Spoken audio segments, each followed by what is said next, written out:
Chapter 1. Character Introductions. Protagonist. Gun Yin Yin, 18 years old, innocent and adorable, self-reliant and strong. Serpent Clan. Fei Mo, 30 years old, gentle as water, stunningly beautiful. Lion Clan. Bai Sai Dian, 25 years old, a graceful young man, possessing a commanding presence. Wolf Clan. Lamiere, 19 years old, lively and energetic, exceptionally clever. Eagle Clan. Feng, 26 years old, brave and fearless, exuding an imposing aura. Tiger Clan. Chiaku Si, 29 years old, worldly wise, steeped in ennui. Leopard Clan. Yin Shan, 45 years old, cold in demeanor, yet kind-hearted, looking down upon the masses. Setting issues. One beasts reach maturity at 20 years of age. Those under 20 are considered cubs. Should they fail to break through by this age, they regress into ordinary, thoughtless animals, becoming prey for other beasts. After maturity, physical growth is exceedingly slow, hence even at 60 years, one's appearance remains unchanged. The maximum lifespan can extend to several centuries. 2. The narrative involves multiple male characters vying for the affection of the female protagonist, who is not a pretentious young lady, but rather a pragmatic and self-sufficient individual. Due to certain narrative constraints, I will strive to maintain decorum. 3. It is essential to note that the text within parentheses represents the character's inner thoughts. Please do not confuse them. Chapter 2. The Crossing. At this moment, amidst the vast expanse of land, within a primeval forest, a blue-haired girl stands alone, lost in a daze. Gunia Nian, where am I? Startled and bewildered by the scene before her, Gun Yin Yin wears a puzzled expression, seriously questioning her own identity. Gun Yin Yin, I just went to the zoo with my friends, didn't I? What is happening? I went back and took a nap. Why do I feel like I am now in the African savannah? No, it should be the Amazon. Gun Yin Yin, all right, calm down. Deep breath, close my eyes, then open them again.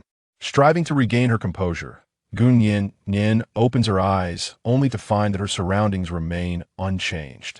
Gun Yin Yin, okay, I've crossed over. She convinces herself to accept this new world. Gun Yin Yin, it's just a crossing, just a journey into a great forest, Gun Yin Yin, oh my gosh, am I going to have to survive in the wilderness? But not Bear Grylls. Just as she contemplates seeking a place to rest, she realizes that the sun has already set. Gun Yin Yin, forget it. Let me find a place to spend the night. As night quietly descends, many pairs of unknown animal eyes glare hungrily from the darkness, causing Gun Yin Yin to panic and start running frantically. Gun Yin Yin, oh heavens, help! Unaware of how long she has been running, she suddenly slips down a slope. Gun Yin Yin, Subsequently, she loses consciousness. The following day, as dawn breaks, within a tree hollow. Gun Yin Yin, where am I? A tree hollow? What is going on?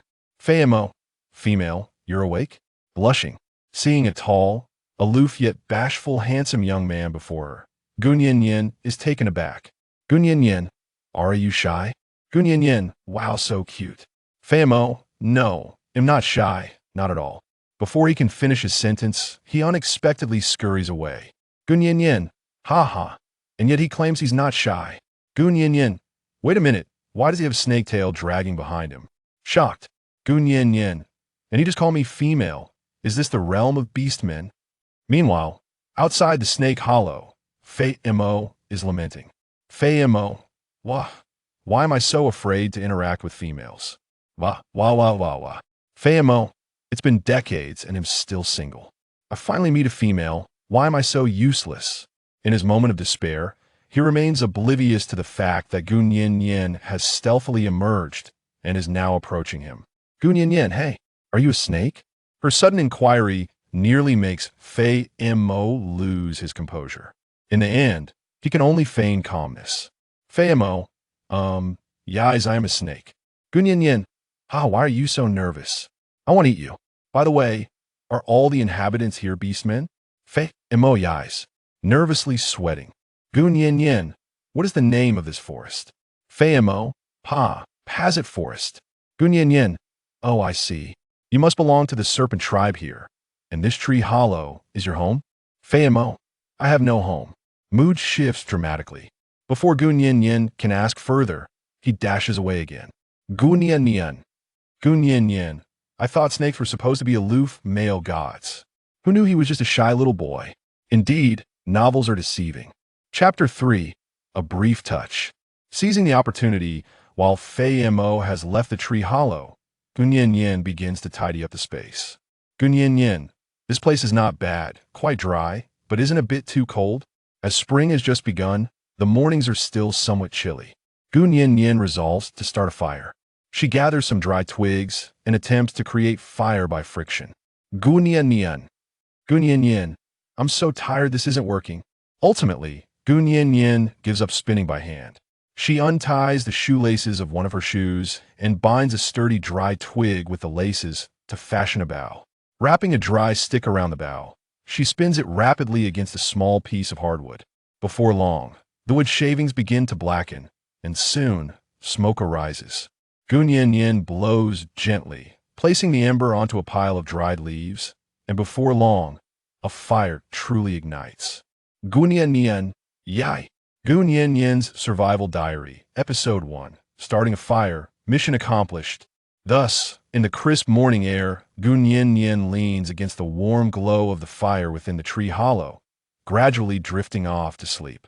Unbeknownst to her, after some time, Fei Mo returns with a bounty of wild fruits, only to find the entire tree hollow filled with smoke. Fei Mo, it's on fire. Female, where are you? He rushes into the hollow, disregarding the flames, and manages to rescue the sleeping Gun Yin Yin. Upon awakening, Gun Yin Yin discovers that the tree hollow is completely gone, leaving behind only charred remnants. Gun Yin Yin, who? What happened? Fei Mo, a great fire burned down the tree hollow. Phew, I'm glad you're okay. It's all my fault for leaving you here alone. Gun Yin Yin, actually, the fire was started by me, but I fell asleep, so it's not your fault. You saved me. Thank you. Fei Mo, wait, you mean to say you started this fire? Gun Yin Yin, yes, I'm sorry. Gun Yin Yin feared he would be angry, given that she had burned down his dwelling. Fei Mo, I'm so happy that my female is not only beautiful, but also capable. Thus, while Gun Yin Yin is left with a myriad of questions, she watches as Fei Mo joyfully transforms into a snake, swimming merrily in the river. Gun Yin Yin, why am I watching a snake frolicking in the water? Gun Yin Yin, didn't I just burn down his home? Why is he so happy? Later, after inquiring, Gun Yin Yin learns that fire is a rare resource in this world, and only a select few wise individuals can create it. Gun Yin Yin, so, you mean to say I'm a wise one? Fei Mo, yes, and a female wise one. Gun Yin Yin, and am a female? I have a name too. I'm Gun Yin Yin. What's your name? Fei Mo. Fei Mo blushing. Can I call you Yin Yin from now on? Gun Yin Yin, sure. But Fei Mo, why do you blush so easily? It's so adorable, let me touch your face.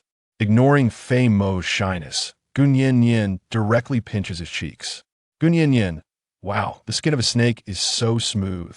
Little does Gun Yin Yin know that as her skin brushes against Fei Mo's cheeks, he is on the verge of exploding from embarrassment. Fei Mo, I'll go gather some more fruits for you. With that, he dashes away in a flurry. Gun Yin Yin, how strange, there are plenty of fruits right here. Why go looking for more? Gun Yin Yin, forget it, I haven't eaten anything all day, I should fill my stomach first. Meanwhile, in another part of the lake, Fei Mo, transformed into a half-human, half-snake figure, splashes cool water on himself to regain his composure. Fei Mo, goodness gracious, if you keep making such a noise, you will frighten the females. No, you will scare Yin Yin away. What will you do if she ignores you? Fei Mo, calm down, calm down. It's just a little touch, right? Ah, being touched, how delightful. Thus, this capricious being frolicked by the lakeside for quite some time, until he finally regained his composure. Chapter 4. A call of nature attracts a swarm of ants. Once Fei Mo had calmed down, he returned to Gun Yin Yin's side, only to find her sobbing uncontrollably, clutching her stomach. Fei Mo, what's wrong? Yin Yin, please don't cry. What happened? Gun Yin Yin, my stomach hurts. What did you feed me? Oh my goodness, it hurts so badly. She writhed in agony, clearly suffering. Fei Mo, It's just a fruit from a tree, something I eat frequently without any issues. Are you feeling any better? Gun Yin Yin. I need to find a place to relieve myself. Fei-ma, a place to relieve yourself? Oh, I understand. With that, Fei-ma began to dig a small pit in the ground. Fei-ma, how about this pit? Next time I'll dig a more luxurious one. This one seems a bit small. Gun Yin Yin, are you a dog? Hurry up and get away from me. I need to go. Gun Yin Yin was infuriated by Fei-ma, but upon glancing at the pit he had dug, she begrudgingly conceded that, indeed, it was a pit. Gun Yin Yin, all right, big brother, you go over there. Once I'm done, it'll be fine. Fei-ma, really? But I'm worried about you. Your stomach still hurts. Gun Yin Yin, weakly I'm fine. You just stand by and help me find some leaves. Fei-ma understood. Fei-ma stepped away. Gun Yin Yin, oh heavens. I want toilet paper. I'm so distressed. She lamented in frustration. After finishing her business, she looked at the leaves Fei-ma had handed her, utterly dumbfounded. Gun Yin Yin, I truly, desperately want toilet paper. These leaves are just too rough. Fei-ma, they're not rough at all. We all use these leaves for such purposes. They work quite well. With his back turned to her, Fei-ma elaborated on the various benefits of the leaves, while Gun Yin Yin felt utterly defeated. Fine, leaves it is as long as they serve the purpose. Once everything was taken care of, Gun Yin Yin finally let out a sigh of relief. Gun Yin Yin, my stomach no longer aches, and I shall never eat those tree fruits you brought again. Fei-ma, all right, we won't eat those. Next time, they'll get you some rabbit meat. Gun Yin Yin, now that sounds more like it. Just as they were about to depart, the ground beneath where she had just relieved herself began to tremble. Gun Yin Yin, what in the world is happening? Fei-ma, oh no, it's an army of ants. They must have detected your scent. We need to flee. Without a moment's hesitation, Fei-ma scooped her up and dashed away. Gun Yin Yin, what on earth? Are those ants? So many of them, and they're enormous. As she glanced back at the pursuing swarm, she noticed the leader carrying a piece of her own excrement. How revolting. Gun Yin Yin, I swear, I didn't mean to relieve myself in an ant nest. Fortunately, Fei-ma, being a great serpent, swiftly evaded the relentless pursuit of the ants. Gun Yin Yin, surely we're safe now. Fei-ma, yes, but we must remain vigilant. Especially concerning your scent, it needs to be masked well. Gun Yin Yin, how we mask it? Fei-ma, with mud. They'll smear some mud on you. Gun Yin Yin, no, that's too dirty. Fei-ma, but if we don't do it, you'll attract those giant ants again the next time you relieve yourself. The mention of giant ants sent Gun Yin Yin into a panic. Gun Yin Yin, ugh, fine. They'll concede this time. Thus, Fei-ma applied mud to her arms, legs, and face. Gun Yin Yin, is this sufficient? Can we continue on our journey now? Fei-ma, yes. Nods earnestly. Gun Yin Yin, but now that the tree hole is burned, where shall we go? Fei-ma, there's another place I believe you'll certainly enjoy it. After saying this, Fei-ma cradled Gun Yin Yin and continued on their way to the location he had mentioned. Chapter 5, The Bare-Bottomed Lion. Gun Yin Yin, you mean that place is your homeland? Fei-ma, not quite. It's merely a place where I lived during my childhood. Perhaps my parents left shortly after I was born. Gun Yin Yin suddenly recalled how familial bonds are rare in the animal kingdom. And given that snakes are cold-blooded creatures, she understood that Fei-ma had been living alone without parents all this time. Gun Yin Yin, I'm sorry. From now on, they'll stay by your side. Don't be sad, it's all right even without parents. Fei-ma, ha, and Yin Yin, what are you saying? We serpent people are inherently indifferent to familial bonds. Thus, I am not saddened, merely feeling a touch of solitude. Gun Yin Yin, then I shall accompany you, and you will no longer feel lonely. Fei-ma, Fei-ma. All right, we are almost there. Look at that valley. It is just ahead. I have even given this valley a name. Gun Yin Yin, what is your name? Fei-ma, gu, hee. Gun Yin Yin, well, your talent for naming is rather, quite impressive. The two arrived at the entrance of the valley, but Fei-ma suddenly came to a halt. Gun Yin Yin, what is the matter? Aren't you going in? Fei-ma, there is a scent, the scent of a lion. Fei-ma grew cautious, positioning himself protectively in front of Gun Yin Yin. Suddenly, a series of lion roars echoed through the valley, a warning to intruders that this was its territory. By Sidian, you dare bring such an unsightly female to my domain? A figure emerged, a man with crimson eyes and fiery orange hair, shockingly appearing before them in the nude. Gun Yin Yin, Alas, it seems that the beast realm is indeed filled with such unrestrained beings. I cannot bear to witness this, covering eyes. Fei Mo. Humph. Do you dare claim this territory as your own? What an audacious usurpation. This entire valley was once under my dominion. Prior to the arrival of the contest, Dian had indeed sensed the presence of a great serpent, but upon entering later, he found no trace of it, hence he chose to settle here. By Sai Dian, even if this land once belonged to you, it is now under my reign. I advise you to vacate immediately, lest you provoke my wrath. Fei Mo. I possess the confidence to vanquish this lion, yet with Gu Nian present, I fear for her safety. Just as both parties stood their ground, the sky suddenly darkened, and a torrential downpour ensued. Gu Nian. No, no, Fei Mo. I am so cold. Wuwa, why are the raindrops so heavy? They could kill someone. I am freezing. Fei Mo. Lion. Why not allow us to rest at your place for one night? My feminine body is frail and cannot endure such a torrential downpour. Bai Stian glanced at Gu Nian, who was huddled beside Fei Mo due to the relentless rain. The mud on her body began to wash away, revealing a dark and grimy appearance, yet a subtle sweetness emanated from her femininity. Bai Stian. Humph. Just for one night. You better leave promptly tomorrow, especially you. That feminine figure, so dark and unsightly, it is quite an eyesore. Gu Nian. A sight for sore eyes? You are the one who is truly a sight for sore eyes, bare as you are. How infuriating. Gu Nian truly wished to curse, however. Due to the heavy rain, she refrained from uttering anything further and followed Fei Mo into the valley. Inside the cave, Gu Nian. Fei Mo. It is terribly cold here. I am also quite hungry. Fei Mo. Cold, you say? But I am unable to start a fire. I am truly sorry, Nian. It is all my fault. In that moment, Fei Mo felt an overwhelming sense of inadequacy, realizing that he could not even take care of his own companion. Gu Nian. All right. It's nothing serious. Why don't you find me something to eat first? Fei Mo. Sure, that's an easy task. Just wait for me. I will bring you something to eat shortly. Thus, amidst the torrential downpour, Fei Mo ventured out alone in search of food. Chapter 6. I have no interest in females outside. Thunder rumbled deafeningly, and rain poured in torrents. Gu Nian suddenly felt that it was rather excessive to send Fei Mo out alone in such inclement weather to look for food. Gu Nian. Woe is me. Fei Mo. I sincerely apologize. It is my own sensitivity that has led me here. Enduring hunger for a night is inconsequential, but please, do not let anything befall you. Just as her worries peaked, Fei Mo finally returned, and Gu Nian, overwhelmed with emotion, burst into tears and embraced him tightly. Gu Nian, I am truly sorry. Fei Mo, I should not have allowed you to venture out alone. Fei Mo, it's quite all right, really. We serpent folk are not afraid of heavy rain. At this moment, Fei Mo suddenly realized how clingy her feminine nature truly is, and a surge of joy welled up within her. Gu Nian, I apologize. I shall not be so affected in the future. Fei Mo. No, my dear Nian is not pretentious. When she is hungry, she must eat. Or else she will feel unwell, wouldn't you agree? Gu Nian. Feeling wronged, Gu Nian.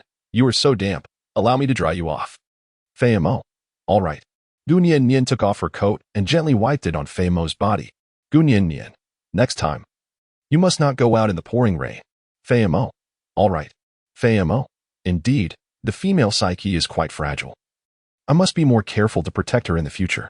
After drying off a bit, Fei Mo took out the wild rabbit he had just caught. Fei Mo. Here. It is fresh rabbit meat. Gu Nian. However, I do not consume raw meat. Fei Mo. Yet, you have not eaten for quite some time. If you abstain, your stomach will certainly growl with hunger. I promise to prepare cooked meat for you next time. For now, would you kindly make do? Gu Nian was certainly aware that orcs could consume raw meat, yet she herself was not inclined to do so. Unable to elucidate her identity to him, she ultimately could only respond, Gu Nian. I will also have diarrhea if I eat raw meat. Fei Mo. This began to put Fei Mo in a difficult position. Gu Nian. It's all right. There's nothing to worry about. It's just for tonight. Tomorrow will be better. Let us rest for now and await the morrow. Though Gu Nian spoke thus, her stomach was in turmoil since arriving in this world. She had consumed only a few fruits from the trees and had not even had a sip of water. Gu Nian, would you mind holding me while I sleep? I feel so cold. Fei Mo. Certainly. Outside, the rain continues to pour, and the night feels interminable. Gu Nian sleeps fitfully. Fei Mo. Alas, it is impossible. My body is cold-blooded, and this will not warm her at all. What should I do? Fei Mo is troubled, ultimately resorting to the effort of breathing warmth onto Gu Nian's hands, yet her complexion grows increasingly pallid. Gu Nian. Oh, it's so cold. Fei Mo. Nian. Nian. Fei Mo gently touched her forehead. Fei Mo. This is not good. She's running a fever. Nian, please don't sleep. Wake up quickly. Fei Mo was aware that in orc physiology, a fever could lead to unconsciousness, and in some cases, it could be irreversible. His fear compelled him to call out incessantly for Gu Nian to resist the pull of slumber. However, his urgent pleas inadvertently roused Baisidian. Baisidian, what are you shouting about in the middle of the night? Fei Mo. Lion. Nian has a fever. Will she fall into an eternal sleep? Overwhelmed. Fei Mo had momentarily set aside his animosity towards the lion. Baisidian. Fine, let me take a look. After all, it would not reflect well on me if a female were to perish here. As Baisidian took Gu Nian into his arms, he finally beheld her face clearly. Baisidian, she is remarkably beautiful. Fei Mo. Lion, I warn you, do not harbor ill intentions towards my Nian. She belongs to me. Angry, this was likely the first time Fei Mo had expressed such anger, instantly transforming into a colossal serpent. Baisidian. I have no interest in females. As Baisidian observed Fei Mo's obstinacy, he shouted in frustration, Baisidian, are you going to help her or not? Quickly fetch the fire starter from my cave and light a fire. Fei Mo.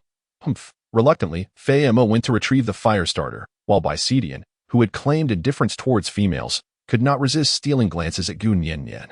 Chapter 7. Attention Unraveled. When Fei Mo returned to the cave with the fire starter, he found Baisidian removing Gu Nian's clothing, and his anger surged. Fei Mo. Lion. What on earth are you doing? Baisidian. What are you so worked up about? Can't you see her clothes are filthy and soaked? Fei Mo. Give it to me. I will help her undress. I told you, she is my female. Baisidian. You? She's running a fever right now. You are so cold. Do you really think you can warm her? Fei Mo, gritting his teeth, in the end. He had to suppress his frustrations for the sake of Nian's well-being and carefully kindled the fire. Meanwhile, with her damp clothes removed and enveloped in the warmth of the lion's beastly form, Gu Nian finally drifted into a peaceful slumber. However, while she slept soundly, two others remained restless throughout the night. One, the great serpent, brooding over his quarrel with the lion. The other, the lion, grappling with his own tumultuous emotions. The next day, the heavy rain finally ceased. Gu Nian. Oh, how warm. Soft and smooth. Is this my big puppy? Gu Nian had yet to open her eyes. Her thoughts consumed by her beloved body pillow, a plush dog. Consequently, she clutched it even tighter. This embrace, however, ignited a fire within Baisidian. Baisidian. The great Baisidian, would never harbor any affection for you. Baisidian was a disdainful orc, particularly averse to the female of his kind. The reasons for his contempt remained a closely guarded secret, yet as he gazed at Gu Nian nestled in his arms, he found himself wrestling with his own denial. Gu Nian. It's so warm. As she comfortably nestled in her sleep, Gu Nian began to roam her hands about, only to suddenly sense that something was amiss. Gu Nian. What is this bulging thing? When Gu Nian opened her eyes, Gu Nian exclaimed, Oh my goodness. A lion. In her moment of panic, she inadvertently tightened her grip on the object in her hand, nearly severing the lion's most sensitive part. Baisidian groaned. Oh, you. The unfortunate Baisidian fainted from the sudden pain. Gu Nian. It has nothing to do with me. I certainly did not do it. Standing at the entrance of the cave, Fei Mo rushed over upon hearing the commotion, only to witness this amusing scene. Gu Nian. Not awkward at all. Fei Mo. It's fine. He won't die. Come on, put your clothes on. Look, I've washed and dried them for you. With this reminder from Fei Mo, Gu Nian felt even more embarrassed. Gu Nian. You, please turn around first. Fei Mo. All right. Aware of his maid's shyness, Fei Mo handed her the clothing and turned his back. Nevertheless, Gu Nian's heart was still filled with a myriad of frustrations. Gu Nian. Oh heavens. This beast realm is far too liberal for me to endure. Gu Nian. Calm down. Forget everything that just happened. You are still yourself, Gu Nian. Keep going. It was only after Gu Nian finally composed herself and donned her clothes that she recalled the majestic lion behind her, whose spirit was about to ascend to heaven. Gu Nian. What about Fei Mo? Fei Mo. Never mind him, come. Taste the rabbit meat I've roasted for you. You must be hungry, Nian. Gu Nian. Wow, meat. It's cooked. Oh dear. Gu Nian completely set aside the matter of the lion and began to indulge in the consumption of rabbit meat. Gu Nian. Delicious. So delightful. Fei Mo. Ha ha ha. Slow down. Eat first. Speak only after you finished. Before long, Gu Nian had devoured half a rabbit. The most satisfying meal she had enjoyed since arriving in this world. Gu Nian. I'm full. A bit stuffed. Fei Mo. Here, have some water. Fei Mo handed Gu Nian a cup of clear water served in a bamboo tube. Gu Nian. Wow, this water is incredibly sweet. Fei Mo. Where did you fetch this water? Its flavor surpasses that of Nongfu Spring by countless times. It is truly delightful. Fei Mo. Hee. This water is sourced from a lake in the valley, naturally exquisite. At that moment, Baisidian finally regained his composure and overheard their conversation, causing an involuntary twitch at the corner of his mouth. Baisidian, to be honest, I really do not wish to disclose that the lake is where I usually bathe. Gu Nian. What the hell? With a swift turn of her head, she inadvertently spewed a mouthful of water she had yet to swallow all over Baisidian. Author, it is quite challenging to blend the elements of exposure and subtlety in narratives set in the realm of beastmen. Chapter 8. The slightly clumsy white wolf Prince Baisidian. You audacious female, you actually spat on me. Baisidian, who is particularly fastidious, was on the verge of a breakdown, drenched in Gu Nian's saliva. Gu Nian, what is with your attitude? This young lady is feeling unwell. Who asked you to take advantage of me last night? Gu Nian remained oblivious to the truth, mistakenly believing that the lion had taken her from Fei Mo and was exploiting her. You think I dare not strike you? Baisidian challenged. Then why not give it a try? Fei Mo retorted. The atmosphere grew tense as both parties prepared for confrontation, with Gu Nian cautiously hiding behind Fei Mo. Just then, an unexpected chorus of wolf howls echoed from outside. A whoop, the sounds reverberated throughout the valley. Baisidian's demeanor shifted, sensing danger. We shall discuss this matter later. We have intruders, he declared. What is happening? Why are there wolves nearby? Fei Mo inquired. I have no idea. For several days now, these lone wolves have been troubling me incessantly, Baisidian replied. Gu Nian huffed. Humph, you must have bullied her. Muttering softly, upon overhearing Gu Nian whispering disparaging remarks about him while hiding behind Fei Mo, Baisidian couldn't help but twitch his lips. However, he suppressed his irritation for the time being as the wolf pack was drawing near. Baisidian promptly leaped out of the cave and called down to Fei Mo for assistance. Baisidian, the female can stay there just fine. Hey, great serpent. Do you want the valley to be overrun by these lone wolves? Fei Mo. Understood. He turned to Gu Nian and instructed, remember, you must not go outside. Do you understand? Gu Nian. All right, go quickly. I can protect myself. Subsequently, Fei Mo and Baisidian engaged in a fierce battle against the pack of wolves. However, none anticipated that a solitary white wolf stealthily infiltrated the rear cave. Meanwhile, Gu Nian remained blissfully unaware of the lurking danger within the cave. Gu Nian. Humph, how infuriating. How could I have possibly slept next to that lion last night? The crucial question is, who removed my clothes? Could it be that foul lion? I must flay that beast alive. Just as she was seething with anger and frustration, the white wolf stealthily approached from behind. White wolf, what is this delightful scent? How exquisite. Upon hearing the commotion, Gu Nian turned around and was instantly charmed by the sight of the white wolf. Gu Nian. Wow, how stunning. By Lang, stunning? Female, are you not afraid of me? That can't be right. My subordinates all claim I possess a formidable presence. Gu Nian. Is this a little puppy? It looks so adorable. The white wolf, perplexed, poked its head out. White wolf? Little? I am not small at all. I am the largest in the tribe, you know. Humph. Let me show you just how big I am. Gu Nian. Be good, do not be afraid. Fei Mo and the others are currently below, confronting the pack of wolves. Have you lost your parents? But do not worry, I will ensure they return you shortly. Gu Nian smiled, eager to embrace the white wolf, but in the very instant she reached out, the white wolf astonishingly transformed before her into a human form. Gu Nian. Oh my goodness. Gu Nian. Is it possible that there are no animals here? Only beastmen? Gu Nian, startled, took a step back. Lamierre exclaimed, Female, you just called me small. Gu Nian. No, dear brother, who are you? Gu Nian. What on earth? Wasn't that just a little wolf? He has transformed into a human, and he's so large. Lamierre.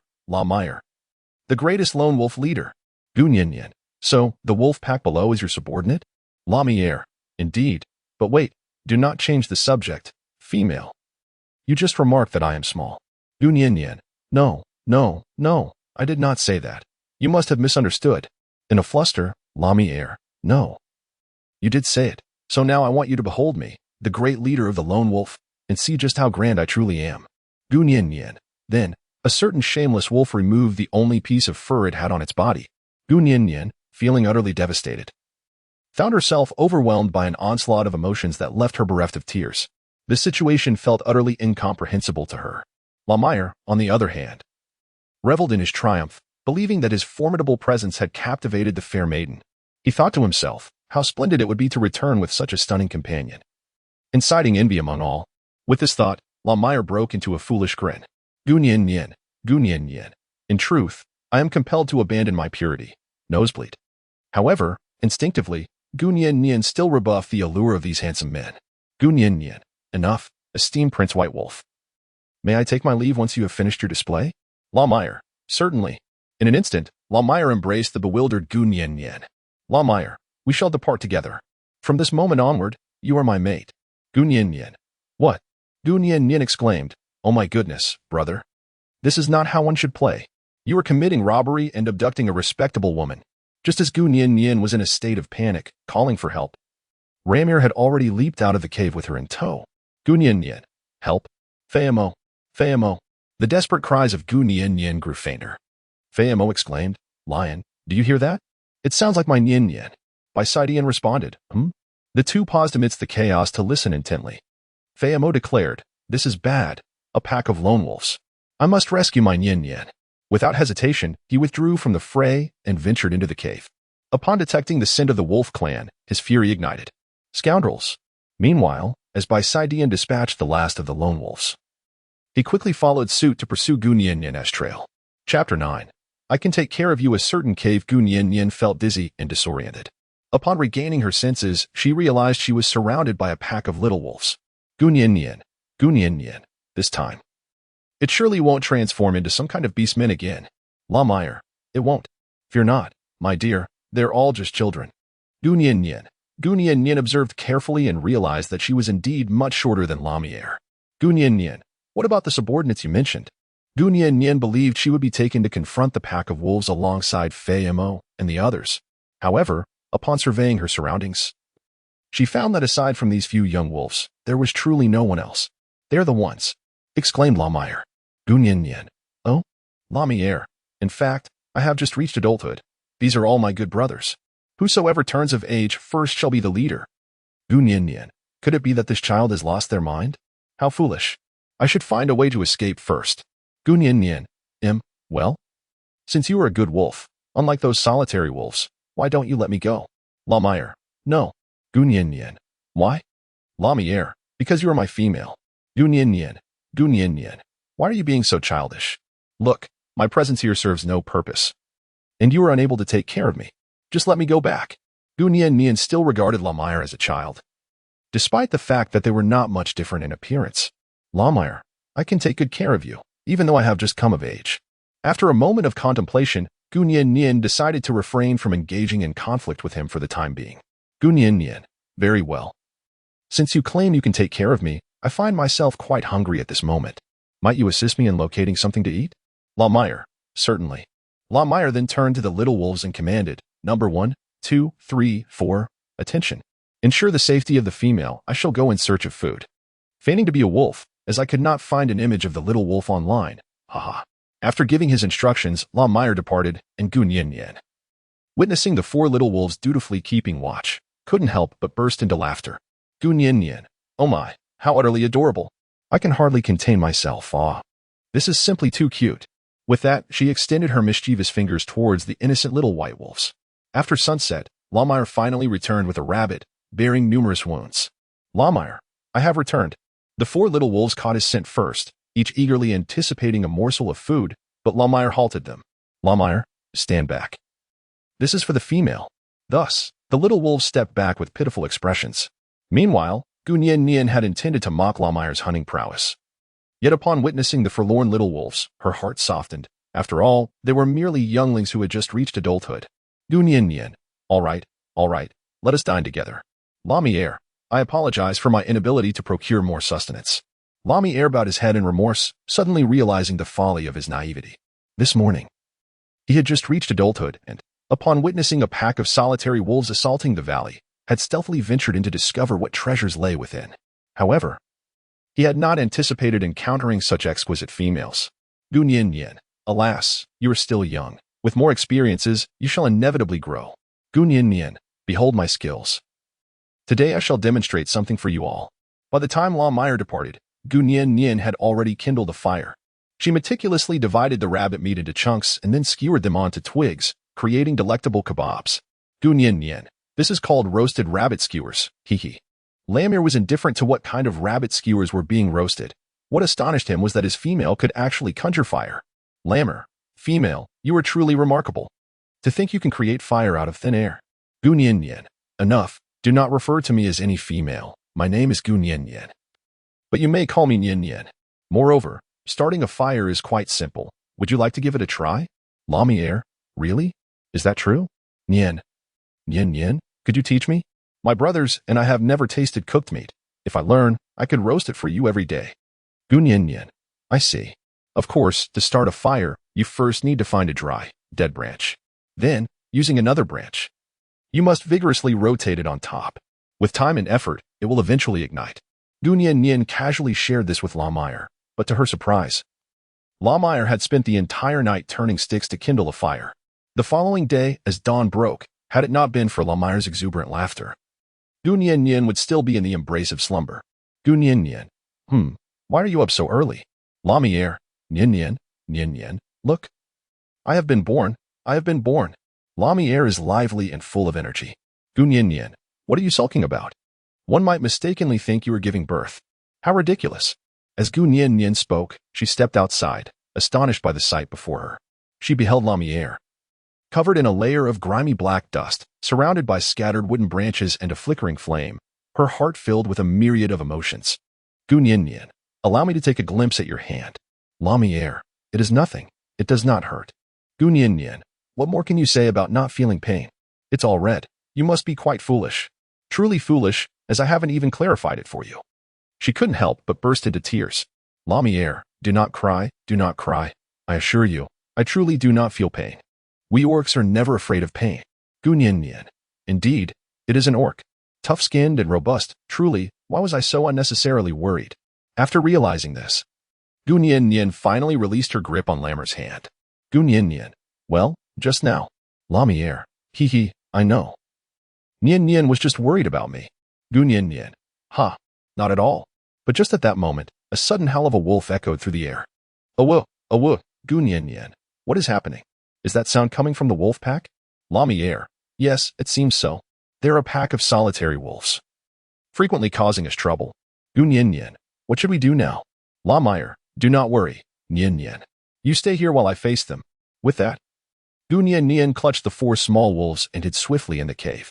Outside, Lamier confronted a large pack of gray wolves. Chapter 10. Reluctance. Lamier.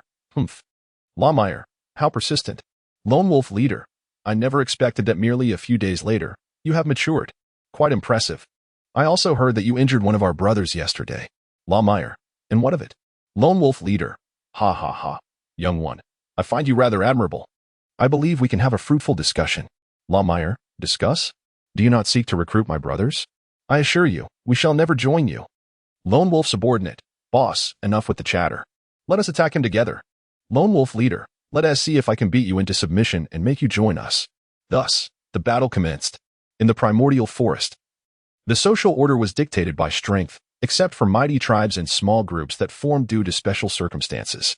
This pack of lone wolves constituted such a small tribe, and their scarcity of females led to a lack of offspring. To strengthen their clan, they must seek younglings from afar. Outnumbered, Lamier bore numerous ghastly wounds. Lone wolf leader, my patience is limited. Lamier, this is far from over. While a stalemate ensued, one lone wolf caught the scent of a female and began to approach the cave entrance. Noticing this, Lamier swiftly intervened to block the wolf from discovering Gu Nian and the others. Lone wolf subordinate, suspiciously, boss, there seems to be something inside. This scent resembles that of a female. Lone wolf leader. Lamier, It appears you have brought me a delightful gift. Ha ha ha. Search the cave. A throng of lone wolves surged toward the cave, but La Meyer vowed to obstruct them at all costs. La Meyer, inside are merely my brothers. Do you not understand this yet? Lone wolf leader, why are you so anxious then? The leader tested the waters. The longer this dragged on, the more perilous it became for Gu Nian. Just then, a cub suddenly cried out, followed by the 4 others yelping loudly. La Meyer, did you hear that? Those are my brothers inside. Lone wolf leader, doubtfully, I thought this would go unnoticed. Yet another lone wolf stealthily crept behind La Meyer and headed straight into the cave. Gu Nian. Ah, Gu Nian exclaimed. You, do not come any closer. One of the lone wolf's subordinates remarked, what a stunning female. The subordinate called out to the leader, boss, there truly is a female here. Responding to his subordinate's call, the lone wolf leader extricated himself from La Meyer and entered the cave. At that moment, Gu Nian felt the piercing gazes of the wolf pack fixated upon her, leaving her utterly uncomfortable. Gu Nian, please don't come over. I'm frightened, help. I have truly stumbled into the den of wolves this time. Lone wolf leader, Eric, I apologize, forgive the recklessness of my subordinates, beautiful female. What Gu Nian did not anticipate was that when this lone wolf leader transformed into human form, he was astonishingly enchanting. Alas. The blood rushed to her nose once more. Gu Nian, what is it that you all truly desire? Lamer simply refuses to join your tribe. Yet it is unjust to coerce him. The lone wolf leader, Eric, my beautiful female, you must understand the perils of the forest. If we do not unite, wandering alone will surely lead to demise. A chilling glint flickered in Eric's eyes. Gu Nian. Yet, even so, you ought not to act in such a manner. Moreover, you have harmed La Meyer. Gu Nian seized the opportune moment and hurried to the side of Ramiel, who lay in a pool of blood. Gu Nian, look, he is covered in blood. What should we do? Lamir, please be all right. Wolf leader, Eric, female, do not fret. These minor wounds will not claim his life. Without enduring such trials, he shall not grow. Gu Nian, why does it feel like what he said makes a lot of sense? Just as Gu Nian was filled with doubt, Lamar suddenly grasped her hand. Lamar, Nian, do not believe him, faints. Gu Nian, Lamer. Lonely wolf leader, Eric, is your name Nian? Gu Nian, do not address me in such a manner. I implore you, release us, and spare those 4 young ones. The lone wolf leader, Eric, clearly. That is impossible, laughs.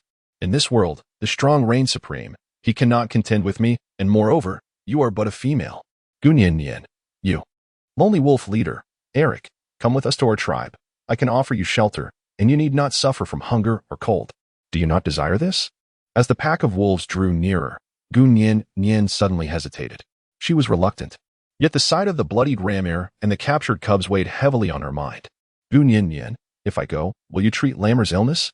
Also, please take good care of these 4 cubs. Lonely wolf leader, Eric, of course. Gu Nian. Well? Chapter 11 The Enchantment of Stockings. As Gu Nian was on the verge of deciding to follow the pack of wolves, Fei Mo and his companions fortuitously arrived. Fei Mo, Nian, do not fear. I am here. Transformed into a colossal serpent, he swept through the multitude of wolves with a single flick of his tail. Fei Mo, hissed the leader of the lone wolves, Eric, remarked, intriguing. A fierce battle ensued between the lone wolf leader and Fei Mo Eric. The leader of the lone wolves taunted, a mere giant serpent is nothing to fear. The powerful wolf exhibited remarkable agility, deftly evading Fei Mo's grasp while maneuvering to his rear, lunging and biting with ferocity. Soon, numerous wounds adorned Fei Mo's body, revealing flesh and blood. Fei Mo, hiss. The clash between the 2 parties was evident, with Fei Mo clearly at a disadvantage. However, unexpectedly, Baistian came to assist. Baistian, you are truly pathetic. Baistian continued, giant serpent, have you not eaten? Fei Mo retorted, tch, cowardly lion. If you possess any skill, step forth. Thus, a colossal lion and a giant serpent united to confront the solitary giant wolf. Eric, the leader of the lone wolves, declared, I shall grant you this day. He added, I will return. Once transformed into a gigantic wolf, Eric promptly led his subordinates in retreat. Gu Nian, will I return? You were stealing the lines of Grey Wolf. Gu Nian exclaimed, ah, the cake. They have taken the cubs away. Fei Mo interjected, wait, Nian. Don't chase after me. Fei Mo intended to offer further counsel, but his body betrayed him. and he collapsed to the ground in an instant. Gu Nian, not the end. Gu Nian called out several times, yet received no response. She then turned to seek assistance from Bai Zidian. Gu Nian, woo-woo. Bai Stian, what should I do? Is Fei Mo all right?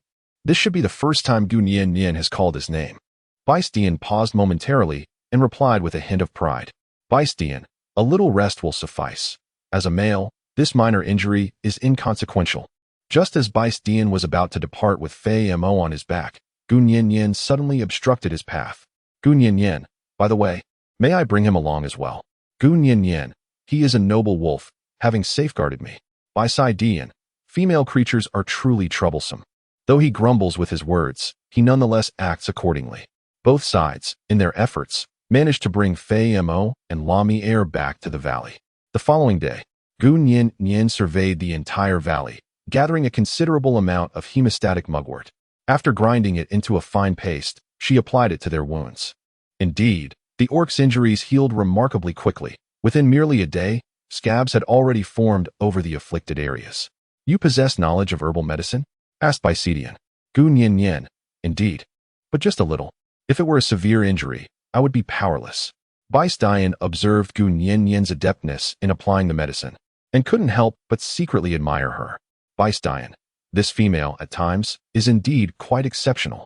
Gu Nian, all right, it's done. I truly hope they awaken soon. Gu Nian, by the way, thank you, Bai Zidian. Although your temperament is quite unpleasant, you are not a bad person at heart. Bai Zidian, suddenly blushing, thank you for what? I am certainly not a good person. You are merely staying here temporarily, and once they awaken, you shall take your leave.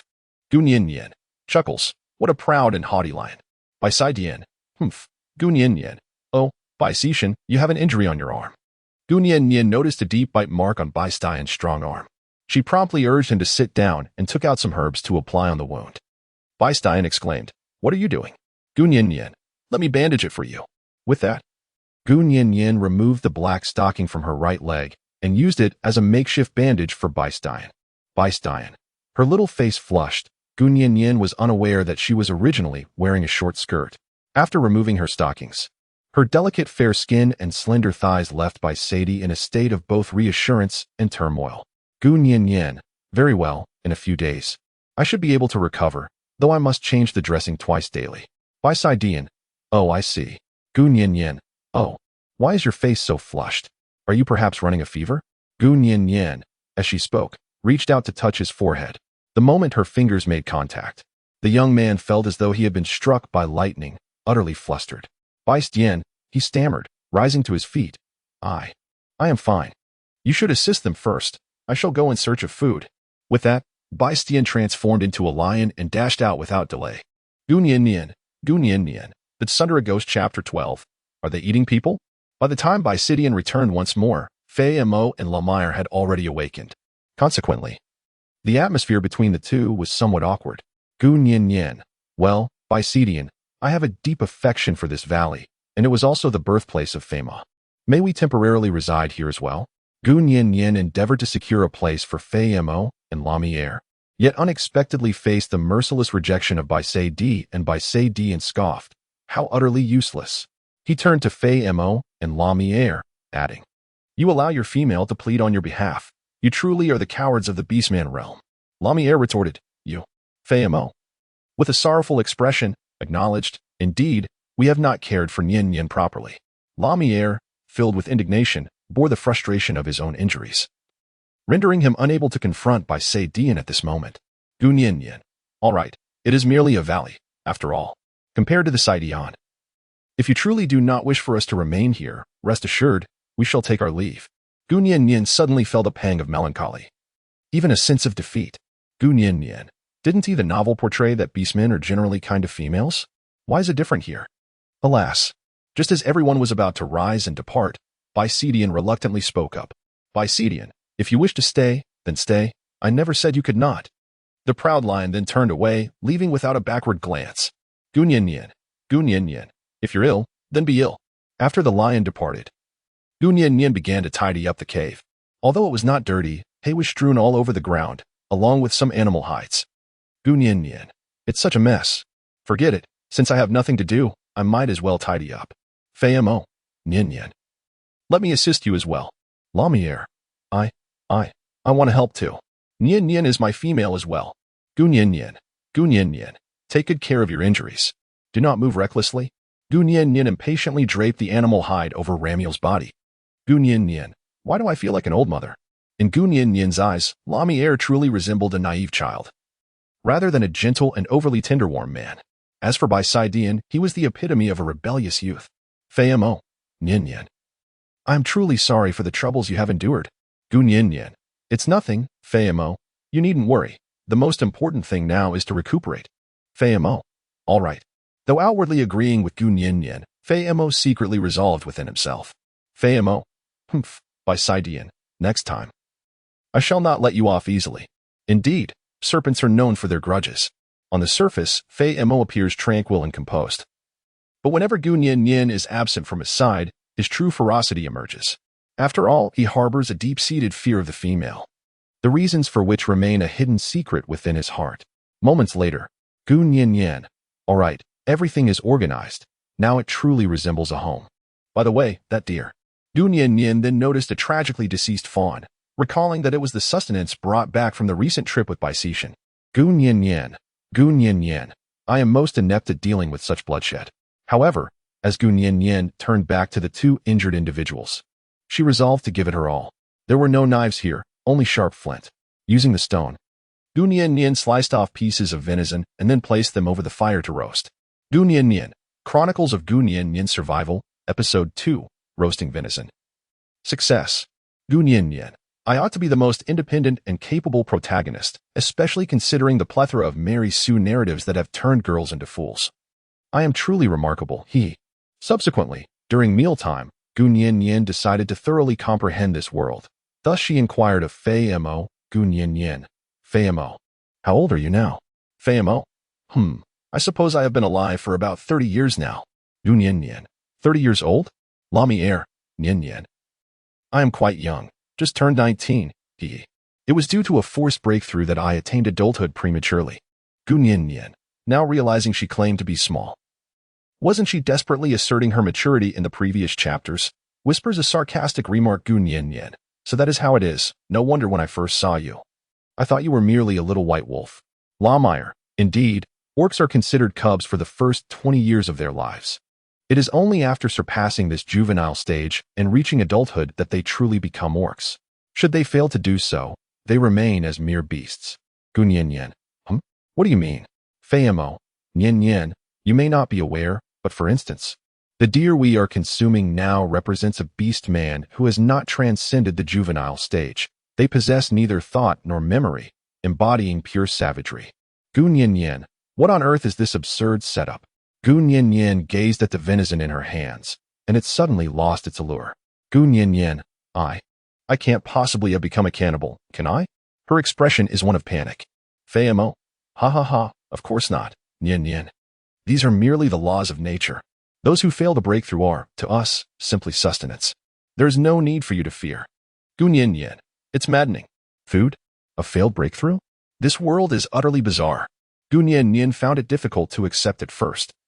But as she reminisced about the rabbit meat from the day before and the day before that, she suddenly felt a sense of release. Gu Nian Nian. Humans are inherently advanced beings, if one contemplates deeply. Lamierre. Indeed, Nian Nian, these are fundamental truths. Why are you unaware of them? Gu Nian Nian. This girl. Well, I must confide in you secretly. I am not a denizen of this world. Fei Mo. Yes, I am aware. Nian Nian likely hails from a distant ancient tribe, hence her unfamiliarity with her customs. Gu Nian Nian. Gu Nian Nian. Ancient times? No, that's not what I meant. Only then did Gu Nian Nian realize that her usual speech habits had been keenly observed by Fei Mo, leading him to naturally assume that she hailed from a different tribe. Just as Gu Nian Nian was about to elaborate further, Lamierre suddenly approached. Lamierre exclaimed, I understand. I have heard that in some tribes, females are confined, shielded from the outside world, for after all, females are invaluable. They wish to protect them from even the slightest harm. In my opinion, Nian Nian, you belong to the tribe of the ape people. However, I must say, you are far more beautiful than those dark ape individuals. Gu Nian Nian. Gu Nian Nian. Well, if we are to be called apes, so be it. After all, our ancestors were monkeys. Lamierre. Nian Nian, quickly praise me. Am I not simply marvelous? Gu Nian Nian, glancing at him. Yes, yes, yes. Just devour your meat. With that, Gu Nian Nian stuffed the deer leg into Lamire's mouth, silencing him from speaking further. Gu Nian Nian, by the way, Fei Mo, I am still curious to learn about the basic way of life here, such as what has transpired, as well as the tribes and their levels of civilization. Among other things. Fei Mo, well, if Nian Nian truly wishes to know, then you should visit the ruins. The elder of the ruins will impart to you information regarding our land. Gu Nian Nian, the relic elder? Fei Mo, indeed, he is the wisest of the ancient beings. Safeguarding a realm of ruins. It was he who bestowed names upon our young ones upon their coming of age. The fundamental language of our daily lives was imparted to us by him. Gu Nian Nian. Wow, this is impressive. Gu Nian Nian suddenly felt as though she had discovered a glimmer of hope. Perhaps she could uncover clues to return home. After all, she had no desire to remain in this wretched place, as thoughts of returning home occupied her mind incessantly. Gu Nian Nian. So when shall we go? Fei Mo, let's postpone it for a while. The ruins are quite distant from here, and we must make some preparations. Gu Nian Nian. All right. Lamierre. I shall go as well. Gu Nian Nian. All right, we shall all go, but you must be obedient. Chapter 13, provoked into menstruation after a while. These days have been relatively tranquil, free from disturbances from the lone wolf tribe. More importantly, Bisidian seems to be getting along well with everyone. Though this camaraderie is undoubtedly founded upon the mutual rivalry between the parties involved. Gu Nian Nian, speak up. What happened to both of you today? Why do you look so battered and bruised? At this moment, Gu Nian Nian gazed intently at Fei Mo and Lamierre. Fei Mo remarked, I have fallen into a ditch. Lamierre added, I have fallen into the river. Gu Nian Nian, Gu Nian Nian, do you all think I am a complete fool, easily deceived? Running off every day to compete with others in battles like those in Saint Diet. Gu Nian Nian stood with her hands on her hips, exuding an air of indignation. Gu Nian Nian, look at me, tirelessly gathering provisions and crafting leather raincoats, while you all merely engage in squabbles. Although it is quite typical for boys to be a tad unruly, since we share this dwelling, we must strive for harmony, understand? After Gu Nian Nian's admonition, Fei Mo and Lamierre nodded in silent agreement, without uttering a word. Gu Nian Nian sighed. Oh, never mind, truly. It has made my stomach ache with frustration. Allow me to take a moment. You may proceed with whatever you were doing. Gu Nian Nian initially believed that her agitation was the cause of her discomfort. However, when a sudden chill crept through her waist, an ominous premonition began to stir within her. Fei Mo inquired, Nian Nian, what troubles you? Lamierre exclaimed, Oh, I seem to detect a delightful aroma. It is utterly enchanting. Amidst the confusion of Fei Mo and Lamierre, Gu Nian Nian could no longer contain herself. Gu Nian Nian, alas, my menstrual period has arrived, and I am experiencing excruciating abdominal pain. It must be due to the cold water I have been consuming these past few days. The pain is unbearable. Oh dear. Gu Nian Nian's physical constitution was rather frail. And this time, neglecting to keep warm would result in her being in agony, as she was today, unable to sit still, caught in a tormenting limbo. At the moment when Gu Nian Nian suddenly cried out in pain from her abdomen, Fei Mo noticed something alarming. He saw blood. Fei Mo, Nian Nian. There is so much blood. Are you hurt? Lamierre, I see it too, it's a lot. What should we do? Nian Nian, Nian Nian. The two bewildered youths flitted about like ants on a hot skillet, restless and in a state of panic, which only served to amplify Gu Nian Nian's distress. Gu Nian Nian, please, don't move around. Bring me some hot water. Fei Mo, hot water? Nian Nian, we do not have any hot water here. Gu Nian Nian. Gu Nian Nian endured her agony, feeling an overwhelming urge to unleash a torrent of expletives. Gu Nian Nian. Well, Fei Mo, please massage my belly. And Lamierre, could you fetch me some animal skins for warmth? Lamierre, Nian Nian, it is summer now, quite hot indeed. Do you still need warmth? Lamierre is not mistaken. It is indeed summer in the great forest, sweltering to the point of suffocation, especially at this noon hour. Gu Nian Nian, hurry up, or I might perish soon. Sob, sob, sob. Lamierre, all right, in a panic. Nian Nian, don't cry, I shall go at once. However, once everything was prepared, Gu Nian Nian still felt no better. She now realized just how comforting the phrase drink more hot water truly is. Gu Nian Nian, woe is me, I long to return home. My stomach aches terribly. I feel so uncomfortable, and I have no spare clothes. Oh heavens! Fei Mo, Nian Nian, do not weep, do not weep. I shall craft you some garments. Gu Nian Nian, can you do it? With a pitiful expression, Fei Mo, yes. I had intended to give it to you before, but I never managed to complete it. Shortly, I will ask Lamire to give you a gentle belly rub, and I shall prepare some fresh clothes for you. Blushing, Fei Mo suddenly realized that being beside Gu Nian Nian allowed her to speak freely and tend to her with ease. Gu Nian Nian, good. Under the care of the two, Gu Nian Nian finally succumbed to sleep amidst her pain. When she awoke once more, she discovered that Fei Mo had already prepared her clothes. Gu Nian Nian, what is this? Fei Mo, this is snakeskin. I had shed it previously and thought it was of no use, but now I realize it can be fashioned into clothing for Nian Nian. Gu Nian Nian, wow, how smooth it is. It's surprisingly not dry at all. Gu Nian Nian believed that the shed skin of this snake would surely be dry.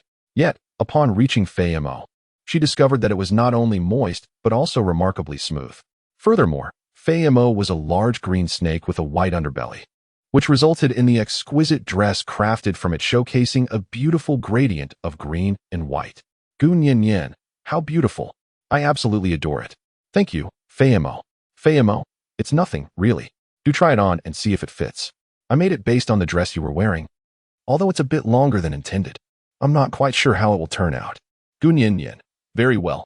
Gu Nian Nian initially intended to change immediately, but upon discovering the messy situation beneath her, she was met with a horrifying sight, blood flowing profusely below. Gu Nian Nian, wait a moment. Fei Mo, feeling embarrassed. Could you fetch me some water, preferably a bit more? Fei Mo, I have already prepared it for you. While you were asleep, we placed the water under the sun, and it has warmed up nicely. Gu Nian Nian, Fei Mo, there is still some left. Her nose tinged with emotion, suddenly moved. Thank you all. Lamire, this is a brilliant idea I conceived. Nian Nian, you should express your gratitude solely to me. Upon hearing this, Fei Mo shot Lamire a disdainful glance. Fei Mo, all right then, since it was your idea, why don't you go outside and fetch the water? Barrel by barrel? I shall attend to Nian Nian's needs. With a deft excuse, Fei Mo dismissed Lamire, leaving the latter speechless. Gu Nian Nian, ha ha ha, all right. Hurry up, no more fooling around. Lamire, please bring in the water. Lamire, oh, glancing back with a glare at a certain snake before leaving. As Lamire brought in the water, one bamboo tube after another, Gu Nian Nian couldn't help but sigh upon realizing they were contained within bamboo tubes. Gu Nian Nian, the primitive society is indeed quite rudimentary. However, these are certainly preferable to having nothing at all. Gu Nian Nian, all right, Fei Mo, Lamire. You may leave now. Fei Mo, Nian Nian, you have a stomach ache. Perhaps we could assist you with that. Lamire, yes indeed. Gu Nian Nian, Gu Nian Nian, do not presume that I am unaware of your ulterior motives. Leave me at once. Lamire, but Nian Nian. Your fragrance is quite alluring today. His expression suddenly shifts. Gu Nian Nian, Lamire, your words are rather frightening, aren't they? Gu Nian Nian also noticed something amiss with him. Just as he attempted to lunge forward, she swiftly intervened, forcefully expelling Lamire from the scene. Gu Nian Nian, no. What happened to him? Gu Nian Nian suddenly perceived that Lamire had resembled a wild beast. Fei Mo remarked, Nian Nian, your scent today is overwhelmingly potent, which is why he could not endure it. However, fret not, for I shall stand guard at the entrance. With that, Fei Mo promptly exited. In truth, he himself was on the brink of losing control, especially as Gu Nian Nian prepared to change her attire. The moment she relaxed her legs, the intoxicating fragrance enveloped the air. Gu Nian Nian, Gu Nian Nian, I harbor grave suspicions that this is far more potent than an aphrodisiac. Though I cannot provide scientific evidence, while the thought of Lamire's appearance instills a tinge of fear, she chooses to place her trust in him, believing he would never cause her harm. After a considerable amount of time, Gu Nian Nian finally completed her tasks, and at the moment she donned her new attire, a wave of comfort enveloped her. Gu Nian Nian, at last, I am no longer constrained, liberated. My stomach no longer aches, however. Wearing only a skirt does leave me somewhat exposed to the breeze. Nevertheless, using small pieces of animal hide as padding proves to be quite beneficial. Gu Nian Nian could never allow Fei Mo to make her inner wear. It was simply too embarrassing, something she couldn't articulate. However, she could not have anticipated that when she welcomed Fei Mo into the cave, the aroma that enveloped the entire cavern would be so potent that it would not only make him bleed from all 7 orifices, but, if it came to it, even all 9. Fei Mo, bleeding from 9 orifices, wandering in a daze. Gun yin yin. Gun yin yin. Fei mo. Fei mo. Do you hear me speaking? Fei mo. Gun yin yin called out several times. Yet the great serpent remained lost in a trance, until her voice finally roused Bai Cixin, whose lair was not far above. Bai Cixin exclaimed, "What is it? Why are you shouting?" Initially entering with indifference, he was now taken aback. Bai Cixin continued, "This scent. It is feminine. Have you entered your heat?" Gun yin yin. "Oh my goodness. Gun yin yin. Your entire family is the one in heat." Gun yin yin. "This is a normal reaction. Do you not realize?" Gun yin yin felt a surge of indignation at Bai Dian's words, yet due to her physical condition, she could only endure his nonsensical remarks. Bai Dian asserted, "I am not speaking nonsense. However, your scent is undeniably overwhelming." Reluctantly, he slapped a certain serpent, which caused Fei Mo to awaken. Fei Mo apologized. "Nian Nian, I am truly sorry. I could not rein in my impulses just now." He hurriedly began to tidy up Gun Yin Nian's belongings within the cave, fearful that remaining there any longer would lead him to inadvertently harm her. This was perhaps the first time since his coming of age that he experienced such potent feelings, despite his efforts to maintain control. Bai Dian, appearing flustered, remarked, "I will find a way to mask the scent," before hastily exiting, for even he found himself unable to contain his urges. Now, only Gun Yin Nian remained in the cave. Gun Yin Nian. Gun Yin Nian.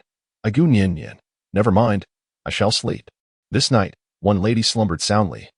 Yet certain serpents, lions, wolves, and those distant entities were racing restlessly through the valley, creating an atmosphere of turmoil and unease.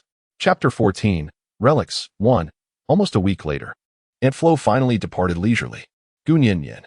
Sigh, these days are truly challenging.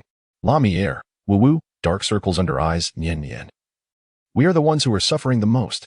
Gun Yin Nian carefully observed the crowd and soon realized that everyone was sporting dark circles under their eyes.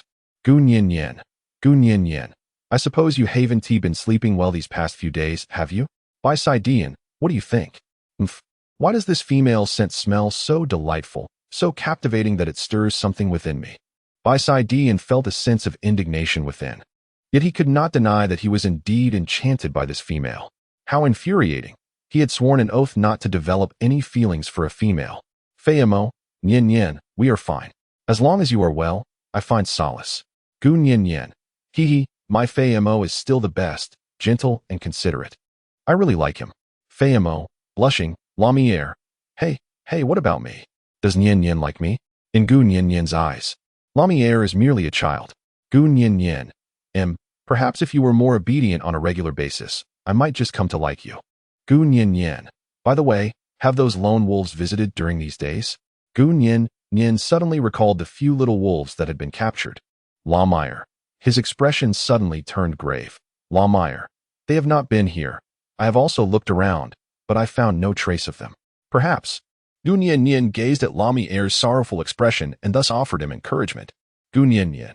It's all right. We will surely find it. Since the lone wolf tribe is not here to disturb us now, let us tidy up and seek out the elder of the ruins. Fei Mo. Nian Yin. Are you truly intent on going? It is quite a distance from here. Gun Yin Yin. Of course we must go. By the way, Bai Dian, will you join us? Upon hearing Gun Yin Yin's words, someone immediately became haughty once more. Bai Dian, I certainly shall not accompany you. I prefer to bask in the sun upon the grassy plains. And, incidentally, scratched his rear. Gun Yin Yin. Gun Yin Yin. I believe you should swiftly don some animal hide, for it is truly an affront to the eyes. Bai Dian. Humph. I rather enjoy being this way, unadorned. Gun Yin Yin. Fine, come as you please. Regarding a certain individual who is impervious to reason, Gun Yin Yin has decided to temporarily ignore him. In the following days, Fei Mo and La Mier were tasked with hunting, while Gun Yin Yin took on the responsibility of organizing the furs and provisions. At last, once everything was meticulously prepared, the three of them set forth. Outside the valley, Gun Yin Yin. Fei Mo, you are truly kind, but you need not hold me so tightly. I am quite capable of walking on my own. Fei Mo, no. The path here is quite steep. It is safer for me to carry you. Basking in the sunlight, Gun Yin Yin gazed at Fei Mo's cascading hair, and she found herself unexpectedly moved. Never had anyone shown such kindness towards her, she mused. La Mier. With an unhappy expression, La Mier. You might as well ride on my back. Gu Nian Nian. Well, with your petite frame. I fear I might crush you. La Meyer. Pouting. Just wait until I turn 20. Everything will be better then. For now, we are in a particularly unique time. Gu Nian Nian. By the way, just a moment. Fei Mo, please gather some mud by the riverside. Fei Mo, all right. Fei Mo understood Gu Nian Nian's intentions, for it was evident that their appearance posed a considerable risk outside. Thus, concealing their visage with mud was the most prudent course of action. La Mier, really? Nian Nian is undeniably beautiful. Why must she choose to hide her face like this? Gu Nian Nian. What, do you want others to stare at me like that? La Meyer. No, absolutely not. Nian Nian belongs solely to me. Fei Mo, glancing at La Meyer with disdain, observing the two engaged in their playful rivalry. Gu Nian Nian suddenly realized that this scene was the epitome of harmony. Gu Nian Nian. Fei Mo, how far is that relic from here? Fei Mo. It's probably just over 2 mountains and across 2 large rivers. We should be there soon. Gu Nian Nian. It is indeed quite far. But for the sake of returning home, I must go and take a look. Fei Mo. Home? Nian Nian. Does the location of your home have any connection to the ruins? Gu Nian Nian. I am uncertain, yet I must go and take a look, for I have lost the way home. Fei Mo. Very well, then let us proceed to investigate. The three set forth once more. As night fell, a torrential downpour ensued. The trio sought refuge in a cave to escape the rain. Gu Nian Nian. This rain truly comes unexpectedly. Sigh. Fei Mo. Nian Nian, are you cold? Here. Were these animal skins? Gu Nian Nian. All right. I initially believed that this night would unfold serenely. However, she remained utterly oblivious to the dark shadow that swept past her from behind. Author, I will update again tonight. I have been rather occupied these days. Yet I shall continue. Chapter 15. The Prince of the Eagle Clan. The sky gradually dimmed, with the feeble glow of the fire flickering in the wind, when suddenly, a white rabbit emerged at the cave's entrance. Gu Nian Nian. Oh, I believe this is a delectable dish. The rabbit is so adorable. Why must we consume such a charming creature? Gu Nian Nian. Apologies, but I have already feasted for several days. However, illuminated by the flickering flames, this rabbit appeared to be stained with blood. Considering that Fei Mo and La Meyer had already closed their eyes to rest, Gu Nian Nian resolved to catch it herself. It was not far, and besides, the creature was wounded. Yet, to her astonishment, the moment she stepped outside, it felt as though her body was ensnared by some unseen force, lifting her off the ground. Gu Nian Nian. Oh dear, what is happening to me? I have acrophobia. I am terrified of heights. It's unbearable. Gu Nian Nian's loud cry echoed through the air. But even if Fei Mo and La Mier emerged, it would be futile to pursue, for she was taken away by a colossal eagle. Fei Mo. Is it from the Eagle Clan? La Mier. It's a giant serpent. We must hurry. Nian Nian has been abducted. Fei Mo.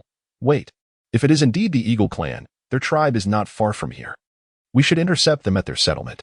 Furthermore, the Eagle Clan is known for their strict discipline. It is highly unusual for them to suddenly capture a female. There must be an issue within their tribe. La Mier. What does it matter? We need to reach their tribe now. Hurry, Great Serpent. My Nian Nian must not be harmed. At the Eagle Clan's settlement, the Great Eagle gently placed Gu Nian Nian upon the ground, and soon, all the members of the Eagle Clan gathered. Gu Nian Nian. You mustn't come any closer. Panicked, Gu Nian Nian. What is this place? Why are there so many eagles? Eagle Clan Prince. Phone. Everyone, step aside. He exclaimed loudly. Subsequently, the chattering eagles around dispersed. Eagle Clan Prince. Phone, my dear. You are truly beautiful. Gu Nian Nian. Beautiful? Ah, no, in truth, I am quite unattractive. Just look at my face. Gu Nian Nian remarked as she touched her face, discovering that the grime had already vanished. Gu Nian Nian. It is all due to that wretched downpour. Achio sneezes. Prince of the Eagle Clan. Wind, my dear. Are you unwell? Gu Nian Nian. What do you have to say for yourself? You left me out in the rain all night long. I am going to freeze to death. Prince of the Eagle Clan. Phone. I sincerely apologize, beautiful lady. I am Phone, the Prince of the Eagle Clan. I hope you can forgive me for bringing you back in this manner. Phone possesses a refined demeanor, exuding an air of nobility, and he is robust and full of vitality, resembling a soldier. Gu Nian Nian. Then, why have you captured me? Eagle Prince Phone. I am protecting you. Do you not recognize the Great Serpent and the White Wolf by your side? They are both outcasts, banished for their crimes, thus, I am saving you. Gu Nian Nian. Shocked, expelled individuals? What is this regulation? They did not harm me. Eagle Clan Prince. Wind. You are unaware? Gunyan. Ah, I'm actually lost, coming from another place. Eagle Prince. Wind. Oh, I see. Continuously gazing at Gunyan. Gunyan. Please, stop staring at me. It feels quite unsettling. Eagle Clan Prince. Forgive me, fair one. Your beauty is so captivating that I cannot help but be entranced. Gunyan. Are you complimenting me? However, what exactly happened with that expulsion? Eagle Clan Prince. Wind. Have you noticed that the great serpent beside you and that white wolf both bear a scar on their right forelimb? At this point, Gunyan suddenly recalled that this was indeed the case. Gunyan. Indeed, there is. Eagle Clan Prince. Wind. Exactly. The orcs who are exiled from their tribes are referred to as the exiled beasts. They are marked with a brand on their right arm, ensuring that no tribe will ever take them in. Gunyan. But what exactly did they do wrong to warrant their expulsion? Prince of the Eagle Tribe. Fong. That is uncertain. It could be due to harming females or internal tribal conflicts. However, regardless of the reason, the expelled beasts are perilous and cunning. They commit every conceivable atrocity and even take pleasure in capturing females. Gunyan. Astonished. No. I still choose to believe in them. They have treated me well, thus you should not speak of them in such a manner. Prince of the Eagle Clan. Fong. It seems this female has been deceived for a long time. Unable to discern reality from illusion. Prince of the Eagle Clan. Fong. Very well, however, no matter what you think, I shall not allow you to return.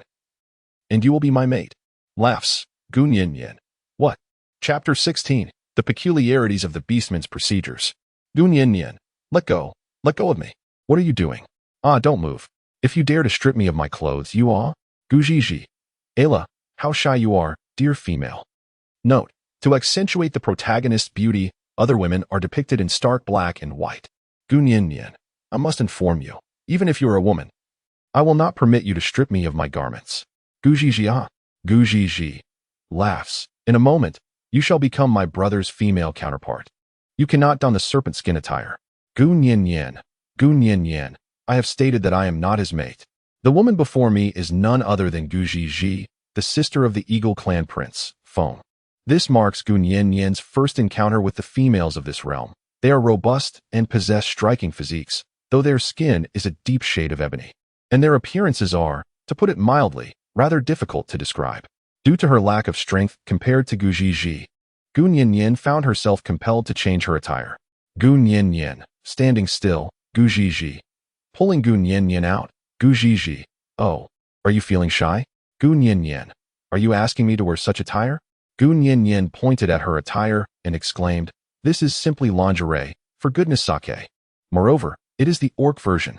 Gunyan. I've exposed too much. I refuse to go out. I'd rather die. Someone clings desperately to a nearby rock. Gujiji. Would it suffice if I offered you a fur cloak? Gujiji presents a thin fur pelt resembling a cape for Gunyan to wear. Gujiji. Is this acceptable now? Gunyan. But where are you taking me? Gujiji. You will find out soon. As Gunyan stepped outside, it was the very moment the sun began its ascent. Below, countless warriors of the Eagle clan stood poised and ready, while Gujiji, transformed into an eagle, carried Gunyan to the pinnacle of the highest mountain. Gunyan. What is the purpose of this? Eagle Clan Prince. Wind. My beautiful female leans closer. Gunyan. What are you doing? Suddenly, the wind unfurled its wings behind. Then, the people below began to cheer, each one methodically opening and closing their wings in harmonious unison, a beautiful rhythm rising and falling. Gunyan. This is truly magnificent. Prince of the Eagle Clan. Fong. Today marks the moment I ascend as the leader of the Eagle Clan. He turned to glance at Gunyan, then took her hand and raised it high. Prince of the Eagle Clan. Fong. She will become my mate today. Below, the Eagle Clan erupted in cheers. Gunyan. Wait. I didn't say anything. In a whisper, Prince of the Eagle Clan. Fong. It's all right. There are still many days to come. Female, you will come to like me. Suddenly, Fong knocked Gunyan to the ground. Gunyan exclaimed, What are you doing? Let go of me. Meanwhile, the Eagle tribe members below began to murmur in excitement. Oh, how thrilling. Today, our esteemed leader has finally matured. Goodness. Witnessing the leader's courtship is such a joy. However, That female seems rather petite. Can she withstand it? Indeed, just look at her slender frame. Sigh. Take a glance at Gigi. That figure is the type I should pursue. Humph. Gigi already has many admirers. It seems we have little chance. Upon hearing the bustling discussions below, Gu Nian realized what was about to transpire next. Gu Nian, in a fluster, hold on. We haven't truly gotten to know each other, have we? You see, you don't even know my name. Isn't this a bit too hasty? Eagle Tribe Prince, Foam a name? There's no rush. Once you become my mate, won't I know everything about you? Gu Nian, no? She braces against his body to prevent him from moving any closer. Gu Nian, I refuse to be your female. Not in the slightest. Your current actions are no different from those of the expulsion beasts. This is nothing short of coercion. Prince of the Eagle Clan, Foam, why? Suddenly astonished, Gu Nian. Dislike is simply dislike. Eagle Clan Prince, but I possess such a vast tribe. Do you truly doubt my abilities in that regard, fair maiden? Gu Nian. Damn it, big brother. I truly do not harbor any affection for you. I have no desire to understand you, nor do I wish to contemplate any such matters. I implore you, let me go. Emphasizing her words, Prince of the Eagle Clan, Foam, remained still, in turmoil, thus. The members of the clans below began to murmur amongst themselves. What is happening? Why is he not moving? Ah, could it be that our leader harbors some hidden ailment? Prince of the Eagle Clan, Foam, just consider, could you assist me, please? Gu Nian, what on earth? He actually speaks in a tone of supplication? Prince Foam of the Eagle Clan continued, if we fail to complete the mating ritual for the succession of the leader today, our tribe will descend into chaos. Gu Nian, what nonsense is this? Inheriting the leadership requires mating? How absurd. And in front of so many clan members? Eagle Clan Prince, Wind, I beg of you, with a grave expression. At that moment, chaos erupted below. Gu Nian focused her gaze and realized it was Fei Mo and the others. Chapter 17. The Curse of Hatred. Gu Nian. Fei Mo. Please hurry. Gu Nian cried out, but Prince Foam of the Eagle Clan seized the opportunity to cover her mouth. You scoundrel! Is this how your clan forces the females of others? Fei Mo exclaimed. If you dare to harm Nian, I shall end you. Lam Meyer declared, his fury unleashed. Surrounded by the Eagle Clan, Fei Mo and Lam Meyer grew increasingly anxious as they witnessed Foam not only refusing to release Nian, but also escalating his actions. What on earth is happening? Are we truly seizing someone else's female? Is she merely a prize to be taken? The Eagle Clan erupted into a flurry of discussions. Yet, even amid the chaos, they hesitated to prevent Fei Mo and Lam Meyer from advancing further. Meanwhile, Gu Nian, her eyes swollen and filled with tears, was rendered voiceless by Fang's grip, her cries stifled, and she could only strike out with her hands in desperation. Gu Nian, the Prince of the Eagle Clan, Foam, relentlessly pursued her, roaming over her body with fervor. At the very last moment, she seized the opportunity to open her mouth and bit Foam. At this instant, her mouth was filled with the metallic taste of blood. Gu Nian, I loathe you. Gu Nian uttered her words almost in tears, filled with profound hatred and an anguished roar that brought everyone to a halt. Oh my, what transpired? What did that female utter? This is disastrous. Did you hear her? She spoke those words. She really did. Oh my. Everyone was taken aback. Even Gu Gigi was so startled that she could barely stand. Fortunately, she was safeguarded by her male counterpart. Gu Nian, woe is me. I despise you. Why must I endure such torment? Why? Gu Nian wept inconsolably, tightly embracing herself. At that moment, Fei Mo finally reached the mountaintop and enveloped her in his arms. The floodgates of her tears opened even wider. Suddenly, the sky darkened, and a torrential downpour accompanied by fierce winds ensued. In an instant, the wind's neck bore crimson markings, encircling him like a slave's collar, constricting tighter and tighter until he could scarcely breathe. Prince of the Eagle Tribe, Wind, no. Gasping for breath, he began thrashing on the ground, even reverting to his primal instincts, yet he could not break free. Consequently, he was forcefully cast down from the mountaintop. Among his kin, only his sister, Gu Gigi, was willing to approach him. The rest looked on with disdain.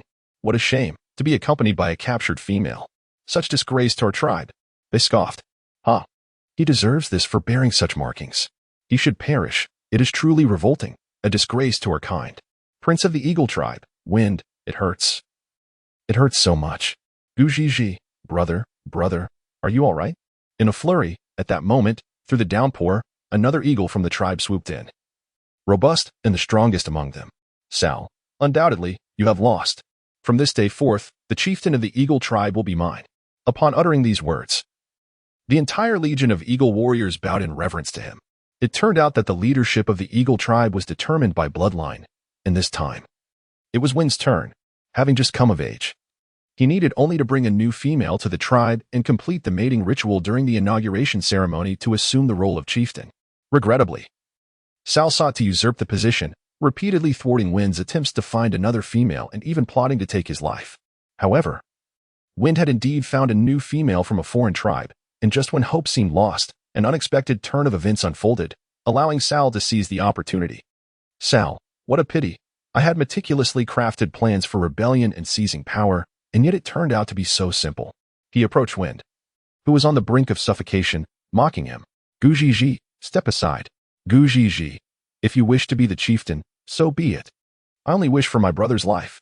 Sobbing, Sal, how dull. Do as you please. He departed, and the tribe's people began to press in tighter. Expel them. They must leave at once. Yes, expel them. With the consensus of the entire tribe, Gujiji, along with her 2 male eagles and Wind, was exiled. Their kin marked them with the sign of expulsion on their right arms. Following this, the eagle tribe departed, ignoring the wound on her own right arm. Gujiji immediately knelt before Gu Nian with Wind in tow. Gujiji, I beseech you, save him. He never intended to force you, I implore you. You are his only hope in this world. It was revealed that the reason males held such fear of females and treated them with utmost care was not solely due to their scarcity, but rather because of the potency of their curse. This curse would manifest when a female harbored extreme disdain, dissatisfaction, or hatred towards a male. Uttering the words, I hate you, the curse could lead to the male suffocating to death unless he received the female's forgiveness, which was rarely granted. Gujiji, I beg you, I plead with you. With relentless humility, Gujiji prostrated herself, while the 2 male eagles accompanying her knelt beside her, beseeching for forgiveness. Gu Nian had just managed to calm her emotions. She merely observed without any reaction. Fayamo said, Nian, if you do not wish to think about it, then do not force yourself, all right? It is not your fault. Lamier added, Indeed, indeed. Why should you forgive him? He deserves his fate. Nian, do not be afraid. You have us. The rain continued to fall. Gu Nian gazed at the 3 individuals kneeling before her, as well as the figure convulsing on the ground not far away. She hesitated. The memories of the torment inflicted upon her by the wind lingered in her mind, refusing to fade away. To save or not to save? The author's motivation for writing is indeed driven by flowers and encouragement. However, with midterm examinations looming next week, I shall be quite occupied. Chapter 18. A Lifetime of Atonement, to Save or Not to Save. Gu Nian suddenly sighed, lifting her gaze towards the setting sun, which was on the verge of disappearing. A wave of emotion washed over her, and her nose tinged with a bittersweet sensation. She longed to return home, yearned for her parents, her younger siblings. Thus, whether to save him or not seemed inconsequential in the grand scheme of her existence. Yet, she mused, if only she could truly be the villain. Gu Nian cast a fleeting glance, and her forgiveness was not merely verbal. More significantly, it resided within her heart. It was this genuine forgiveness that allowed the red markings etched upon Fang's neck to finally fade, although they did not vanish entirely.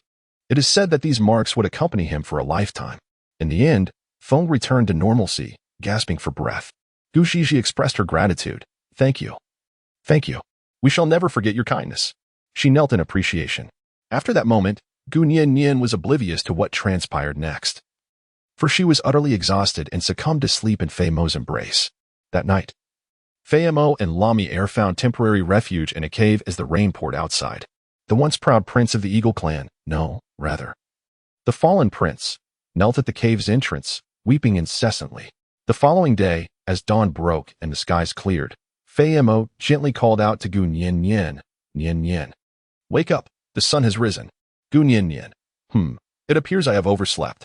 Fei Mo, no worries, it's still early. Lamier has gone to forage for food. Once he returns, let us make our preparations and set off for the ruins, shall we? Gu Nian, very well. Fei Mo was particularly gentle with Gu Nian today. Unbeknownst to her, last night, while she slept, she had clutched Fei Mo's arm tightly, tormented by nightmares, crying out for help. This revealed that the fear from the events of yesterday had yet to dissipate. Soon, Lemire returned, and after a brief meal, Gu Nian emerged from the cave with them. However, the sight of the fallen prince of the Eagle clan, Feng, left her utterly astonished. Gu Nian, why is he here? Fei Mo, Nian, please calm down. We drove him away yesterday, nearly beating him to death. Yet he still refuses to leave. Lemire, indeed. Dashi and I gave him a thorough thrashing. Gu Nian, never mind. Let us depart. Gu Nian resolved to disregard him. Yet after walking for a short distance, she noticed him trailing behind in the distance. Gu Nian, do not follow us. Prince of the Eagle clan, Feng, remained silent, bowing his head. Gu Nian, don't let him leave. Fei Mo glanced helplessly at Feng. Despite the harsh beating he and Lemire had given him last night, he still hadn't left. Now, even if they were to beat him to death, he might not depart. Fei Mo, Nian, he may not be able to be driven away. Gu Nian, why? Just as Gu Nian was filled with confusion, Gu Zhizhi, who had been hiding behind the wind, finally appeared. Gu Zhizhi, I sincerely apologize. My brother is aware of his wrongdoings towards you and is willing to dedicate his entire life to serve you. To be at your side. Gu Nian, I do not require it. Without hesitation, Gu Zhizhi, however, I cannot sway him. This is his decision. Gu Nian, it matters not. Just hasten to remove yourselves from my sight. Gu Zhizhi, with a troubled expression, we have no place to go. Fei Mo recounted to Gu Nian what had transpired yesterday when they were cast out. Gu Nian, with a heavy heart, Gu Nian, do you truly have nowhere else to go? Gu Zhizhi, sobbing. Gu Nian understood that they wished for her to take them in, yet at that moment, she had no desire to see them and felt compelled to hastily send them away. Gu Nian, if you head south, there lies a vast valley, encircled by mountains on three sides, with a great river on the other. Within it resides a rather temperamental lion, should he be inclined to take you in. Then you may venture there. Gu Zhizhi, is that truly the case? Thank you. Joyfully, Gu Nian, now that we have a place to stay, we should hasten to leave with your brother. Gu Zhizhi, I will give it a try. Gu Zhizhi intended to take Feng away, but unexpectedly, at that moment, Feng spoke up. Eagle Clan Prince Feng, please allow me to atone for my sins. I am willing to dedicate my life to protect you and serve you. He struck the ground fiercely with his hand. He was gravely injured, blood spilling around him, staining his garments crimson. Gu Nian declared, you may do as you please, but do not allow me to lay eyes upon you. With that, she proceeded towards the ruins, while Feng, adhering to her words, transformed into beast form and concealed himself in a corner, following her closely. Meanwhile, Gu Zhizhi and the others sought refuge in the valley. Little did they know, the proud lion stood beside the ruins, distressed. By sighting and lamented, they set out before me, yet here I am, 2 days later, and they have yet to arrive. How infuriating. Chapter 19, The Ruins 2. After several days of arduous travel, they finally arrived at the ruins. Fei Mo exclaimed, Nian. This is the place.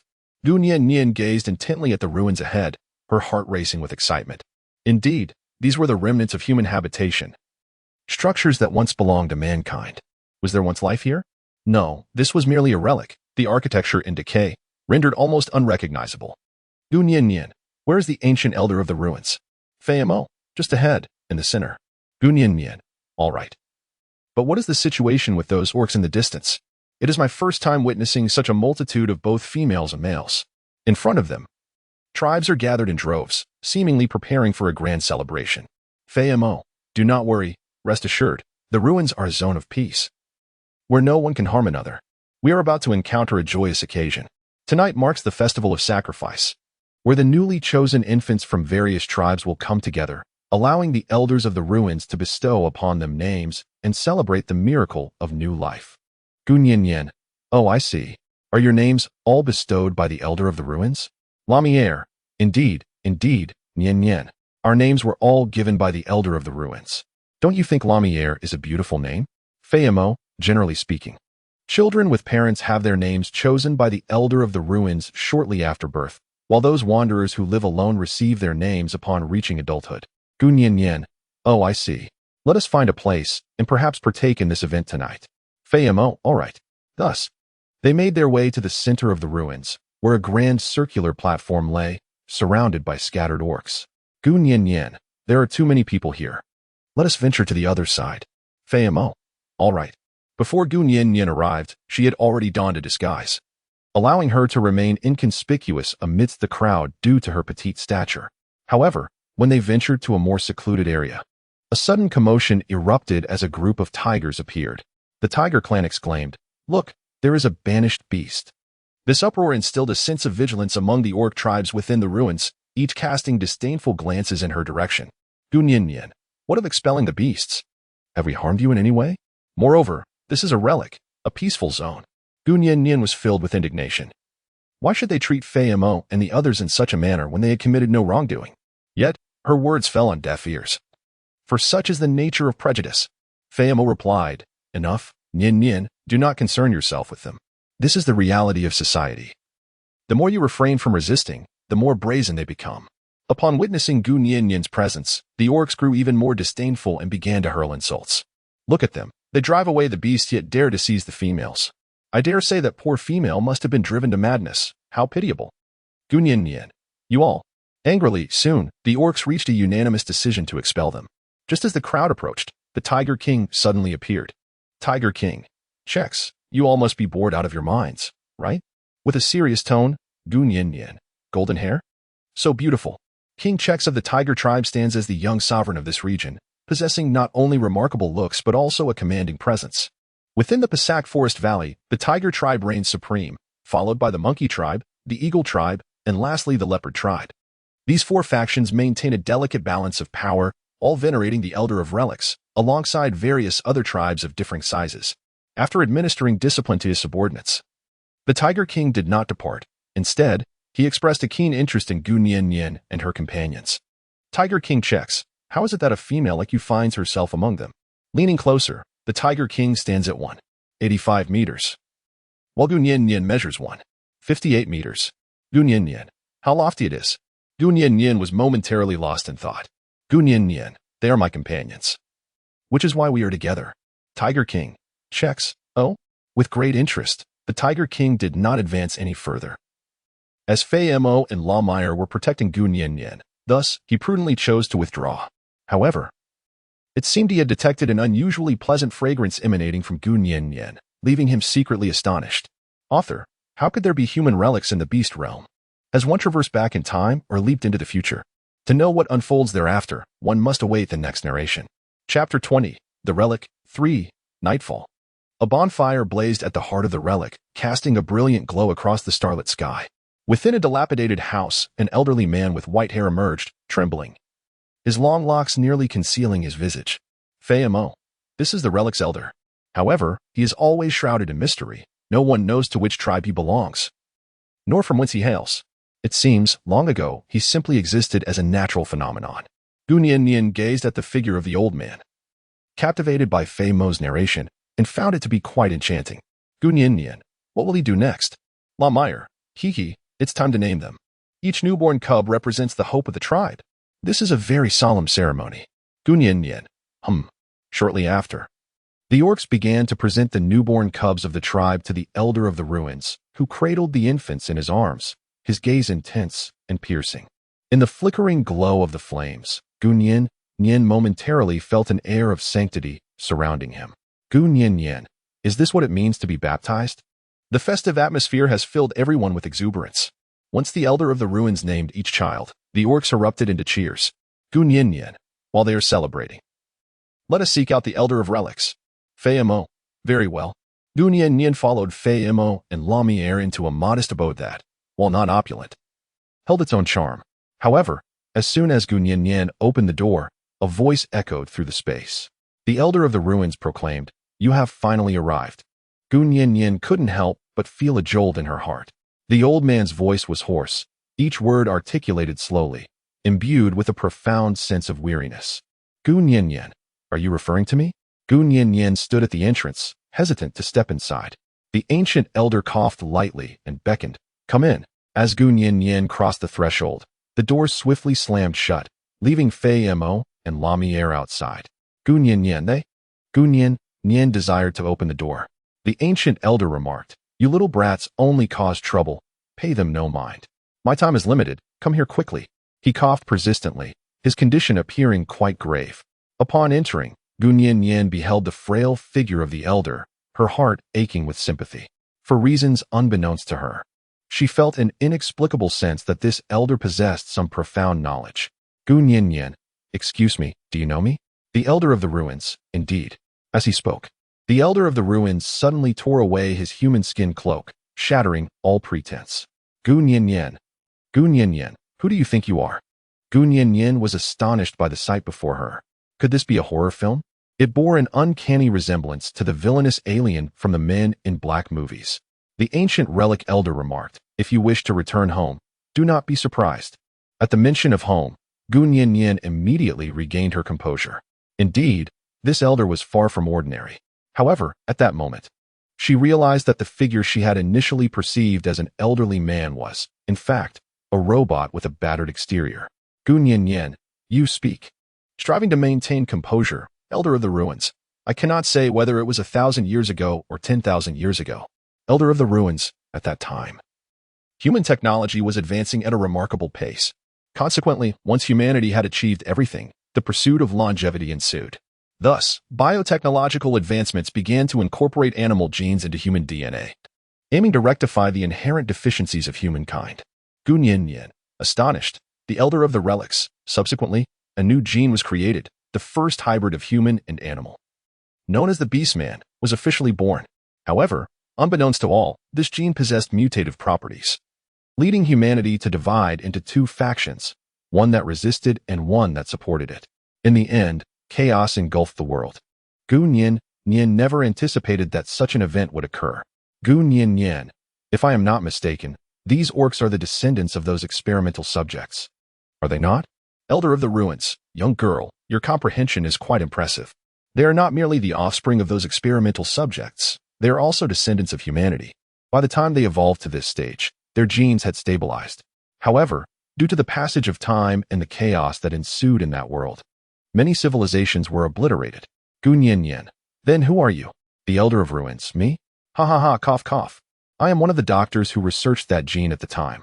This is my grave error. Therefore, I have embedded fragments of my thoughts into this robot 007, hoping to reveal the truth to the true savior when the time comes. Gu Nian, savior? Surely, you cannot be referring to me. However, what does this have to do with my return home? The era in which I lived had no such beings as genetic humans, Gu Nian retorted, expressing her inability to comprehend such an overwhelming amount of information at once. The ancient relic elder responded, you are indeed correct. Are you aware of the purpose of this robot, 007? It serves to preserve the essence of human civilization while continuously monitoring the stability of these genetic entities. Gu Nian, the elder of relics. Moreover, the most formidable experimental subjects I was studying at that time incorporated the genes of the tiger, snake, wolf, eagle, leopard, and lion, each possessing immense destructive power. Therefore, it is imperative that we locate them. The elder became increasingly animated as he spoke. Gu Nian, therefore. However, Gu Nian clearly has no desire to listen to these fabricated tales. She increasingly perceives them as false, even if they were merely a dream. The elder of the ruins, I require your assistance. With a weary expression, Gu Nian, perplexed, my assistance? Are you aware? My mind is currently in disarray, and I cannot discern whether the tale you speak of unfolds in the past or the future. The elder of ruins, I apologize, bowing his head. It is I who summoned you. I utilized the last vestiges of 007's power to traverse time and space, bringing you to the future, one might say, a distant future. Gu Nian, what? Angry, Gu Nian. All right, I understand. After all your words, it is clear that you are the one, the mastermind behind it all. I have my own life, yet you have dragged me into this chaotic world. Elder of the ruins, I apologize, I comprehend your anger. However, in this world, only you possess the ability to sustain the civilization. My investigations reveal that your genetic makeup complements the most formidable experimental subjects in various aspects. Only you can restrain their rampage and preserve their legacy. Gu Nian exclaimed, it is not me. I am under no obligation to do such a thing. In a state of panic, the ancient relic elder appeared to discern Gu Nian's thoughts as he gradually unveiled the heart of the robot. Gu Nian, what is this? I can see that within the heart of the robot, there is only a faint glimmer of blue fluorescence. The elder of the ruins, my life is on the verge of fading, and thus, I have summoned you through my will to undertake this monumental responsibility on my behalf. Gu Yin. Wait a moment. Gu Yin's heart softened suddenly, and she reached out to steady him before he could fall. The ancient relic elder implored. I beseech you, assist this world, aid the future of humanity. I need you to sustain the civilization of mankind. This tome of memories can guide you in crafting a new history, and within it lies the method for traversing time and space. Once you fulfill this task, you shall, be able to return. In an instant, the robot's body shattered, fragments scattering across the ground. Gu Yin. Wait, doctor. You cannot leave. You cannot depart. Sobbing. The truth is that very few can accept this reality.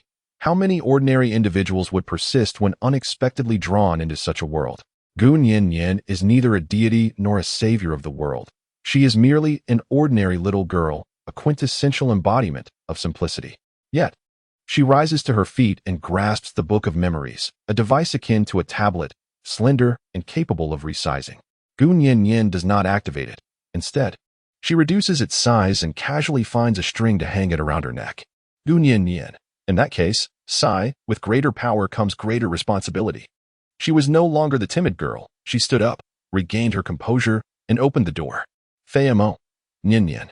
Lumiere, what happened? What did the elder of the relics say to you? Did he not allow us to enter? Gu Yin. He has passed away.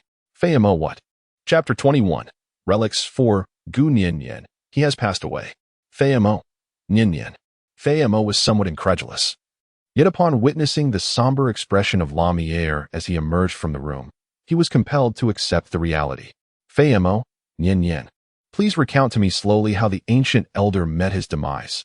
Was he not fine just moments ago? Gu Yin. Death is simply death. His life has naturally come to an end. His lingering presence was merely a weight for me. As for the inevitable, I shall inherit his identity and continue to live on.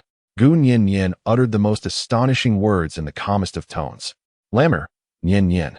Both Lamer and Fayamo simultaneously sensed that Gu Yin was in a state of distress, overwhelmed by a profound sense of loss. However, they found themselves at a loss for words in their attempts to offer comfort, as they remained in this uncomfortable silence. The very tigers that had sought trouble earlier began to spread the news. Soon, the beastmen gathered around. Is it true that the elder of the ruins has perished? Is it real? Indeed, it is true. It is said that this female was the one who killed him, and she feigns innocence. My heavens! These exiled beasts are truly ruthless. We must drive them away. Gu Yin cast a cold gaze upon those self-righteous orcs. Gu Yin, let us depart. Yet, how could the orcs possibly allow them to escape? We cannot permit their departure. We must avenge the elder of the ruins. Yes, vengeance must be sought. Soon. As the situation teetered on the brink of chaos, the Tiger King arrived. Tiger King checks. It appears that these days have indeed been quite tumultuous. The Tiger King checks maintained a nonchalant demeanor, as if the events unfolding around him bore no significance to his being. Gu Yin, the ancient relic elder met his demise due to the natural end of his lifespan. It was not by my hand. Tiger King, check easy, however. It appears that you were the last to enter the ancient relic elder's chamber, were you not? Gu Yin, it is indeed I. But he merely entrusted his task to me, allowing me to fulfill his mission in his stead. Consequently, the orc skepticism deepened. How could they trust a mere female to replace our esteemed elder? Who does she think she is? Perhaps she has orchestrated this all along. Eliminating the elder to usurp his position, the murmur of dissent grew louder. Tiger King, checks. It appears they do not accept your reasoning. Just as the standoff reached a critical point, the Eagle King interjected unexpectedly. Sal, I have encountered this female before. However, she was expelled alongside the traitor from our tribe. Sal's words were akin to adding fuel to the fire, inciting the crowd's outrage. As the clamor intensified, the fallen prince, Feng, who had been silently enduring, finally revealed himself. Eagle Prince, Feng, traitor? Shouldn't that title be yours? You usurped my throne. Does that not make you the true traitor? The appearance of Feng astonished everyone, after all. The former Eagle King had once commanded great respect, and no one in this forest was unfamiliar with him. Following his demise, Feng was expected to inherit the throne. But rumors of chaos within the Eagle tribe suggested his fall from grace, leading to Sal's ascension. Sal, I believe we are all wise enough to see that there is nothing to lament over a fallen one. Sal's remarks drew attention to the mark upon Feng's neck, which further escalated the turmoil. The crowd not only denounced Gu Yin and her companions, but also hurled verbal abuse at Feng. Gu Yin, Regardless of whether you believe it or not, the truth remains the truth. I shall demonstrate it to you through my actions." Upon hearing Gu Nianyan's words, the crowd began to murmur amongst themselves. A female, attempting to validate herself through her actions. What does she think she is? Perhaps it would be better for her to vanish altogether. Gu Nianyan death? Tell me, what would happen if I were to utter the words "I hate you" to you just before my demise? Gu Nianyan scoffed coldly, causing many male orcs to immediately cover their mouths, too intimidated to utter another word. As the atmosphere settled into a profound silence, Fei Mo and Lamiere also bore witness to Nianyan's plight, alongside Foam. Prince of the Eagle clan, Foam, remarked, "I observed from the treetops, peering through the window, that the ancient relic keeper indeed met his demise of his own accord, and before his passing, he entrusted his token to Nianyan." Tiger King. Che Kusi inquired, "Token? What token?" Gu Nianyan retrieved the tome of memories from around her neck and magnified it. Yet, this sequence of actions, accompanied by an astonishing radiance, left the beastmen in a state of utter amazement. Gu Nianyan, this is it. From today onwards, I shall live in his stead. The memory tome is akin to a slender screen, which Gu Nianyan can effortlessly manipulate to alter the light source and even the imagery. These orcs, having never encountered such advanced technology, willingly choose to believe. Tiger King checks, thus, kneeling as the newly appointed relic envoy. "We of the Tiger clan are prepared to acknowledge you." Gu Nianyan expressed her confusion regarding the actions of the Tiger King. It seemed deliberate, yet lacked a sense of intention. As the Tiger clan made their stance known, the Eagle clan naturally felt compelled to respond. However, the other leaders participating in the ritual, such as those from the Monkey and Leopard clans, did not attend in full. They were represented only by a portion of their members. Consequently, this arrangement effectively signified the acknowledgement of Gu Nianyan's new identity by the representatives of 4 prominent beast clans. Gu Nianyan, since there are no objections, we shall take our leave. Tiger King, Chikizi, however, how shall we find you in the future? Esteemed messenger of the ruins? Esteemed? Gu Nianyan increasingly feels that Tiger King is indeed being sincere. Gu Nianyan, the southern valley where I reside. After Gu Nianyan finished speaking, she hurriedly departed. Meanwhile, the Tiger King Chikizi gazed at her silhouette, lost in contemplation for an extended period.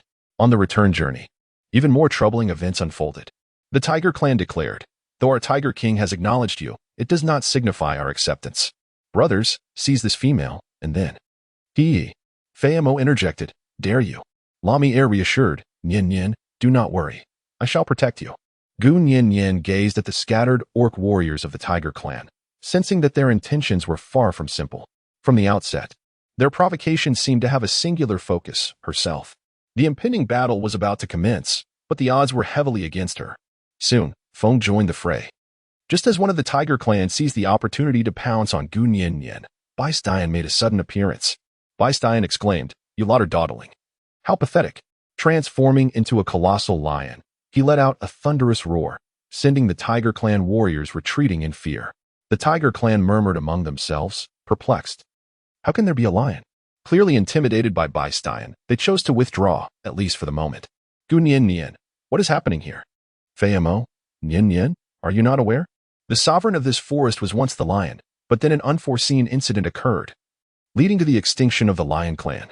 Gu Nianyan, Gu Nianyan was skeptical and then inquired with Beistein. Beistein replied, "Shouldn't you first express concern for me and wonder why I am here?"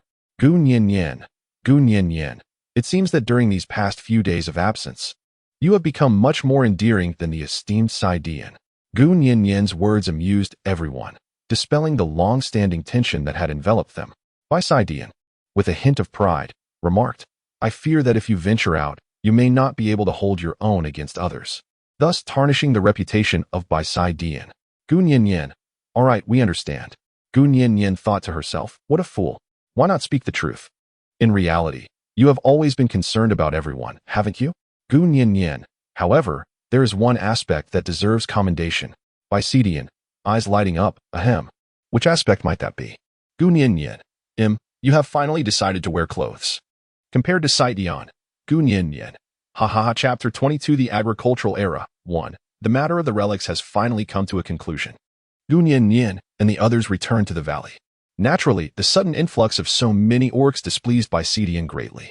His dissatisfaction escalated to the point where he tore his clothing, exposing his bare backside. In his own words, Bisidian, in my own home, I wear what I please. And if I choose not to, then so be it. Gunyin.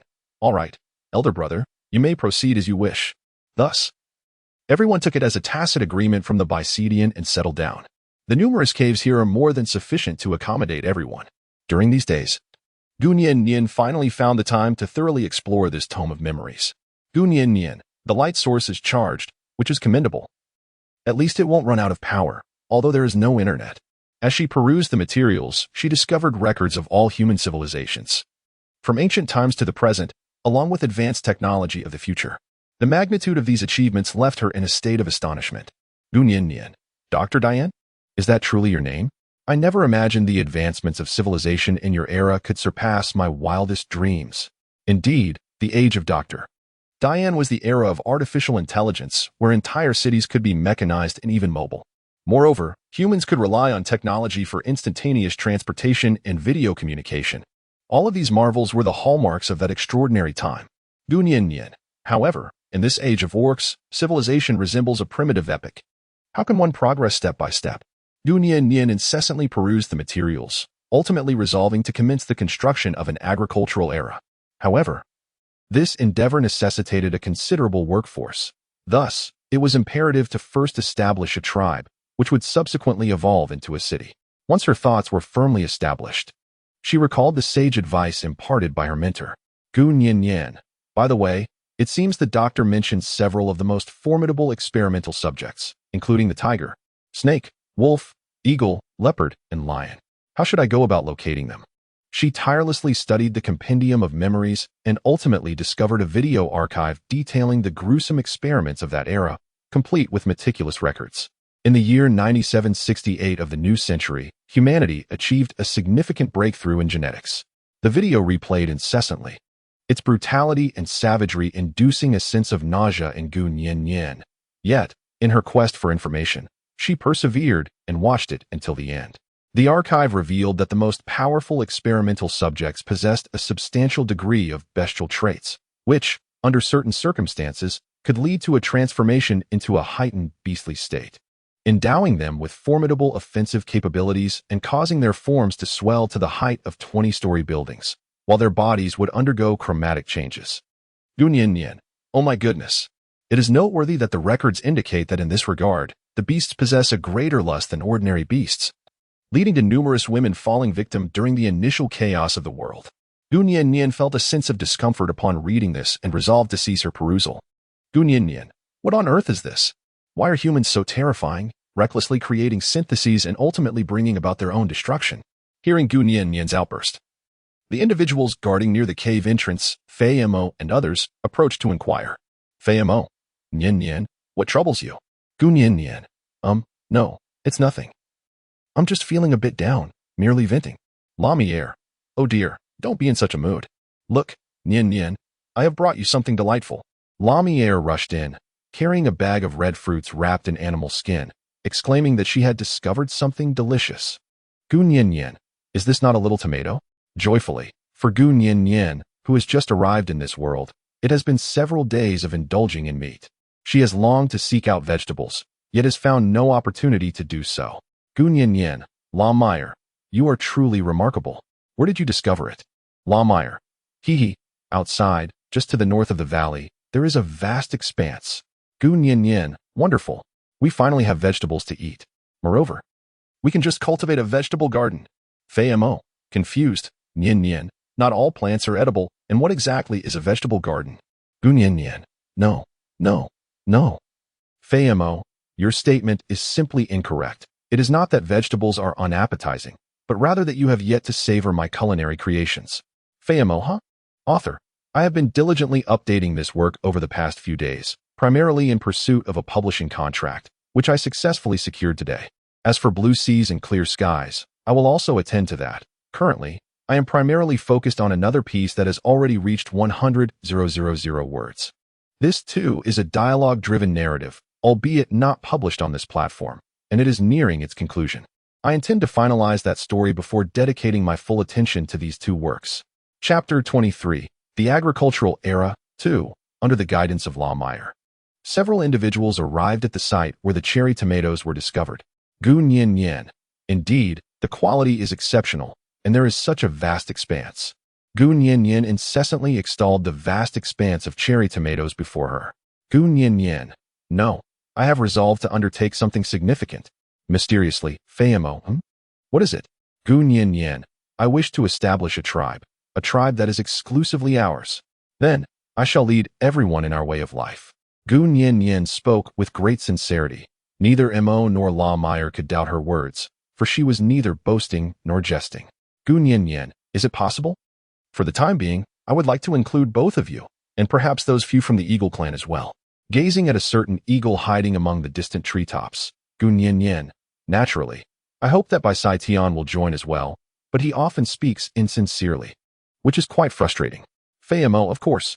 As long as Nian Nian wishes to pursue it, I will unconditionally support you.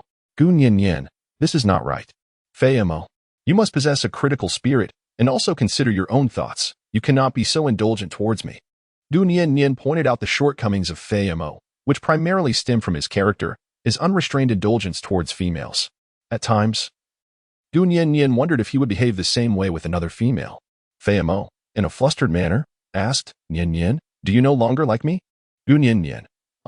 No, that's not it. Oh dear, I can't explain. It's just, well, there's nothing much. I really like Feiamo.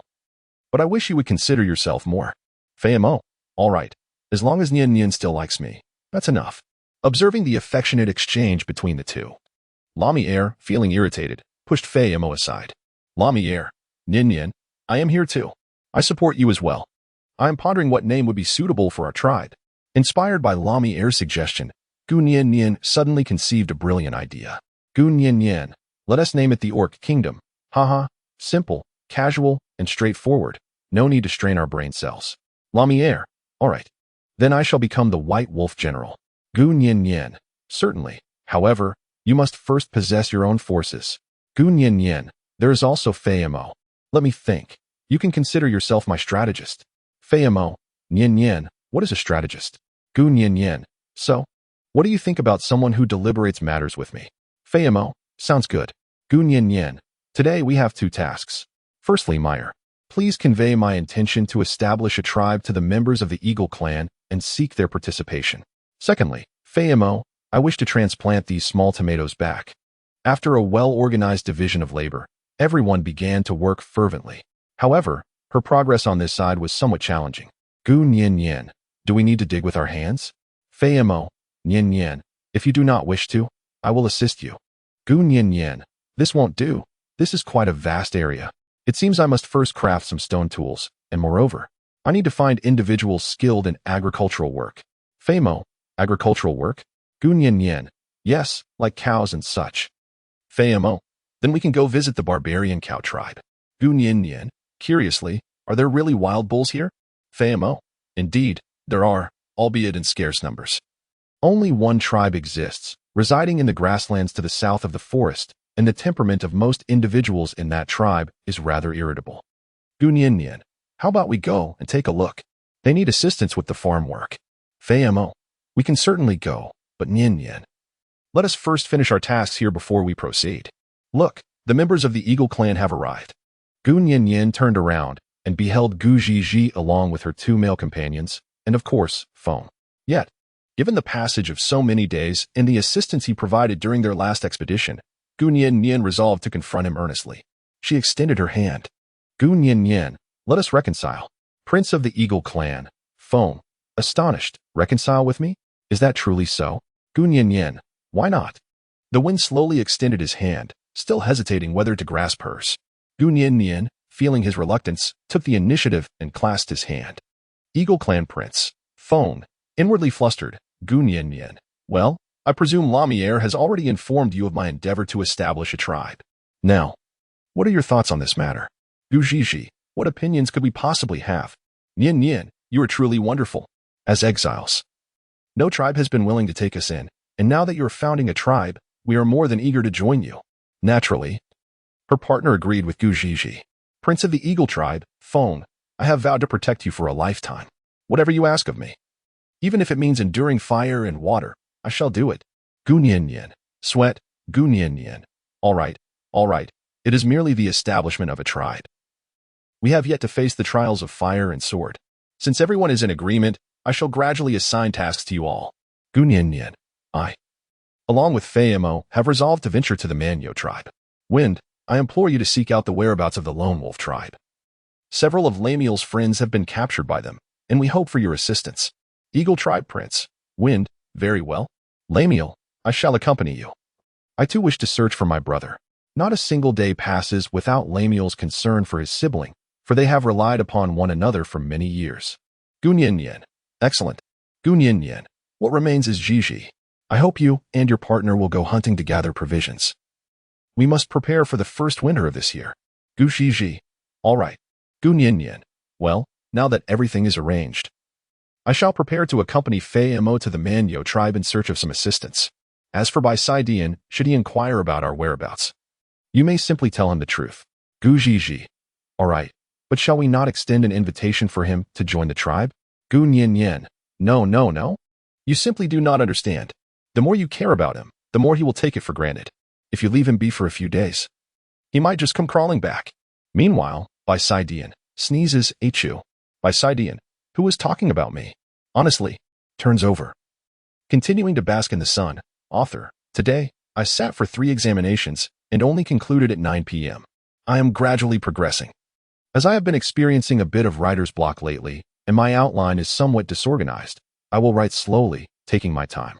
Chapter 24. The unforgettable past. The summer weather is notoriously fickle. As Fei Mo and Gu Nian Yin journeyed, large raindrops began to fall in unison. Thus, they were compelled to halt their progress and seek refuge in a cave to escape the downpour. Gu Nian Yin. It seems I always encounter rain. Fei Mo. No worries. I shall kindle a fire. Let us make do today. Gu Nian Yin.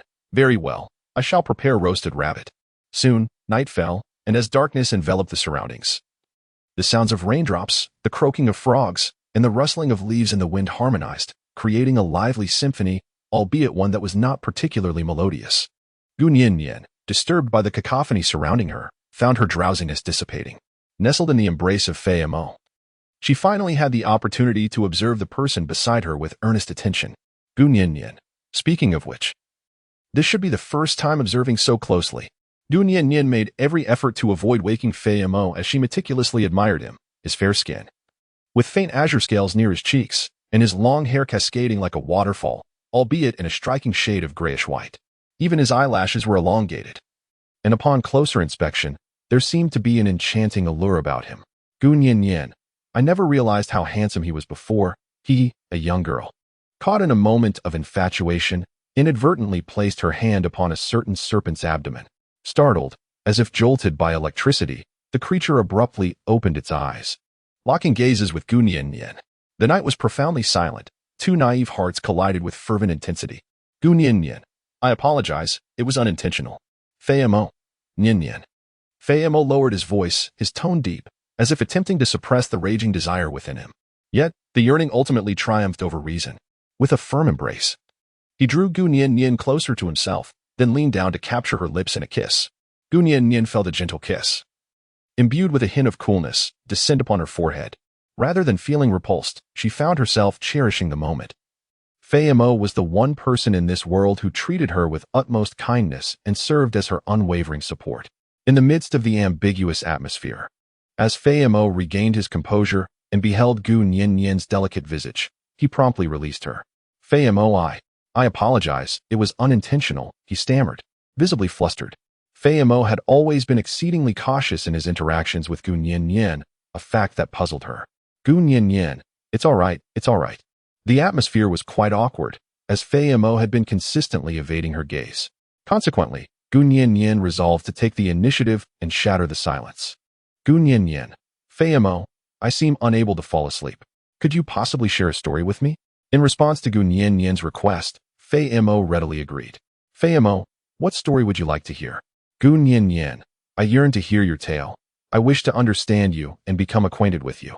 Gu Nian Yin expressed her thoughts this way because she sensed that Fei Mo was grappling with something profound within himself. He bore a heavy burden of worries. Seemingly engulfed in fear, yet unaware of its source. Gu Nian resolved to uncover the truth. Fei Mo, with a somber gaze, do you truly wish to know? Gu Nian. Fei Mo, I implore you. I truly wish to know. Fei Mo. Very well. Sighs. I had hoped that this matter would remain known only to myself, or perhaps forever buried within my heart. Nian, it is a tale steeped in darkness. Fei Mo begins to recount the past. At that time, he emerged along with a clutch of eggs, hatched into existence. Fei Mo. Serpents seldom prioritize familial bonds. Thus we were raised in solitude from an early age. While many serpents form tribes, I, being the weakest among them, chose to join a small tribe led by a female.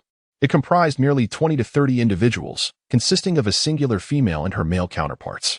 Gu Nian. And then? Fei Mo. Then, the nightmare began. It turned out that the males who joined their tribe were required to labor daily, providing sustenance for the females. However, at that time, Fei Mo had not yet reached maturity, and thus hunting was beyond his capacity. He remained in the cave, attending to the daily needs of the females. Yet, the Serpent Queen seemed eternally unsatisfied, subjecting him to various forms of abuse. Each day, Fei Mo lived in a state of anxiety and fear, striving with all his might to fulfill the Queen's demands, yet she was perpetually unfulfilled. Until one day, the Serpent Queen was to bear offspring and required a substantial amount of food to prepare for the winter. Consequently, the tribe became busier. But that year brought a severe drought, and food was exceedingly scarce, leaving most of the tribe's people hungry. The serpent women grew irate, demanding that their kin procure more food. She even ordered that Fei Mo be confined. Serpent Queen, if you cannot mature, prepare to become my sustenance. The young Fei Mo was haunted by this declaration. On the eve of his coming of age, the entire serpent clan observed him with indifference. Even if the queen were to consume him, none would intervene. The suffocating fear ultimately compelled him to mature. Transforming into an orc, he broke free from the constraints of the serpent tribe, a fervent desire for vengeance igniting within him. With the immense power bestowed upon him by his maturity, coupled with the tribe's dwindling numbers, he seized the moment, vanquishing the male members of the clan and advancing towards the Serpent Queen, who was on the verge of giving birth. Serpent Queen, what do you intend to do? Young Fei Mo, what do you think? Fei Mo brandished a sharp stone shard, blood still dripping from it.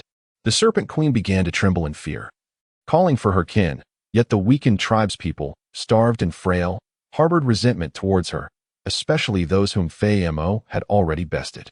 With a swift stride, Fei Mo grasped the Serpent Queen by the throat and, with blinding speed, severed her windpipe. The swiftness of his action was such that she had not even uttered a curse before her life was extinguished. That night, Fei Mo resolved to depart.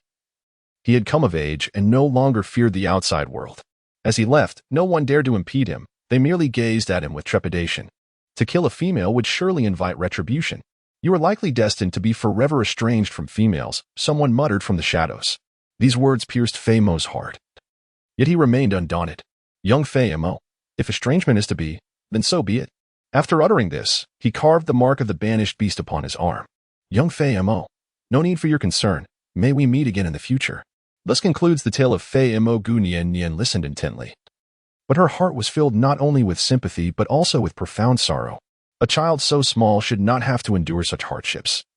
Being compelled to grow up far too soon. Gu Nian. It's nothing. It's all in the past. However, it's quite strange that for decades, aside from you, I haven't encountered a single female. If it weren't for you, Nian, I might have truly believed that it was a curse. Gu Nian could discern that although Fei Mo was jesting and speaking of it all in a light-hearted manner, deep within, the wounds of his heart were, in truth, profoundly painful. Gu Nian embraced Fei Mo tightly. Gu Nian, from now on, I will be by your side. Cast aside all curses. You need not fear. Should you wish to weep, let your tears flow freely. I shall always be here for you, unwavering and resolute, never abandoning you. Fei Mo had not anticipated that Gu Nian would be so unafraid of his identity as a murderer, showing such profound concern for him. He couldn't help but feel a surge of emotion. Fei Mo, Nian, do you know? Gu Nian. Fei Mo, in truth, I have always harbored a deep-seated fear that upon learning of my past experiences, you would come to dread me. Furthermore, I have long believed that in this lifetime, I would never encounter another female again. Gu Nian, now you need not fear, for you have me. Gu Nian smiled gently. From this moment on, they had become each other's support, and their fragmented souls were once again made whole. Author, Please fasten your seatbelts. The pace is about to quicken. Chapter 25, The Beastly Transformation. A few days later, in the Manyo tribe, Fei Mo said, "Nian Nian, as we enter shortly. You must stay behind me and be cautious, all right?" Gu Nian Nian. Very well. As the two entered the Manyo tribe, little did they know that they were immediately apprehended by several burly men. At that moment, a robust man approached. And it was then that Gu Nian Nian and the others learned that he was Jinsalake, the leader of the Manyo tribe. Leader Jinsalake, who are you? Gu Nian Nian, do not be concerned. We are not malevolent beings. Manyo Chief Jinsalake. Humph. Then what brings you to tread upon our grasslands? Gu Nian Nian, I wish to engage in negotiations with you and request your alliance. Clan leader Jinsalake of the Barbarian Bulls. Ha ha ha. Join? Our Barbarian Bulls have never allied with any other tribes. Gu Nian Nian. No, please allow me to speak first. I wish to discuss matters with you. As we have come here with the intent of negotiation, how about we deliberate on this before addressing other concerns? Chief Jinsalake of the Barbarian Bull tribe, with skepticism, well, that is acceptable, but you must first undergo the trials of our tribe's warriors. You see, the Barbarian Bull tribe venerates strength, and to earn their allegiance, one must possess formidable power. Chief Jinsalake of the Barbarian Bull tribe, Dick, come forth. At the sound of his name, a towering man, brimming with muscle, emerged from the depths of the tribe. Warrior Dick, Chief, what is it? Gu Nian Nian, I have a foreboding feeling. The bull leader, Jinsi Lake, indeed. You see, they wish to negotiate peace with our tribe, thus they seek your presence to ascertain their sincerity. Warrior Dick, very well. Dick gazes in our direction. Warrior Dick, who among you can match me? Gu Nian Nian, must we compete? What if I lose? Brave warrior, Dick, lose? Ha ha ha, if you lose, then let the corpse remain. Fei Mo, then I shall compete on her behalf. Fei Mo stepped in front of Gu Nian Nian. Gu Nian Nian, however, it is not feasible. It is exceedingly perilous. No more. We shall not compete any longer. Gu Nian Nian, in a state of panic, sought to intervene, yet was halted by Fei Mo. Fei Mo asserted, Nian Nian, you must trust me. With unwavering conviction. Go Nian Nian. No, no, the competition is about to commence. Warrior, Dick, ha ha ha. Today I shall witness whether the python is mightier or if our barbarian bull prevails.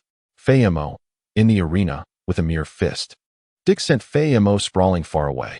Yet, Fei Mo persevered, aware that his strength could not rival Dick's. Thus, he resorted to entanglement to restrict Dick's movements. Warrior Dick, huh? Merely a trivial skill. I initially thought this tactic would prove effective, but little did I know that the strength of the barbarian bull is not to be underestimated. After several rounds of competition, Fei Mo's body was already covered in wounds. Gu Nian Nian, not the end, not the end. Weeping, Gu Nian Nian's heart was in turmoil. She wished to no longer witness anyone suffering on her behalf. Especially not Fei Mo. Under immense pressure, Fei Mo was compelled to reveal his beastly form in an instant. Thus commenced a colossal battle in the arena, where a ferocious bull and a constricting python entwined and tore at each other. Yet, Dick maintained the upper hand, ruthlessly pinning Fei Mo beneath his foot. Warrior, Dick, ha ha ha. Behold how I shall crush your serpentine bones. Gu Nian Nian, not the end. Gu Nian Nian shouted fervently, and at that critical moment, her voice roused Fei Mo, who was on the verge of losing consciousness. His eyes glistened with a crimson hue, and his body suddenly swelled in size. The once azure skin began to darken, transitioning to a deep purple, exuding an air of solemnity and majesty. At this moment, Fei Mo stood nearly as tall as a 20-story building, his cranial bones undergoing a transformation, with scales protruding, reminiscent of a dragon, instilling a profound sense of dread. Gu Nian Nian. So, you are one of them. Gu Nian Nian did not anticipate that Fei Mo was, without a doubt, one of the most formidable experimental subjects in the eyes of the doctor. In the contest, Fei Mo emerged victorious, prompting all the members of the Manyo tribe to kneel in reverence. Great Serpent God, please forgive our impudence. Great Serpent God, they chanted, bowing with utmost sincerity, including the chieftain of the Manyo tribe. Observing that the situation was under control, Fei Mo reverted to his normal form. However, the process of transformation had depleted a considerable amount of energy. Consequently, just as he returned to his usual state, Fei Mo succumbed to unconsciousness. Gu Nian Nian, absolutely not. Gu Nian Nian rushed forward and embraced the unconscious Fei Mo, who lay on the ground. Chapter 26, Depression. Within the Manyo tribe, Gu Nian Nian, How is Imota? Mighty Bull leader Jinslack, there is no need for concern. The serpent god has merely sustained minor injuries and is simply exhausted. At this moment, the mighty bull tribe exhibits an unwavering reverence towards them. Gu Nien Yen, why do you refer to him as the great serpent god? Chief Jinsi La Ku of the barbarian bull tribe. It is because we had the fortune of encountering him once, a century ago. His colossal form and peculiar coloration perfectly embodied the image of the serpent god, and legends say that the serpent god bestows good fortune upon the tribe. Gu Nien Yen. They must be referring to the descendants of the previous strongest experimental subject. Gu Nien Yen. Very well then. Gu Nien Yen contemplated that perhaps she could leverage the title of the serpent god to request their allegiance. Gu Nien Yen. Ahem. Gu Nien Yen. In fact, the serpent deity has come this time to discuss a matter of great importance with you. Chief Jean Silake of the barbarian ox. Please, go ahead. Gu Nien Yen. The great serpent god commends your courage and strength, and thus desires for you to join his tribe. The serpent god shall bestow his protection upon you. Upon hearing this, Jinsalake felt a surge of joy in his heart, yet a tinge of worry also emerged. Chief Jinsalake of the barbarian bull tribe. We, of the barbarian bull tribe, are willing to follow the serpent god. Chief Jinsalake of the barbarian bull tribe. However, he hesitated to continue. Gu Nien Yen. What troubles you? Manyo Chief Jinsalake. I beseech the great serpent god to save my daughter. If she is rescued, our entire Manyo tribe shall pledge our lives in unwavering loyalty. Indeed, Jinsalake harbors selfish motives, for she is his only daughter. Gu Nien Yen. Certainly. Leader Jinsalake of the bull tribe. You have agreed. He appeared somewhat incredulous, wondering how one could so readily acquiesce. Gu Nien Yen. Humph. Gu Nien Yen. Have you forgotten the might of the serpent god? Gu Nien Yen. Speak. What ailment has your daughter been afflicted with? Gu Nien Yen initially felt unconcerned, for she believed her medical expertise would suffice. However, when Jinsalake commanded his men to bring in his daughter, Gu Nien Yen was struck by the gravity of the situation. The girl, named Jisan, affectionately referred to as Little N, was quite young and, aside from her inability to speak, appeared physically well. Nevertheless, upon closer examination, Gu Nien Yen perceived that she seemed to be a girl in the late stages of depression. Gu Nien Yen, with a headache. Can there really be depression in a world of beasts? In order to gain a deeper understanding of the condition, Gu Nien Yen engages in conversation. Gu Nien Yen, hello. Jean Cian persistently evades, entirely refraining from engaging with her. In exasperation, she ultimately concedes and allows him to withdraw. Mighty Bull leader Jean Lack. Tell me, is there any hope for my daughter's recovery from this ailment? Gu Nien Yen. Once the serpent deity awakens, I shall confer with him. For now, I wish to comprehend the childhood tribulations encountered by Shao, and King Silic commenced a dialogue. Revealing himself to be a father who dotes upon his daughter, exhibiting no signs of abnormalities or mistreatment. Leader of the barbarian bulls, King Silic. In truth, my daughter's affliction began 3 years ago. Prior to that, she was quite normal, save for her shyness. Gu Nien Yen. Oh, why didn't you mention it earlier? So, what happened 3 years ago? The fierce bull leader, Jinsalak. Yes, she began to lose her ability to speak. Gu Nien Yen had previously observed that Xiaoan's tongue appeared entirely normal. However, she was unable to produce any sound.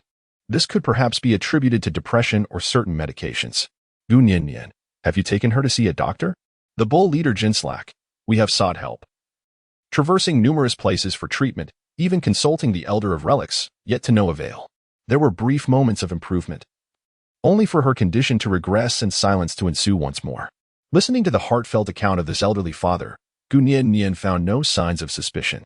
However, when it came to the roots of depression, it was evident that some experiences must have contributed to its onset. She contemplated that perhaps she should venture into the village to gather more information. Gu Nien Yen. Very well. I shall convey the circumstances to Lord Snake God, rest assured.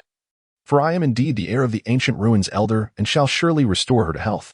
Chief of the barbarian bull. Jinsalake. You claim to be the heir of the ancient ruins elder? Gu Nien Yen. Indeed. Smiles gently. Mania Chief Jinsalake. Oh, I see now. Suddenly enlightened, Mania Chief Jinsalake. It was some time ago when the relic elder passed away, hence a female has emerged to take his place. Gu Nien Yen. Indeed, uncle. My name is Gu Nien Yen. You may call me Nien Yen. At this moment, Jinsalak dared not be negligent and felt remorse for the previous incident. Bull Chief Jinsalak. We were rather abrupt earlier. Gu Nien Yen. It's all right. It's all right. By the way, I wish to wander through the village. I find myself in need of a guide. Chief Jeanslack of the barbarian tribe. Very well. I shall have the brave warrior Dick accompany you on your stroll. I will remain here to safeguard this place until your return. Gu Nyen Yen. Chapter 27. Beneath the gentle exterior. Dick roamed about with Gu Nyen Yen. And through their exploration, they discovered that the Manyo tribe consisted of approximately 100 individuals, predominantly comprising robust males of immense strength. Gu Nyen Yen. I wish to comprehend what transpired with Shaoan 3 years ago. Warrior, Dick. Warrior, Dick. In truth, I am also uncertain. For I was on a mission away at that time. By the moment I returned, Shaoan had already become like this. Dick's gaze dimmed, as if burdened by unspoken thoughts. Gu Nyen Yen. Hey, do you have feelings for Shaoan? Warrior, Dick. No, anxiously. Gu Nyen Yen. I have heard your leader mention that the two of you grew up together. Warrior, Dick. Blushing, Gu Nyen Yen. I wish to express that if there were someone truly devoted to her by her side, perhaps her situation would improve. Warrior, Dick. Thoughtfully. I understand. But what exactly is the ailment that Shaoan suffers from? Gu Nyen Yen. It is not exactly an illness. Her body is quite normal aside from her inability to speak, yet she seems to be troubled mentally, as if she has suffered some form of trauma. Warrior, Dick. Mentally. You say? I seem to recall something. Shaoan appears to have a profound fear of two individuals in the tribe. One is named Kara, and the other Carl. They are newcomers who joined our tribe 3 years ago. Gu Nyen Yen. Strange. Does your barbarian tribe accept outsiders? Warrior, Dick. No, you misunderstand. The primary reason for taking them in is because of Shaoan. Shaoan requires herbal treatment, and they are both knowledgeable in healing, being herbalists. Gu Nyen Yen. Oh, I see. Gu Nyen Yen. Then please take me to have a look. We cannot overlook even the slightest clue. Warrior, Dick. All right. The two arrived at Karakar's residence. As soon as they entered, Gu Nyen Yen noticed the two were attending to Shaoan's ailment. However, in an instant, she glimpsed a faint line on Shaoan's wrist, which appeared to be either purple or red, swiftly vanishing from sight. Kara, it's Dick. What brings you here today? Are you here to visit Shaoan as well? Upon first encountering Kara, she observed a refined young man with violet hair, his demeanor gentle and courteous. Gu Nyen Yen pondered the incongruity of such a tender youth harboring ill intentions towards Shaoan. Warrior, Dick. Is Shaoan feeling any better now? Carl, it's just the same. In stark contrast to Kara, Carl was a rather ill-tempered youth. Gu Nyen Yen regarded Shaoan, who cowered in the corner, contemplating whether his fear stemmed from the pain of treatment or something more profound. Kara, greetings, beautiful lady. I am Kara, an apothecary, and this here is my brother, Carl. Gu Nyen Yen. Hello, my name is Gu Nyen Yen. Gu Nyen Yen. I would like to inquire about Shaoan's condition. I consider myself a pharmacist as well. Carla. Oh, is that so? Carla. Shaoan's condition is quite unstable. We suspect she has been affected by some form of toxin, which has rendered her unable to speak. Gu Nyen Yen. Toxins? Are you aware of what transpired with Shaoan 3 years ago? Just as she inquired, the irritable La Air, who was busily concocting medicine nearby, interjected. Carl. What else could have happened? She fell off a cliff, and we rescued her, of course. Gu Nyen Yen. Oh, I understand. May I inquire about the location of that cliff? Gu Nyen Yen persistently probed for the truth. In an unnoticed corner, a glint of malice flickered in Kara's eyes. Carl said, Hyushin, have you finished your questions? If so, be swift and leave. Gu Nyen Yen. Thank you. The two departed for Huya Mountain. Meanwhile, inside the house, Shaoan was incessantly evading, as 2 pairs of menacing hands reached out towards her. On the road, Dick, who was supposed to accompany Gu Nyen Yen to Huya Mountain, suddenly prepared to leave due to a summons from the leader. Warrior, Dick. Huya Mountain lies deep within the tribe, not far from here. It is just ahead. Can you manage on your own? Gu Nyen Yen. It's all right. It's all right. You go ahead and attend to your matters. I can manage on my own. Warrior, Dick. Very well. I shall inform Lord Serpent of your whereabouts. You need not worry. Gu Nyen Yen. All right. After Dick's departure, Gu Nyen Yen set off alone towards Huya Mountain. Being in the tribe, she felt no apprehension. For the chief of the Manyo tribe had already informed all the clansmen that they were esteemed guests. Carla. Hey, Nyen Yen, are you heading to Huya Mountain? Gu Nyen Yen. Oh, what brings you here? She was somewhat taken aback by Carla's unexpected visit, as they were not well acquainted. Carla, I became aware of your inquiries about Huya Mountain. so I have been following you in hopes of being of assistance. However, as you might know, Dick seems to harbor quite a dislike for us, which is why I refrained from greeting you earlier. Gunyin. So that's how it is. Since you are familiar with the pharmacist, let us proceed together. Kara nodded, her violet eyes deep and gentle in expression, allowing Gunyin to gradually lower her guard. Upon reaching the precipice, they found themselves surrounded solely by stones and wild grass. Kara, Yin, you have been observing for quite some time. You must be weary. Kara inquired tenderly. Gunyin, no, it's nothing. I am not tired. Shaoan's health is of utmost importance. Kara, Yin, you are truly kind. A faint smile graces her lips.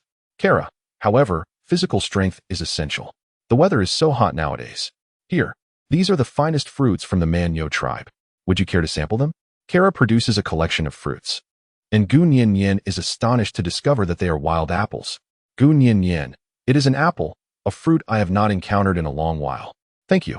Given my familiarity with this fruit and my genuine thirst, I gladly accepted it without hesitation. Carla, is it delicious? Although it is wild, its flavor is truly exquisite. Gunyin, delicious. As a piece of fruit entered her mouth, Gunyin's cheeks flushed. Yet she felt an increasing warmth enveloping her. Gunyin, why do I feel a bit warm? Kara, haha, it might be due to the weather. Kara, or perhaps, I inadvertently added an aphrodisiac to the fruit. With a mischievous smile, Gunyin, what? Chapter 28. Unable to restrain the kiss, Gunyin, what do you truly intend to do? Kara chuckles softly. I merely wish to ascertain the extent of this aphrodisiac's potency. At this moment, Gunyin felt a burning heat enveloping her. Her mind a tumultuous whirlwind. She suddenly perceived that the seemingly cultured and refined man before her was, in fact, utterly terrifying. Gunyin, I must inform you. Do not approach me. Do not forget that I am the heir of the ancient relic elder. Kara, Ha, splendid. I am equally eager to experience the essence of the ancient relic elder's air. Gunyin immediately rose to her feet and retreated until she found herself at the edge of a precipice that seemed to plunge into the abyss below. Gunyin, so it was all of you. Shaoan's illness is also a result of your actions, isn't it? Gunyin, I must remain composed. Panic is not an option. Carla, otherwise? Shaoan is the plaything of both of us brothers, a slave we have nurtured for quite some time. Carla, however, soon you will also become our brother's second plaything. Carla advances step by step. Carla, I take great pleasure in witnessing your final desperate struggles. I am aware that your recent inquiries were merely a ruse to buy time. Yet, look who has arrived. Gunyin never anticipated that her procrastination would not only be futile, but would also grant the other party ample time.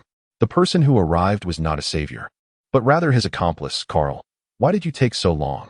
Hurry up. Gunyin, you scoundrels, if you dare to lay a finger on me, I shall cast a curse. However, just as Gunyin was about to utter the words of her curse in a fit of hysteria, an unexpected silence fell upon her. Gunyin, I can only emit faint sounds of ah. At this moment, Carl and Kara both chuckled. Kara, do you think I have been waiting for so long for no reason? If you were able to speak, wouldn't we all be doomed? Gunyin, what should I do? No, absolutely not. I must not fall into their hands. And I must save Shaoan. As the two men's sinister claws seemed poised to reach for her, Gunyin made a resolute decision and leapt into the abyss. Carl, damn it. This woman has gone mad. She dares to jump off a cliff. Brother, what should we do? Kara, this cliff is unfathomably deep. No one has ever emerged alive. What a pity, such a waste of my fine medicine. Carl, hey, brother. Why don't we find another? This woman is making me itch with desire. Besides, I'm tired of playing with just one. Kara, what do you know? We are on someone else's territory. The more situations like this arise, the more disadvantageous it is for us. Don't worry. Once the old man from the tribe succumbs to the effects of the medicine, we will simply push Shaoan out, and this barbarian tribe will be ours. Carl, yes. Yes.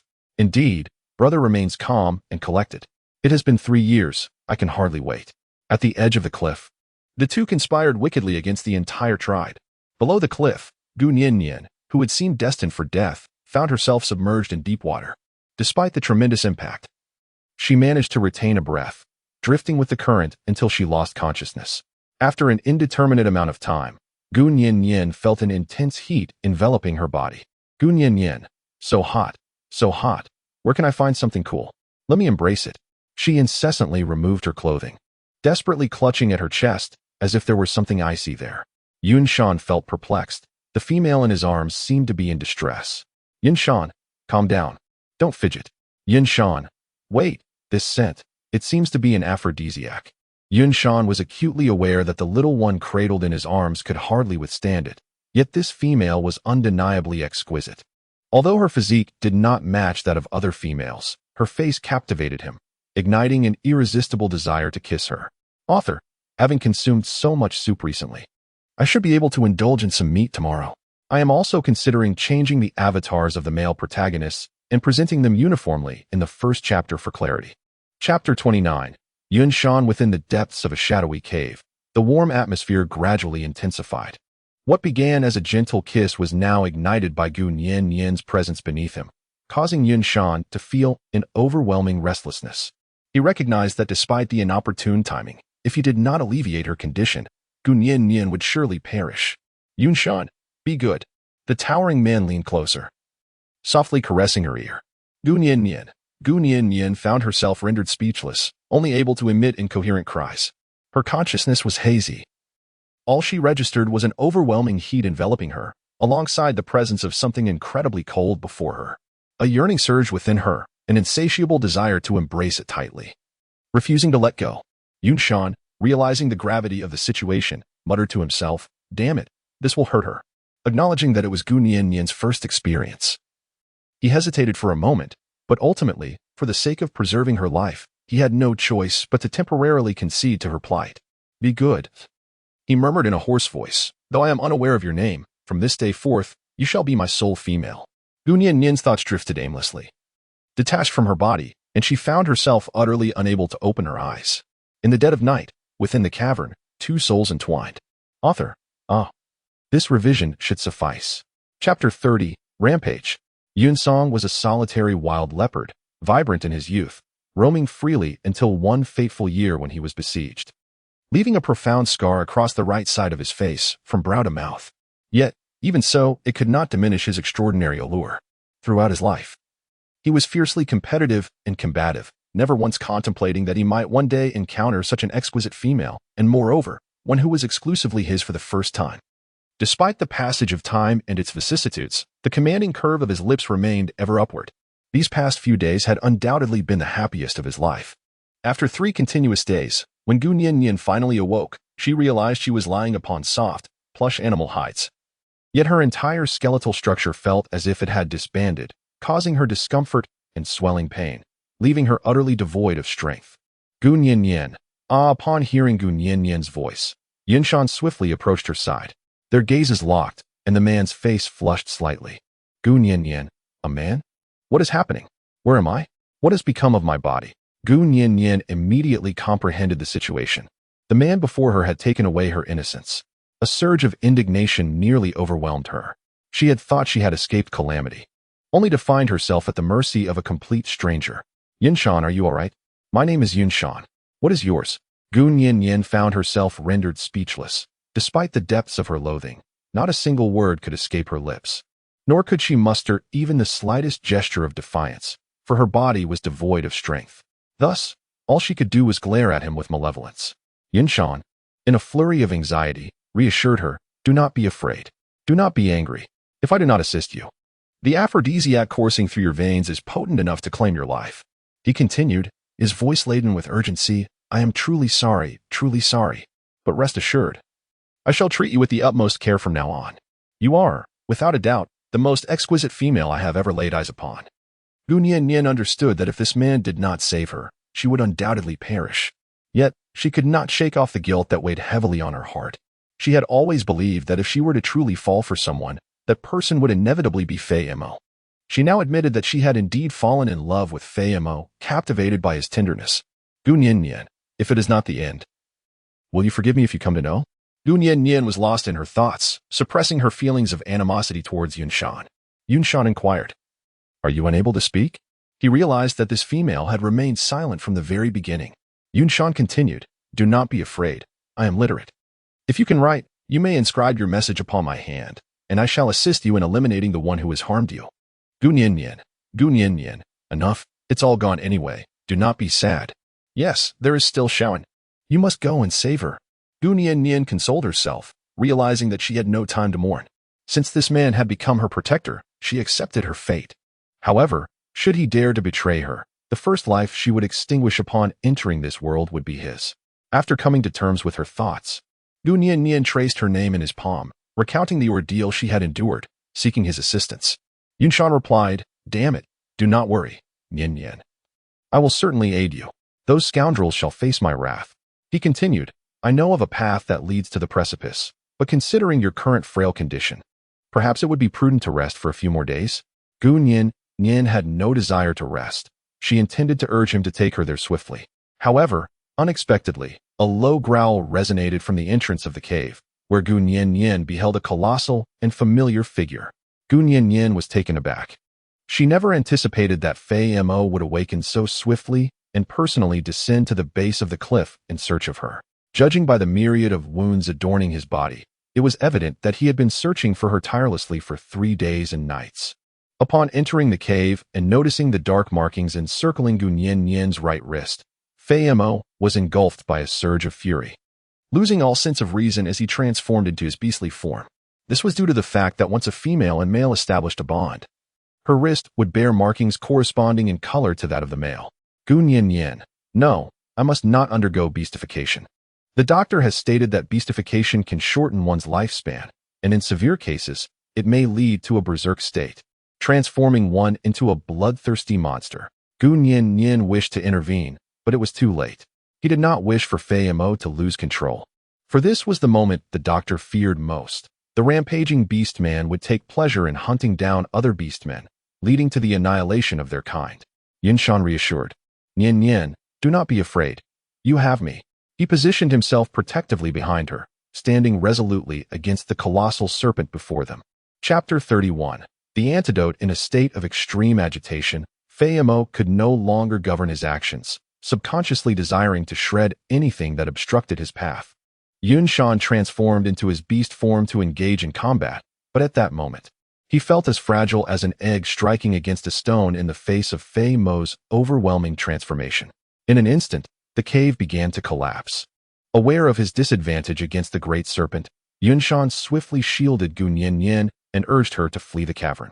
However, the uncontrollable Fei Mo cared not for Gu Nian's safety and charged towards them with alarming speed. Before they could react, Yunshan exerted all his strength to hurl Gu Nian out of the cave, while he himself was trapped alongside Fei Mo within the collapsing cavern. Gu Nian, disregarding the pain coursing through her body, sprinted frantically towards the collapsed cave. The torrential rain unleashed its fury as she tirelessly removed the stones, searching for any trace of the two. Yunshan, Nian. Gu Nian heard the sounds emanating from the ruins and located the bloodied Yunshan. She swiftly removed the stones that were pressing down upon him. Gu Nian, I am truly sorry. It is all my fault, Yunshan. Please forgive me. Gu Nian longed to express her apologies to him, yet the moment was ill-fated. She had just extricated Yunshan from the ruins, while the colossal serpent on the other side had already awakened. Yunshan urged, Nian, do not concern yourself with me. Flee at once. Roaring, despite its massive, battered form, the beast was unable to contain its fury, and Gu Nian stood resolutely before Yunshan. Gu Nian, if we are to perish, let us perish together. After all, it is because of me that this calamity has befallen us. She closed her eyes, remaining motionless for a prolonged moment. When she opened her eyes, she found herself gazing into the eyes of the great serpent. She could sense the deep resonance of its heart. Gradually, she approached, gently caressing the serpent's visage with her delicate hand before leaning in to place a tender kiss. In that instant, it felt as though the entire world had fallen into a profound silence, with the simmering anger slowly dissipating, ultimately transforming Fei Mo into human form. Fei Mo, what have I done? I am so sorry, so sorry. He buried his head in his hands, weeping uncontrollably. Gu Nian, it's nothing, really. Nothing at all. Gu Nian gently embraced him, and the chaos had finally come to an end. Exhausted, she collapsed onto the ground. In the aftermath, Yunshan recounted the events to Fei Mo, and together they brought her back to the Manyo tribe, where they imprisoned Caracal and his companion. 2 days later, Gu Nian finally regained consciousness. Realizing she had returned to the village, she remained vigilant of her surroundings. Had it not been for Fei Mo's watchful presence beside her, she might have been startled. Fei Mo reassured her, saying, Nian Nian, do not fear. Caracal has been captured by us. The medicinal herbs here are for your recovery. Gu Nian Nian nodded, gesturing for him to continue. Fei Mo said, the antidote has yet to be developed, and it appears that Xiao In's condition is worsening. To make matters worse, the tribe's chief is on the brink of death. Gu Nian Nian, Gu Nian Nian, quickly take me to meet those two individuals from Caracal. Fei Mo, being illiterate, was unaware of Gu Nian Nian's intentions and could not comprehend her reaction. Gu Nian Nian, Yunshan, bring Yunshan here. The two stood in a standoff for a moment, and Fei Mo, realizing he could not comprehend Gu Nian Nian's intentions, ultimately had no choice but to allow Yunshan, who had been waiting outside for 2 days and nights, to enter. Gu Nian Nian immediately inscribed words in the palm of his hand to convey her intentions. Yunshan, all right, I understand. The three of them entered the chamber where Caracal was imprisoned. Fei Mo, why bring Nian Nian to such a place? She does not belong here. Yunshan paid him no heed, his inherently aloof demeanor rendering him indifferent to all but Gu Nian Nian. Yunshan, produce the antidote. Addressing Caracal, aren't you all quite capable? Go find it yourselves. Caracal's body bore the vivid scars of crimson whip marks, and he could scarcely fathom that this female had been rescued. She was still alive. Noting his obstinacy, Gu Nian Nian inscribed something else in Yunshan's palm. Yunshan, you are called Fei Mo, correct? Nian Nian wishes for you to summon Xiaoan. Fei Mo glanced at Gu Nian Nian, and upon seeing her nod in affirmation, he went forth to fetch Xiaoan. Yunshan turned his attention away from the two dying men, instead gazing at Gu Nian Nian with tender affection. Yunshan, the aphrodisiac they used is a fruit known as Lu Xiao, which they mixed with the juice of another fruit called Ma Sang. The Ma Sang appears to induce temporary muteness. Yunshan explained to Gu Nian Nian, who nodded in comprehension. She then produced the memory compendium and entered the term Ma Sang. Soon, the results emerged. It turned out that the fruit's pit could be crushed and consumed to counteract the poison. Naturally, this sequence of actions transpired swiftly. So much so that Caracal assumed this woman was wielding some form of divine power, as the memory compendium emitted a bluish glow. Only Yunshan, who was present and literate, grasped the entirety of the process. Yunshan, I shall go procure the fruit pit for you now. Gu Nian Nian nodded, while Yunshan busily ground the medicine nearby. The trapped Caracal could hardly believe that this female before him possessed the knowledge to concoct an antidote. Chapter 32. Revenge. The antidote was swiftly prepared, yielding 2 doses in total. After Gu Nian Nian consumed hers, she found herself able to speak once more after a brief interval. Gu Nian Nian, Yunsan, thank you so much, blushing. Faced with the man who had taken her first blood, Gu Nian Nian felt an undeniable sense of awkwardness, especially after recovering, as their eyes met.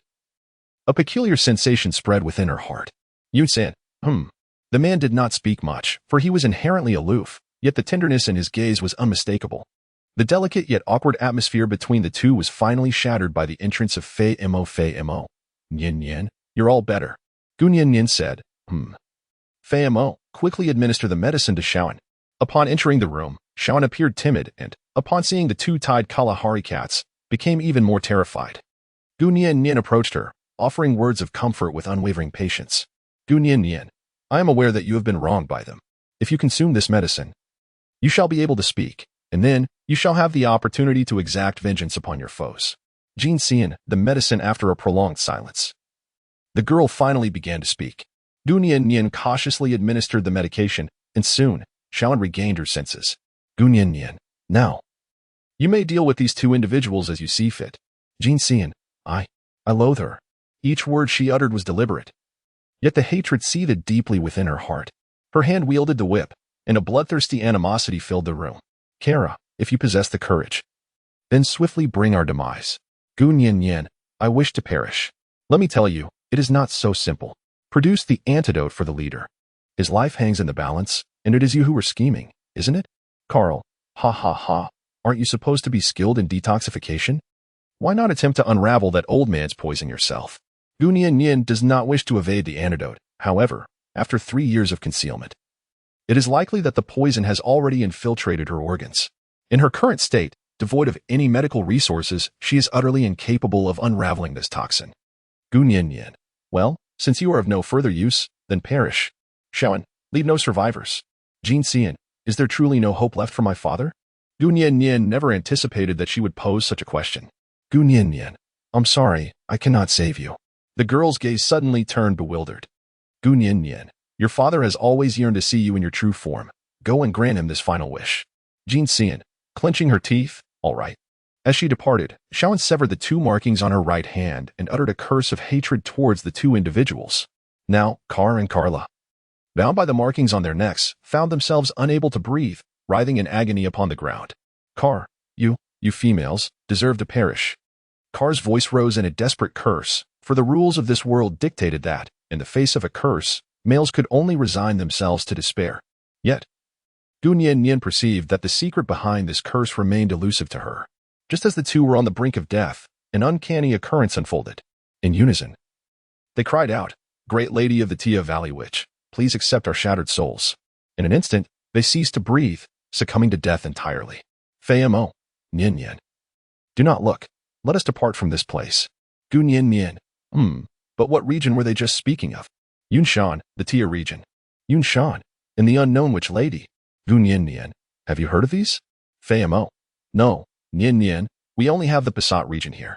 Gu Nian was not only curious, she pondered the origins of these individuals who were clearly not from this region, but rather from distant lands. In such a primitive society, the emergence of a more powerful race could inevitably lead to conflict. Gu Nian was resolute in her determination to prevent such an occurrence. It seemed imperative to prepare defenses and establish a formidable military in advance. Author's note, the previous chapter was banned, and I will be able to view it once I make the necessary modifications. However, I have been unsuccessful thus far due to sensitive content. Chapter 33, The Fire Ritual at Dusk, on the Prairie, amidst the raging flames. Gu Nian. Is this a custom of the Mania tribe? In a low voice, Fei Mo. Indeed, they perform a fire ritual for the deceased to express their profound respect for the departed leader. Gu Nian. So it is. Sorrowful, Gu Nian stood alongside Fei Mo and Yunshan, quietly observing the sunset as it painted the sky with hues of twilight. Accompanied by the vibrant petals in the myriad of twinkling stars above, a poignant and melancholic scene marking the conclusion of the fire ceremony. Gu Nian. Xiaoan. What do you plan to do in the future? Jin Xian. I hesitate to speak, for the loss of our leader has plunged everyone into a profound sorrow, leaving them devoid of any fighting spirit. Gu Nian. Dick, I believe the time has come when Xiaoan truly needs you. Warrior, Dick, Xiaoan. Warrior, Dick, let us rejuvenate the tribe together. Warrior, Dick, I vow to follow you to the ends of the earth, for all eternity. Warrior, Dick, I have feelings for you. Dick's straightforward confession left Jin Xian blushing deeply. Jin Xian. Blushing, Jin Xian. Xiaoan has always cherished feelings for brother Dick, yet, warrior, Dick, I am indifferent to the past. It is behind us. Xiaoan, shall we embark on a new beginning? Dick perceived Xiaoan's hesitation. Aware of the torment she had endured at the hands of those with cruel hearts, just the thought of it made him grit his teeth. In the future, he vowed to protect her fiercely, ensuring her happiness for a lifetime. Gu Nian. Oh dear, confess already, Xiaoan. Please agree quickly. Jin Xian. All right. Xiaoan has always had feelings for brother Dick. Warrior, Dick, blushing, observing these two innocent young souls. Gu Nian suddenly recalled someone, that certain person who has always lingered in her heart, concealed yet ever present. Gu Nian. All right, Dick. I believe you have the potential to become the new leader of the tribe, and being with Xiaoan will undoubtedly garner you the respect of the people. Gu Nian. Moreover, I hope you all can join the tribe we have established. Warrior, Dick, yours? Gu Nian. Indeed, although our tribe is established in the valley, there lies a vast prairie beside it. I believe you would find it to your liking. Warrior, Dick. However, we have lived here for generations, and I fear that the others may be unwilling to leave. Gu Nian. Alas, when did you become so hesitant? What happened to the courage you had when confronting Fei Mo? Who dares to oppose you? This is the perfect opportunity for you to ascend as the chieftain of the tribe. Jin San laughs. Indeed, brother Dick. Let us host a competition to select the tribal leader, and while we are at it, why not arrange our wedding date as well? Warrior, Dick. Excellent. Gu Nian. Sigh, this fellow only knows how to show off in front of Xiaoan. Gu Nian.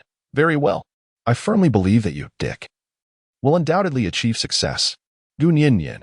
However, I may need to leave early, so I have asked Fei Mo to stay behind.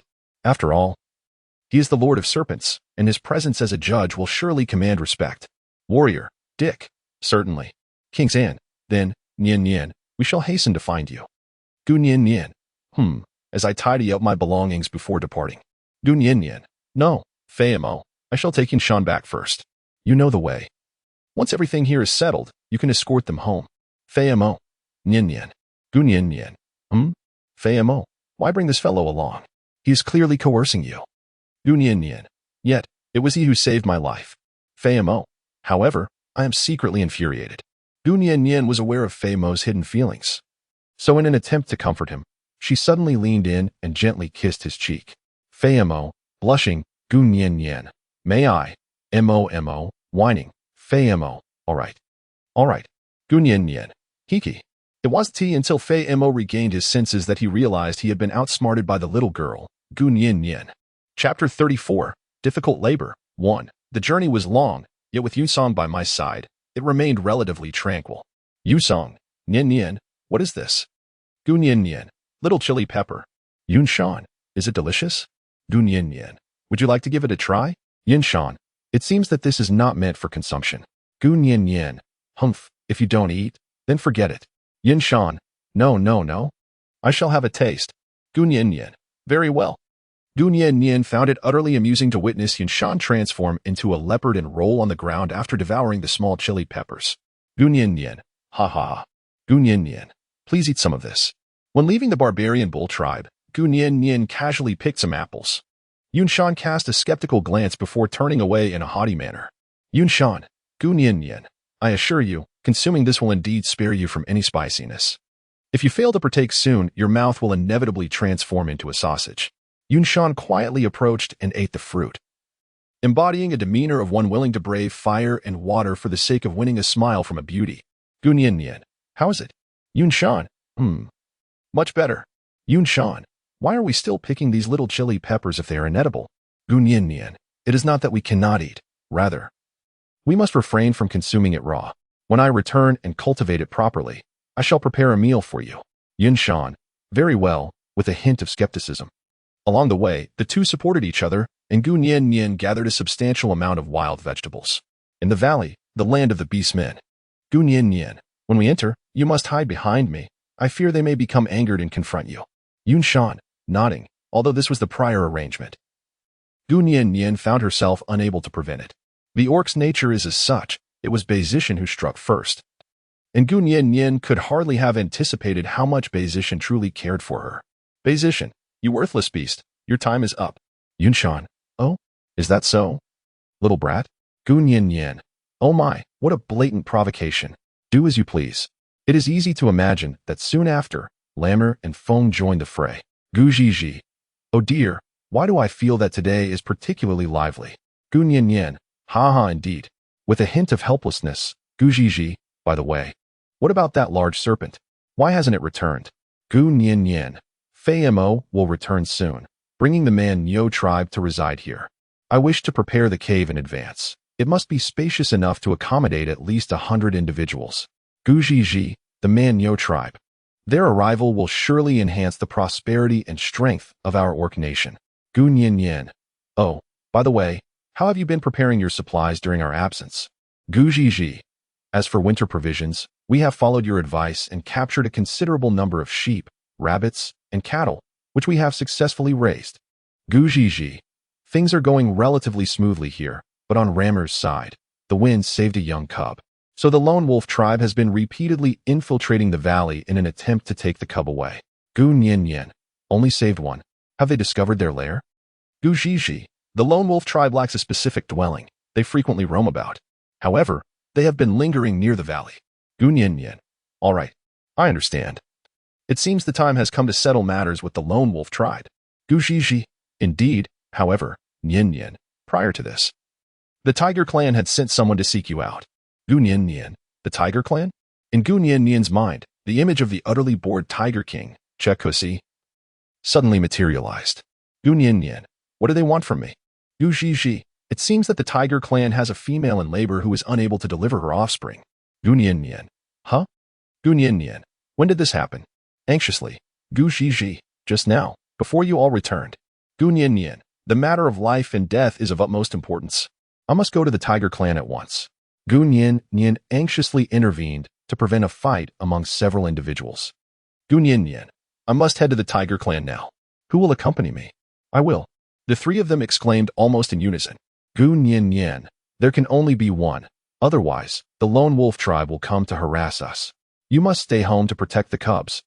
Lamier, Nian, I want to go. With a sense of grievance, Gu Nian, alas. Gu Nian, your adorably foolish demeanor is simply against the rules. Gu Nian, I believe it would be best to let the wind carry me. This way, I can save time on my journey. Gu Zhizhi, indeed, my brother can soar through the skies. Gu Nian was well aware that Zhizhi was speaking on behalf of her brother. In truth, Gu Nian's intention this time was to genuinely reconcile with Feng. Bai Saidian scoffed. Humph. Do as you please. It has nothing to do with me. Gu Nian, are you upset? Gu Nian compared to Bai Zishan. I am, in fact, safeguarding you. You are the sole survivor of the Lion Clan, and I cannot bear to see you jeopardize your life. Serious expression, Bai Zishan. Is that truly the case? Gu Nian, Bai Saidian, very well. I shall remain here. Lamier, however, Nian. Once you depart, I shall miss you dearly. Gu Nian, no worries. I shall return swiftly. 2 days will suffice. Lamer, please tend to the tomatoes and peppers here. Remember to water them generously. Lamer, all right.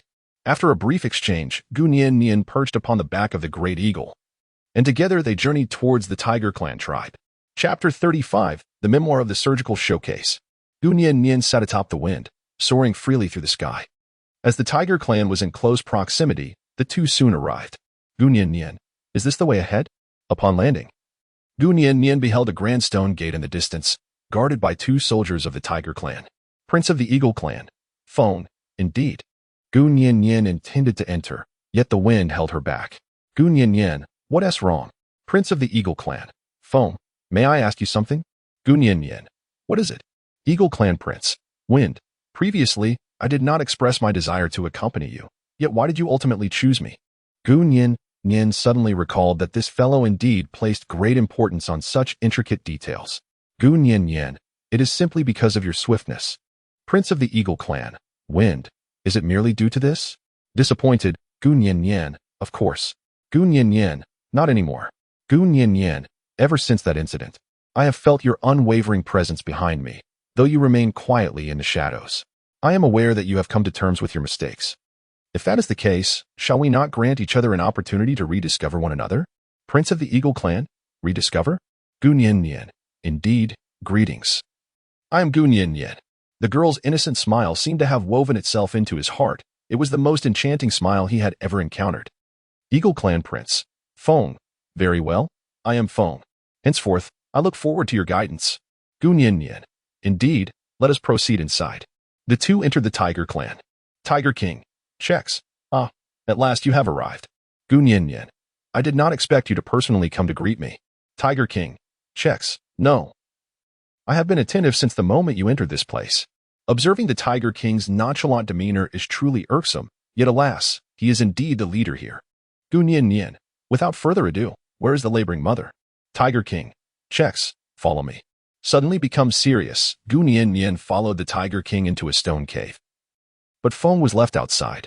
The Tiger King said, do not be anxious. I am merely unaccustomed to outsiders entering my sanctuary. Gu Nian. Is this your room? Gu Nian. Wasn't it said that I should seek medical attention? Tiger King. Checks. Wait a moment. It's just inside. Follow me. Gu Nian felt a sense of suspicion. After all, the Tiger King was not to be trifled with. However, as the heir of the ancient relic elder, she could not afford to stay away.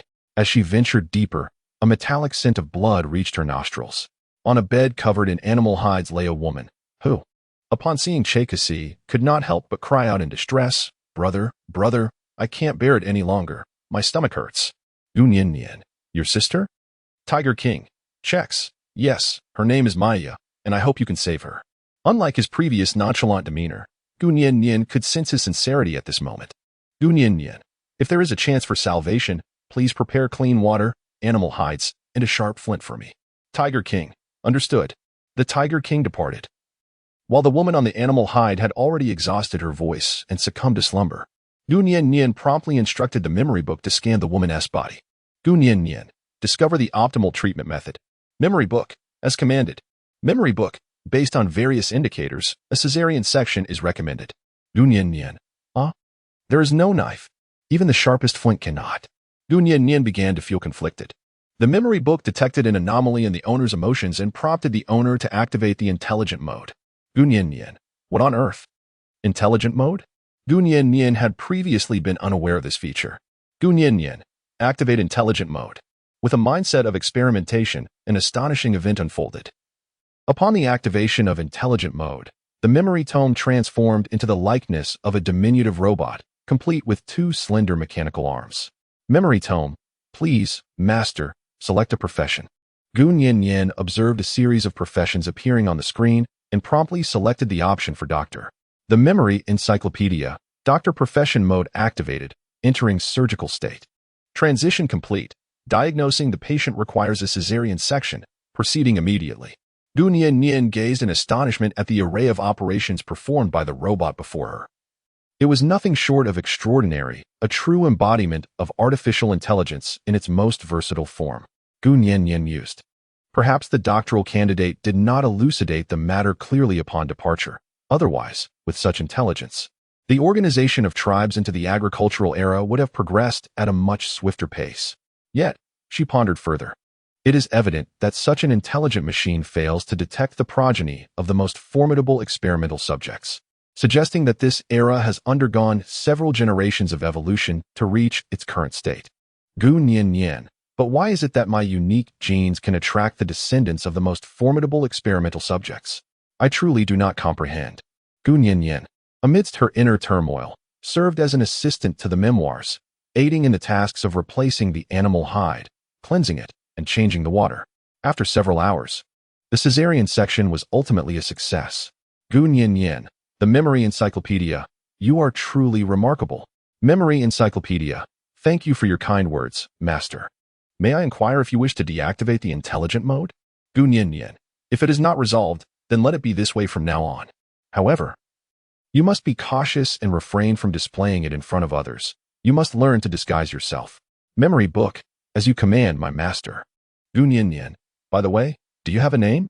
Memory chronicle, I do not. Gunyan Nian, then I shall call you Little Book. Be at my beck and call from now on.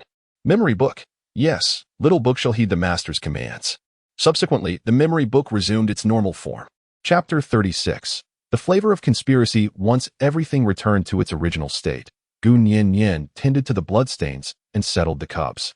They were a pair of twins, resembling foxes, which led Gunyan Nian to surmise that her partner must be a fox. How peculiar it is for a tiger and a fox to be paired together. However, unbeknownst to her, someone lurking in the shadows regarded Gunyan Nian with an amused gaze. Perhaps an unknown conspiracy was quietly unfolding. Gunyan Nian, checks. I have successfully treated both your sister and the cubs. Tiger King, checks. Gunyan Nian. In fact, there is something quite peculiar that I wish to discuss. Tiger King, speak. Gunyan Nian, how is it that there exists a wooden basin here? Who crafted it? Moreover, the furnishings and decorations of this cave appear to have been fashioned by the hands of a carpenter. As Gunyan Nian requested the members of the tiger clan to assist in fetching water, she noticed that they brought it in wooden basins. This was her first encounter with modern civilization since arriving in this world, leaving her utterly astonished. Tiger King, checks, carpenter? Tiger King, checks, it is indeed a familiar term. The elder from the ruins often referred to me in such a manner. Gunyan Nian, huh? You? Gunyan Nian, are you implying that all of this is your doing? Tiger King, checks. What else could it be? Aren't you quite in awe of me? I permit you to admire me. Gunyan Nian. Well, just as someone was basking in their glory, another person walked in. Erda, it sounds as if all the credit belongs to you. Wasn't it I who designed the manual labor and the arduous tasks? Gunyan Nian. Who are you? Erda, I apologize for neglecting to introduce myself. My name is Erda, a member of the Fox clan. The patient you treated today is my female. Gunyan Nian's mind was in a chaotic buzz, as it appeared that the Tiger clan had managed to integrate the small groups of foxes into their tribe. The Tiger King was not angered by Erda's words. Maintaining his usual nonchalant tone, the Tiger King remarked, All right, I concede that the laborious tasks are your responsibility. After all, I am delicate and refined, not suited for manual work. Gunyan Nian. Well, I believe I have a general understanding now. So may I request your assistance, Erda, in crafting some similar wooden items? Gu Nian initially intended to design it herself and then seek Erda's assistance, thereby repaying his kindness to her, which made perfect sense. Erda replied, "Of course, I can help. After some time, I shall come to assist you." Gu Nian. "All right. Tiger King, wait a moment. Tiger King, my master has yet to give his consent." Gu Nian rolled her eyes, remarking that a man who claims to be king is indeed extraordinary, exuding an unparalleled air of pretentiousness. Gu Nian, what is it that you desire? Tiger King, checks. I can assist you in crafting a design. Gu Nian. Huh? Gu Nian, why is the Tiger King being so benevolent? Gu Nian was perplexed. It appeared that this man had been assisting her from the very beginning, even though, logically, there was no vested interest between them. Gu Nian, I believe I possess the capability to design, and perhaps even surpass your creations. Tiger King. Oh? Is that so? Tiger King, shall we engage in a friendly competition, then? Gu Nian, compared to what? Tiger King, checks. It is a competition of designing something whose idea is more innovative and unique. Gu Nian, isn't it rather absurd for an ancient being like you to compare yourself to a modern individual like me? Gu Nian felt a wave of frustration within her. Yet since the Tiger King had spoken, how could she possibly refuse to engage in the challenge? Gu Nian, very well, let the competition commence. We shall have 3 days, after which Erda will present the design, and it will be judged by all. Tiger King, checks, agreed. Smiles faintly, Gu Nian, honestly, I shall not hold grievances against you ancient beings. Gu Nian, well then, can you take me back now? Tiger King, of course. Erda, by the way, this is a small token of our appreciation. As she was about to leave, Erda handed Gu Nian a carved wooden emblem. Gu Nian, what is this? Tiger King, this is the exclusive token of our Tiger Clan. With this, you will have the authority to command the male members of the Tiger Clan to undertake tasks for you. Gu Nian, wow. Gu Nian, my dear. Gu Nian, can I command you? Tiger King, with a dark expression, command me? Seeing the impending anger of the Tiger King, Gu Nian quickly retracted her words. Gu Nian, haha, just joking. How could I possibly dare to command you? Ha ha ha, feeling a bit guilty. After Gu Nian finished speaking, she fled like a startled deer. The Tiger King, checks, remarked, humph, intriguing. Erda questioned, I failed to comprehend why you bestowed upon her such a significant item. The Tiger King, checks, retorted, significant? Not at all. In this world, the most vital treasure is the compendium of memories, is it not? What do a few broken wooden plaques truly amount to? Gu Nian could never have imagined that she was being closely watched by an unknown puppet master. Little did she know, this fairy figure would eventually succumb to her allure, willingly submitting to her charm. Chapter 37, The Old Tales of the White Wolf King. On the way back, the Eagle Clan Prince, Feng, expressed his confusion. Gu Nian, what is it? Eagle Clan Prince, Feng, the Tiger King is a treacherous and cunning individual. I find it perplexing why he would choose to wager with you this time. Gu Nian, he said it himself. He is quite idle. Prince of the Eagle Clan, Feng, I have an enduring feeling that he harbors ulterior motives. Gu Nian, rest assured, these matters can be addressed later. Let us first return and devise a strategy to confront the Lone Wolf tribe. Prince of the Eagle Clan, Feng, very well. In midair, Feng, soaring gracefully, keenly detected the scent of the nearby lone wolves and promptly descended. Prince of the Eagle Clan, Feng, there is the unmistakable scent of the Lone Wolf tribe. Gu Nian, perhaps they are temporarily encamped here. The boundless mountains, the azure sky, and the white clouds, such a tranquil place conceals peril at every turn. Gu Nian, we cannot recklessly enter. Eagle Clan Prince, Feng, I understand. You stay here. I will discreetly bring the cubs out. Gu Nian, we cannot proceed like this. What if you get caught? Eagle Clan Prince Feng, we have finally discovered their encampment. This opportunity is too precious to squander. Trust me, I saved a cub in this very manner last time. Seeing Feng's unwavering determination, Gu Nian could no longer dissuade him and reluctantly agreed to let him infiltrate the camp alone. Gu Nian stood still, waiting, when suddenly, sounds rustled from the grass, causing her to become alert and seek refuge behind a grand tree. Behind her, 2 solitary wolves approached in search of sustenance. The subordinate wolf inquired, Elder, I fail to comprehend why our leader insists on keeping these few cubs. The elder wolf replied, there are matters you are yet too young to grasp, but I genuinely wish to understand. We cannot meander around this valley endlessly. My brethren require nourishment and the means to thrive. We cannot remain fixated on these few cubs, the subordinate lamented. The elder wolf continued, in truth, before your births. Our clan was vast, led by the white wolf by Lien, with both Eric and I serving as elders at that time. The subordinate, astonished, exclaimed, "How is it that we were unaware of such history?" With a somber tone, the elder explained, "That is because by Lien, as the leader of our kin, one day succumbed to his primal instincts, losing control and slaughtering nearly all the members of our tribe." Gu Nien listened intently from behind, her mind weaving together various threads of information, leading her to the conclusion that Ramir was indeed the child of Bai Lian. Meanwhile, Elder Lone Wolf continued his narration. Elder Lone Wolf, at that time, Eric and I narrowly escaped death and rescued the last surviving member of the White Wolf tribe, a female named Ramir. She was with child, bearing Bai Lian's offspring, but tragically passed away shortly after giving birth. Lone Wolf subordinate, astonished, so. The leader has gone to such lengths for these young ones. Elder Lone Wolf, indeed, we were good brothers with Bai Lian. Although we are uncertain why he has suddenly changed, our resentment towards him remains. Nonetheless, we cannot bear to witness the extinction of the White Wolf tribe. Elder Lone Wolf, thus, while we sought survivors from that calamity, we also endeavored to expand the Lone Wolf tribe. However, these young white wolves were frail. So we discreetly safeguarded them, nurturing their growth under the pressure of relentless pursuit. Lone Wolf subordinate, I see. So that is the case. Elder Lone Wolf, today, I share this with you in the hope that you children will not harbor hatred towards Eric. His actions stem from a place of deep conflict. Lone Wolf subordinate, yes. Elder, I understand. Gu Nien concealed herself exceptionally well. She did not even dare to breathe. Once the Lone Wolf departed, Gu Nien promptly rushed back to the valley. The distance to the valley was quite short, and she quickly arrived home, summoning Ramir without delay. Gu Nien, hurry. Come with me, quickly. Lamier, Nien, what is the matter? Gu Nien, do not speak just yet. Hurry. I have discovered the temporary encampment of the Lone Wolf tribe, located to the south of the valley. The wind has already passed, yet they are outnumbered. And there are still matters that require attention. Gu Nien had yet to finish her words when Lamir, overwhelmed by the incident of rescuing the cubs, exclaimed, Nien. You are here. I shall go right away. Gu Nien. No, Gu Nien. Alas, why do you run so swiftly? I have not yet finished speaking. Watching Ramir dart away in a flash, Gu Nien then convened everyone to discuss together. Gu Nien, such is the situation. They are undoubtedly at odds with one another. In truth, my intention was to persuade them to reconcile. By Dian, alas, a group of children.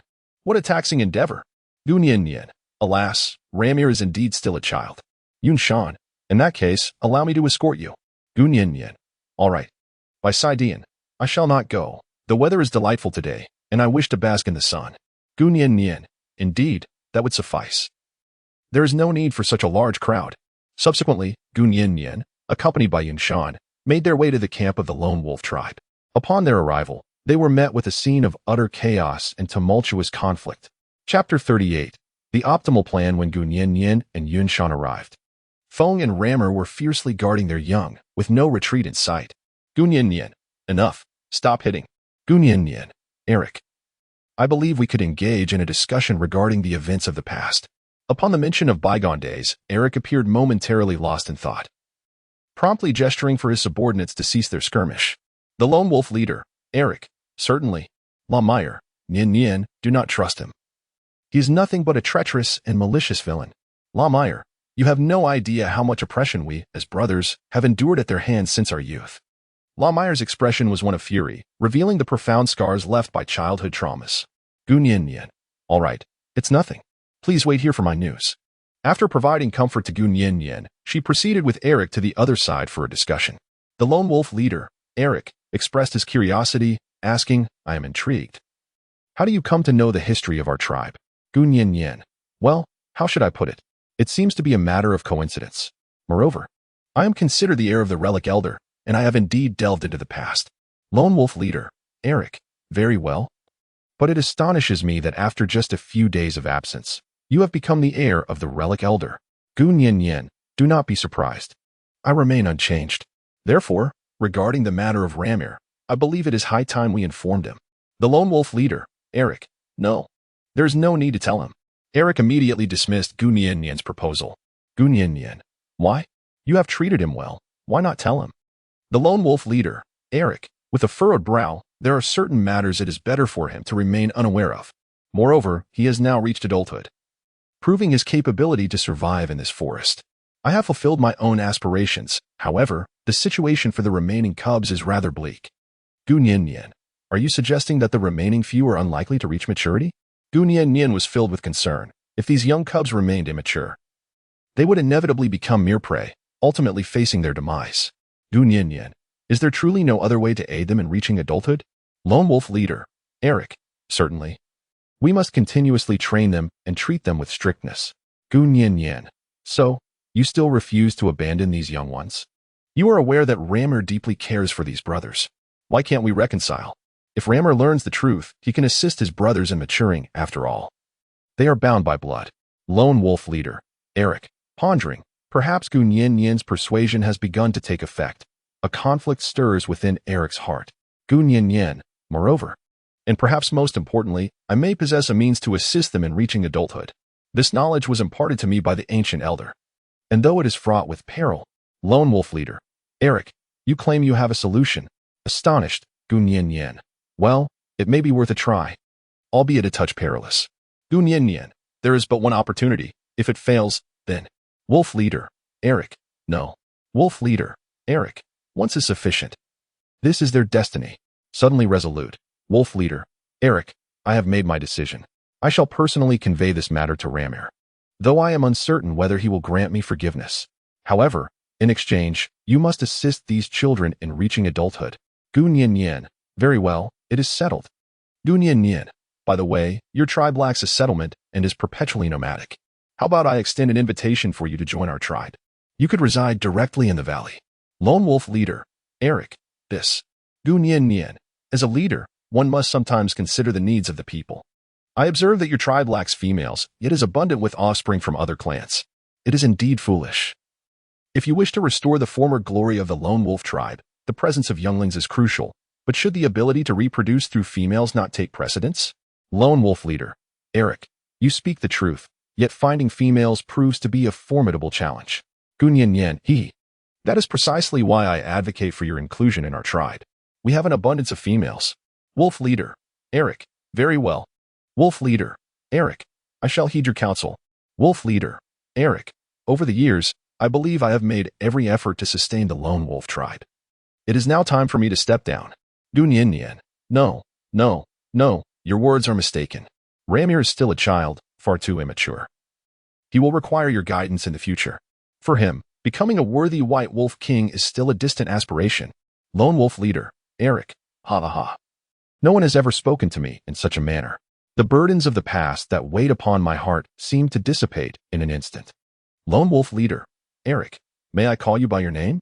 Gu Nian, of course, from this day forth, we shall be friends.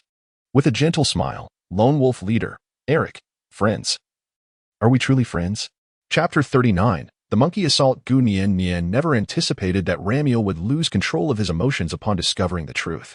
Nor did she foresee that her quest to find Ramiel would lead her to search tirelessly for an entire day and night, ultimately becoming separated from the others due to a torrential downpour, and slipping down into the canyon along with the wind. The following day, dawn broke. Gu Nian, it hurts so much. Eagle Clan Prince, phone, Nian, you are awake. With an anxious expression, Gu Nian gazed at the figure of Feng standing before her, drenched from the torrential rain, appearing disheveled and wild, while cradling a handful of medicinal herbs. The prince of the Eagle Clan, Feng, exclaimed, "At last, you have awakened. I was truly fearful that you might never regain consciousness." As he spoke, Feng began to crush the herbs, applying them to Gu Nian's wounds. Gu Nian, it hurts. How did we end up here? Your injuries. Your arm. Gasped, Prince of the Eagle tribe. Feng, have you forgotten? It rained heavily yesterday, and while you were in pursuit of Rammer, you encountered an attack by monkeys. I intended to lead you to safety swiftly, but alas, we were outnumbered, and as a result, we fell into this canyon. For the time being, we are safe. Prince of the Eagle tribe. Feng, however, you need not worry. I have merely injured one of my wings temporarily, and I shall recover swiftly. It is your wounds that concern me, as they may take some time to heal. Listening to Feng's account, Gu Nian finally recalled the thrilling events of last night. She felt fortunate to have Feng, who could fly, to extricate her from danger, but she couldn't help but worry about the fate of the lone wolf tribe and Yunshan. Gunyin. Indeed, thank you. Wind. Gunyin. But why would the monkeys attack us? Eagle Clan Prince, the monkeys possess numerous wise individuals among their tribe.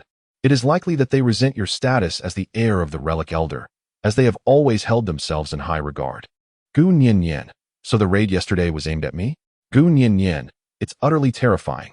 Gunyin. It is I who have brought trouble upon everyone. They harbored discontent, yet did not voice it at the time. Instead, an unforeseen assault followed, quite formidable.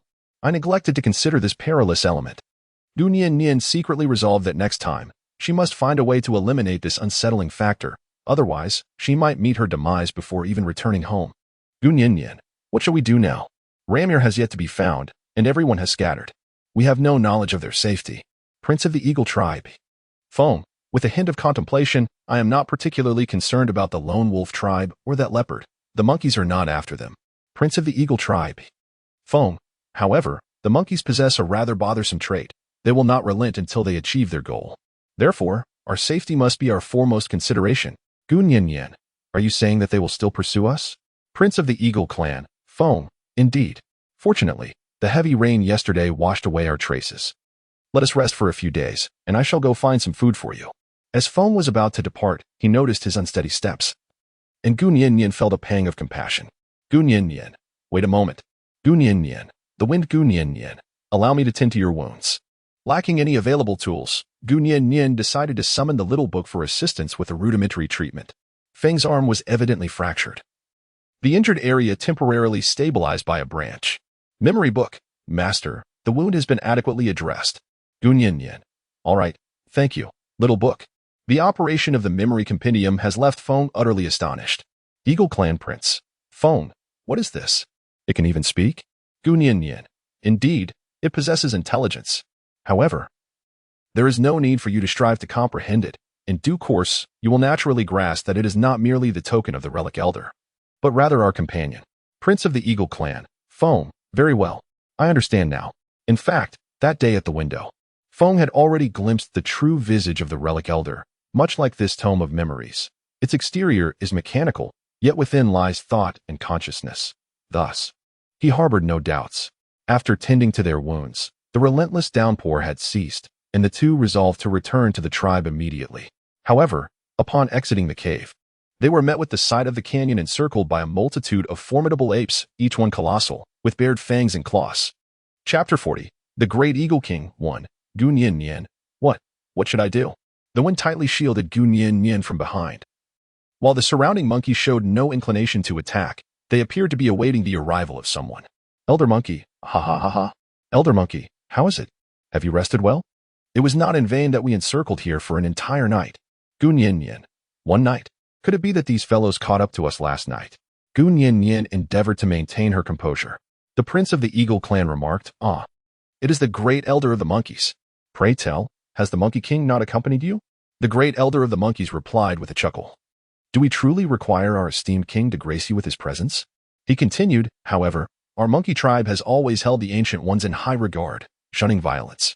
Thus, we have come today to engage in a constructive dialogue with the two of you. Gunyin. Humph, is this how we negotiate? Gunyin let out a cold snort. These individuals were truly devious to the utmost degree. However, at this moment, Feng had sustained severe injuries, and she must shoulder the responsibility of protecting him.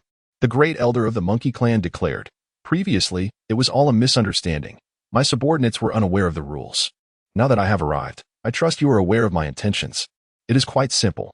Hand over the relic of the old man, and I shall release you. Gunyin. Oh? Gunyin. Shall I give it to you? Gunyin. Of course.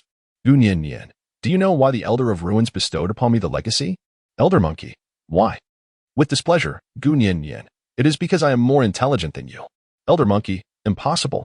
Angrily, Elder Monkey. The ancient sage of the ruins once proclaimed that we monkeys are the most astute beings in the entire forest. Elder Monkey. Moreover, I, Dakosa, am the wisest among all the members of the monkey tribe. Gunyin. Very well then. Gunyin. Let us engage in a fair contest. Should you emerge victorious, I shall bestow upon you this token. Gunyin was quite clever. She had already turned off the small book and subsequently placed the token between the two of them. However, the Grand Elder of the Monkeys appeared somewhat hesitant. Gunyin, what is the matter? Are you afraid? Just a moment ago, you proclaimed yourself the wisest sage in this forest. Yet now, you find yourself outdone by a mere child. Alas, dear grandfather, it seems you ought to acknowledge your age. Gunyin deliberately provoked the Great Elder of the Monkeys, stating, very well, I shall demonstrate to you who truly deserves to be the heir of this relic elder. As the competition commenced, and with no predetermined subject, Gunyin suggested that the opponent select a question first. Should the adversary fail to provide an answer, they would be deemed the loser. Gunyin, please, elder. Go ahead. Eagle Clan Prince. Phone. Yin, you seem troubled. Gunyin, don't worry. It's all fine. Over here. The Elder of the Monkeys quickly arranged a few small branches. Elder Monkey, observe, the first pile has 2 branches, the second pile has 4, the third pile has 8. I can count up to the 19th pile. Now, pray tell, how many branches are in the 20th pile? Gunyin, it is quite impressive for an ancient person to be able to arrange branches daily. However, are these branches sufficient? Gunyin did not expect the other party to present such a simple arithmetic problem. Having undergone 9 years of compulsory education, she could provide the answer in a matter of moments. Gunyin, quite simple. Gunyin, 104, 8576 Gunyin. Humph. There are already 1024 in the 10th pile. Can't you simply multiply that by another 1024? Gunyin, oh, my apologies. I suppose you are incapable of even the most fundamental arithmetic operations, such as multiplication and division, am I right? Gunyin, you can only arrange branches. Elder Monkey, how can I trust that what you say is true? Gunyin, indeed. I shall reveal to you that there exists a certain pattern to this. Gunyin shared her calculation method with him, urging him to validate it. Unaware that at that moment, Decasa was on the verge of fury. The Elder of the Monkey tribe thought to himself, how can this be? How could such a simple method exist? How could she possibly deduce it so swiftly? I have devoted decades to my research. The Elder of the Monkey tribe gritted his teeth, exclaiming with disdain. Gunyin sighed. Seeing your reluctance to accept the situation, let me share my topic with you. Gunyin, if you are able to provide an answer. Gunyin, I concede. Elder Monkey, that is what you said. Elder Monkey, however. Elder Monkey, such questions as mine are not permitted. Gunyin, do they think that I am only capable of arithmetic? I beg your pardon. But the truth is that arithmetic is precisely my weakest skill. Gunyin, ahem. Gunyin, please listen attentively. Gunyin, in this world, which came first? The chicken or the egg? Gunyin, a benevolent smile. Elder Monkey, of course. Indeed. Elder Monkey, wait a moment, if the chicken came first. Then from whence did this chicken originate? It must have emerged from an egg. Yet, if the egg existed first, then what of this egg? Gunyin, oh dear. Gunyin, Grand Elder, you have been defeated. Gunyin, do not struggle any longer. Please release us, after all. You just agreed to our request in front of everyone. Elder Monkey, angrily, Gunyin was well aware that he would undoubtedly fail to keep his promise. However, she did not anticipate that at this very moment, she would be ambushed by a monkey. Gunyin exclaimed, Wind. To her astonishment, she realized that Wind had shielded her from the sharp claws of the monkey with his own body. In that fleeting moment, blood was spilling everywhere. Gunyin, scoundrel, angry, Gunyin, I shall cast a curse upon you. As these words escaped her lips, they indeed instilled a momentary fear in the approaching male monkeys. However, the purported power of her curse struggled to manifest amidst the overwhelming onslaught of numerous foes. Elder Monkey, ha ha ha. You are indeed a figure worthy of respect, wise one. Yet, what a pity it is. You may curse us as you wish, but rest assured, our numbers are great. Ha ha. Save your curses for the depths of hell. As the monkeys drew near, Gunyin found herself with no avenue of escape. At that moment, she sensed a peculiar change in the body of the Wind she held close. Gunyin, these colors. Is this an anomaly, perhaps? Gunyin's conjecture was not mistaken.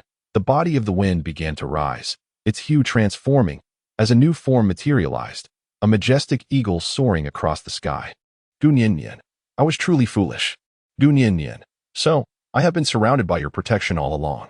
Chapter 41. Am I pregnant?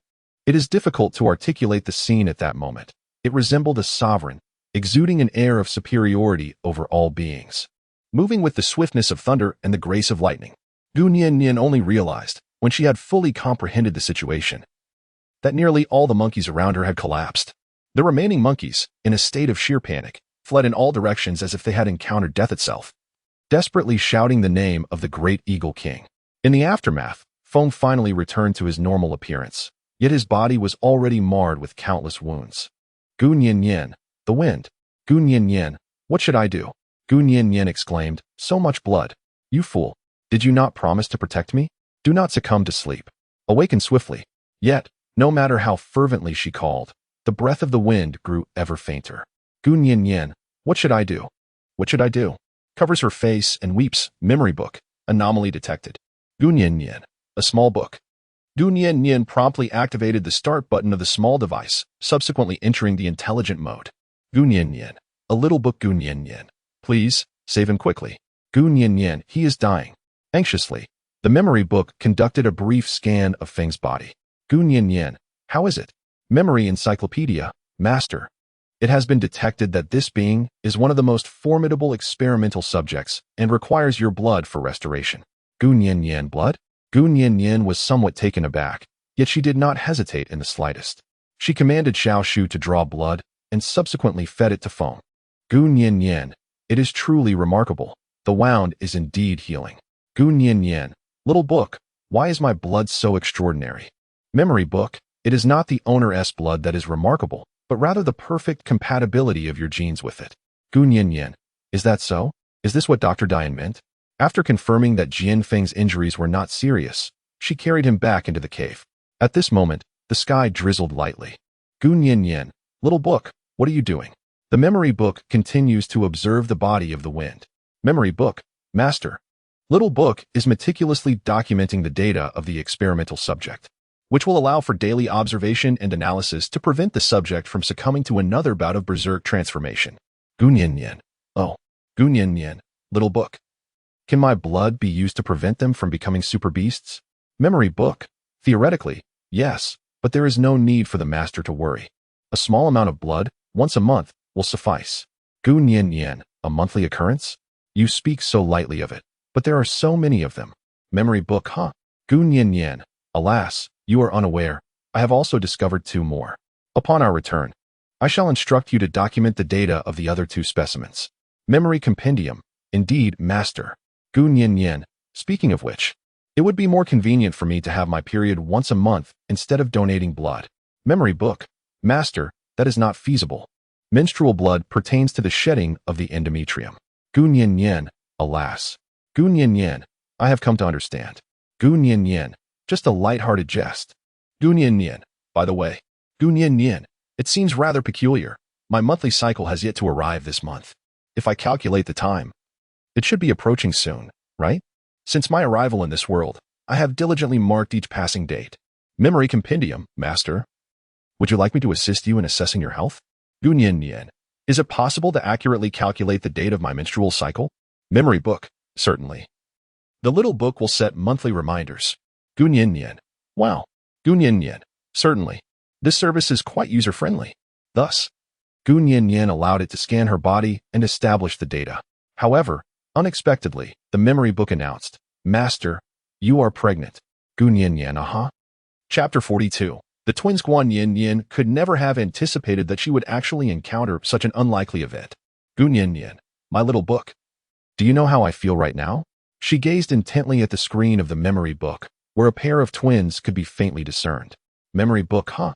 Gu Nian, are you jesting with me? It has barely been a month since then. Has the fetus grown this much in such a short span? Memory book, no. My master, you are unaware. Memory book, beasts mature rapidly. They typically take only 2 months to fully develop, after which they can give birth smoothly. The thought of childbirth reminded Gu Nian of the harrowing experience of the Tiger King's sister struggling during labor. In this world devoid of anesthetics, she could scarcely fathom the immense pain involved. Gu Nian, to speak frankly, Gu Nian, I have no desire to give birth. Hesitating, memory book, in truth. My master, this is also a part of your mission. Gu Nian, how does one articulate this? Memory encyclopedia, It is only through the union of the master and the experimental subject that their progeny attain greater genetic stability. This, in turn, safeguards against the potential extinction of human civilization. Otherwise, even a single instance of an experimental subject spiraling out of control could inevitably lead to the annihilation of an entire population. Gunyin. Annihilation? Gunyin. Is it akin to the White Wolf King and his companions? Sorrowful, Gunyin. However, Gunyin lowered her head, gently caressing her belly. Gunyin. This is also a new life. Memory Chronicle, Master? Gunyin. All right, I understand. The childbirth is over, Humph. However, it won't have any impact on my body, will it? Memory Encyclopedia. Not at all, dear Master, rest assured. Due to the brevity of the delivery, it has essentially no effect on your body. Gunyin. Oh, although she still felt some inner resistance. How could she possibly abandon these two new lives at this moment?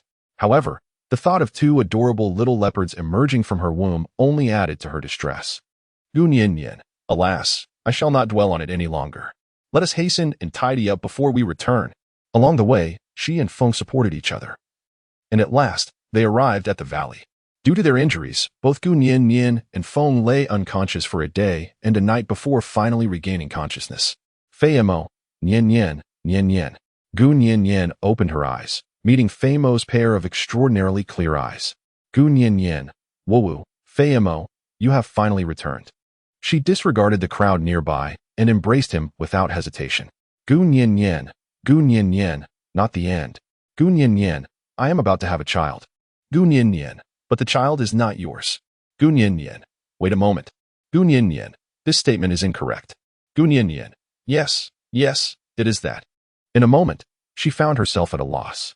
Gunyin, yes, the crowd was utterly astonished to hear of her pregnancy. However, Gunyin's reaction was not one of anger or reproach towards Feimo. Gunyin, not the end, cautiously, not the end. Nyen, not the end. Allow me to speak first. The previous incident nearly put your life in jeopardy, and it was indeed my pettiness. Not the end. I shall respect your wishes, Nyen, so you may proceed according to your desires. Gunyin, so? Are you not angry? Feimo, not at all. Feimo, moreover, Nyen has offspring. Feimo, that is truly a delightful matter.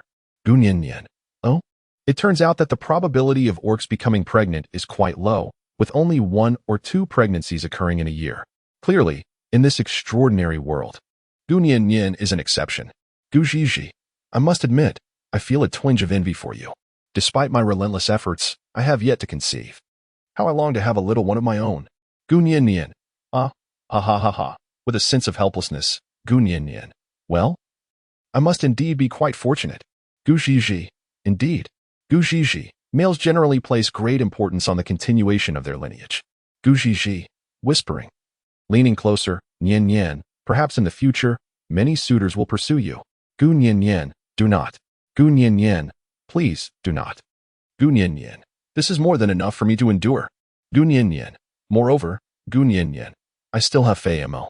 She embraces Feimo tightly. Gujiji, ha. Gujiji, all right. With a playful spirit, Gujiji leads everyone away. But not before giving Feimo a pat, saying, Gujiji, you must quickly muster your courage and win Nyen's heart. Who knows, by the time winter arrives, you might even have a litter of little snakes. Gunyin, Gunyin, I truly cannot fathom this little serpent. After everyone departed, Gunyin inquired about the circumstances of Rammer and others. Gunyin, have they not returned? Gunyin could not fathom why an impulsive urge surged within her to share this delightful news with Yunshan, yet he was nowhere to be found. Feimo remarked that Bisidian had departed to relocate the barbarian bull tribe, while Feng was recuperating in another cave. Feimo continued, mentioning that the wolf clan, along with Yunshan, had encountered a solitary wolf who returned to report that they had become separated during their journey. It seemed they were still in search of Ramir.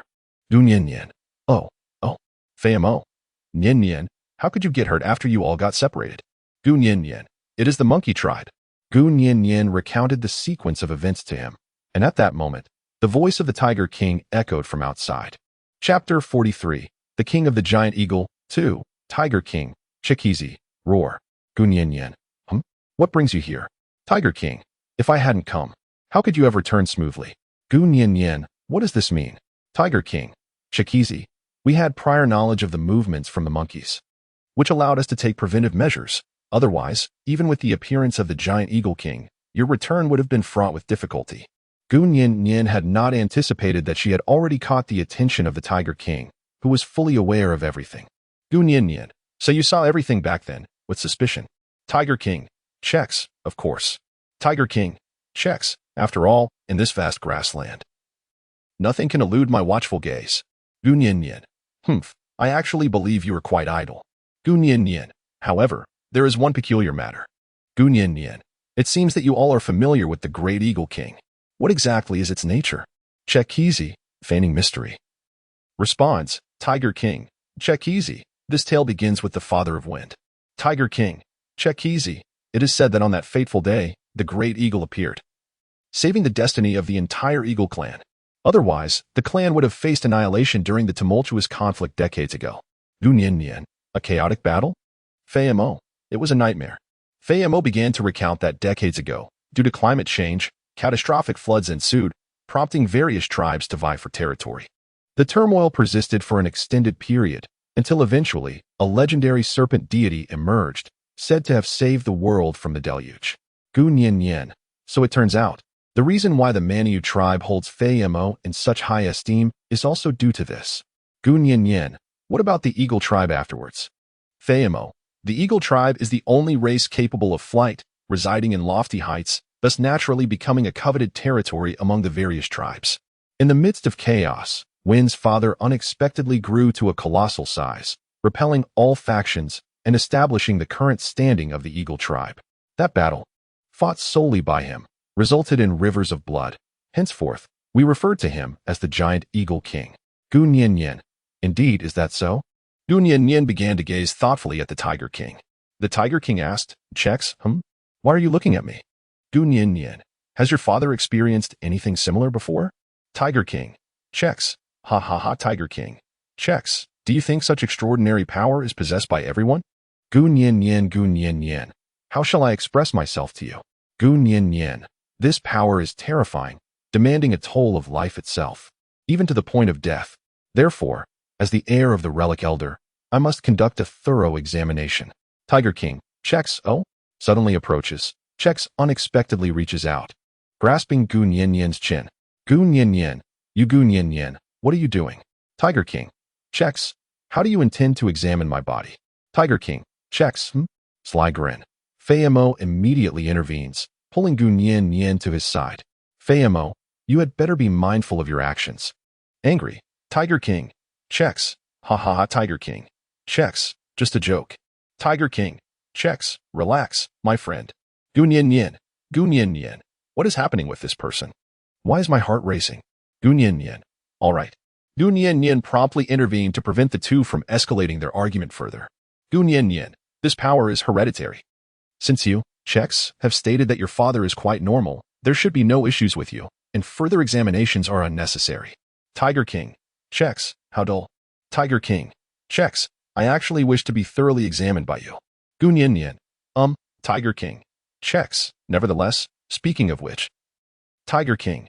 Checks. You still owe me something. Gu Nian. I have not forgotten. I shall personally come by tomorrow. Tiger King. Checks. Indeed. Splendid. I shall await the arrival of you, my little wildcat, in person. Gu Nian. Wildcat? Gu Nian. Tiger King. Yes. That is exactly that angry expression. Tiger King. Ha ha ha. The Tiger King left with a wicked grin. Gu Nian. If I were granted another chance. Gu Nian. I am resolutely determined to sever all ties with this individual. Fei Mo. Nian. What do you owe him? Gu Nian. Oh. It's not a debt. It's merely a wager. He seems to have a keen interest in carpentry and design. So we agreed to create something and see who's his superior.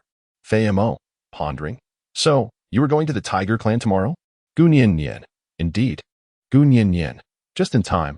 Fei Mo, you have returned. Come accompany me. Gu Nian.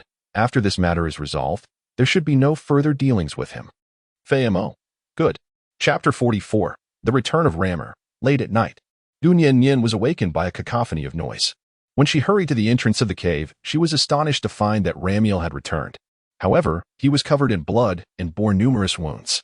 Similarly, the individuals standing behind him, including Eric, were in a comparable state. Thus, she surmised that a fierce battle had occurred between the two parties. Gu Nianyan found herself at a loss on how to greet Ramiel, for the atmosphere was decidedly delicate. In front of her, Ramiel appeared to have shed his youthful innocence, transforming into a figure both cold and enigmatic. Famo, Nianyan, I shall take Eric and the others down first. The matter concerning Ramiel is entrusted to you. Gu Nianyan, but Famo and the others have departed. Gu Nianyan stood not far from Lammer, his posture upright, half of his face smeared with crimson blood, the moonlight casting a solemn glow upon his stern visage. Gu Nianyan, Rammer Gu Nianyan approached, each step drawing her nearer, while Rammer's gaze remained unwaveringly fixed upon her. The complexity of his expression eluded her understanding. As she closed the distance, she discerned that this once innocent youth bore the marks of life as hardships upon his face. She reached out, intending to wipe away the blood staining his features. At that moment, Rammer seized her wrist, pulling her close. A kiss, cold yet imbued with warmth, lingered on the girl's fluttering heart beneath the moonlight, an indelible memory. As for how Gu Nianyan returned or when clarity returned to her mind, those details faded from her memory. The sole remnant was Rammer's promise. I shall become the greatest White Wolf King, and you will be my most esteemed bride. Gu Nianyan. Gu Nianyan, what has befallen me? Gu Nianyan. Truly, everyone is more flirtatious than the last. My heart may not withstand it. Gu Nianyan. What morals and principles are worth adhering to? Gu Nianyan. In any case, I must eventually collect them. Indeed, I am returning home. Home it must be, must it not? If I were to return, what would become of them? Have I perhaps already developed feelings for them? Thus, Gu Nianyan, entwined in her own turmoil and vexation, endured a long, restless night, tossing and turning, finding slumber elusive. The following day, as dawn broke, Gu Zhizhi exclaimed, Nianyan, everything is ready. She presented a bamboo tube filled with vibrant crimson paint. Gu Nianyan, all right, hand it over. This pigment is actually intended by Gu Nianyan to be used as ink. Although it is fundamentally not ink, but rather a colored sap derived from a common plant known as the merchant tree. The fruit of the merchant tree boasts a deep crimson hue, and Gu Nianyan plans to employ it as a medium for her writing. Image of the merchant tree. Due to the absence of iron, Gu Nianyan is unable to produce paper at the moment. Hence, she is utilizing thin wooden boards crafted from the mintong tree as a temporary substitute.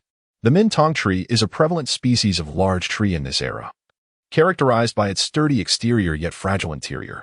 Gu Nianyan recalls that the items fashioned by the Tiger King were actually made from the mintong tree. Otherwise, how could such hard branches be polished so smoothly without the aid of a saw in reality? Gu Nianyan, quite good. Gu Nianyan attempted to write, using a wild chicken feather dipped in paint. Surprisingly, the characters she inscribed did not smudge. Gu Nianyan, with these items, I can begin drawing. Gu Zhizhi, Nianyan, what kind of drawing are you planning to create? Gu Nianyan, just a moment. Let me finish my drawing, and I will show it to you. This is a promise I made with the Tiger King, given that this is a competition. Gu Nianyan is meticulous in her work, even calculating the angles with precision. Of course, she receives significant assistance from the little book, as she is certainly no carpenter. Gu Nianyan, phew, it's done. Gu Zhizhi, why do I still not understand? Gu Nianyan, it matters not. Once the items are completed, you shall understand. Zhizhi, by the way, please procure some bamboo for me, and do remember to gather a generous amount. Gu Zhizhi indeed. And what of these pigments? Gu Nianyan, let us enclose it within a bamboo tube. I shall now make my way to the Tiger King. Gu Zhizhi, very well. After Gu Nianyan finished her work, she was about to rise when suddenly, from afar, the sound of chickens crowing echoed.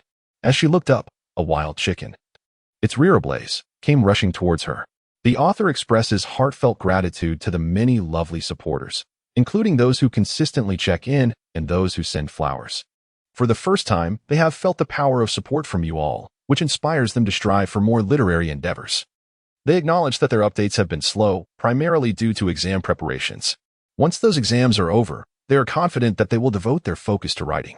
After all, every author harbors a dream of becoming a great writer. Let us all work hard together. Chapter 45, bring it out. Gu Nianyan, what on earth are you all doing? Fortunately, Gu Nianyan managed to dodge just in time. or she would have undoubtedly been splattered with ash by the turkey whose behind was ablaze. Following closely behind were Yunshan and others, covered in dirt and grime. Gu Nian, gazing intently. Gu Nian, speak up. What on earth is happening? Yunshan, well, hesitant. I am going to be a father. Covers face. At this moment, Gu Nian recalled that she had failed to share this news with him promptly upon her return yesterday. It was likely that she should have told him sooner. She noticed a glimmer of joy hidden within Yunshan's profound gaze. Gu Nian understood that this individual was not one to express amusement easily, yet she could now truly sense his happiness. Gu Nian, indeed. Gu Nian, however. There is still ample time ahead. A whole month remains. Moreover, what is the situation with this chicken? Gu Nian cast a glance at the turkey rolling on the ground, nearly incinerated to the point of losing its feathers. Fool, said Fei Mo. He is merely concerned that you may not be getting adequate nutrition, which is why he prepared a meal for you. Gu Nian, oh? Gu Nian was filled with delight as she swiftly approached Yunshan. Due to her shorter stature, she rose onto her tiptoes and wrapped her arms around his neck. Gu Nian, is it true? Yunshan, yes, blushing. Gu Nian felt a surge of joy upon witnessing Yunshan blush because of her. Gu Nian, very well then. Gu Nian, I shall forgive you this time. However, you must refrain from such reckless behavior in the future. Next time, I shall showcase my culinary skills for you. Gu Nian, however, this time it is not possible. Gu Nian, I must make my way to the Tiger King. To alleviate the concerns of those around her, she disclosed her purpose to Yunshan and the others. Yunshan, all right, but I... Gu Nian, you need not go. Gu Nian, isn't Imo accompanying me? Gu Nian, as for me, I have other tasks to entrust to you. Mysteriously, Gu Nian enlisted the assistance of Yunshan and others to construct a kiln, for she had no desire to commence her development from the Stone Age. With the advent of porcelain, numerous aspects of daily life could be enhanced. Given that the small kiln lacked stringent regulations, she provided them with blueprints. Yunshan remarked. I have generally grasped the concept. Lamiere added, then I shall collaborate with Feng to procure the necessary materials. Gu Nian, let us act separately. Tiger tribe Tiger King. Chekusi, we're Tiger King. Chekusi, little wildcat, you have left me in a state of unbearable anticipation. Sly smile, Gu Nian, with a gaze resembling that of a lunatic. Gu Nian, it is said that. Gu Nian, why did your subordinates not allow Fei Mo to enter? It turns out that when the two arrived at the Tiger clan's territory, the guards only permitted her to enter, for which she had to expend considerable effort to reassure Fei Mo. Tiger King, checks, I did not extend an invitation to him. Tiger King, checks, moreover, he is not even your mate, is he? Gu Nian, it's always the same. Gu Nian, humph. Gu Nian, in any case, it is impossible for you to be. Tiger King, checks, oh, is that so? Tiger King, checks, you speak a tad prematurely. Gu Nian, enough of the idle chatter. Here, the item is here. This is the drawing I created. Gu Nian handed her blueprint to Checks. After a considerable time, he passed the blueprint to Erda. Erda remarked, how astonishing. With such simple fittings and these dowels, one can create such a wooden chair? Gu Nian, indeed, you see, the 4 bamboo pegs on the armrest and the backrest serve to secure the entire structure, thus rendering any additional components unnecessary. Erda, however, I fail to comprehend how straight wood can achieve such a curvature. Gu Nian, it is quite simple, by employing the steaming method. Moisture and heat act as softening agents for the wood. Typically, the prepared timber is subjected to steam under specific conditions for a duration that varies according to the wood's initial moisture content, species, and thickness. The optimal moisture content for bending wood is crucial. Erda, I had no idea such a method existed. I truly wish to try it right away. Excited, Gu Nian. Hee. Gu Nian, how are you? Gu Nian. Checks, I am certain that I will emerge victorious, you. Before Gu Nian could finish her words, she was abruptly pinned against the wall by the Tiger King. Witnessing this scene, Erda and the others instinctively withdrew. Gu Nian, you think you're so impressive. Tiger King, checks, bring it out. Gu Nian, what are you taking out? What is happening? Let me go. Tiger King, check this. I said, Tiger King, check this. Bring out the book of memories. Gu Nian, what?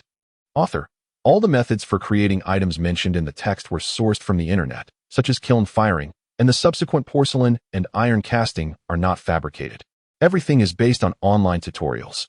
Chapter 46. Who can outmatch whom? Tiger King, Chikizi, I shall reiterate. Bring it forth. Gu Nian Yen. Gu Nian Yen. All right, okay. I will take it. But could you please let go of me first? Chex released the grip that confined Gu Nian Yen's hands. Gu Nian Yen. So this fellow's intention was to acquire the Book of Memories. Does that mean all of his previous actions were motivated by this? Gu Nian Yen felt a surge of doubt, yet within her heart, there arose a faint sense of desolation. Gu Nian Yen, do you believe that? Gu Nian Yen, is all that I know a result of the Book of Memories? Gu Nian Yen, perhaps, if my conjecture is correct. You have known the secret of the Book of Memories for quite some time. Tiger King, Chex remained silent. Gu Nian Yen, furthermore. Gu Nian Yen, everything you have done for me before. Gu Nian Yen, it is also due to the Book of Memories, rather than. Gu Nian Yen chuckled. Aha, I thought it was over. If you desire it, here, I present it to you. As Chex listened to Gu Nian Yen's somewhat mocking tone, an uncomfortable sensation enveloped him, and an inexplicable irritation began to stir within his heart. Without hesitation, Gu Nian Yen bestowed upon Chex the memory book she had been wearing. Gu Nian Yen, listen to me. Gu Nian Yen, this is what you desired for yourself. Henceforth, we shall have no further entanglements. Do not let me encounter you again. Angrily, Gu Nian Yen turned and departed, while Che Kasi remained rooted to the spot. He clenched the right hand that held the tome of memories, as if attempting to grasp something elusive. On the way back, Fei Mo inquired, did you truly give him the tome of memories? Gu Nian Yen, Gu Nian Yen, however, there is no need for concern. Given their intellect, they will hardly comprehend it.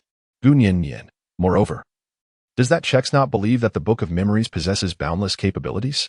Gu Nian Yen, what he desires are merely the methods that document the craft of woodworking. Is it not? Fei Mo, however, are you certain that they truly cannot comprehend? Gu Nian Yen, indeed, I have adjusted the mode of the memory archive, and what they can access is solely the section on recorded skills. However, they are unable to comprehend it. Gu Nian Yen, therefore Gu Nian Yen, even if he comes with the face of the Tiger King, he still has to seek my favor. Fei Mo, haha. Gu Nian Yen, why are you laughing at me? Fei Mo, I never expected that Nian Nian would have her own little thoughts. Gu Nian Yen, no. I am simply clever. On the other side, in the Tiger tribe, Erda, it is truly astonishing that she handed over the item to you without a moment's hesitation. Could it be a trick? Tiger King Chex. Tiger King Chex. See for yourself. Chex presented the Book of Memories to Erda, who was astonished not only by its ability to open but also by the detailed contents within. Erda, impressive. With this, we can create even more things. Excited, Tiger King Chex. Is that so? Tiger King Chex, take a closer look and see if you can comprehend it. In an irate tone, Erda scrutinized it closely. Erda, what is this? Iron? Copper? What are these? Erda, could it be that you were deceived by her? Cautiously, Tiger King Chex, get out. Angrily, Chex struck the wall with a fist, completely shedding his previous nonchalance. He was furious, terrifyingly so, prompting Erda to retreat immediately. Tiger King Chex, very well. Tiger King Chex, Gu Nian Yen. Tiger King Chex, you are intentionally making me plead with you. Tiger King Chex, ha ha ha. Tiger King Chex, how amusing. Whether it was joy or anger, Chex seemed to suddenly become exhilarated. Tiger King Chex, Gu Nian Yen, you wait. In the valley, upon returning to the cave, Gu Nian Yen suddenly felt a chill behind her and inexplicably sneezed. Gu Nian Yen, surely that scoundrel, Tiger King, is cursing me behind my back. Gu Nian Yen, however. Let us see who can outmatch the other. Chapter 47, The Touch of Our Noses in Recent Days. Gu Nian Yen remained unperturbed by the prospect of the Tiger King seeking vengeance against her. Instead, she was wholly absorbed in the creation of various porcelain wares. The kiln she constructed was successfully completed, fashioned from a mixture of dry clay and straw, designed for a single use. Consequently, Gu Nian Yen intended to utilize it for firing bricks. She began by collecting clay, meticulously removing any impurities to ensure the quality of the brick bodies was uncompromised. Next, she employed a sturdy wooden rod to stir the mixture while adding water to enhance the adhesive properties of the soil, before deftly cutting it with wooden strips. Gu Nian Yen, hee, thank you all for your hard work. These past few days, nearly everyone has been quite busy. Gu Nian Yen, now is the moment to witness a miracle. Fei Mo, shall we ignite it? Gu Nian Yen, a great fire began to blaze within the kiln. And after a considerable passage of time, Gu Nian Yen calculated the hours and resolved to return on the third day to unveil it. Gu Nian Yen, today's tasks conclude here. Once the production of the earthen bricks is successful tomorrow, we shall need to mix the clay to create a kiln that can endure prolonged usage and subsequently commence the mass production of both earthen bricks and porcelain. Lumiere, sigh, there is still much work to be done. Gunyan I am aware that everyone has been working diligently, so I have decided to reward everyone. Gunyan today, I casually build a small earthen oven, and inside it, there is beggar's chicken. Lumiere, beggar's chicken? Gunyan and Fei Mo Jiang retrieved a total of 30 beggar's chickens.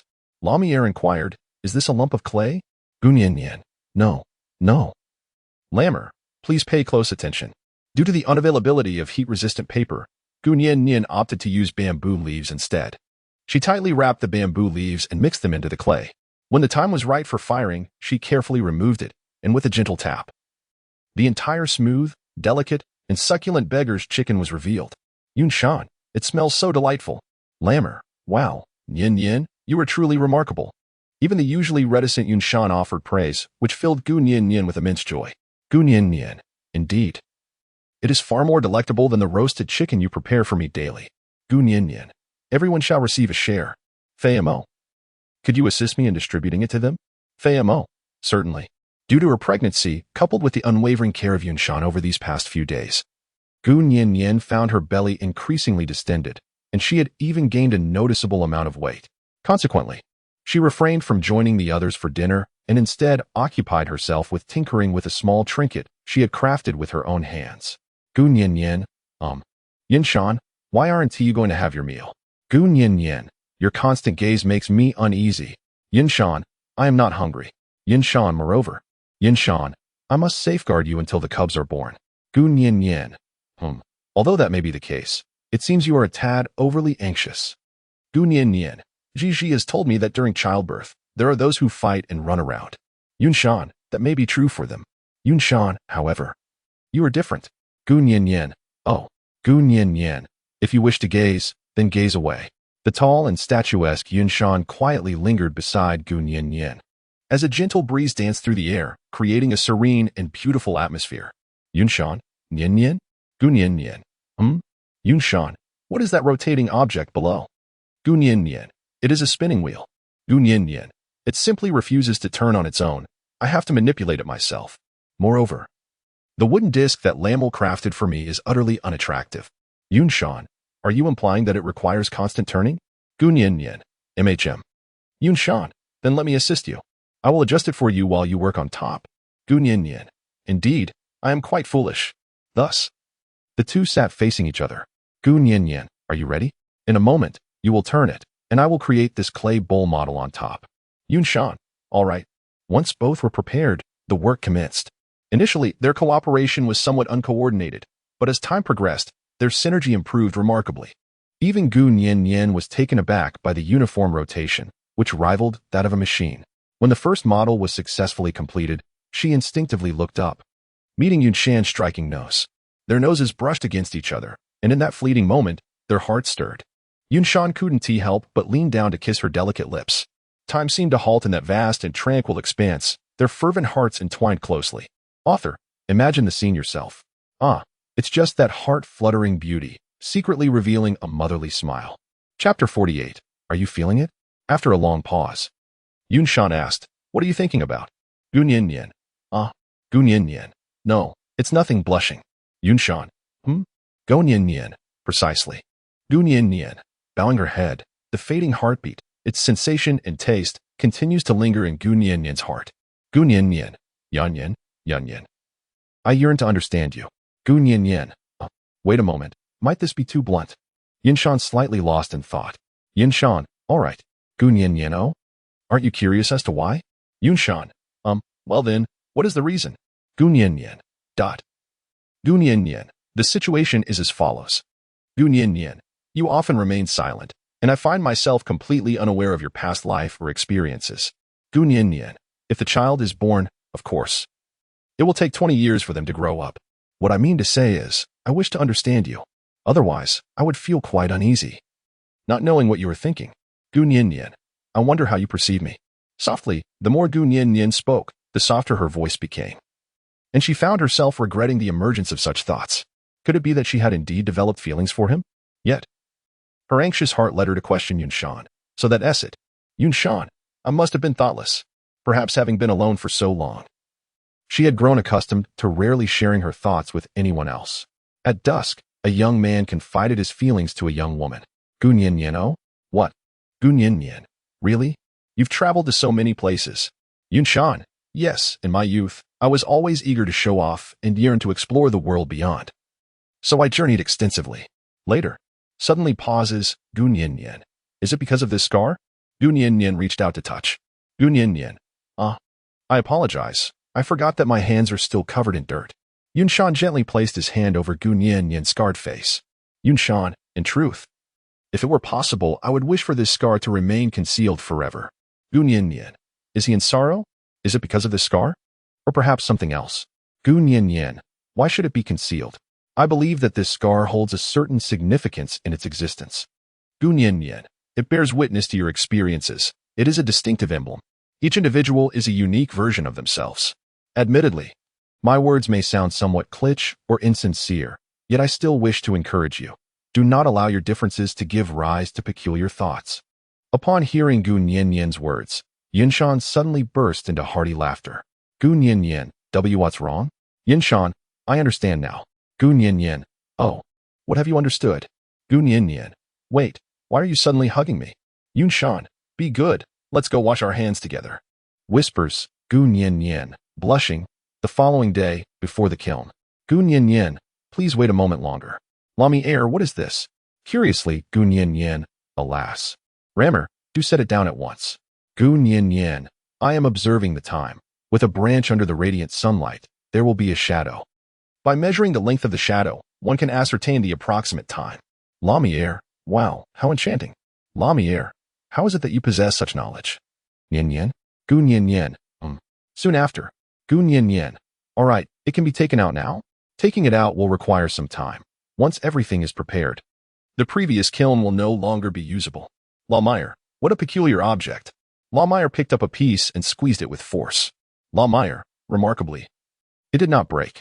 Lawmeyer, no, I must try again. Let me attempt once more. Gunyan, haha Gunyan. Then you should try a few more times. Gunyan, very well, now that the building materials are ready. The next step is to construct a house. Living in a cave is rather uncomfortable. Subsequently, we shall fire pottery, which will enhance our quality of life. Gunyan, as for the subsequent matters, it is necessary to search for ore. Once everything is prepared, we can embark on the advancement of technology. However, it truly feels like a long journey ahead. Gunyan pondered deeply, her brow furrowing involuntarily. Gunyan, Fayamo, what is the matter with you? Fayamo, why do you keep frowning? Gunyan, I sense a foreboding unease, for reasons unknown. I am perpetually aware of an insufficient supply of time, as if something significant is destined to transpire in the near future. Gunyan, I am profoundly unsettled. Gunyan, it seems I have overlooked something. Gunyan, do you ever experience such feelings? Fayamo, especially when one is feeling nostalgic. Fayamo, Nyan. Are you missing home? Gunyan, do you miss home? Although Gunyan has never explicitly mentioned this question, she cannot help but feel a sense of longing in the evenings. Thus, she contemplates daily on how to transform this world, utilizing the limited resources at her disposal to foster continuous development, for she aspires to create an era of prosperity, a unique golden age for the Orc Kingdom.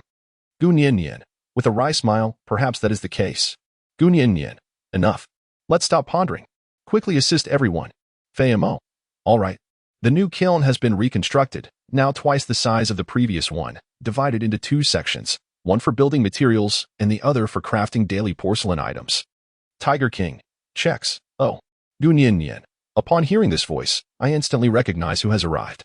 Gunyan. Hee. Wicked smile, Tiger King. Checks, here. I return this to you. Checks handed the book of memories back to Gunyan. Tiger King. Checks, the condition is. Gunyan. Hush. Gunyan. You need not speak. I am aware. Tiger King. Checks. Leans closer. Tiger King. Checks. To discern my thoughts. Whispers. Tiger King. Checks. I truly yearn to exert my dominance. Gunyan. Sweat Gunyan. You are so infuriating. Chapter 49. Does he like me? Gunyan. Gunyan. You have been here for quite some time. Why do you not take your leave? Depart after delivering the items. Gu Nian gazed at the intriguing gaze of a certain individual, increasingly convinced that checks truly embody the essence of a dominant personality. Tiger King. Checks. Very well then. Tiger King. Checks. Since you are so unwelcoming towards me. Tiger King. Checks. There is still one matter I must bring to your attention. Tiger King. Checks. Even if I refrain from seizing the tome of memories, the monkey tribe will undoubtedly not let this matter rest.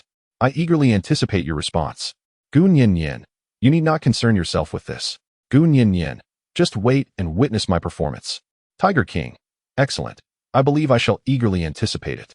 Smiles, as the Tiger King and his entourage depart. Fayamo.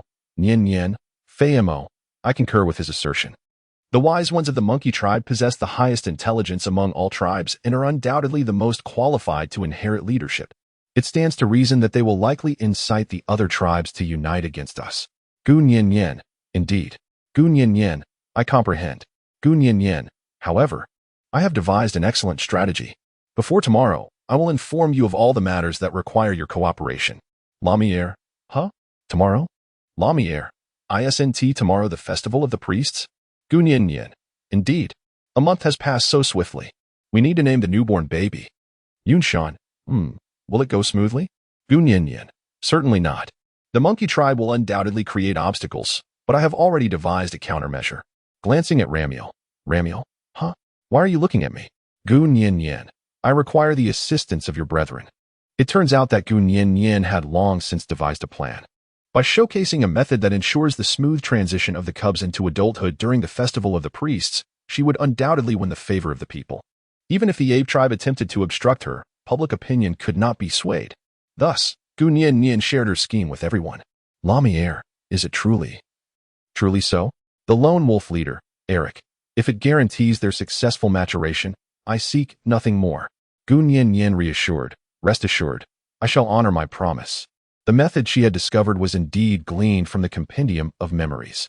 Ever since she pledged her word to Eric, she had been in relentless pursuit of a solution. Ultimately, through deduction, she realized that her blood had a profound effect on these orcs. In essence, she was akin to the fabled flesh of Tang Song, or rather, like a character endowed with extraordinary abilities, albeit at a cost to her vitality. In the afternoon, Gu Nian, how peculiar. Gu Nian, why have I not seen Bai Saitian these days? Gu Nian, wait a moment. Gu Nian, something feels amiss. The last time I saw him, he seemed to be deliberately avoiding me. Gu Nian, filled with curiosity and perplexity, vented her frustrations to Shi and Shaoan. Since they were the only two females in the tribe with whom she was familiar, their bond had evolved into sisterhood, and they would occasionally gather to converse. Old Gigi remarked, perhaps she is feeling envious? Gu Nian, oh, what are you jealous about? Gu Gigi, anyway, my little brother is indeed feeling jealous. Ever since you both returned last time, I often see him alone, lost in thought and vexed. Gu Nian, huh? You speak of the wind. Hasn't he always been like this? Perched atop the treetops like a great eagle, refusing to descend and converse with us. Gu Gigi, no. My dear brother is simply he is just feeling jealous. Gu Nian, dazed, Jin Xian. Indeed, I share the same sentiment. Gu Nian, how could even Shaoan say that? Gu Nian, why are they all so jealous? Jin Xian, it is because you are expecting a baby. And astonishingly, it was the last one to arrive, the leopard, who was the first to make a move. Gu Nian, huh? Gu Nian, this statement sounds exceedingly awkward. My mind is already in disarray. Although I am aware that they are bound to clash, look at Fayamo, who appears quite composed. Even if Rammer feels jealous, he would articulate it. As for Yunshan, he should be rather pleased at the moment. The remaining circumstances. Gu Nian, it seems that. Gu Nian, I have forgotten how Bai Sidian could possibly like me. Gu Gigi, how could that be? Gu Gigi, Nian is quite beautiful. It seems that all the males are praising her. Jin Xian, indeed. Jin Xian and Nian. Did you notice? Bai Sidian cares about your belongings, particularly that black item. What was it called? Oh yes, the stockings. Last time, he even fought over them. Gu Gigi. Oh right, now that you mention it, there was a female from your herd named Eileen, who wished for Bai Sidian to be her mate. But he rejected her. Consequently, she deliberately snatched the stockings away. Jin Xian, yes, and then they ended up fighting. Bai Sidian almost struck Eileen, but fortunately, Dick intervened just in time to stop them. As Gu Nian listened to the conversation between the two, she suddenly realized that she had been neglecting the presence of Baisidian all along. Gu Nian, that. Gu Nian, you all continue your conversation. I shall go find him. Jin Xian. All right, be swift. Gu Zhizhi, he must be eagerly awaiting your arrival. Gu Nian. Blushing, Gu Nian dashed out swiftly, her mind awash with memories associated with him. In her recollections, Bai Sai Tian had always been a person fond of irony, frequently proclaiming his disdain for himself and for femininity, often reluctant to acknowledge his true feelings. Yet, why did she feel a sense of unease stemming from concern for him? Was it the same sentiment as before, arising from the intertwining of their fates? Chapter 50. Pressing towards the abyss. On the road. Gu Nian. How peculiar. Where could he have possibly gone? Gu Nian. I recall that he adored basking in the sun. Indeed, it must be there. Gu Nian recalled that near the valley lay an area strewn with boulders. She faintly remembered that within this stony expanse, many large and flat stones rested, where the competition emperor often lounged under the sun. Gu Nian. It should be quite close. Is it safe for one to go out alone? Given the current circumstances, Gu Nian feels a tinge of worry. Gu Nian, forget it, run faster. Thus, she departed from the valley alone. The sunlight was just right, though twilight was approaching. The evening clouds danced in the sky, serene and beautiful. Gu Nian was captivated, her gaze fixed upon the boy before her, whose golden hair shimmered brilliantly in the glow of the setting sun. Who's there? Beside Tian was the first to sense the presence of another, yet he chose to keep his eyes closed. Gu Nian. Gu Nian. It's me. Gu Nian. You are fully aware that it rightfully belongs to me. Gu Nian understood that this fellow was being intentional. Otherwise, he would not be so nonchalantly inquiring about the identity of the person. Baisidian replied, without even opening his eyes. Gu Nian. This fellow is troublesome. Gu Nian. It is nearly evening. Let us return. Baisidian. I refuse. Baisidian. Moreover, I am rapidly growing to despise you. It would be wise for you to vanish from my presence at once. Gu Nian. Gu Nian. Are you certain you want me to walk home alone at night? Baisidian. Baisidian remained silent, turning over and facing away from Gu Nian, signifying his disregard for her. Gu Nian was grappling with how to persuade him to return, still pondering her choice of words when, unexpectedly, he charged right in front of her, almost draping himself across her as he swiftly departed. Gu Nian. Gu Nian. What is the matter? Gu Nian. Did you not say you would not return? Baisidian. Do not speak yet. Cautiously, Gu Nian began to survey her surroundings, discovering countless pairs of green eyes materializing within the shadows. At this moment, the two were ensnared. Baisidian. You wretched beast. Kajeshi. Wow, Kajeshi. I never imagined there would be lions here. Kajeshi, could you possibly be the last of your kind? Haha. Once the king of beasts? Baisidian. Furiously, Gu Nian encountered the members of the leopard clan for the very first time. Gu Nian. Is this truly the welcoming ceremony of your leopard clan? Kajeshi. No, you're mistaken, esteemed heir. We have come at the behest of our queen, who wishes to invite you to our tribe as a guest. Gu Nian. Gu Nian. I am unavailable today. Perhaps another day, perhaps another day. Gu Nian thought to herself, it cannot possibly be a mere visit, judging by their demeanor. They must have come to intercept me as I attempt to leave the valley alone. Gu Nian was engulfed in worry while contemplating how to extricate herself unscathed. Kajeshi remarked, however, it is the command of our queen that must be fulfilled today. She continued, as humble servants of her majesty, we dare not defy her will. At a moment of hesitation, Gu Nian was put in a difficult position when Baisidian suddenly spoke up. Baisidian remarked, are we entertaining guests? Do you wish to join? Gu Nian. Me? Gu Nian. Of course, I have no desire to go. Baisidian, glancing across, leopard, did you hear that? She said she has no intention of going. Kajeshi. Well then, I shall not hold back. Advancing, in that moment, Baisidian seizes the opportunity, transforming into a lion and charging through the throng with Gu Nian. Gu Nian. Heavens, what immense power. Truly the king of all beasts. Gu Nian. Why not take the path back to the valley? Baisidian. There must be obstacles in that direction as well. Baisidian. Let's first shake them off. Gu Nian. Excellent. Gu Nian clutched tightly to Baisidian, as this contest had persisted for quite some time. However, Unexpectedly, they had underestimated the situation in recent days. The monkeys had forged an alliance with the leopards. Both factions lay in wait outside the valley, anticipating Gu Nianyan's emergence. This hard-earned opportunity was not only the last, but also the singular chance they had to succeed, thus the paths ahead were nearly entirely obstructed. Gu Nianyan, what should I do? This path remains blocked. Bai Sai Dian has persistently altered his route, yet the pursuit between the two sides is fierce, exhausting his strength until the late hours of the night, ultimately cornering him to the brink of a precipice. Chapter 51, Poisonous Thorns. Gu Nianyan, once again. It is a precipice. Gu Nianyan, oh dear author, are you perhaps challenging the precipice? She silently complained. Just as she was musing, Bai Stian suddenly spoke up. Bai Stian, we should be able to leap across. Gu Nianyan. Gu Nianyan, following the direction indicated by Bai Sishan, beheld the rugged wooden branch on the opposite cliff. Gu Nianyan, what a magnificent tree. Gu Nianyan, I must admit, this author possesses a sense of conscience. Gu Nianyan, do we really have to jump over? Bai Sai Dian, yes, hold on tight. Resolutely, as the night descends and the leopard clan approaches, Bai Sai Dian, transformed into a lion, leaps from the edge of the cliff. Gu Nianyan, do not be afraid, trust him, it will definitely work. She closed her eyes and silently chanted. With a sudden bang, Bai Sai Dian, you may open your eyes now. Gu Nianyan, oh my, I truly leaped over. How astonishing. Nervous and uneasy, yet life always seems to deliver a harsh blow when you are at your happiest. Just as Gu Nianyan was recovering from the thrilling leap.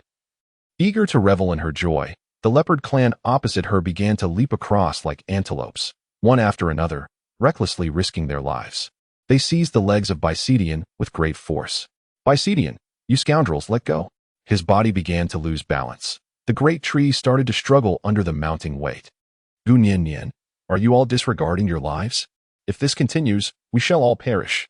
Shouting, Kajeshi, ha ha ha Kajeshi, death? Kajeshi, if we cannot accomplish our mission, it is still death. It would be better to drag you down with us today. Gu Nianyan, Manin. As time lingers, the great tree begins to creak. Gu Nianyan, there is no time left. Gu Nianyan, damn it. With a tremendous crash, the colossal tree splintered, and everyone was violently hurled off the precipice. Upon opening my eyes, I was engulfed in a whirlwind of dizziness, and for reasons unknown, this world felt strikingly alien. My hands instinctively groped around, and at last, amidst the cacophony of my thoughts, my mind gradually regained its composure as I awakened once more. Gu Nianyan realized that she was unscathed. She surveyed her surroundings and found that the adversary had perished. Gu Nianyan, is it better than Sai Dian? Gu Nianyan, where are you? Just as she contemplated rising to search, she realized the surface beneath her was soft and yielding. Gu Nianyan, astonished, Gu Nianyan, is it Baisidian? She was uncertain, for before her stood a colossal lion. Its magnificent mane a vibrant blend of fiery red and golden hues, reminiscent of the dawn's early light. Gu Nianyan, color and physique. Gu Nianyan, damn it. How foolish of me. He is clearly the last lion. How could I have just realized this? Thus, Gu Nianyan promptly summoned the little book to conduct a scan of his body. Memory book, anomalous energy entity confirmed. Memory book, Baisidian, recorded as a specimen. Gu Nianyan, first, let us assess his physical condition. Memory encyclopedia, the organism is in a state of poisoning. Immediate treatment is required. Gu Nianyan, poisoned? Gu Nianyan, impossible. Gu Nianyan approached for an examination and discovered a deep scar on the thigh of the right leg. Gu Nianyan, what kind of injury is this? Memory encyclopedia, poisonous thorns, which can cause paralysis, if not immersed in cold water for detoxification within 24 hours. It may lead to shock due to paralysis. Gu Nianyan, cold water. Quickly check the nearby rivers. Memory compendium, unmanned small-scale reconnaissance in progress. Please hold on. While the memory compendium was surveying the terrain, Gu Nianyan glanced around and realized that the dimness of the area was not merely due to the night, but rather a dense thicket of poisonous thorns looming above. It became evident that during the fall, Baisidian shielded her, and in a surge of survival instinct, transformed into a super beast, subsequently creating a large pit in the poisonous thorn forest, which resulted in her poisoning. Memory compendium. The map has been generated. The nearest river is located 10 kilometers to the due north. Gu Nianyan, very well. Gu Nianyan, little book, can you gather the energy radiating from his body? Gu Nianyan, restore his body to its normal size. Memory book, certainly. Soon, the body of Bisidian will be restored. Gunyan Nian. How should I drag him along? Gunyan Nian. Right? The vines. In order to swiftly transport Bisidian to the river, Gunyan Nian gathered the surrounding vines, skillfully weaving them together to create a makeshift stretcher. She then single-handedly pulled him toward the riverbank. Gunyan Nian. Gunyan Nian. This is no ordinary heaviness. I must ensure he loses weight in due time, gritting my teeth in determination. The path is steep, and the night deepens. Behind me, a pair of eerie eyes glimmer. Chapter 52. I have revealed all my past to you. The sky is adorned with scattered stars, a soft radiance emerging. Merely traversing the treacherous thorny forest consumed an entire night. Gunyan Yen. Oh, little book. Gunyan Yen. How much farther is it? Gunyan Yen. I am on the verge of exhaustion. Memory book. There are still 2 kilometers to the destination. Gunyan Yen. 2 kilometers of sky. Gunyan Yen. I shall give my all. After a long while. Gunyan Yen. What a vast expanse of lake. By the way, little book, please assist me in placing him into the water. Once all preparations are completed, the memory compendium announces. The countdown of 30 minutes commences. Gunyan Yen. At last I can rest. 30 minutes, there is still time. As long as he awakens, he will take me back. And I will be able to attend the evening's sacrificial ceremony. Gunyan Yen. A little book. Gunyan Yen. I am so weary. Please keep an eye on me for a moment. Exhausted from the exertion, Gunyan Yen unknowingly drifted into slumber until a potent scent of blood wafted through the air. Gunyan Yen. No. Nightmare. Suddenly awakens. Gunyan Yen. What is happening? Gunyan Yen. Is it Bisidian? Gunyan Yen could hardly believe her eyes. At the very moment she opened them, before her stood a figure more imposing than the mighty Sishan, shielding her. Sishan. Ugh, a sharp pang, as he clutched his chest and collapsed. Gunyan Yen. Blood. Gunyan Yen. It is you. Kajeshi. Kajeshi. What a blunder. Yet to slay the final lion is still somewhat gratifying. Faints instantly. Gunyan Yen. Gunyan Yen. Severing her right leg appears to be a consequence of the toxic thorns, such ruthlessness. Yet the excessive loss of blood rendered her faint. Gunyan Yen. I truly never anticipated the reasons behind such a reckless sacrifice of one's own life. Gunyan Yen felt a wave of emotion. Gunyan Yen. Should I stay, or should I go? Gunyan Yen. Forget it. Gunyan Yen. Little book. Activate doctor mode and commence the operation. Memory book. Yes, master. The injury sustained by Bisidian is not severe, for this era lacks iron tools. Thus, the sharp flint shard wielded by Kajasai merely resulted in Bisidian's fainting. In comparison, he was already on the brink of death. Gunyan Yen, logically speaking, you ought to be my adversary. Gunyan Yen, however, I truly admire your perseverance. You followed me for 10 kilometers. And even in the case of a self-inflicted leg injury, if only you could be of service to me. Gunyan Yen, however, it is regrettable. Gunyan Yen, you have lost too much blood. The only thing Xiaoshu can do is to tend to the wounds on your leg. Your fate now lies in your own hands. 20 minutes later, Bisidian awakened. Gunyan Yen, wait a moment. Gunyan Yen, he may not survive. Perhaps it's best to let it go. Gunyan Yen thwarted Bisidian's actions. Bisidian scoffed. Thus I say, you females are merely soft-hearted, failing to eradicate the roots of the problem. Gunyan Yen, very well, very well. Gunyan Yen, it is my tender heart that evokes such sympathy for him. Gunyan Yen, however, the pressing matter at hand is to hasten our journey to the ruins. Gunyan Yen, have you forgotten about the sacrificial ceremony this evening? Bisidian, is it today? Gunyan Yen, Bisidian, I never said I wanted to go. Gunyan Yen, alas, you have become quite the tsundere. Gunyan Yen, had it not been for my visit to you yesterday, the winds would have carried me away to my destination by today. Bisidian, is it my fault then? Gunyan Yen, if not you, then who shall I blame? Gunyan Yen, hurry up. We must obtain it today, quickly. Gunyan Yen urged incessantly. Gunyan Yen, Bisidian, Gunyan Yen. This is the first time Bisidian has formally called her name, and perhaps due to the intuition of a woman, she realizes that it is time to confront their feelings for each other. Gunyan Yen, I am here. She is in front, he is behind. Bisidian, do you know why I harbor disdain for the female gender? Gunyan Yen, why? Still not turning back. Gunyan Yen, you have never shared these things with me. Bitter smile. Bisidian, very well. Today, I shall reveal my past to you. Chapter 53. How could one possibly harbor any disdain? Bisidian, once, the Lion Clan reigned supreme. Yet this very dominance rendered us a thorn in the side of other tribes. My mother, the most powerful figure within the lion clan, was selfish and tyrannical, cold-hearted to the point of disregarding the fate of our entire kin. By Sidian, bitter smile, perhaps in her eyes, all males were but playthings devoid of worth, to be discarded at will. Gu Nyin Yin turns around. Gu Nyin Yin, is that why you harbor disdain for females? By Sidian, not at all. By Sidian, it is an event that remains etched in my memory. By Sidian, when I was still a minor, I witnessed her take my father's life with my own eyes.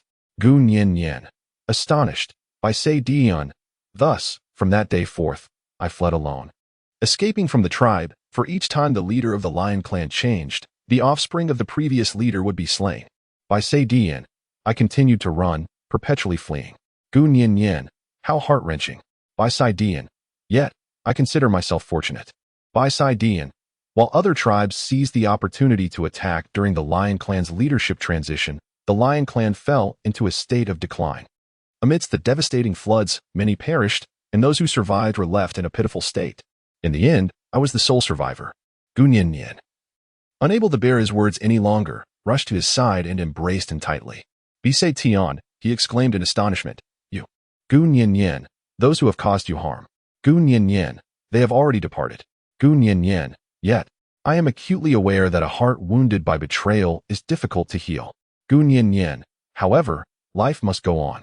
Your father is the esteemed leader of the lion clan. Gu Nyin Yin, you should inherit his spirit and lift yourself up. Moreover, we will always be by your side and will never betray you. By Sidian, will you truly be with me forever? Gu Nyin Yin, certainly.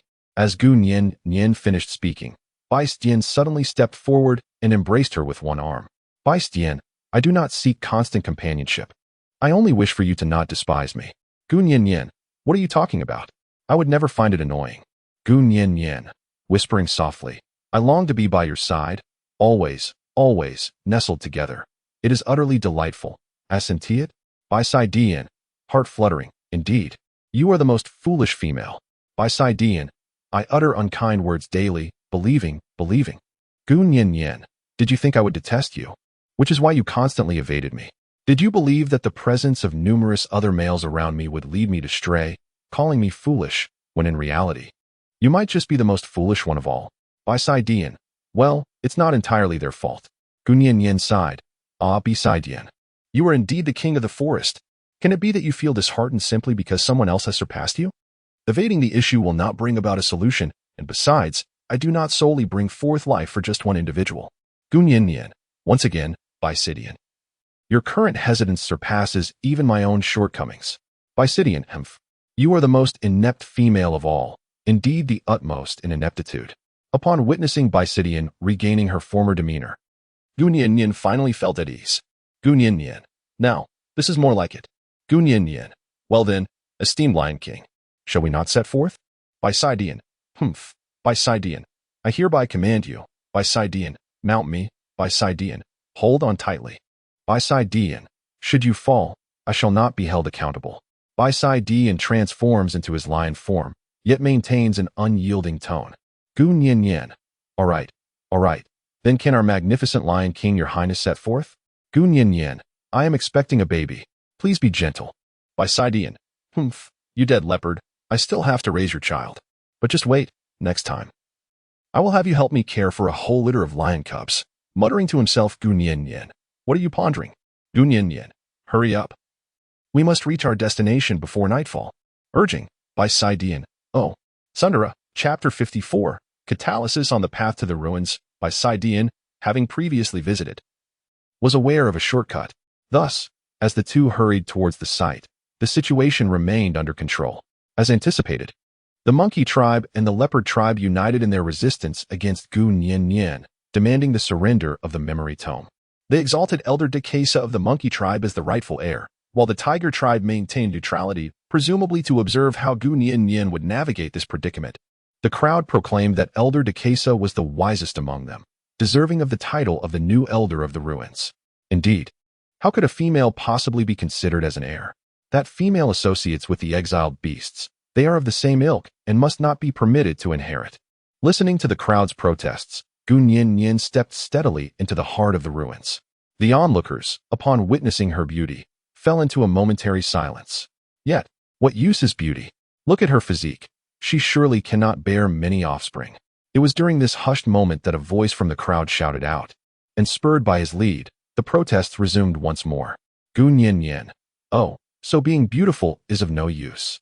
Gu Nian Yen, what a pity. I had originally intended to select a few males. However, it appears that everyone does not favor those who are remarkably attractive. No, that cannot be true. Do we truly need to choose males? Pick me, pick me.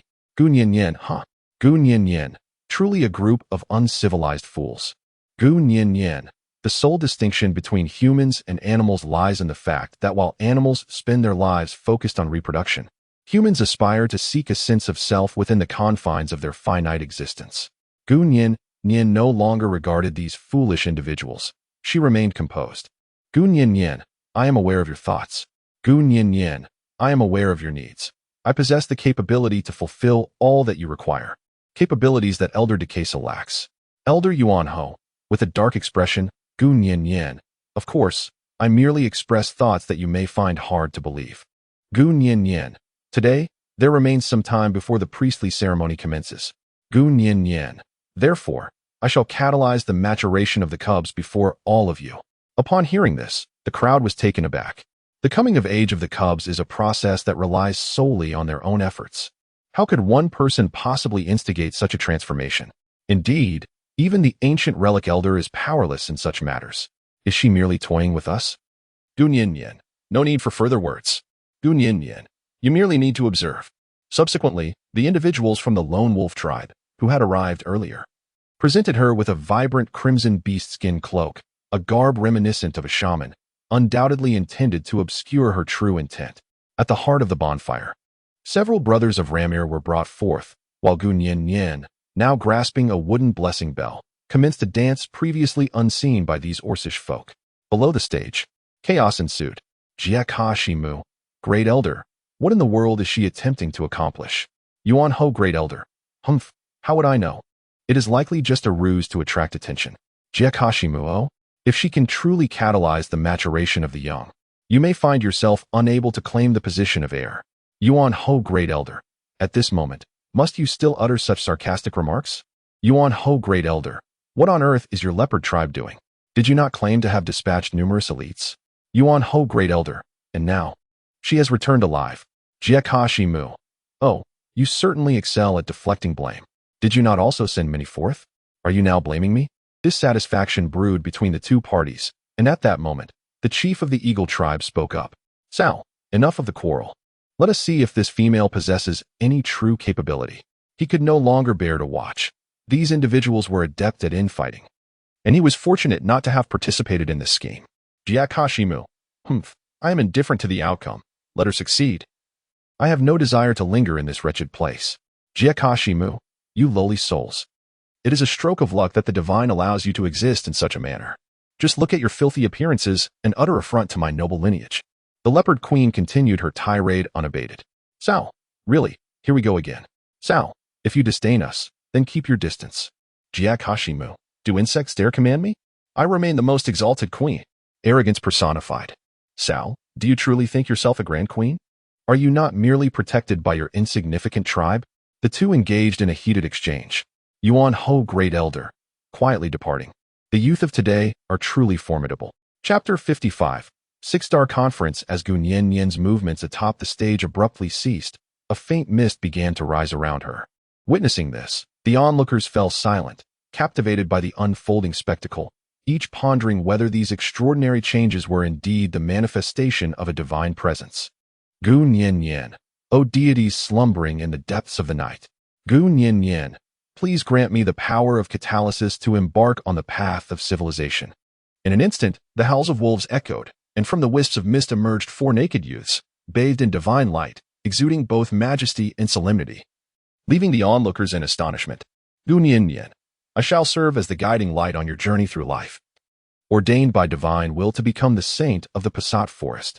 Thus, I shall establish a harmonious coexistence, an orderly society, progressing towards a civilization of great unity.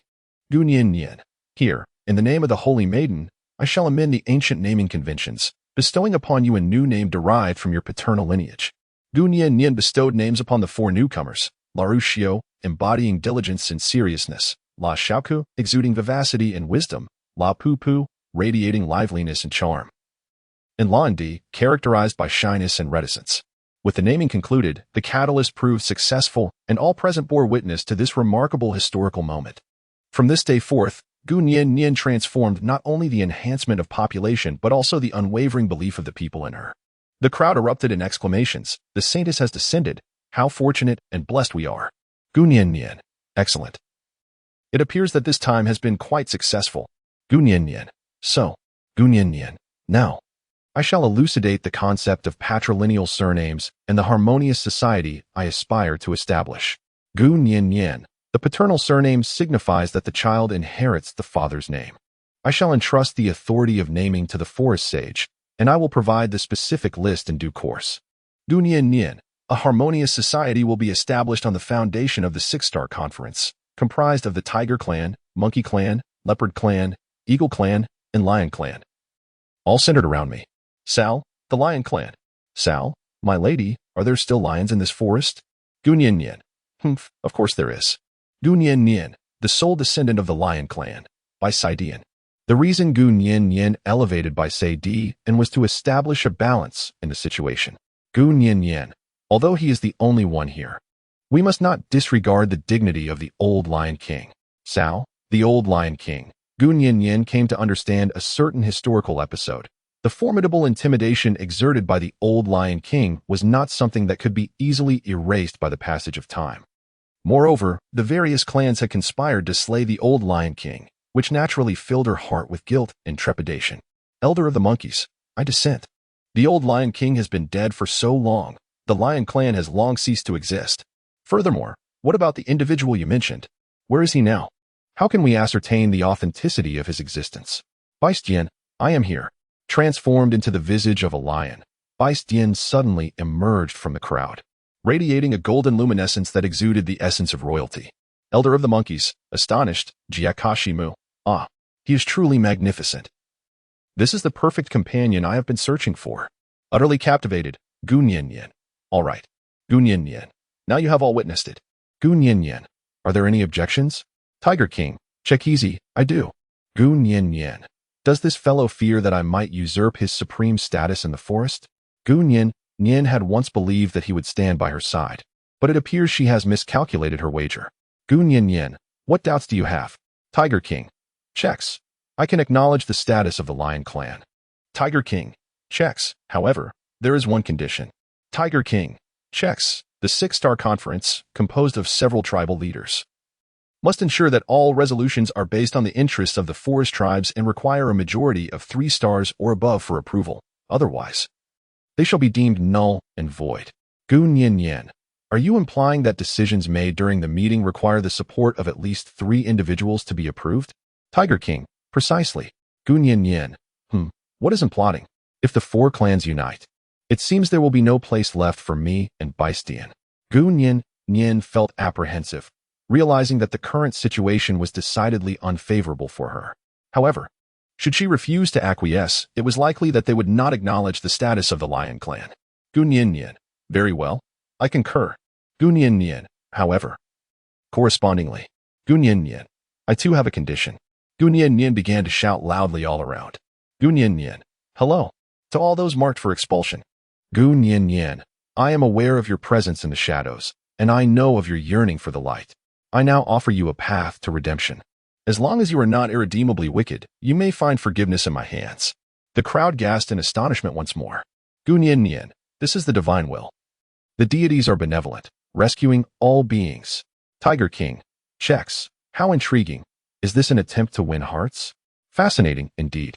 Tiger King, checks. Very well, I concur. The Tiger King, as the leader among the 4 clans, once he gives his consent, the other 3 clans, despite any protests, find themselves unable to oppose his wishes. Gu Nian Nian, then it is settled with a word. Gu Nian Nian's actions were not solely aimed at strengthening her orc nation, rather, they were driven by the desire to utilize talent effectively to swiftly attain modern civilization. Little did she know that those she had expelled would encounter a fate markedly different due to her decisions. The threads of destiny had intertwined their fates completely. Indeed, lurking in the shadows were not only the exiled beasts but also the enigmatic spirits of the night. Chapter 56. The Legendary Mermaid. 1. Territory of the Leopard Tribe. Kajeshi, Your Majesty, Queen Jekka. Kneeling, Jekka. Oh? You are still alive. Kajeshi, Your Majesty, I apologize. I have failed to complete my task. Jekka, what has happened to your right leg? Kajeshi, I was poisoned too deeply, and thus had no choice but to cling to life in this manner. Jekka, you are my most cherished subordinate. Jekka, you know, I had intended to select you as my male companion once this task was completed. What a pity. Kajeshi, Your Majesty. Kajeshi is willing to try again. I beg you, grant me another chance. Jekka, I think not. Jekka, you are no longer perfect. Jekka, look at your condition. It is utterly deplorable. Jekka, what I desire is the most flawless male, and you can scarcely stand. Kajeshi, no. Jekka, someone, throw him out. Yes, in the name of expulsion. Kajeshi, Your Majesty. Screaming, the crowd expelled Kajeshi. Jekka. Jekka. Memories of his childhood flooded his mind, the black-haired girl, the object of his affection, who happened to be the queen of the Leopard Tribe. He had exerted every effort to win her heart, willing to transform himself into a perfect marionette for her, for he knew that Jekka cherished perfection above all. Yet, Kajeshi lamented, but I am no longer perfect. Kajeshi, I am so tired. Jekka. Faints 2 days later in the Orc Nation. Gunyin. Everyone, let's keep going. We're almost there. This is the first modern house, constructed with adobe bricks. As it is intended to be the largest, it features an open hall in the center, surrounded by 4 separate residences, each accommodating 2 individuals. Yunshu, don't move. Yunshu, from this moment on, you must remain still. Yunshu swiftly embraces Gunyin, gazing at her lively demeanor, reminiscent of a spirited rabbit. His concern for her intensifies. Gunyin, all right, please set me down quickly. I understand now. Gunyin, I must lend them a hand. Just look at that bed. Even Ramir cannot arrange it properly. Gunyin, hey, be careful. That's a vase I have been working on for a long time. Anxiously, Yunshan, you still mustn't touch it. Gunyin, alas, just this once. Gunyin, truly.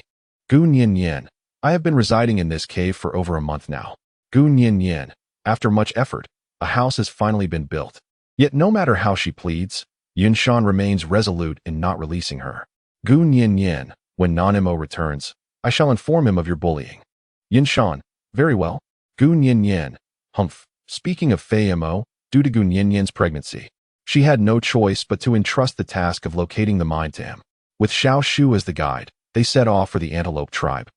For the map indicated that the dwelling place of the Antelope Tribe was abundant in resources such as copper and iron ore. Gunyin, I must admit, I am quite concerned about Fei-Mo Gunyin, although I am with Beisaition. Gunyin, however, this journey is bound to encounter some obstacles. Yunshan, indeed. However, conversely, Gunyin, it is not easy for us either. On one hand, we need to discuss the collaboration on wooden products with the Tiger King, and on the other hand, we must revitalize agriculture. Yunshu, indeed. Gunyin, glancing towards Yunshan. Gunyin, therefore, it can be said that, Gunyin, as my male counterpart, shouldn't you bear some of the burdens for me?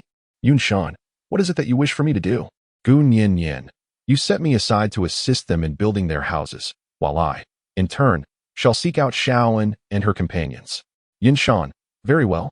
Gunyin, finally managed to send this fellow away. Yunshan has been dismissed. Gunyin promptly made her way to the cave. Gunyin, the wind. Here, Eagle Clan Prince. The wind. Are we truly going to sneak away? Gunyin, indeed. Gunyin, I discovered yesterday that we are running low on salt.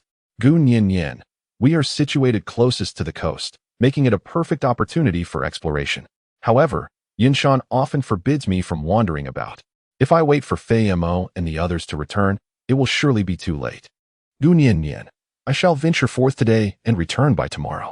Prince of the Eagle Clan, Phone, very well. Phone transformed into a colossal eagle, carrying Gunyin toward the enigmatic coastline. It is said that there, mermaids stand guard, engaging in barter with the forest tribe for salt. Gunyin, is that a mermaid? At last, I can uncover the truth. Chapter 57, The Legendary Mermaid 2, Coast. Prince of the Eagle Clan. Phone. It's just ahead. Prince of the Eagle Clan. Phone. The usual place for exchanging sea salt.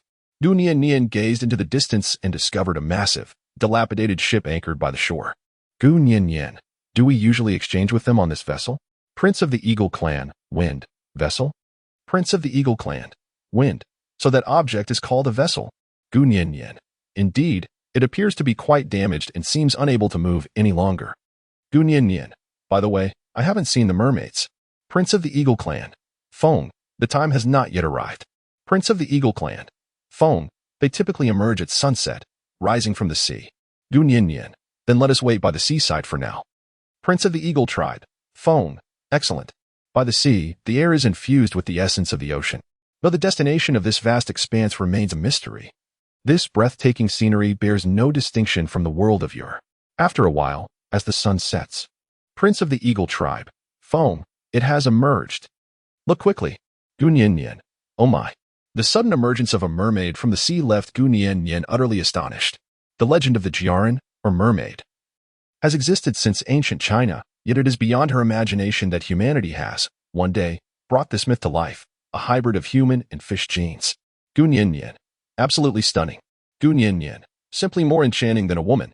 Gu Nian. I, as a girl, feel utterly inferior. Prince of the Eagle Clan. Phone. Nian. In truth. Prince of the Eagle Clan. Phone. Among them, individuals currently possess no gender, meaning they are neither female nor male. Gu Nian, huh? Gu Nian. How can one reproduce without gender? Perhaps they are currently engrossed in the exploration of the mermaid gender issue. As Gu Nian finished speaking, she suddenly realized that everyone was gazing at them intently. Sebia remarked, the issue of our clan's propagation seems to be a matter that outsiders need not concern themselves with. Gu Nian, the cake is here. Is the other party somewhat upset? Whispers to Phone, Prince of the Eagle Clan. Phone, it's nothing. Phone sincerely apologizes to the leader of the merfolk. Prince of the Eagle Clan. Phone, we were indeed abrupt earlier. My apologies. Prince of the Eagle Clan. Phone, here is the food we have brought this time. In exchange for the sea salt. Sebia. Sebia, is she your female? Prince of the Eagle Clan. Phone, stands protectively in front of Gu Nian. Yes. Sebia, ahem. Well then, here is the sea salt you are exchanging for. The merfolk hands over the sea salt. Prince of the Eagle Clan. Phone, recently, the quantity of sea salt. Prince of the Eagle Clan. Phone, has it diminished somewhat? Sebia, it has not. Sebia, of course, it is indeed less than before. We have encountered issues within our clan, and the progress of refining sea salt has naturally slowed. To ensure that all tribes of the forest have access to sea salt, we have had to reduce the quantity. Gu Nian gazed at the sea salt held by the mermaid, noting its insufficient purity, the presence of numerous impurities, its large granules, and the uneven coloration. Gu Nian, how do you extract sea salt? Sebia, with a facade of anger, this is a secret of our clan. How could we possibly divulge it to outsiders? Gu Nian, no, you have misunderstood. Gu Nian, I am aware that this is the enduring order of the forest, which shall not be disturbed. I merely wish to assist you in extracting the purest sea salt in the most efficient manner. Sebia, how could a mere female possibly know a better method?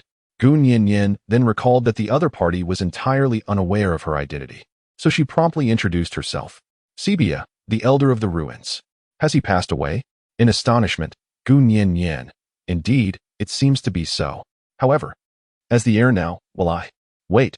Upon hearing that the ancient relic elder has passed away, you all turned and sank into the sea, vanishing without a trace.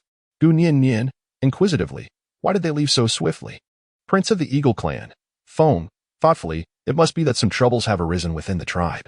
Gu Nian, by the way, you just mentioned that mermaids possess no gender. Gu Nian, however, that one just now should be male, right? Prince of the Eagle Clan. Phone, indeed. Prince of the Eagle Clan. Phone, mermaids are born without a designated gender. Prince of the Eagle Clan. Phone, upon reaching maturity, they will, due to certain inevitable factors, be disowned as either female or male. Prince of the Eagle Clan. Phone, yet, it is said that female mermaids are lamentably scarce, with many mermaids growing into males. Gu Nian, so it is. Gu Nian, does that not imply an excess of monks and a scarcity of meat? It is indeed lamentable that there are so few females. Gun Yin Yin. Given this perspective, our tribe appears to be in a more favorable situation. Prince of the Eagle Tribe. Phone. Indeed. Prince of the Eagle Tribe. Phone.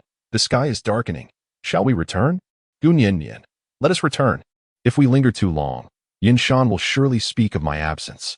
As Gun Yin Yin departed from the shore alongside the wind, deep within the abyss, Sabia exclaimed, Elder, Elder, a grave situation has arisen. The ancient sage has passed away. What shall we do? Filthy responded, Dead? What of Kelly? Without the ancient sage, she cannot survive. Why are you panicking? Filthy retorted, She has lived for centuries. That should suffice. But she is the sole female of our merfolk tribe. Sabia protested. I am aware. Filthy acknowledged. Now, we must wait. If her last offspring is not a female, we will have no choice but to grow legs and venture ashore in search of a suitable mate.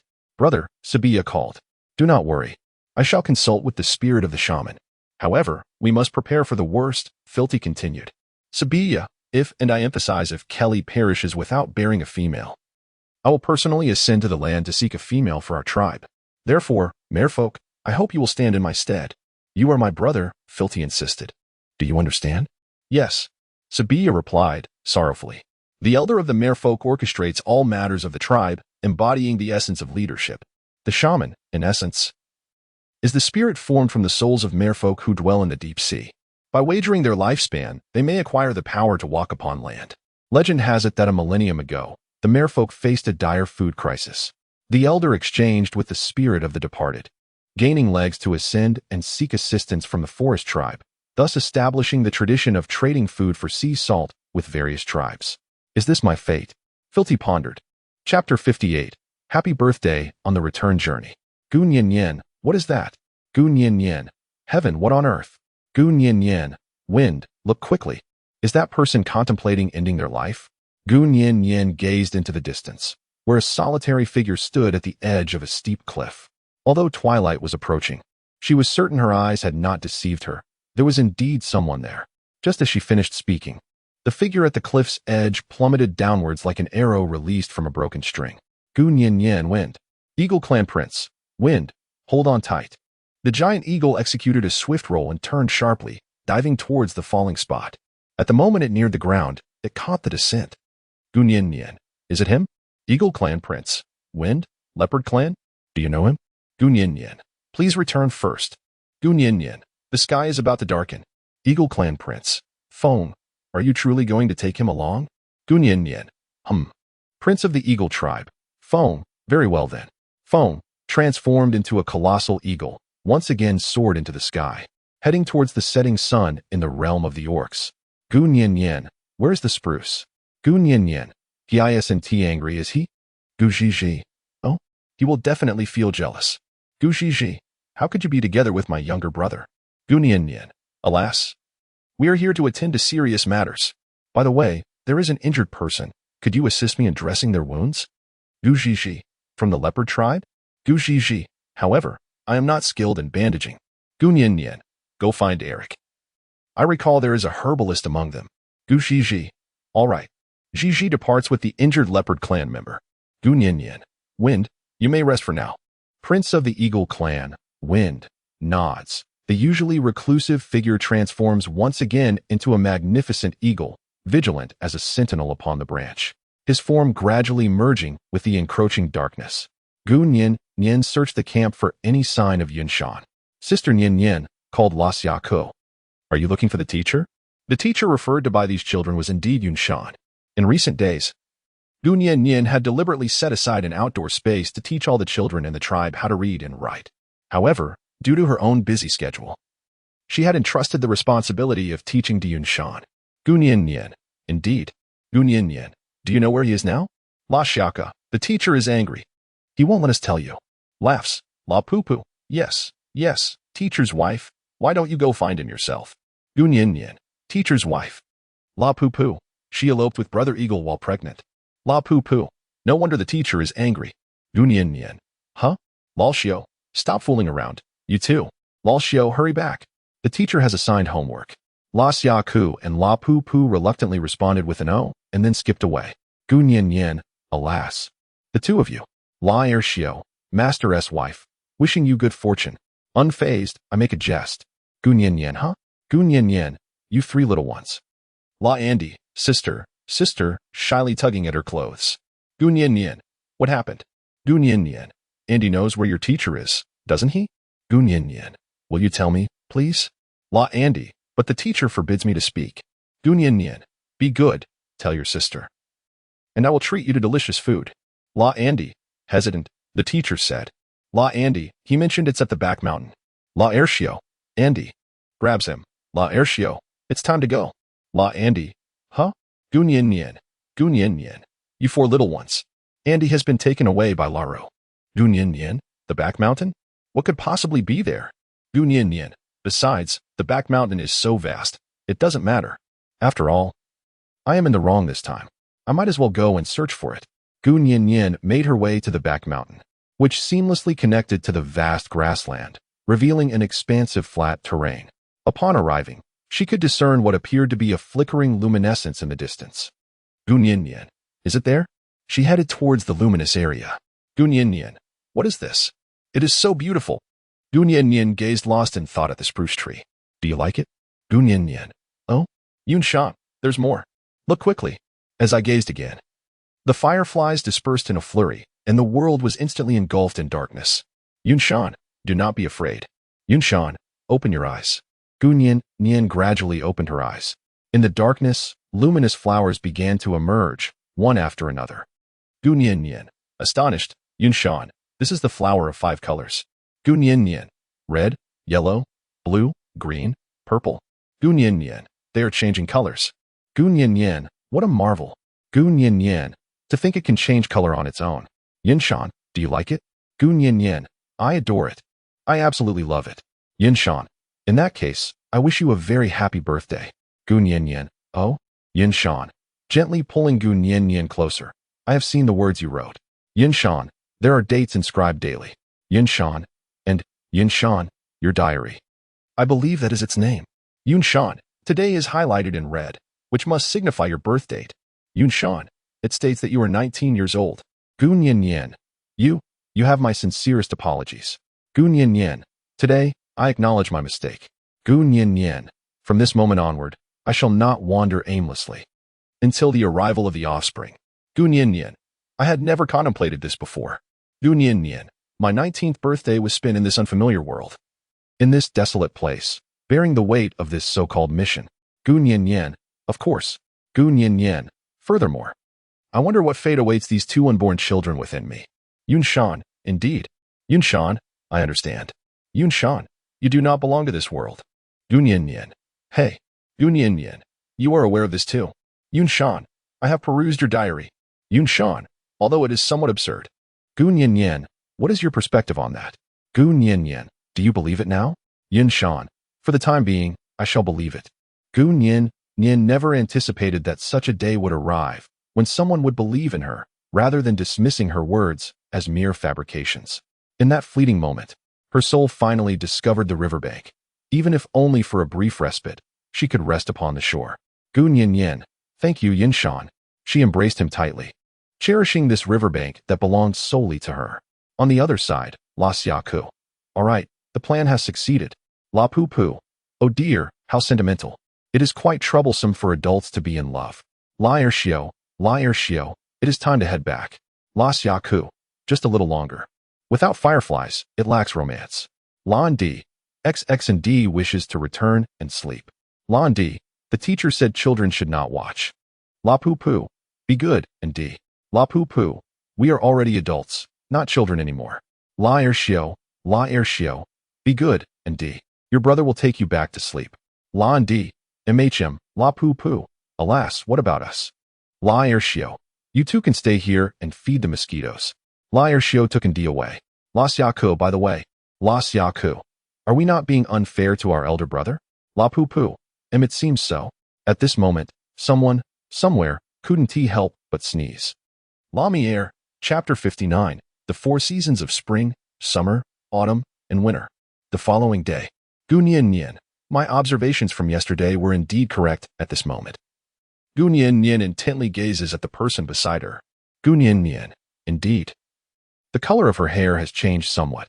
Gun Yin Yin, I heard that he was quite worried about me yesterday. Could it be that this concern triggered something?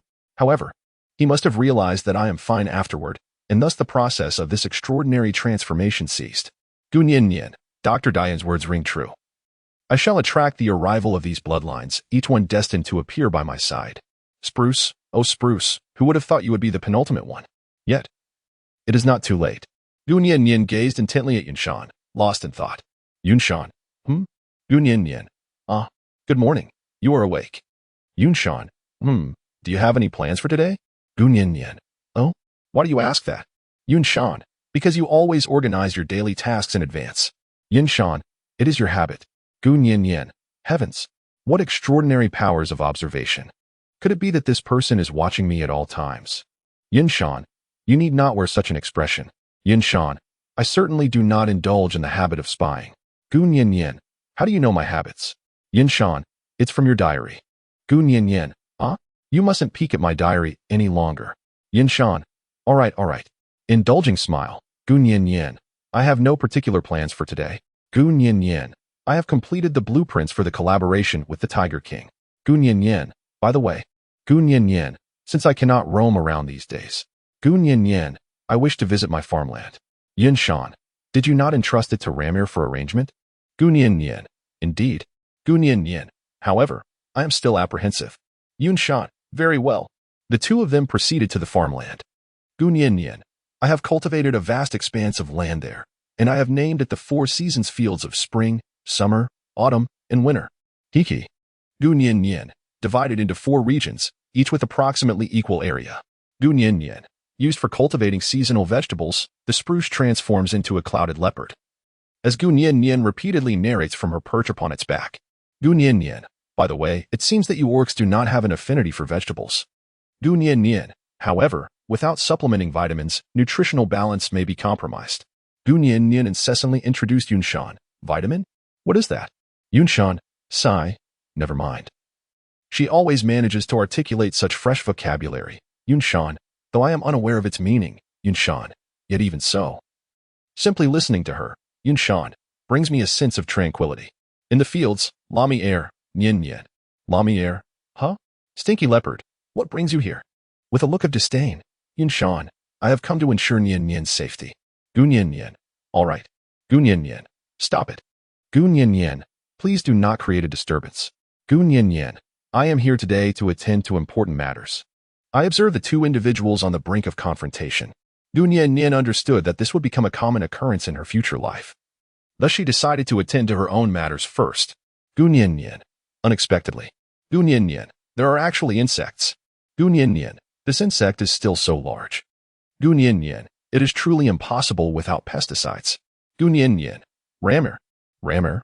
Gun Yin Yin, the vegetables are going to be completely devoured by the insects. Lamiere, indeed. Gun Yin Yin, you should have informed me earlier. R.A. Meyer. But I recall you previously advised me that only organic vegetables possess the finest quality, just like the presence of insects on vegetables signifies their natural and untainted essence. Gun Yin Yin, Gun Yin Yin, I can't believe I forgot about this matter, though I merely mentioned it in passing. Yunshan, but if the vegetables are devoured by pests, what shall we eat? Lamiere, that is indeed a valid point. Lamiere, Yin Yin, what shall we do? Gun Yin Yin, by the way, one can concoct homemade insecticide. Gun Yin Yin, pests are generally sensitive to distinct odors. Gun Yin Yin, it is currently summer. By combining garlic, chili, and onion with water, heating the mixture, and allowing it to cool before sprinkling it over vegetables, one should be able to prevent and control pest infestations. However, these pests are visible to the naked eye. Gun Yin Yin, it is indeed time for us to take action. Thus, as Gun Yin Yin busied herself with concocting an insecticide, she engaged in the pursuit of pests alongside Yunshan and Ramir in the fields. Ramir exclaimed, "Oh dear, I would rather confront them in battle." In a state of utter bewilderment. Gun Yin Yin, be patient. Gun Yin Yin, this is also a form of cultivation. Gun Yin Yin, especially farming. Gun Yin Yin, playing farm games feels quite relaxing, yet in reality, farming is far from effortless. One must rejuvenate the soil, apply fertilizers, sow seeds, water the crops, and tend to the plants. Additionally, it requires weeding and pest control before finally reaping the harvest. Gu Nian Nian. Nothing comes easy. La Mier, if it is so arduous, why do you insist on cultivating it yourself? Gu Nian Nian, because Gu Nian Nian, we must first step into an agrarian society. Gu Nian Nian. However, Lamer, you may regard this as a form of self-cultivation. Lamer, huh? Yinshan. What Nian Nian means to say is that you are rather loquacious and ought to learn the art of self-discipline. Lamer, you noisy leopard. It's you who is being talkative. Thus, the two engaged in another spirited quarrel. Gu Nian Nian. Alas, the days ahead will be difficult. Lan Song, excuse me. Gu Nian Nian, who are you? Lan Song. I am Lan Song, the herbalist of the Wolf clan. Lamier. Humph, did Eric send you? Immediately stands protectively in front of Gu Nian Nian. Lan Song. No, it is not that. Gu Nian Nian. Could it be the injured person from before? Lan Song, indeed.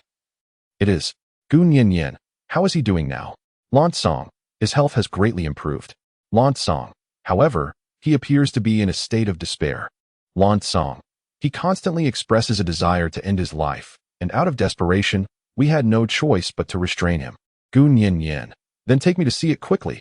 Lan Song, all right. After Gu Nian Nian finished speaking, she proceeded to the infirmary with Lan Song. This infirmary was specifically constructed by Gu Nian Nian to serve a function akin to that of a hospital. La Meyer. Do they know each other? Whispering to Yunshan. Yunshan, I am not certain. Yunshan, stop daydreaming. Yunshan, if someone else gets ahead of you, it would be quite embarrassing for you as the Wolf King. Sarcastically, La Meyer. Angrily, I don't need your reminders. In a rush? Meyer hurriedly followed in Gu Nian Nian's footsteps. Chapter 60. I can make you stand up. Inside the infirmary, as Gu Nian Nian arrived at the entrance, she was immediately surrounded by a throng of onlookers. Shauna approached her, clasping her hands together, and asked, Are you the revered saintess? Gu Nian Nian. Is that you? Shauna, it truly is you, Lady Saint. Suddenly bursts into tears, Gu Nian Nian. This individual, Gu Nian Nian. May I ask what happened? Please don't cry just yet. Shauna, sobbing, my name is Shauna, of the Fox clan. If it weren't for your compassion and assistance, we, the exiled, would find no refuge in this world. Gu Nian Nian. Shelter? Gu Nian Nian. Wait a moment. Shauna. Quickly, everyone, express your gratitude to the Holy Maiden for her hospitality. Under her heartfelt words, everyone began to thank her profusely. Gu Nian Nian. Wait a moment. Gu Nian Nian. The Wind. Prince of the Eagle clan. Wind. I am here. Gu Nian Nian. In accordance with the regulations. Gu Nian Nian. I merely stated that I would assist these individuals in their ailments. To speak of sheltering them requires my explicit consent. Prince of the Eagle clan. Feng. Indeed, I apologize for my oversight. His gaze evades. Shauna. Holy Maiden. Shauna, are you implying that we shall not be granted refuge? Gu Nian Nian. Do not address me as Holy Lady in such a manner. Gu Nian Nian. Simply refer to her as the Saintess. Gu Nian Nian. Furthermore, I did not imply that I would refuse to offer shelter. Gu Nian Nian. What I mean is that if we are to take you in, each person must undergo a period of observation. Gu Nian Nian. You may temporarily reside in this place, but we will assign personnel to follow and observe. Gu Nian Nian. Ensure that no ill-intentioned individuals have infiltrated this place. Gu Nian Nian. What I mean. Gu Nian Nian. Do you understand? With a serious expression, Shauna. With a subtle expression, that fleeting look of irritation caught Gu Nian Nian's eye. Gu Nian Nian. From the very beginning, guiding everyone, Shauna? Who exactly are you? No, I cannot expose the truth now. Since it is thus, I shall play along. Furthermore, Feng has always been meticulous. How could he possibly make a mistake today? Gu Nian Nian. All right. Next, for those who wish to reside in the Orc Kingdom, Yunshan will assist in registering your names while also assigning you work. Here, regardless of gender, everyone is required to contribute labor, and we will arrange tasks accordingly. Subsequently, the group was led by Yunshan to register their names. Gu Nian Nian. Sai Gu Nian Nian. I am utterly exhausted. Lan Song. Is this truly the Saint Lady? She is entirely different from other females, so breathtakingly beautiful. Lost in thought. Gu Nian Nian. Come in quickly. Lan Song. On the hospital bed.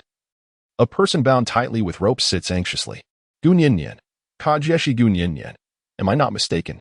Kajeshi. Kajeshi? Is it you? In shock, Gu Nian Nian. Why not express your gratitude to your savior? Gu Nian Nian. Had I not saved you at that moment? Gu Nian Nian. Do you believe you could have survived until now? Kajieshi.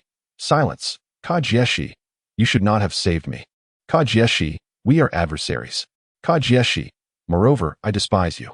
Kajieshi. It is all because of you that Jiaka met her fate. Gunyan. I no longer desire you. Gunyan. I have heard that the queen of the leopard tribe suffers greatly from a severe case of adolescence. Gunyan. Furthermore, she possesses an extreme tendency towards perfectionism. Kajieshi. I will not allow you to speak of her in such a manner. Kajieshi. She is not at fault. Kajieshi. The fault lies with my own inadequacies in achieving perfection. Gunyan. Indeed, it is you who erred. Gunyan. Because you believe that the people in this world are perfect. Gunyan. Is this not a grave mistake? Kajieshi. I Gunyan. The crux lies in. Gunyan. How could you still seek death? Gunyan. I have saved you on 2 occasions. Gunyan. You have wronged me deeply. Kajieshi. I never asked you to save me. Gunyan. One must be grateful and repay kindness in life. Gunyan. Please make yourself comfortable here for the time being. Gunyan. Once you have recovered, I hope you will work to repay me. Kajieshi. Work? I am already a useless person. How can I work? Emotionally agitated. Gunyan. I can help you rise. Gunyan. No, it may not be possible at the moment, but it allows you to act independently. Gunyan. How are you? If you are still alive. Kajieshi. Autonomous action. Gunyan smiled silently, leaving him in a state of astonishment and contemplation. Outside the infirmary, Lansong pondered, what if I untie the rope and he seeks death again? Gunyan. There is no need for concern. Gunyan. He certainly won't. Gunyan. By the way, thank you for today. I appreciate your assistance in caring for the patients here. Gunyan. Especially these expelling beasts, they are quite challenging to deal with. Gunyan. I owe you my gratitude. Lansong, blushing. No, it's nothing to thank me for. Lansong gazed at Gunyan's retreating figure, standing still for a long time on the way back. Gunyan. The wind Gunyan, as a means of atonement. Gunyan. The assignment of the supervisory personnel is now in your hands. Prince of the Eagle Clan. Phone. Excellent. Prince of the Eagle Clan. Phone. However, just now, Yun Shan provided me with the statistics on the number of individuals. Gunyan. How many people? Eagle Clan Prince. Wind. 50. Gunyan. Wow. Our tribe has gained another 50 members. Gunyan. Free labor. Quite remarkable. Eagle Clan Prince. Wind. Indeed. Eagle Clan Prince. Wind. However, must one truly monitor an individual in such a manner? Gunyan. Of course. Gunyan. I must ensure the safety of my tribe. Gunyan. Moreover. Gunyan. I have always harbored the feeling. Gunyan. There must be someone mixed in here. Her intentions are far from simple. Gunyan. Although it is said to be a matter of feminine intuition. Prince of the Eagle Clan. Phone. All right. Prince of the Eagle Clan. Phone. I shall remain vigilant. Gunyan. In a hidden corner, a dark shadow flits by. Chapter 61. The Antelope Tribe La Xiaoka. Is that the sister? In the concealed grass, the 4 little ones are peeking out. La Pupu. She is not as pretty as Nyan Nyan. La Pupu. But her figure is quite appealing. Hee hee. La Urxio. Shoo. Don't speak. Just follow her closely. La Xiaoka. By the way, why does Nyan Nyan want us to supervise her? La Xiaoka. Could it be that she is selecting a future female for us? La Andy. Andy doesn't like her. La Xiaoka. Behave. Andy. I'm just joking.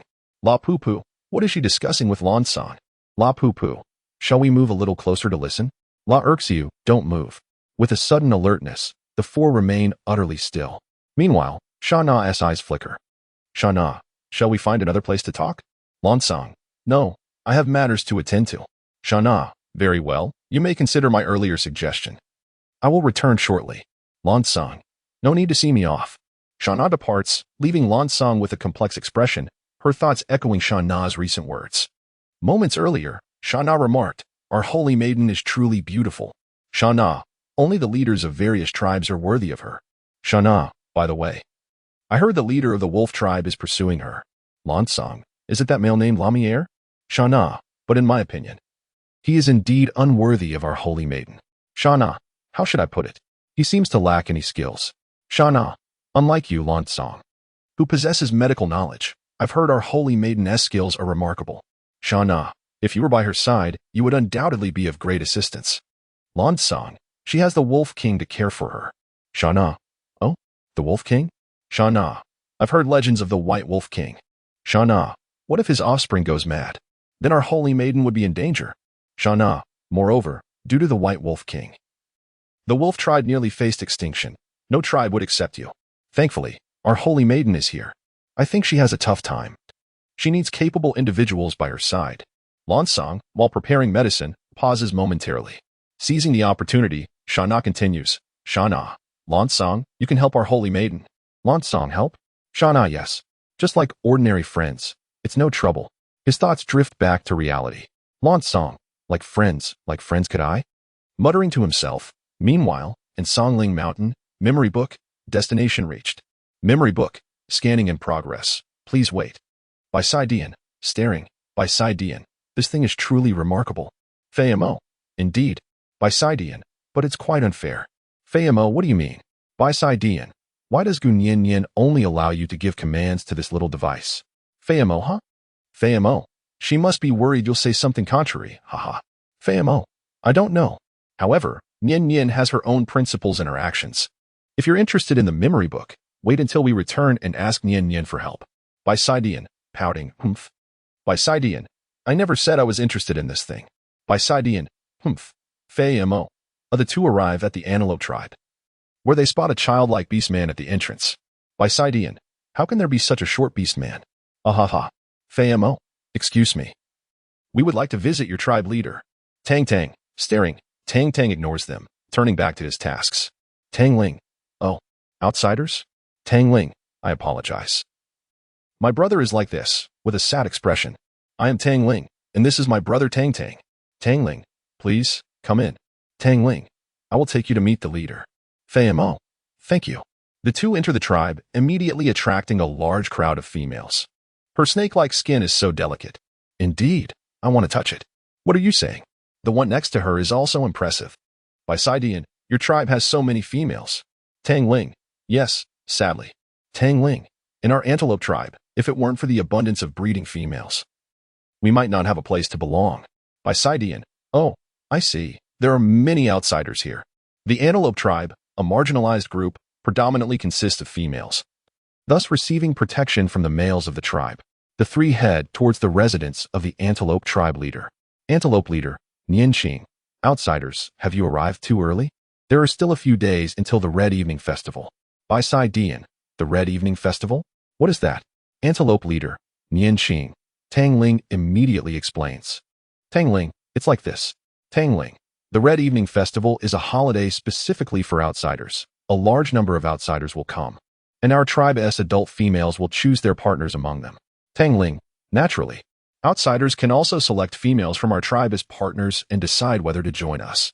Fayamo, I see. Fayamo, however, we are not here to participate in the Red Evening Festival. Fayamo, we have come to discuss entering the Min Mountain Cave with the tribe leader. Tang Ling, the Min Mountain Cave. Shocked, Chapter 62, Searching for a Daughter? Upon mentioning the Min Mountain Cave, the Antelope leader's expression reveals slight displeasure. Antelope leader, Nianqing, are you certain you wish to enter? Fayamo, yes. Fayamo, we have come specifically for this purpose.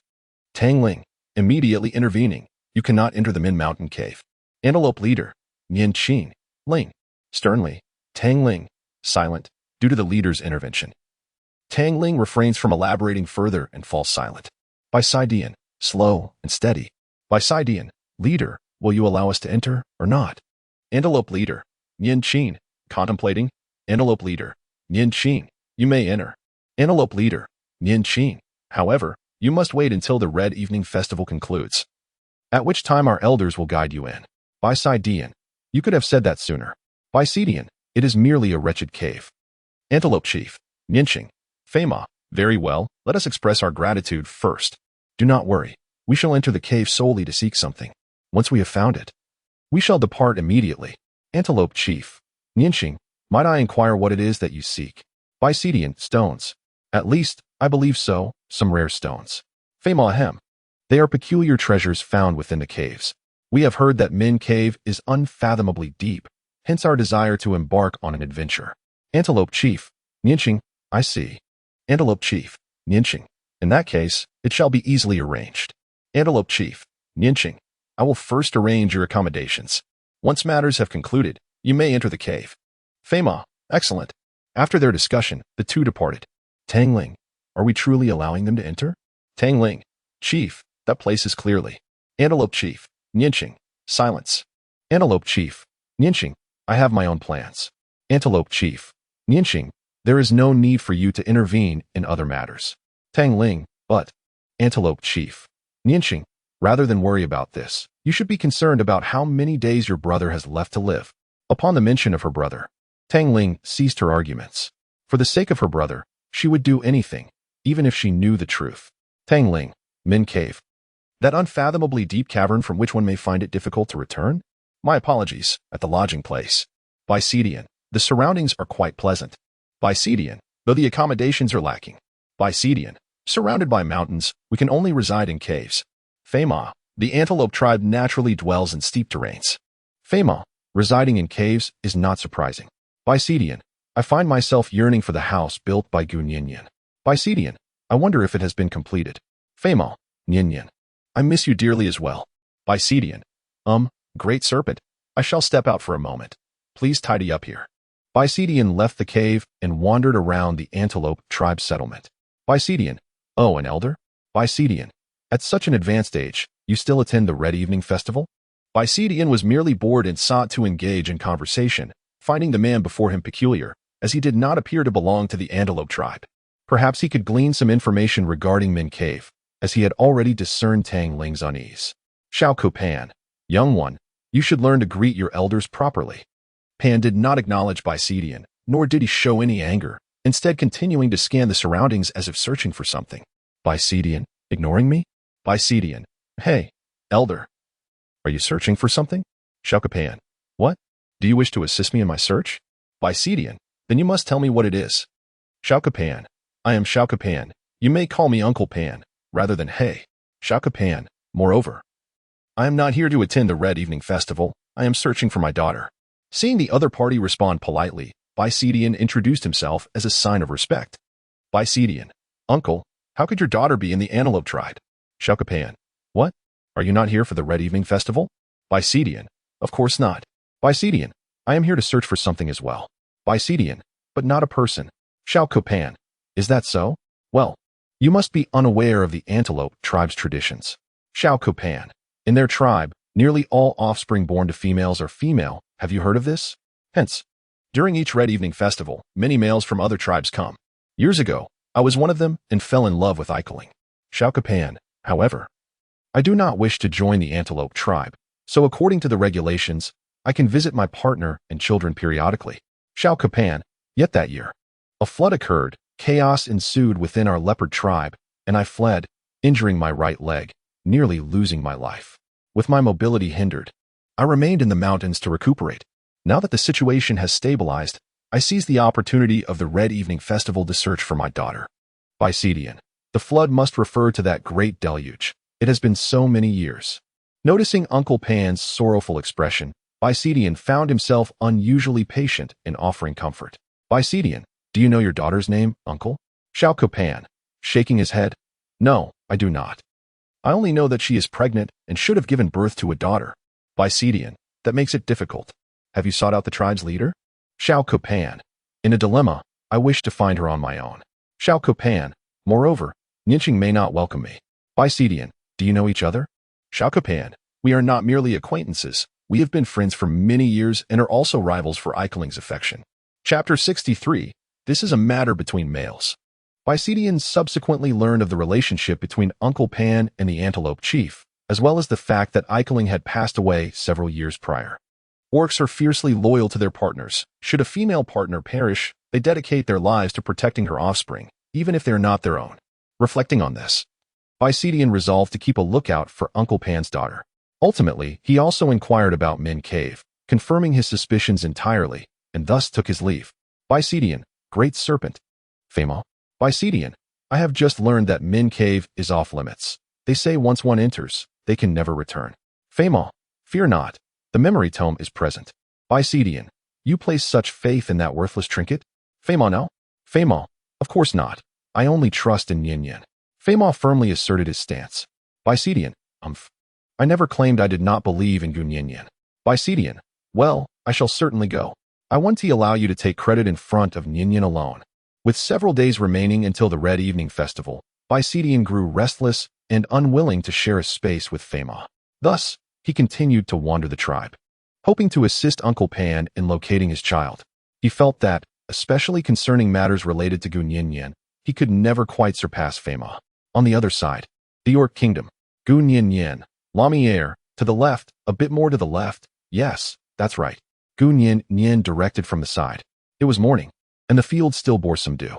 In recent days, Gu Nian had been diligently tending to the farmland as the weather gradually turned cooler. Having discovered the young wheat seedlings a few days prior, she yearned to clear a substantial area of land for the cultivation of winter wheat. Lamiere, at last. It is completed. Gu Nian, thank you for your assistance, Lamiere. Gu Nian said, here, have an apple. Lamiere accepted it and began to eat heartily. Gu Nian, fortunately, Fei Mo lent a helping hand. Otherwise, the Man-Yo tribe would undoubtedly have refused to permit the transplantation of these apple trees. Gu Nian, now that we have the orchard, all we need is the farmland. Lamiere, however, Nian, do you not think this piece of farmland is somewhat large? Gu Nian gazed at the farmland cultivated by her companions, then turned her attention to the sight of them, exhausted and resting in the fields. It suddenly dawned on her that perhaps she had been too impatient in her fervent desire to attain modern civilization. Had it not been for Lamiere's reminder today, she might have remained oblivious to the fact that she was merely directing others without any regard for their toil. Gu Nian, it was my fault. Gu Nian, at present, we possess only a stone hoe. It is not yet the opportune moment to cultivate such a vast expanse of farmland. Gu Nian, I shall grant everyone a respite at this moment. Thus, Gu Nian halted the day's agenda and dismissed the gathering. Gu Nian, if one wishes to cultivate vast tracts of farmland, it is imperative to possess machinery. Although it cannot be constructed at present, as long as they return, I shall be able to create the simplest of tools. Gu Nian, by the way, Lamiere, you should also take a rest. Lamiere, so, Nian, what will you do in a while? Gu Nian, let us visit the infirmary. There are numerous patients there. Perhaps we can offer some assistance. Lamiere, the infirmary. Isn't that where Lansong stays? Lamiere realizes the potential threats posed by other males. Lamiere, I shall accompany you. Lamiere, I, too, can be of service. Gu Nian, Gu Nian, it appears that I have never instructed you in the art of medicine, have I? Lamiere, indeed. But I am capable of learning. Gu Nian, all right, let's go together to the infirmary. Gu Nian swiftly immersed herself in her work, preparing medicine and bandaging wounds. Though the tasks were merely rudimentary treatments, they sufficed to attend to the injured. Simultaneously, the medical room received a number of outsiders each day, most of whom bore injuries sustained during hunting excursions, rendering the work quite manageable for Gu Nian. Gu Nian, Lamiere, I was referring to mugwort. Why are you bringing me leaves? Gu Nian, wait a moment, that is the dandelion I dug up a few days ago. Do not use it indiscriminately. Inside the infirmary, Gu Nian's voice rose and fell in lively conversation. Meanwhile, Lansong merely observed in silence, not even afforded the opportunity to interject. Let me assist with this, Lamiere exclaimed. You go over there to attend to that patient. Lamiere perpetually found various excuses to prevent his approach. Gu Nian, all right. Gu Nian, Lamiere, were you not supposed to learn with me? Gu Nian, do not hinder Lansong. Gu Nian, all right. Today I shall primarily instruct you on the identification of various medicinal herbs. Lamiere, very well. Obediently sits beside Gu Nian. Gu Nian picked up an herb and exclaimed, clover. Gu Nian, on the surface, it appears to be a clover. But its true name is oxalis. Naturally, it can also be referred to as three-leaved sorrel. Gu Nian, do you know what its function is? Lamiere, I do not know. Lansong, it clears heat and dampness, reduces swelling, and disperses stagnation. Gu Nian, indeed, Lansong is correct. Gu Nian, Lamiere, you must remember this. Lamiere, oh, harboring quiet dissatisfaction within. Gu Nian, let's take a look at the next one. Lamiere, is it called a prickly ball? Lansong, no, it is called xanthium. Lansong, it treats runny noses and itching. Gu Nian, MHM. Gu Nian, just as Lansong mentioned. Lansong, I believe it's high time for the Wolf King to engage in some serious study. Lansong, these are merely the fundamental principles of herbal knowledge. Lamiere, how unpleasant. This competition among males makes Lami Air feel utterly uncomfortable. Lami Air, do you wish to fight? In a low voice, Lan Song, I've been wanting to for a long time. Both of them wore expressions of indignation. Their pent-up fury on the verge of eruption, yet they restrained themselves in each other's presence. Naturally, Gu Nian remained oblivious to this tension, as her focus was solely on the various herbs, completely unaware of the impending conflict between the two. Gu Nian, hey, where are you two going? It was only when I noticed that I realized they had already stepped outside. Lami Air, Nian, turning back. Lami Air, this is a matter between males. Lami Air, wait for my return. Chapter 64. The Birth of Desire. As dusk settled, Lami Air, Lami Air, I found him quite displeasing at that time. Lami Air, even though he is older than I, Lami Air, he is no match for me. Lami Air proudly recounted his duel with the man from Lan Song, while Gu Nian stood by, tending to his wounds.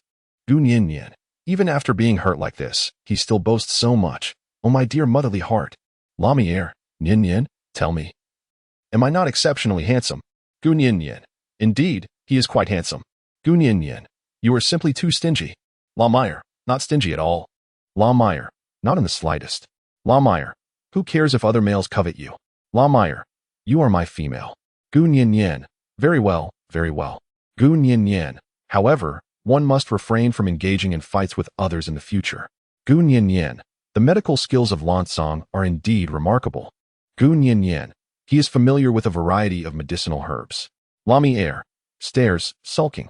Gu Nian noticed Lami Air's discontent, accompanied by a pair of sorrowful eyes. Gu Nian, ahem, however, Lami Air possesses its own merits. One should not juxtapose their shortcomings with the strengths of others. Gu Nian, do you understand? Lami Air, yes. Lami Air, that's true. Lami Air, next time, I'll simply compare my strengths with their weaknesses. Gu Nian, on the other side, Lan Song furiously struck his fist against the wall. Lan Song, why?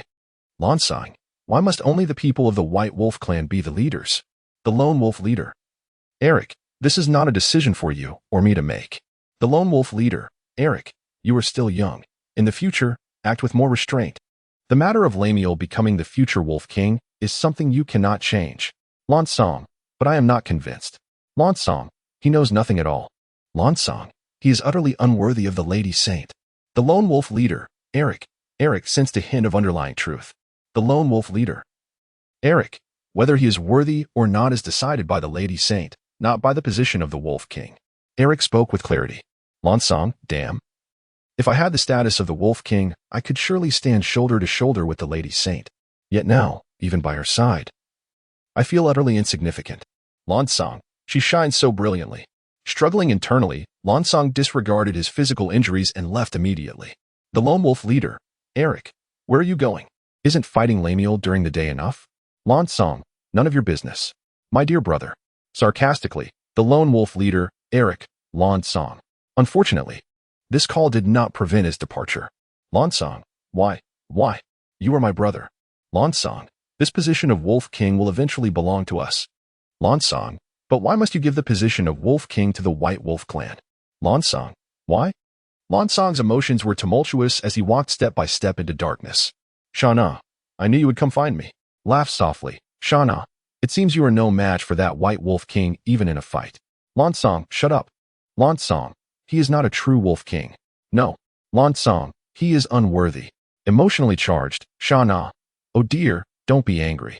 Shana, there is actually a way that can help you. Lan Song, what way? Shana, I can see that you have a deep affection for the Lady Saint. Shana, moreover, I believe you are quite suited for her. Shana, so why not simply? Leans in. Shana smiled gently. Lan Song, you lunatic. Lan Song, I would never do that. Shana, oh, I'm not asking you to be serious. Shana, just spend a few days alone with her. Cultivate your feelings, and then you can be her follower. Lan Song, a follower? Shana, yes, like the fallen prince of the Eagle clan, Phone. Shana, this way. You can get close to the Lady Saint. Lan Song, no, she would be frightened. Lan Song, I don't want to hurt her. Shana, hurt? Haha. Wasn't Phone also forced upon her at first? Although he was cursed, Shana, the Lady Saint is very kind, and in the end, she forgave him. In their daily interactions, feelings blossomed. Lan Song, Shana, You are merely imitating what has been done before. Shana, what is wrong with that? Lansang's heart stirred with desire. Shana, it's just solitude, just you and her alone. Shana's voice lingered in his mind, refusing to fade. Lansang, just solitude. Shana, yes, and according to my observations, there is a hidden cave nearby where you can take her under the guise of gathering herbs. Lansang, but Lansang, that leopard is very vigilant. I'm afraid. Shana, don't worry, I will help you. I will buy you time. Lansang, all right. Although hesitant, once the desire within him was magnified, it became difficult to extinguish. Darkness had already spread in his heart like wild grass. Chapter 65, Then, let us give it a try. Gu Nian Nian, my head feels quite dizzy. Gu Nian Nian, it seems as though this world Gu Nian Nian, they are all equally illusory. In her dreams, Gu Nian Nian found herself in a hazy overlap of two worlds. Unbeknownst to her, the longing for home intensified rather than diminished. A vague silhouette emerged, resembling a fissure that beckoned her to step into an endless abyss. Gu Nian Nian, Zhang suddenly awakened. Gu Nian Nian, it is a dream. Gu Nian Nian, what on earth is happening? Gu Nian Nian, how could I dream of that person? Gu Nian Nian, truly, in her dazed state, she finally realized that something was amiss in her surroundings. Gu Nian Nian, where is this? Gu Nian Nian, a cave? Gu Nian Nian, hello, is anyone there? Gu Nian Nian, how peculiar. I was just foraging for herbs. Gu Nian Nian, is anyone there? Calling out loudly, the surroundings are enveloped in silence, interrupted only by the sound of water droplets falling and the dampness characteristic of the cave. Gu Nian Nian, by the way, Lansang. Gu Nian Nian, where are you? Shana, I presume Shana, he may be confronting someone. Shana, or perhaps he cannot escape his fate. The figure of Shana materializes, yet unlike before. She is accompanied by an unfamiliar male. Shana, Gu Nian Nian, 19 years old, a university student from City A. Shana recounts her background with meticulous precision. Gu Nian Nian, how did you know? Gu Nian Nian, who exactly are you? Shana, I am but a soul that has departed from this world. Gu Nian Nian, what does it mean? Gu Nian Nian, no, since you are aware that I do not belong to this world. Gu Nian Nian, so you are acquainted with Dr. Diane. Shana, ha ha ha. Shana, clever. Shana, because I was also one of the doctors at that time. Gu Nian Nian, but why have you survived and remained so youthful? Shana, oh, are you referring to this facade? Shana, currently, I am merely an intelligent chip. Shana, do you truly comprehend the secret of immortality? Shana, it lies in memory. Shana, ha ha ha. She suddenly erupted into a frenzied laughter. Shana, a memory unit, when placed within various puppets, allows me to attain eternal life. Gu Nian Nian, a mad and Gu Nian Nian, what purpose does immortality serve? Gu Nian Nian, no matter how many memories there are. Gu Nian Nian, it is all anguish.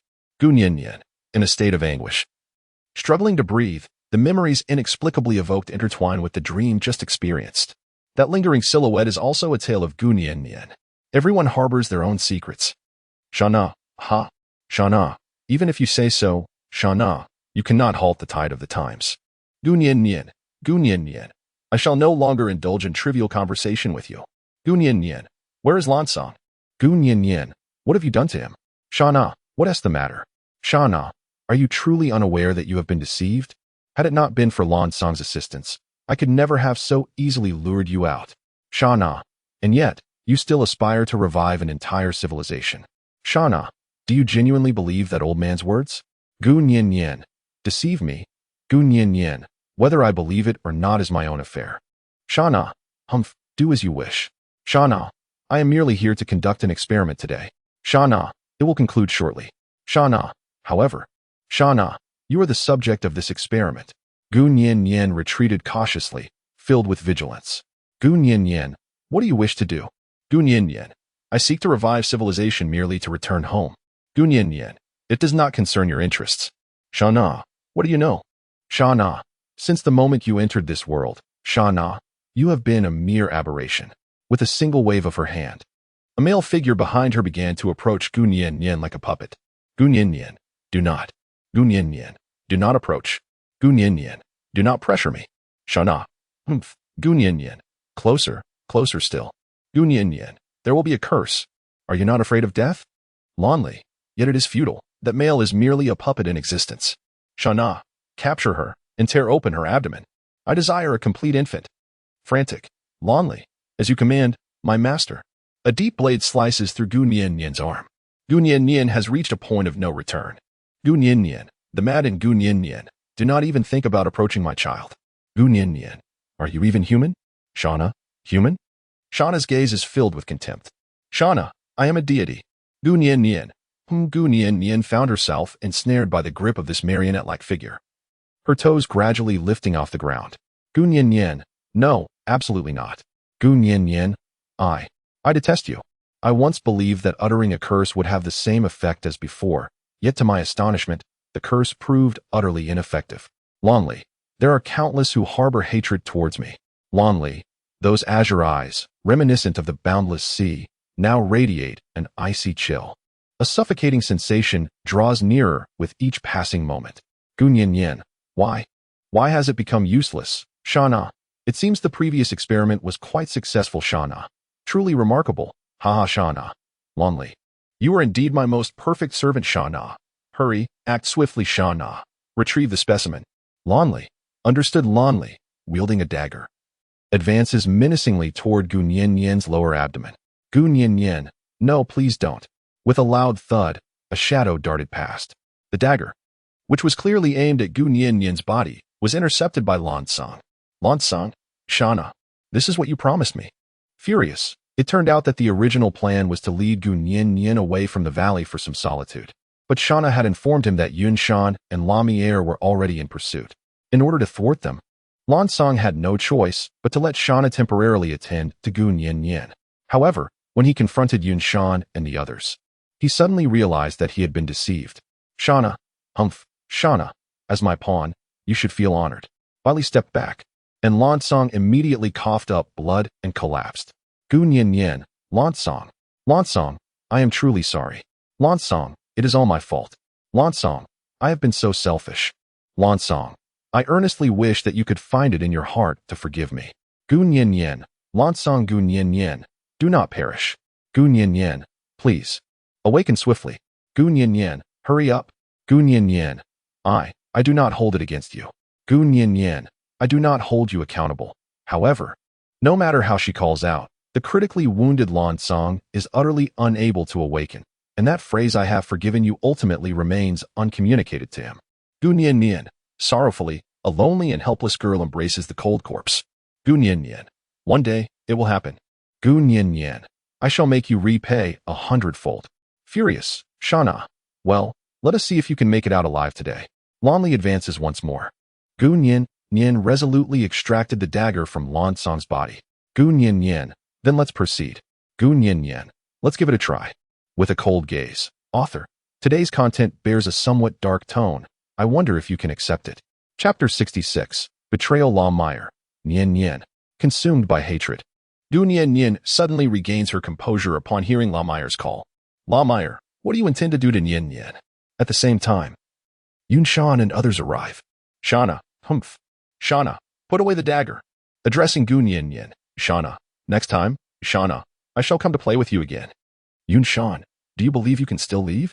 Yunshan and Lumiere immediately position themselves protectively in front of Gu Nian. Meanwhile, Feng arrives, blocking Shauna's path. Shauna, there is no foolproof plan. Shauna, do you think, Shauna, I would expose myself so quickly? Haha. Shauna strides toward Feng. Shauna, Xiaoqin. She calls out another name to Feng. Shauna, let us depart. Prince of the Eagle Clan. Feng, very well. His gaze dim and lifeless. Gu Nian, what? Gu Nian, whined Gu Nian, what are you doing? However, at this moment, the wind paid no heed to Gu Nian. It transformed into a colossal eagle, carrying Shauna and the others away, while Gu Nian's cries were futile in halting the wind's departure. Gu Nian, why? Gu Nian, why? Gu Nian, did you not promise to protect me for a lifetime? Sobbing, perhaps it was the shock, or perhaps the pain in her heart, but ultimately, Gu Nian collapsed to the ground. Yunshan, Nian. She seemed to see Yunshan rushing towards her like a madman, along with the flustered and helpless expression of Lumiere. Yet, how she wished that all of this were merely a dream. Gu Nian, whined Gu Nian, why do you? Gu Nian, you must leave me. Gu Nian, just like back then. Gu Nian, am I destined to be abandoned? The following day, Gu Nian, Gu Nian, where's the wind? Gu Nian, where has he gone? Gu Nian. By the way, what about Lansong? Her series of inquiries fell upon a profound silence among everyone. Gu Nian. Oh, Gu Nian. So it was not a dream. Yinshan, Nian. Gu Nian. Allow me a moment of solitude. Gu Nian. I simply wish to. Gu Nian. Let us pause for a moment. She is not the indomitable cockroach that cannot be vanquished. Rather, she is weary. Especially upon witnessing Lansong's demise as a consequence of her actions, the fierce winds resolutely abandon her. An overwhelming wave of sorrow floods her soul. Gu Nian sat alone by the flower-laden valley, lost in thought, day after day. This despondent version of Gu Nian was one that Lamire and Yusong had never witnessed before. Lamire, let me go. Lamire, I cannot bear to see her like this. Yusong, it would be futile for you to go. Yusong, she will endure. Lamire, endure what? Lamire, you have no idea the extent of her suffering. Lamire, no. I must go. Just as the two were embroiled in their argument, Gu Nian has returned alone, lifting her gaze slightly.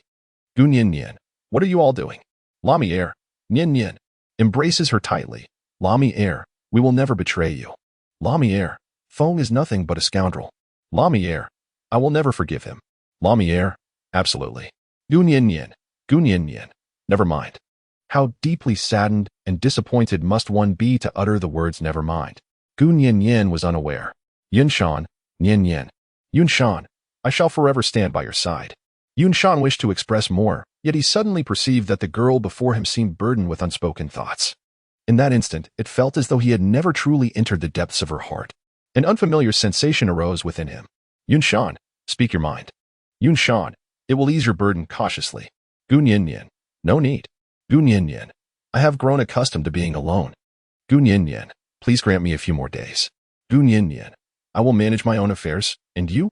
Before Gu Nian could finish her words, Yunshan embraced her. Yunshan exclaimed, you foolish one. Is there anyone like you? I am your partner, the one you lean upon. This seemed to be both a reprimand and a consolation. Gu Nian, Lamire, this time, old leopard is right. Lamire, we will always be by your side. Lamire, until the end of time. Lamire, however, correspondingly, Lamire, Nian. You can no longer hide the truth from us. Gu Nian, I have nothing to hide. Lamire, you still claim that? Lamire, even I can see that something is amiss. Gu Nian, chuckles, Lamire, what are you laughing at? Lamire, although I may be foolish, Lamire, I possess self-awareness, humph. Lamire effortlessly lightened the atmosphere. Gu Nian, however. Gu Nian, I am rather reluctant to express much. Gu Nian, however, I harbor a deep aversion to betrayal. Gu Nian, it seems that Gu Nian, I have indeed become somewhat reliant on the wind. Gu Nian, he has merely departed. Gu Nian, I am engulfed in sorrow. Lamire, I shall never betray you. Lamire, Lamire, solemnly swear. Yinshan, so do I. In a daze. Gu Nian seemed to catch a glimpse of another shadow. Gu Nian, in the past, someone once spoke such words to me. Lamire, was it the wind? Gu Nian, no. Gu Nian, he belongs to my world. Gu Nian, regardless of whether you believe I hail from another world. Lamire, I believe you. Lamire, since that person deceived Nian. Lamire, I shall not let him escape my wrath. Lamire, Nian, Lamire, once I journey to your world. Lamire, I will certainly avenge you. Lamire's words instantly awakened Gu Nian. Gu Nian, have you come into my world? Lamire, indeed. You are my companion. Lamire, wherever you go, Lamire, I shall follow. Lamire, forever by your side. Laughs. That laughter was exceptionally pure and radiant, illuminating Gu Nian's heart like sunlight. It seemed as though all the shadows, upon witnessing Lamire's smile, dissipated into thin air. Gu Nian, indeed, how foolish I have been. Gu Nian, we need not necessarily part ways. Yinshan, I shall follow you. No matter in which realm you reside. Yinshan, I will always find you. Gu Nian, moved, all right. Gu Nian, I will certainly strive to do my best. The young girl's eyes brimmed with tears. Some memories, some old acquaintances, are destined to be supplanted by the new. Author, Gu Nian. The person in her dreams is the one she cherished in the realm of reality, yet ultimately departed, akin to a merciless wind that betrayed her. It is for this reason that she finds herself reminiscing about the past. Subsequently, the female protagonist will find her strength. A small hint. This former boyfriend of hers will still have a part to play in the real world, albeit in a rather comical scenario where he gets beaten up. Chapter 67, Departure. Days later, before the crypt of Lan-Song. Jin-san, Nian, why not choose cremation? Jin-san, among our Minyu tribe, we honor the deceased with fire. It is said that their souls ascend to heaven. Gu-Nian, no, thank you. Gu-Nian, how lonely it must be in heaven. Gu-Nian, he must be longing to experience the gentle breeze together with everyone, sensing the subtle arrival of autumn. Gu-Nian, all right. Gu-Nian, let it be. Gu-Nian, Eric, for now, I shall entrust this to you. I am preparing to depart for a while. Wolf Leader, Eric, depart? Wolf Leader, Eric, is it due to matters concerning my brother? Gu-Nian, no. Gu-Nian, it is not his fault. Gu-Nian, I wish to conduct an investigation into the backgrounds of Shauna and her companions. Gu-Nian, assist Lan-Song in avenging. Yin-Shan, we cannot go. Given your current physical condition, Yin-Shan, it is imperative that we do not proceed. Yin-Shan fervently dissuades. Gu-Nian, I am fully aware of my actions. Gu-Nian, truly. Gu-Nian, trust me. After days of despondency, Gu-Nian has finally regained her former self today, as she gazes with unwavering determination. Yin-Shan offers a serene smile. Gu-Nian, hey, why are you touching my head? Yin-Shan, indeed, I cannot deter you. Gu-Nian, oh? Yin-Shan, you resemble a little child. Gu-Nian, certainly not. Gu-Nian, then will you still let me go? Yin-Shan, of course not. Yin-Shan, however. Yin-Shan, if I accompany you, Yin-Shan, it is permissible to go. Lamiere, I am here too. I am here too. Lamiere, why should only you be allowed to go? Wolf Leader, Eric, then allow me to assist as well. I shall also take charge of investigating the surrounding areas. Wolf Leader, Eric, at the same time, I will remain vigilant of the surroundings. Gu-Nian, all right. In 2 days. Gu-Nian, food, clothing, a raincoat, and water should suffice, shouldn't they? Lamiere, do we really need to bring so much? Gu-Nian, well, let us first head to the Antelope tribe to find the little book. Gu-Nian, I have a strong intuition that the little book contains records. I shall uncover her true identity. Gu-Nian, furthermore, it has been quite a while since they departed.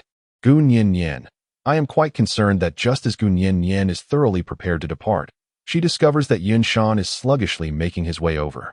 Gu-Nian, what is it that you are holding? Yin-Shan, it is a thick fur, which can be used for warmth on rainy nights. Yin-Shan, this is a bone and tooth pendant. I crafted 2 pairs for my future children. Yin-Shan, of course, I have their garments here, although they may not be needed at birth. Yin-Shan, additionally, I have made 2 pairs of these as well. Yin-Shan spoke incessantly. Gu-Nian, so it turns out he truly desires a child. Hee, what a wonderful father. Gu-Nian, however, there is no need to take the children's belongings. Gu-Nian, the birth isn't happening that soon. Yin-Shan, it's all right, I have prepared in advance. Gu-Nian, very well then. Thus, the 3 of them, laden with their belongings, made their way to the Antelope tribe. On the other side, the Red Evening Festival approached. Bai Sai-Dian, it should conclude today, right? Bai Sai-Dian, hey Big Snake. Bai Sai-Dian, it is time to seek the chieftain. Fei-Mo, all right. As evening descended, Bai Sai-Dian inquired, who is that person? The 2 approached the campfire, where they observed an individual, seemingly of the Fox clan, reciting something. Tang Ling, that is our esteemed priest. Tang Ling, he is currently proclaiming our tribal regulations. Fei-Mo, tribal regulations? Why are they being proclaimed now? Tang Ling, because after the conclusion of the Red Evening Festival, some outsiders may wish to join our tribe, and prior to their induction, they must familiarize themselves with our rules. Bai Sai-Dian, how bothersome. Bai Sai-Dian, changing tribes is quite a hassle. The so-called changing of tribes refers to the act of departing from one's original clan to join another. Generally speaking, beastmen are born into their respective clans and find it difficult to alter their allegiance later, unless it is for the sake of a partner. In the midst of the campfire, the priest of the Antelope continued his recitation. Priest Keterin. Lastly, Priest Keterin. And most importantly, Priest Keterin. The female antelopes are quite fragile, with limited lifespans, and cannot leave their territory. Should they venture beyond, their lives are at great risk. As their partners, you must have given this serious consideration. If you choose to join, you must learn to protect them and, above all, never harbor regrets. The sparse assembly of outsider males echoed in unison. Vowing to never regret their decision, demonstrating their resolve. By Sai Dian, you cannot leave your territory? Tang Ling, indeed. Tang Ling, once we depart. Tang Ling, we will struggle to breathe and ultimately perish. Tang Ling, there was once a female who left the tribe, and we discovered her lifeless body near the territory. Tang Ling's explanation illuminated the sorrow of the antelope females for Fei Mo and the others. Fei Mo, thank you for sharing so much with us. Tang Ling, no. It is of no consequence. Our fate is thus. Tang Ling, yet, we have long since accepted our lot. Although life is limited, the experiences we gather are sufficient. A faint smile graced Tang Ling's lips. Tang Tang, sister. Tang Ling, suddenly startled. What are you doing here? Tang Ling, you ought not to wander about. Scolding, Tang Ling, lost in thought, bid farewell to Fei Mo and the others before promptly departing with Tang Tang. Tang Tang, sister, why must I return? Tang Tang, I merely wish to come out and see the festivities. Tang Ling, do not speak. Silence enveloped them as Tang Ling remained mute. She was oblivious to the disappointment etched on Tang Tang's face behind her, nor did she notice the shadow cast by the moonlight, gradually twisting into something grotesque. Author, soon, the truth will be unveiled. Tang Tang is a most pitiable child. What secrets does she harbor? Stay tuned for the next chapter. Chapter 68, The Cannibalistic Demon. Days later, Gu Yin Yin and her companions finally arrived at the antelope tribe. Gu Yin Yin, I feel so exhausted. My body seems particularly susceptible to fatigue these past few days. Lamiere, Yin Yin, Lamiere, do you wish to enter? The voice of Lamiere echoed. Gu Yin Yin, no. Gu Yin Yin, please hold on for a moment. Gu Yin Yin, there is someone over there. Let us go and take a look. At the edge of the antelope tribe, Tang Ling knelt before an ancient tree, her expression dazed. Gu Yin Yin, greetings. Gu Yin Yin, may I inquire if a large blue serpent and an ill-tempered yellow-haired beastman have recently passed through? Tang Ling, her expression suddenly turns to one of shock. Tang Ling, no, I haven't seen them. Tang Ling, filled with terror, hurriedly fled. Gu Yin Yin, what is happening? Gu Yin Yin, did I frighten her? Gu Yin Yin approached the spot where she had just lingered, noticing several etchings on the tree. Each one slightly higher than the last, as if chronicling something significant. Gu Yin Yin, how peculiar. It seems akin to the marks my parents made to record my height during my childhood. Gu Yin Yin, why do I feel a hint of unease? Yin Shan, perhaps something has happened. Gu Yin Yin, then we must not enter recklessly. Gu Yin Yin, what should we do? Lamiere, then let us sneak in quietly. Gu Yin Yin, alas, my physical strength is limited. That towering peak seems insurmountable. Yin Xuan, fear not. For I and this foolish wolf shall take turns aiding you in your ascent. Lamiere, hey, you insolent leopard, whom do you deem a foolish wolf? Lamiere, I am the esteemed Wolf King. Gu Yin Yin observed the two individuals bickering as they usually did, and suddenly recalled that it had always been this way. In the past, a shadow would often be seen on the opposite large tree, staring blankly. If one did not initiate a conversation, that figure might very well remain there for an entire day. Gu Yin Yin. Only now do I realize that back then, I had already cared for him so deeply. Gu Yin Yin. All right. Gu Yin Yin. It is time to set off. Gu Yin Yin. Such towering peaks. One must conserve energy to scale them. Lamiere. Then I shall carry Yin Yin on my back. The majestic mountains, adorned with towering spruces, saw Lamiere alternate with the sturdy figure as they traversed the back hills of the antelope tribe, accompanied by Gu Yin Yin. Gu Yin Yin. If only there were a breeze, they would not be so weary. Lamiere, we've arrived. In a moment of excitement, Lamiere lost her footing. Yin Shan, be careful. Yin Shan swiftly caught Gu Yin Yin, who was on the verge of falling, while Lamiere, unfortunately, slid directly to the bottom of the mountain. Gu Yin Yin, Lamiere Gu Yin Yin, hurry. Gu Yin Yin, we must save him first. Yin Shan, it's all right. Yin Shan, we are very close to the ground now. Yin Shan, he fall to his death. Yin Shan, besides, his carelessness almost caused you harm. Yin Shan, let us consider this a lesson learned. With an air of indifference, Yin Shan observed the situation, remaining remarkably calm as he leisurely carried Gu Yin Yin the rest of the way. However, Gu Yin Yin felt a twinge of concern. Gu Yin Yin, is it really unnecessary to see him? Yin Shan, not at all. Yin Shan, at most. He will only be in a state of unconsciousness for a while. By the time we reach the foot of the mountain, he will likely have awakened. Gu Yin Yin, Gu Yin Yin. Well, after a considerable time, when Lamiere gradually regained his consciousness, He realized that Gun Yin Yin and the others were already standing before him. Yin Shan, it seems I have overestimated his abilities. Yun Shan, he has been unconscious for such an extended period. Gun Yin Yin, it's nothing. Let's consider it a brief respite. Lumiere, what are you all discussing? Lumiere, you let me fall, and yet you did not come to my aid.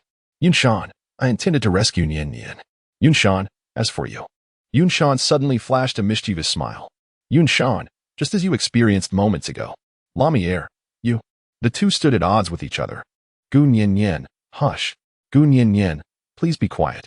Gun Yin Yin, there is someone over there.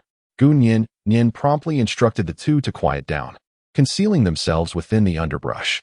They beheld two individuals beside the large rock across from them, one of whom was Tang Ling, whom they had just encountered. Gun Yin Yin remained silent and listened attentively to their discourse. Yun Shan and Lumiere nodded in unison. Meanwhile, Tang Ling was overwhelmed with emotion. Antelope leader, Nian Xing. Having taken such actions, one must be psychologically prepared to accept the consequences. Tang Ling. But, whenever I think of my brother. Tang Ling, I am filled with dread. Tang Ling, it is I who have brought him harm. Tang Ling, it is I. Antelope leader, Nian Xing. This is his destiny. Antelope leader, Nian Xing. Moreover, it is neither you nor I who have caused his demise, but those two foreign individuals. Gun Yin Yin, an outsider. Tang Ling, weeping, it should have been me to guide him inside. It was my responsibility, but. Antelope leader, Nian Xing. You need not blame yourself. Those two outsiders had requested to enter on their own accord. We merely offered them a minor assistance. Listening to their conversation, Gun Yin Yin was utterly convinced that the outsiders they spoke of were none other than Fei Mo and Bai Sai Dian. Aside from them, no one else would dare to enter such a cave, igniting a surge of anger within her. Gun Yin Yin stepped forward. Gun Yin Yin, those two foreigners. Gun Yin Yin, is it called Fei Mo and Bai Sai Dian? Gun Yin Yin, what exactly have you done to them? Gun Yin Yin, what enters will perish. Gun Yin Yin, and your brother as well. Gun Yin Yin, speak quickly. Gun Yin Yin was overwhelmed with excitement, yet predominantly gripped by fear. She repeatedly reminded herself that no one must perish again, a sentiment she clung to ever since the death of Lan Tsang. The antelope chief, Nian Xing, exclaimed in astonishment. Your Grace, the Saintess? As the leader of a small tribe, he had encountered Gun Yin Yin during the priestly ceremonies, though she remained unaware of his presence. Gun Yin Yin, since you are aware that I am the Saintess. Gun Yin Yin, then please answer my question swiftly. Tang Ling fell silent, cautiously retreating behind Nian Xing. Gun Yin Yin, what you just mentioned. Gun Yin Yin, I have heard everything. Gun Yin Yin, where have Mo and Bai Stian gone? Antelope leader, Nian Xing, hesitating, amidst the tense standoff, a sudden voice emerged. Xiao Copan, they have gone into the cave behind this rock. Xiao Copan, moreover, they took a little boy with them. Antelope leader, Nian Xing, Tang Lian, I am so sorry. Tang Lian, I am so sorry, kneeling. Tang Lian, I can barely breathe. She frantically apologizes to Gun Yin Yin. Xiao Copan, how could I have such a daughter? Angrily, Gun Yin Yin, what on earth is happening? Gun Yin Yin, who are you? Gun Yin Yin, what exactly have you done? Speaking to Tang Ling, Xiao Copan, I am Xiao Copan. You may call me Uncle Pan. Xiao Copan, as for her, she is my daughter. Xiao Copan, therefore, for everything she has done. Xiao Copan, I shall bear the consequences on her behalf. As Uncle Pan spoke, he knelt down. Gun Yin Yin, wait a moment. Gun Yin Yin, what are you doing? Gun Yin Yin, hurry up. Gun Yin Yin, regardless, you are considered an elder.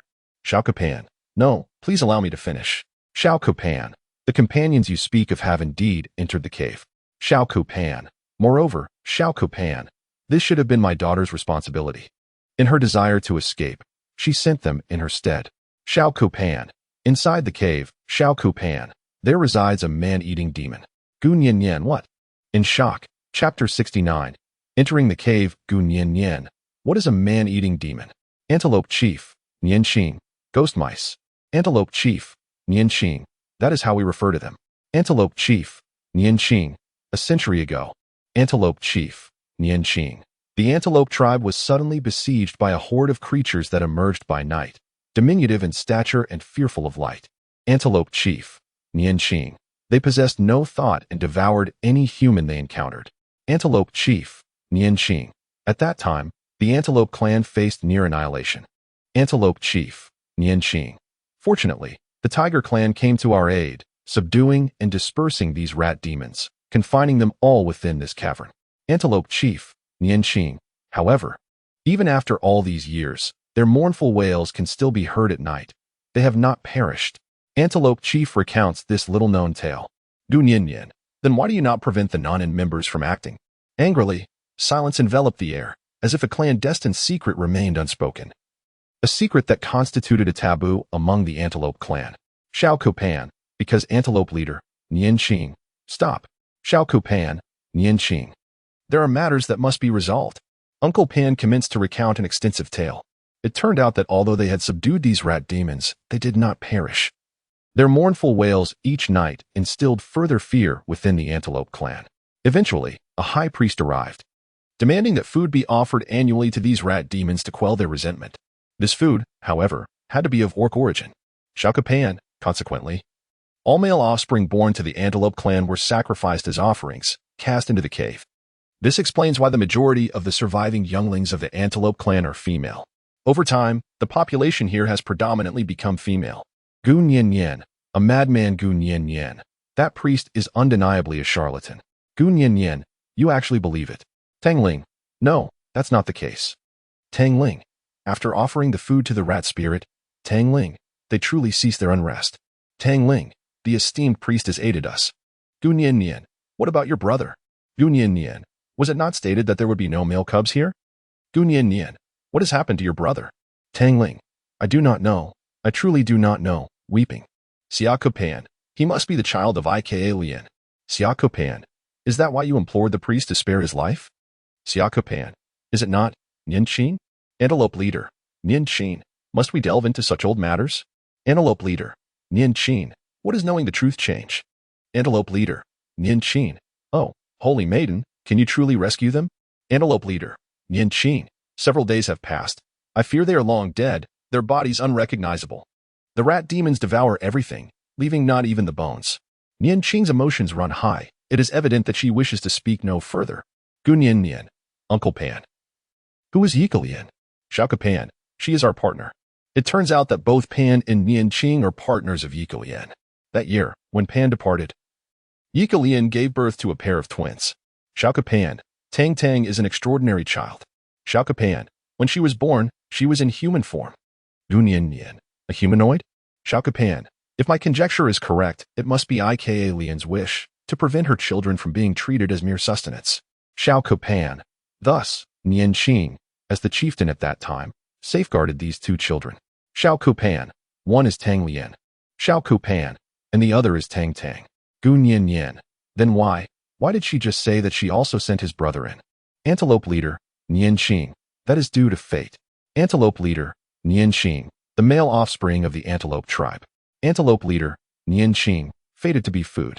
Antelope leader, Nianqing, even though I exerted every effort to protect him at that time. Antelope leader, Nianqing, as he aged. Antelope leader, Nianqing, his stature remained diminutive. Antelope leader, Nianqing, everyone in the tribe is anxious, for they fear he is the child of the rat ghost. Xiao Pan, be silent. Xiao Pan, he is the child of Ika Lian. Xiao Pan, he is my child. The truth lays bare before us. And there is no need for further discussion. Gu Nianyan has come to a clear understanding that Tang Ling intends to lead her younger brother into the cave, offering him as sustenance to those rat demons. However, they fortuitously encounter the likes of Fei Mo and his companions. As fellow kin, they aim to enlist the assistance of outsiders to eliminate Tang Tang, this aberration among them. Although she does not comprehend why this child, Tang Tang, is so distinct from the rest, she remains resolute. Gu Nianyan gazed at the colossal stone that sealed the entrance, her resolve firmly established. Gu Nianyan, I have no concern for any rat spirits. Gu Nianyan, now, if all of you wish to atone for your sins, Gu Nianyan, especially you. Tang Lian, Gu Nianyan, what does weeping and wailing amount to? From this moment onward, heed my directives. Gu Nianyan, everyone, gather resin, thick branches, kindling, leaves, vines, bones, and flint shards for me. Gu Nianyan, I wish to enter the cave. Everyone gazed at Gu Nianyan in astonishment. Enter the cave? Such a reckless endeavor could only be undertaken by her. Antelope leader, Nianqing, what if they are already deceased? Gun Yin Yin, they will not perish. Gun Yin Yin, I am the esteemed saintess. Gun Yin Yin, I assert that they shall not perish. Gun Yin Yin, they will not perish. At this moment, Gun Yin Yin stands resolute, her elevated posture instilling awe among all present. Chapter 70, The Mine Disaster. In the dead of night, outside the cavern, Gun Yin Yin, cut a notch at the end of a coarse wooden branch, then insert the dried resin. Gun Yin Yin, this way. It can be fashioned into a torch that will burn brightly for an extended duration without extinguishing. Gun Yin Yin distributed the torches she had prepared to Yun Shan and the others. Gun Yin Yin, ready. Gun Yin Yin, let us enter. Outside the cave, the Antelope clan and others hesitated. Gun Yin Yin, I never said you could enter. Gun Yin Yin, it is sufficient for the three of us to enter. Guan Yin Yin, immediately seal the opening after it has been opened. Gun Yin Yin, you shall remain outside to prevent the rat's spirits from escaping. Shao Kapan, please allow me to join. Shao Kapan, let me atone for my daughter's sins. Gun Yin Yin gazed at the weathered figure of the elder, contemplating the myriad of hardships he must have endured in his quest to reunite with his daughter. Yet, with their reunion still unfathomed, how could he possibly venture into such perilous territory? Gun Yin Yin shook her head randomly. Gun Yin Yin, uncle, I require a trustworthy individual to watch over things outside. Gun Yin Yin, you are the person I trust the most. Shao Kapan, however. Tang Ling, allow me. After the events of the morning, Tang Ling felt a profound sense of guilt, and, through the clan leader, ultimately discovered that Uncle Pan is indeed her biological father. Tang Ling, I am sorry. Please let me go. Gun Yin Yin, stop it. Gun Yin Yin, I have never been one to drag down my teammates like a hindering companion. Gun Yin Yin, you are far too fragile. Gun Yin Yin, I wish to express my sincerest apologies. Gun Yin Yin, let us discuss after I rescue your brother. Decisive and straightforward. Gun Yin Yin, equipped and accompanied by Yun Shan and others, entered the cavern. The torches flickered to life, illuminating the enveloping darkness within. Gun Yin Yin, strange, there are not even any bats. Lawmire, perhaps they have been devoured by those rat demons. Lawmire, however, Yin Yin, you need not fear. I shall safeguard you. Gun Yin Yin. With Yun Song leading the way and Gun Yin Yin in the middle, followed by Lyre bringing up the rear. The trio maintained a vigilant watch over their surroundings. The first day passed in tranquility, devoid of any unforeseen incidents, until they ventured deep into the cave and stumbled upon remnants of human presence. Gun Yin Yin, the rusty iron lock. Gun Yin Yin, it is evident that this place was once a mine. Gun Yin Yin promptly instructed everyone. Gun Yin Yin, one must never recklessly touch the objects surrounding them. Gun Yin Yin, due to the passage of time, unforeseen events may occur. Yin Shan, all right. The three continue their journey.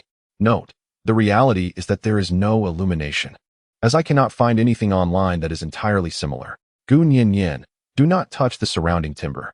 The narrow passage constrains the movements of the three, while the surrounding stakes are nearly in a state of utter decay. Gun Yin Yin, why am I experiencing some difficulty in breathing? Gun Yin Yin began to feel dizzy.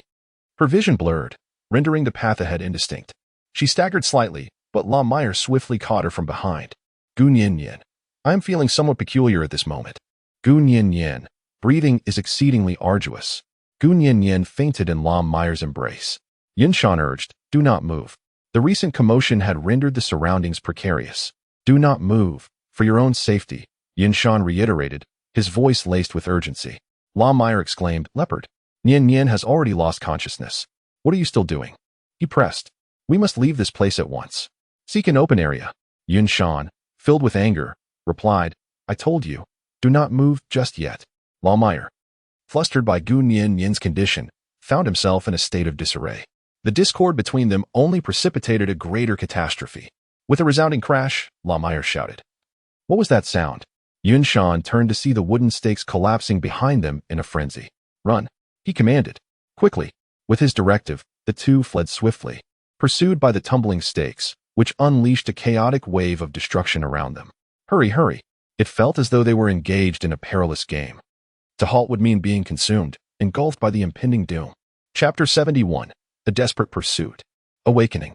Gun Yin Yin reluctantly opened her eyes and surveyed her surroundings, discovering that both Lawmire and Yun Shan were steadfastly by her side.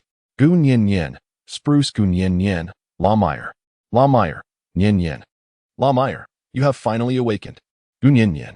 Just now. Gun Yin Yin. What happened? La Meyer. You fainted. La Meyer. However, you are fine now. La Meyer. We have escaped from there. Gun Yin Yin. Escape? La Meyer. The cave has suddenly collapsed. Yun Shan. Let us not dwell on the recent events. Yin Yin. How are you feeling now? Is your head still spinning? Gun Yin Yin. Indeed, it is much improved. Gun Yin Yin. How much time has passed? Yun Shan. Not long. Yun Shan. By the clock, it should be daytime outside now. Gun Yin Yin. I too am uncertain of the reason. Gun Yin Yin. Recently, I have been experiencing frequent drowsiness. Gun Yin Yin. I am the one burdening everyone. Yun Shan. It must be nearing the time for delivery. Gun Yin Yin. Is it the time for delivery? Gun Yin Yin was astonished.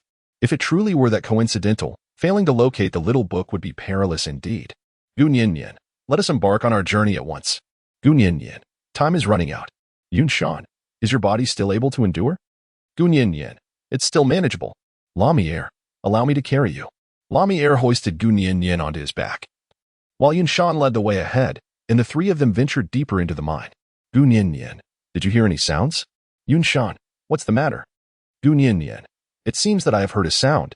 Gun Yin Yin. The sound of rustling. Gun Yin Yin. Yes, it is approaching rapidly. Perhaps it is out of a sense of vigilance. Gun Yin Yin felt her nerves taut, while Ramiel immediately possessed the ground, listening intently to the surroundings.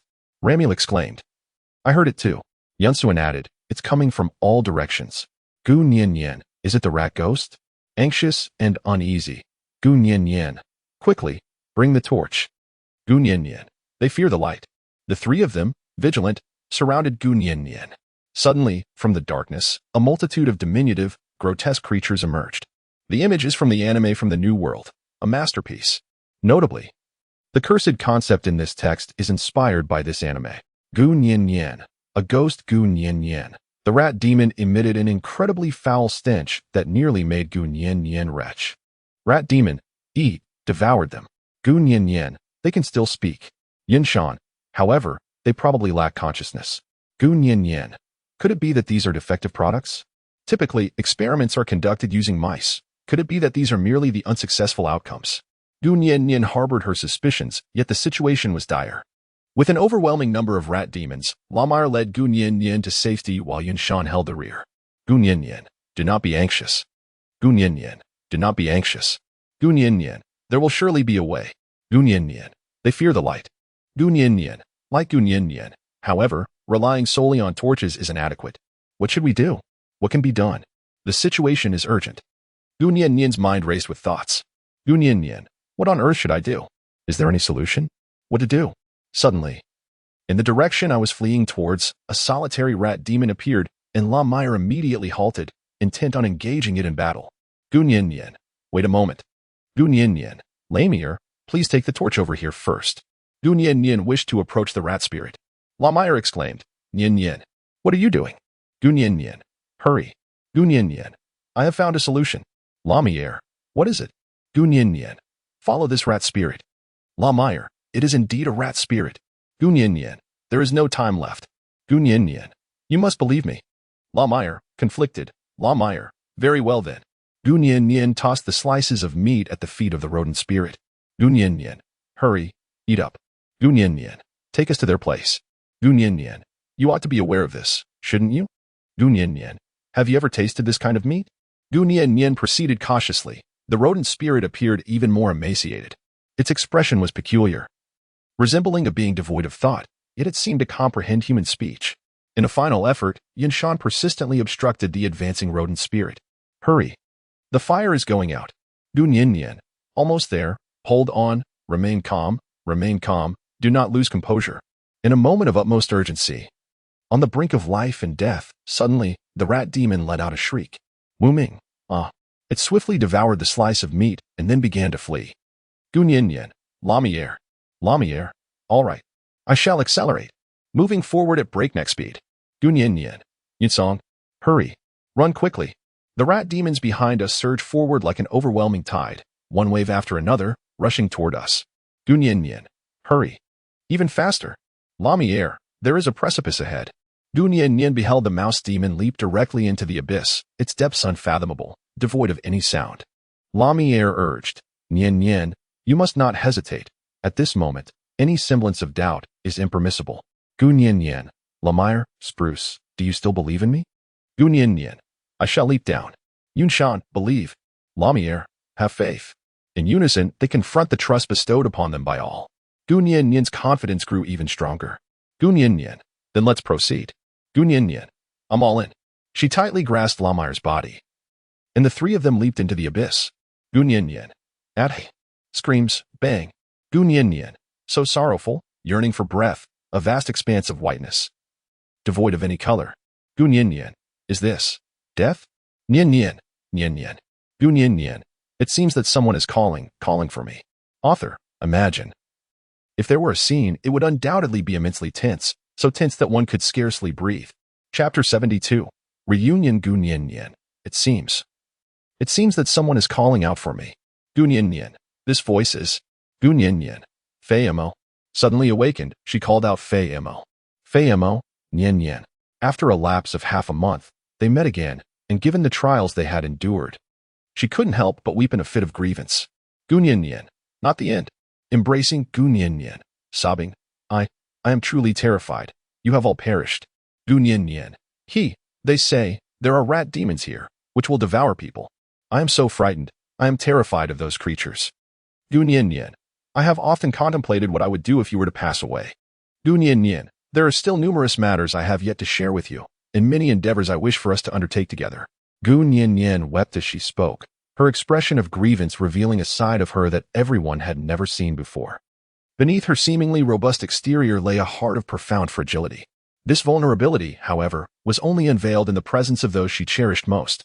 It's all right now, she murmured. See, I am fine. Gu Nian Nian, truly, I feel quite wronged. Fei Mo, of course. Fei Mo, please, do not cry anymore. All right? Gu Nian Nian, Gu Nian Nian, by the way, how's Baistian? Baistian, of course, I am well. Baistian, better than you. Baistian, crybaby. Baistian remains as straightforward as ever, showing no restraint upon our first encounter. Gu Nian Nian, you are the real crybaby. Baistian, just now. Who was it that hid in someone else's embrace, weeping? Gu Nian Nian, Gu Nian Nian, after all, I cannot hide in your embrace. Baistian, feeling jealous, after confirming that everyone is safe, Gu Nian Nian inquired about the events that had transpired previously. Gu Nian Nian, are you Tang Tang? Tang Tang. Tang Tang remained silent, hiding behind Fei Mo. Gu Nian Nian, be good, do not be afraid. There is still some food here. Let us all partake in a little first. Gu Nian Nian distributed the food to everyone. After presenting the provisions, the rat spirit, which had previously led the way, emerged slowly from the shadows, pausing at the boundary between light and darkness. It stared blankly at the food in Gu Nian Nian's hands. Gu Nian Nian agreed. Gu Nian Nian, here, have some food. Unnamed. Ah, this one seems incapable of speech, only able to make loud cries. After receiving the food, it hurriedly retreated into the darkness. Lamire, Nian Nian, how did you know that this mouse spirit would lead us to everyone? Lamire expressed his confusion. Gu Nian Nian, did you just see its right foot? Lamire, huh? Baistian, foolish wolf. Baistian, did you not notice? Baistian, when we encountered it, its right foot was broken, so the serpent instructed Xiao Shu to stitch up the wound for it. Gu Nian Nian, indeed. Gu Nian Nian, there are traces of stitched wounds above. Gu Nian Nian, therefore, I deduce. Gu Nian Nian, this mouse spirit must have encountered you before. Gu Nian Nian, by the way, how did you find this place before? Looking around, this is the only location radiating such light. Fei Mo, we fell into this chasm while being pursued. Fei Mo, however, there was a hidden river below, which is why we were unharmed. Gu Nian Nian, how peculiar. After such a long time, there remains a source of light here. Gu Nian Nian, moreover, how could a vast pond suddenly appear here out of nowhere? Gu Nian Nian, according to logical inference. Gu Nian Nian, the presence of air indicates that there are other exits. Fei Mo, indeed, that is my conjecture as well. Fei Mo, retracing our steps will certainly lead us to encounter those rodent spirits. Fei Mo, therefore, we must seek alternative routes. But how do we find another exit? Gu Nian Nian and her companions were unable to proceed, thus they resolved to take a temporary respite. Gu Nian Nian, let us all take a break today. Gu Nian Nian, by the way. Gu Nian Nian, where is Yusong? Anxiously, Gu Nian Nian then realized that Yunshan was missing. Fei Mo reassured her, saying, Do not worry. He merely went to assess the situation around. He will return shortly. Gu Nian Nian. Worried, the cavern is devoid of daylight, shrouded only in darkness. In such circumstances, one's spirit cannot find respite. La Meyer, by Se Dian, and Yun Shu take turns keeping vigil throughout the night. While Fei Mo cradles Gu Nian Nian, as only in his embrace can she find solace for slumber. Yet, if this state of tranquility could persist indefinitely, it would be delightful. Having endured several chases, as well as perilous leaps from cliffs into deep abysses, Gu Nian Nian's body could no longer endure. Unease and restlessness grew increasingly frequent. Gu Nian Nian, I feel so unwell.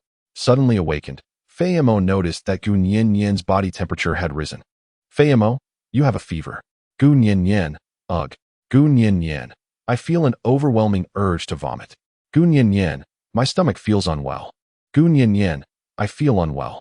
Yun Shan, surprised, it is a sign of impending labor. Fei Mo what? Chapter 73, The Birth of a Child, Amidst Perilous Circumstances. Gu Nian Nian, what? How could this possibly happen at this moment? Gu Nian Nian, according to the timeline, this is incorrect. Gu Nian Nian barely managed to support her body. Yun Shan remarked, she must have been born prematurely. Yun Shan continued, there have been too many events recently. Let us have Xiaoshu take a look first. Gu Nian Nian, The memory book has commenced scanning Gu Nian Nian's entire being. Memory book, scanning complete. Memory book, the host's body is unharmed, but she is about to give birth. Please prepare accordingly. Gu Nian Nian, I am afraid. Gu Nian Nian, I have never given birth to a child. Gu Nian Nian now finds herself unable to think, or rather, she is engulfed in a state of nervous anxiety. Having just given birth 2 months prior, the experience feels dreamlike. Yun Shan reassures her, saying, do not be afraid. We shall remain by your side. Fei Mo gently lays Gu Nian Nian upon the meticulously arranged animal skin blanket. Bai Sai Tian and La Mier stand guard around them. Fei Mo warns, when the time comes for the delivery, there will inevitably be a scent of blood, which may attract the rat demons. La Mier, Bai Sai Tian, be vigilant. La Mier responds affirmatively, transforming into a colossal wolf to protect the perimeter. While Bai Sai Tian morphs into a fierce lion, perching atop the highest structure to remain alert. Beside Gu Nian Nian, Fei Mo and Yun Shan stood guard on either side. However, as 2 males and newly minted fathers, they were uncertain about how to care for Gu Nian Nian. Gu Nian Nian, it hurts. Gu Nian Nian, I am in such agony. Gu Nian Nian, I feel so distressed. Gu Nian Nian, I no longer wish to bear children. Gu Nian Nian, little book, I feel quite distressed. Memory book, master, memory book, the cub has already taken form. All you need to do is exert yourself, and it can be born. Memory book, data indicates that the pain experienced by beasts during childbirth is merely 1/10 of that endured by humans. Gu Nian Nian, what on earth? Gu Nian Nian, are you now discussing data with me, drenched in sweat? Gu Nian Nian, I have a feeling that you should give it a try. Gu Nian Nian spoke with a weak voice, drenched in sweat. Yun Shan exclaimed, it's all blood. What should we do? In a state of panic, the Book of Memories reassured, that is a normal occurrence. There is no need for alarm. Just clean it up. The Book of Memories stood by, offering guidance. Gu Nian Nian, it hurts so much, gritting her teeth. Yun Shan was at a loss. Witnessing a female giving birth for the first time. Suddenly, he felt an overwhelming sense of frustration, yet in that moment, he could only watch. Yun Shan, if it hurts, then bite my hand. He urged Gu Nian Nian to sink her teeth into his hand, while his other hand was firmly grasped by her. In turn, Gu Nian Nian clutched Fei Mo's hand tightly as well. No, it should be described as gripping. Deep crimson marks marred the taut skin of their wrists. Yun Shan, gritting his teeth. Yun Shan, Nian Nian, Yun Shan, it's almost over. Yun Shan, just hold on. Gu Nian Nian, breathing rapidly. In a state of confusion, the longer the time drags on, as Gu Nian Nian's consciousness gradually faded, the blood beneath her began to draw the malevolent rat demons lurking in the darkness. Those devilish eyes drew ever closer. Fei Mo, they have arrived. Fei Mo, I entrust Nian Nian to you. Fei Mo rose, intent on confronting the encroaching rat demons. Gu Nian Nian, no, please do not leave. Gu Nian Nian held Fei Mo's right hand tightly. Fei Mo said, be good. I will return shortly. Once I come back, we will watch the little baby together. All right? Gu Nian Nian, all right. Fei Mo leaves. The 3 stand at the edge of the light, vigilant against the approaching rat spirit. Gu Nian Nian, spruce Gu Nian Nian, I am utterly exhausted. Gu Nian Nian. I long to slumber. Yunshan, you must not sleep. Yunshan, Nian Nian. Yunshan, gaze upon me. Yunshan, quickly, look at me. Yunshan, shall I recount a tale for you? Yunshan, listen to the story. Gu Nian Nian. Very well. Yunshan understands this critical moment. Gu Nian Nian must not fall asleep. Yu Song. Once upon a time, there was a rather unattractive old leopard. Yu Song. One day, it encountered a very charming female. Gu Nian Nian. Timeless and unblemished. Gu Nian Nian. The spruce is not unattractive. Spruce. From the very first day he laid eyes on that female spruce, he was smitten. Spruce. However, he feared that he might frighten this delicate female away. Gu Nian Nian. No, not afraid at all. Yunshan. But later, he truly became the companion of this female. Yunshan. Although it remains uncertain whether the female is willing. Yunshan. Now, I wish to inquire of this little female. Yunshan. Would you be willing to be my partner? Yunshan. If that unexpected incident had not occurred, Yunshan, would you consent? Almost sobbing, Gu Nian Nian. To wish, to be willing. Gu Nian Nian. I cherish you. Yunshan tears. Yunshan. Very well, choked with emotion. Yunshan. Regardless of whether we succeed in conceiving today, Yunshan, I will not permit you to have any troubles. Yunshan, you said you were willing. Yunshan, therefore, you must accompany me for a lifetime. Gu Nian Nian. Crying. What terrifies Yunshan is not whether the cubs can be born, but whether Gu Nian Nian's body can withstand it. He is resolute that he would rather sacrifice the cubs than allow any harm to come to her. Gu Nian Nian, having endured injury, has resolutely decided that if the rat demon dares to approach again, he will not hesitate to eliminate the child whose head has just emerged. Chapter 74. The tunnel train light and shadow interweave, swaying precariously, as he fears that at any moment, these long-neglected lights may extinguish. The cries of the rat demons rise and fall, accompanied by Gu Nian Nian screams. Yunshan, almost there. Yunshan, hold on. Equally anxious and unsettled. Yunshan gazes at the young creature whose head has just surfaced. As a father, how could he possibly bring himself to commit such an act? Yet, the light grows dimmer, and the rat demons multiply. What to do? To kill or not to kill? To keep or to let go? Yunshan stares blankly, gritting his teeth, extending his hand towards the young creature.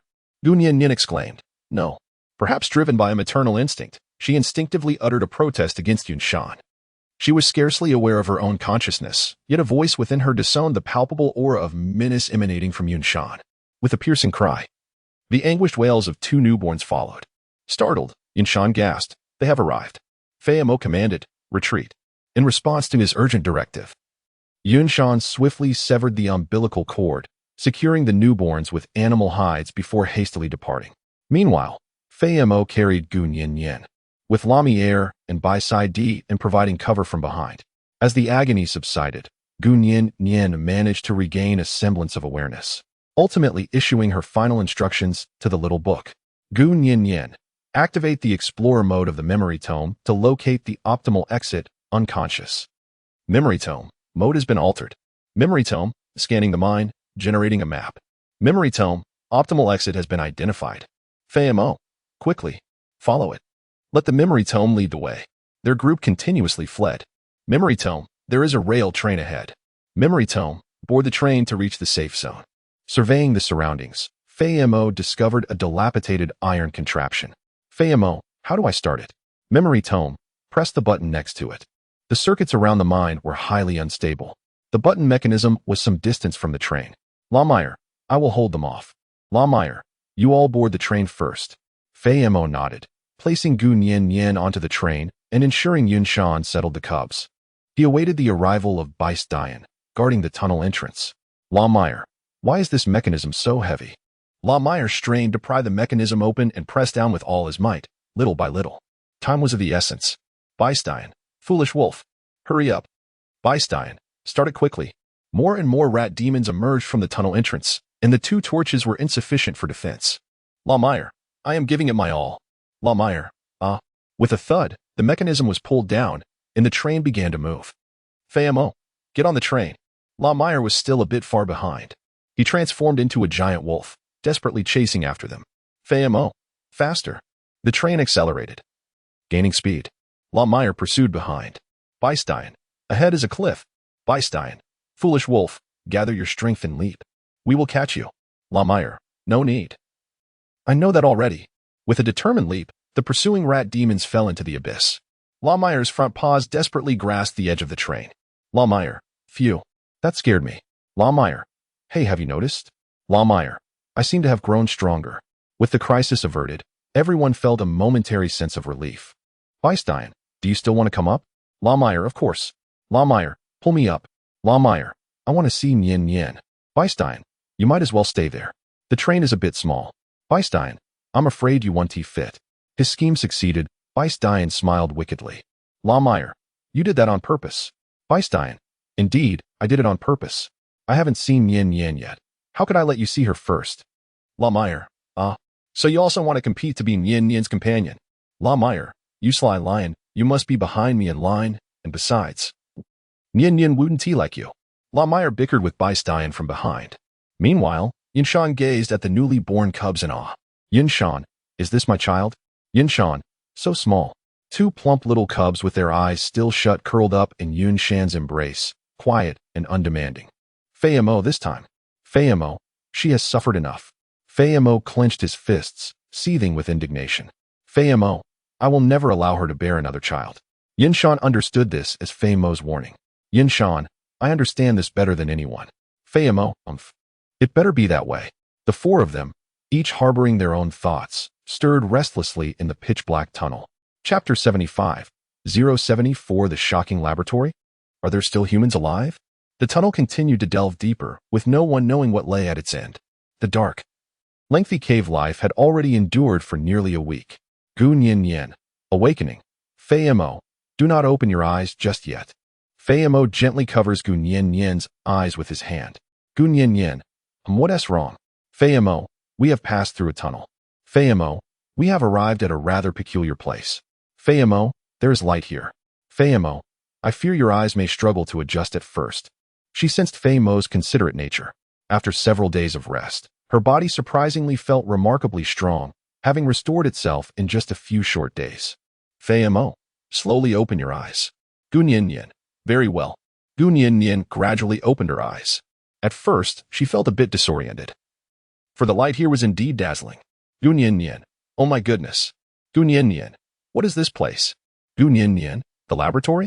It is equipped with entirely modern facilities, along with that enigmatic light source. Gu Nyen Nyen, what we have here is... Gu Nyen Nyen, has she emerged from the mine yet? Or is she still trapped within? Gu Nyen Nyen couldn't help but feel puzzled. Despite the passage of time, there still exists such an intact place. Gu Nyen Nyen, could it be that someone resides here?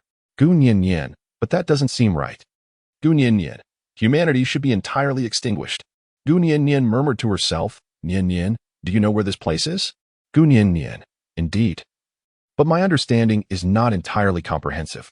Gu Nyen Nyen, by the way, Gu Nyen Nyen, how many days have you been here? Where have they gone? Fei-Mo, we have been here for about 2 days. Fei-Mo, they are exploring the surroundings, searching for an exit. Gu Nyen Nyen, an outlet? Gu Nyen Nyen, where is the little book? Gu Nyen Nyen, it would be best if it could just scan directly. Fei-Mo, shaking head, I am uncertain about its condition. Fei-Mo, suddenly, the screen turned black. Fei-Mo, it has become unresponsive. Gu Nyen Nyen, allow me to take a look swiftly. Gu Nyen Nyen took the small book and examined it with great care. Gu Nyen Nyen, the battery has run out. Gu Nyen Nyen, there is no sunlight here. It cannot recharge. Gu Nyen Nyen, we have been here for an extended period. Gu Nyen Nyen, I must devise a way to escape. Gu Nyen Nyen, by the way, where is the child? It was only then that she realized she had forgotten about the child's whereabouts, and a wave of self-reproach surged within her. Fei-Mo, the little one is here, wrapped snugly in a thick, furry blanket. Gu Nyen Nyen, how ugly. Fei-Mo, ha ha ha Fei-Mo, we all used to be like this when we were young. Just as Gu Nyen Nyen was expressing her disdain, Bisidian and others returned from their inspection. Bisidian, I have never encountered a mother like you. Bisidian, you unabashedly criticize your own child's appearance without a hint of embarrassment. Gu Nyen Nyen, humph. Gu Nyen Nyen, I shall merely express my grievances. Gu Nyen Nyen, in any case, we shall wait until they mature. Gu Nyen Nyen, we still require another 20 years. Gu Nyen Nyen, wait. It seems I have forgotten something of great significance. Gu Nyen Nyen lowered her gaze to a certain spot, where the land lay flat and expansive. Gu Nyen Nyen, with a dark expression, Bisidian, ha ha Bisidian, There's no need to ponder. Even if a child is born, it will not grow larger. Gu Nian Yan, Gu Nian Yan. Then, what does that child eat? Gu Nian Yan. It has already been 2 days. Gu Nian Yan. This Gu Nian Yan was utterly perplexed. She truly did not know how to care for a child of the beastmen. What did little leopards consume during their infancy? Yun Shan, I have made prior arrangements. Yun Shan, look, what is this? As she took the bamboo tube, it was filled with goat's milk. Gu Nian Yan, these spruces are my precautionary measures, which I have prepared in advance. Gu Nian Yan, moved. No wonder you always had those bamboo tubes hanging from you before. Gu Nian Yan, I initially believed it to be water. Gu Nian Yan, I feel so inadequate. Yun Shan, no. Once the child is born, it becomes our duty as males to care for them. Gu Nian Yan, the beastly world is indeed wonderful. All men are exemplary husbands. Just as the conversation unfolded, she suddenly heard the voice of Lamire. Gu Nian Yan, where is Lamire? He is trying to make us leave. I can hear his voice. Why Stian? Cautiously, it seems that he has not returned yet. Gu Nian Yan, has something unexpected occurred? In a flurry, the empty laboratory, the voice of Lamia abruptly ceases. Hurry, depart from that place. This is the final utterance. Fei Mo, safeguard Nian Yan. Gu Nian Yan, has something happened to him? Gu Nian Yan, he urged us to leave this place. For reasons unknown, ever since we entered the cave, her auditory perception has undergone a significant transformation. Once again, she was the first to perceive the voice of Lamire. The crowd encircled Gu Nian Yan, with Yun Shan safeguarding the young ones and Fei Mo responsible for her safety. After a long while, an eerie silence enveloped the surroundings. Gu Nian Yan, do we have to leave this place? Fei Mo, don't be anxious. Fei Mo, just wait a moment.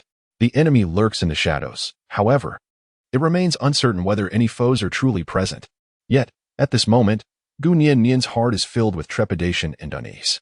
Suddenly, a resounding thud echoed as the sturdy cage activated from beneath, encircling everyone. Gu Nian Yan, astonished, Gu Nian Yan, who is it that approaches slowly?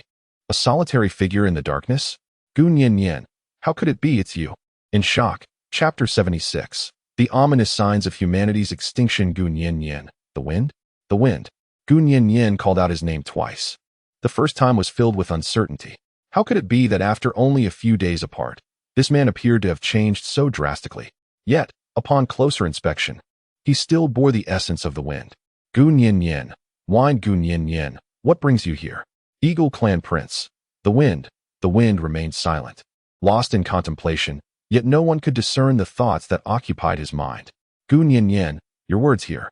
Gu Nian Yan, what about Shana? Gu Nian Yan, Shana. Gu Nian Yan shouted. Gu Nian Yan, come out. Gu Nian Yan, Shana. Gu Nian Yan, what exactly do you wish to accomplish? Shana, I am searching for someone. Gu Nian Yan was taken aback. The figure before her, holding a test tube and clad in a lab coat, emerged slowly from the shadows, her eyes brimming with an array of sorrow. Shana, do you know? Shana, I have been searching for someone. Shana, I have searched for a long time. Shana, so long that I have lost track of time. Is it a century? Or perhaps a millennium? Gu Nian Yan was perplexed. Gu Nian Yan, whom are you searching for? I cannot fathom why, despite being adversaries, she appears so profoundly sorrowful at this moment, akin to a solitary spirit yearning for warmth and companionship. Shana, I am searching for. Shana, shout, tears involuntarily streaming from the corners of her eyes. Shana, shout, Xiaoqin. Endless tears flowed without restraint, devoid of sobs or sounds. Such was the depth of her despair. Gu Nian Yan, Gu Nian Yan first urged Fei Mo to refrain from any rash actions. In the dimly lit laboratory, she became a listener to Shana, who recounted a tale that straddled the line between dream and reality. The timeline rewinds to the year 9768. In the laboratory, a spirited youth exclaimed, Dian, look what I have discovered. The boy, brimming with enthusiasm, was met with a teasing response. Could it be that you have dissected another extraordinary creature? Ah, not at all. Dian replied, I have conceived a new idea. What do you think would happen if we combined human genes with animal genes? Beside him, Xiaoqin shook his head. Nothing good, I fear. You might just be met with disdain, for this poses ethical dilemmas. Oh, Dian countered, I'm considering the greater good. While 3D printers can now create living organs like hearts, the costs are exorbitant, and they face rejection within the human body, making them incomparable to genuine organs. Furthermore, to extend human lifespan, we require compatible human organs. So what then? Xiaoqin inquired. Hence, by merging human and animal genes, we could potentially cultivate perfect human organs suitable for the populace. This would enable longevity and could provide a cure for many ailments, including heart disease. At that moment, a lively figure from behind embraced Xiaoqin, exclaiming, "Guess who I am?" "Oh dear," Dian interjected. "Xiaoqin, your wife has arrived." "Really now?" Shauna exclaimed, releasing her hold. "Dian, you've given it away." "No need for him to say it. I already knew which restless spirit had come," Xiaoqin replied with a fond smile. The three, all university classmates, had graduated and now worked at the same pharmaceutical company, with Shauna being Xiaoqin's fiancée. "Hee," Shauna giggled. "I just overheard." "Dian, your mind is wandering again." "Not at all," Dian insisted. "I will prove it to you, but you both must assist me." At that time, everyone dismissed his words as mere jest, and no one believed that this one young man would create miracles, which would also mark the beginning of catastrophe. The trio altered the course of human history. Author, beyond the truth spoken by Dr. Dian, this segment reveals the story of Shauna and Xiaoqin. Author, perhaps due to Dr. Dian's guilt, he refrained from voicing this part of the truth, as he neither dared to speak it nor could. Chapter 77, Shells and Immortality. In 9769, the trio gained fame for their groundbreaking research on the fusion of human and animal genes, leading to the creation of the first generation of hybrid ova. That same year, they were commissioned by relevant national agencies to continue their in-depth studies. By 9770, cells unexpectedly mutated, commencing division without fertilization. In 9771, the initial cells began to proliferate at an astonishing rate, evolving from a single ovum into a humanoid form within mere months. However, these beings lacked consciousness and were thus referred to as shells. Once matured, their organs were harvested to replace aging human organs. "No," Shauna cried. "I'm scared." "It's all right," Xiaoqin reassured her. "Dian, we can no longer proceed with this research." "We truly cannot. I never anticipated this," Dian lamented. "All I desired was to develop perfect organs to extend human life. Yet, why do I feel as though I am committing murder?" "Then let us resign," Xiaoqin proposed. "We'll leave together." Agreed. In 9772, the three who wished to resign found themselves not only unsuccessful, but also detained separately. "Let me out," Shauna demanded. "Where is Xiaoqin? I want to see him." A government official responded, "Dr. Shauna, I have made myself very clear. As soon as Dr. Dian successfully completes his research, you will be released and reunited." "What precisely do you want him to research?" Shauna pressed. "Perfect organ vessels." "Has that already been achieved?" No, the official replied. "It has not succeeded. A year ago, a critically ill tycoon purchased a complete set of organs. Do you know what transpired? He was supposed to die but ended up living, with bodily functions comparable to that of a young person. This is what they call immortality. However, this year, he unexpectedly suffered brain death. Humanity ages and succumbs to illness," Shauna declared. "We cannot prevent that. Moreover, with these vessels, living well past 200 years, is that not enough?" "Not enough," the official shouted. "What we desire is immortality, which is why we have initiated a new research project to redefine eternal life. Inspired by ancient quests for transcendence, we are launching a thought chip program. True immortality lies beyond the shell, for all shells are destined to perish." With a laugh, the official departed. "No," Shauna protested, "that's not it. I do not wish for immortality, I only want to see Xiaoqin." "Where are you?" "During the human era," Shauna lamented. "We agreed to hold a wedding ceremony once our research concluded. Yet, I have yet to don my wedding gown." "Oh, how I long for you." In the desolate confines of her captivity, the girl wept uncontrollably. 3 years later, a government official from a certain nation commanded, "Take her outside." "Release me," Shauna protested. "Where are you taking me?" "What of Xiaoqin?" "Where is Xiaoqin?" A bystander remarked, "Is she deranged?" Another responded, "Indeed, she has been calling for Xiaoqin incessantly." "It has been 3 years, has it not?" Shauna was escorted into a vast laboratory. "Diane," she cried, "where is Xiaoqin?" Diane, bowing her head, remained silent. The official chuckled. "What a delightful reunion with an old friend. Let us commence the experiment." "What experiment?" Shauna demanded. "Where is Xiaoqin?" The official gestured toward a shell and stated, "Do you see that? It is the first of your experimental subjects. It appears to be a fusion of eagle genes and human DNA. Xiaoqin resides within, though it seems the experiment has failed." "What did you say?" Shauna gasped in disbelief. Diane knelt and apologized. "I'm sorry. The thought chip merely extracted Xiaoqin's consciousness. However, the transfer to another vessel was unsuccessful. Have you lost your mind? Shauna cried, striking her own face. I want Xiaoqin. I want Xiaoqin. Desperately, she clawed her way towards the experimental subject and shouted, Xiaoqin, but received no response. No, she cried in despair. The official restrained her, declaring, prepare for the next experiment. This time, let us try that cat. It is said that few vessels develop into females. We shall use this cat's form for our trials. As the experiment commenced, Shauna was forcibly implanted with a chip. Strange phenomena began to unfold, wisps of smoke-like entities materializing and subsequently being absorbed by the chip.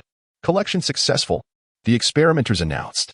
Once the process concluded, Shauna's original form was discarded like a soulless shell. Good, let us proceed to the next step, the official exclaimed, oblivious to the change in Dr. Diane's gaze, which was filled with hatred and emptiness. As time passed, the experimenters realized it is not working. The vessel still lacks consciousness. The implantation of thought has failed. Damn it! The official shouted, his voice laced with menace. Dr. Diane, is this the outcome of your 3 years of research? Diane laughed maniacally. I clearly stated that the success rate was merely 50%. You were the one eager to proceed with the experiment. Look where that has led us. You have doomed everyone around me. I always knew you had imprisoned my parents, and of course, my dearest friends, she continued, her laughter echoing. Now I fear nothing, for they are all gone. Dr. Diane raved like a madwoman. In a hidden corner, the discarded cat's shell lay, its eyes dull yet glimmering with a hint of cunning. Let us embrace death together, Diane proclaimed, her laughter resonating. Madwoman, the official shouted, seize her. Aren't there plenty of chips left? Bring them forth for experimentation. Before he could finish, everyone found themselves immobilized, unable to act. What is happening? The official uttered in confusion. Did you not desire immortality? Diane taunted. Did you not wish to transcend into the divine? Today, I shall fulfill your wishes. She pressed a button, and suddenly, every individual's essence began to be extracted from their bodies through their eyes, ears, and nostrils. Xiaoqin, Shauna, I shall join you, she declared as the wisps of consciousness were drawn forth. All humans within this clandestine facility transformed into mere shells. Yet, the swirling mass of souls in the laboratory twisted and merged, their anguished cries echoing, save me, like restless spirits, lost and seeking a vessel. As more souls coalesced, they collided, shattering the glass apparatuses surrounding them.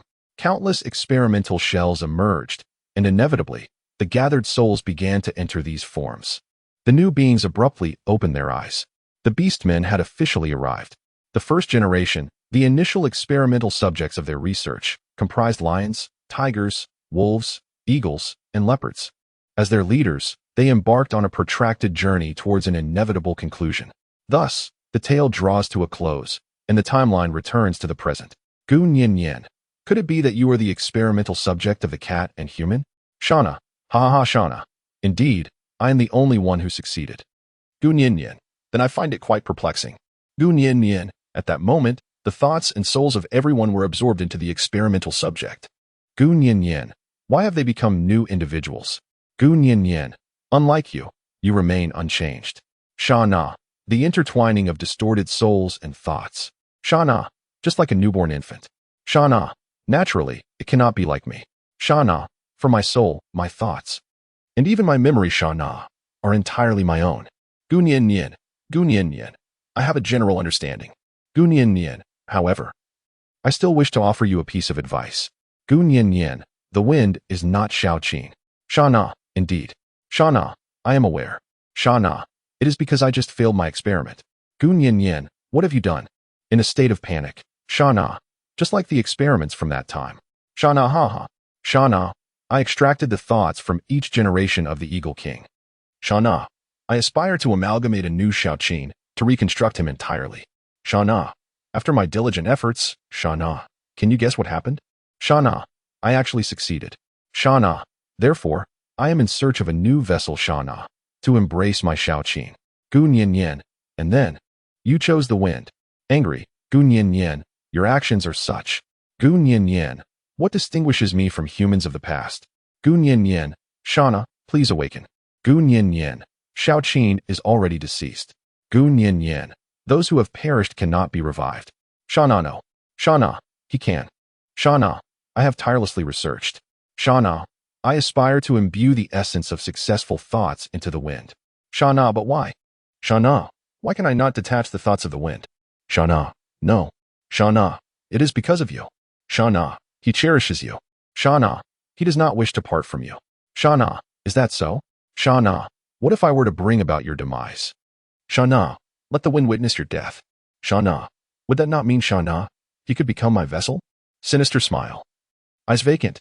Gu Nian Nian, the madwoman Gu Nian Nian, you live in such torment. If I were in your position. Gu Nian Nian, she has long since taken her own life. Gu Nian Nian, because you have already passed away.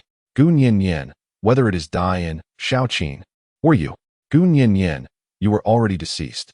Gu Nian Nian was overwhelmed with emotion, yet no matter what, she could not persuade the now frenzied Shana. Shana cried out, Lonli, kill her. I command you to slay her. With a dagger in hand, Lonli gradually approached the cage. It was evident that Fei Mo and the others stood protectively in front of Gu Nian Nian, but how could mere flesh possibly rival the sharpness of a dagger? Gu Nian Nian, Gu Nian Nian, Gu Nian Nian, you have truly encountered an unprecedented stroke of misfortune. Gu Nian Nian, author, won't you grant me a favor?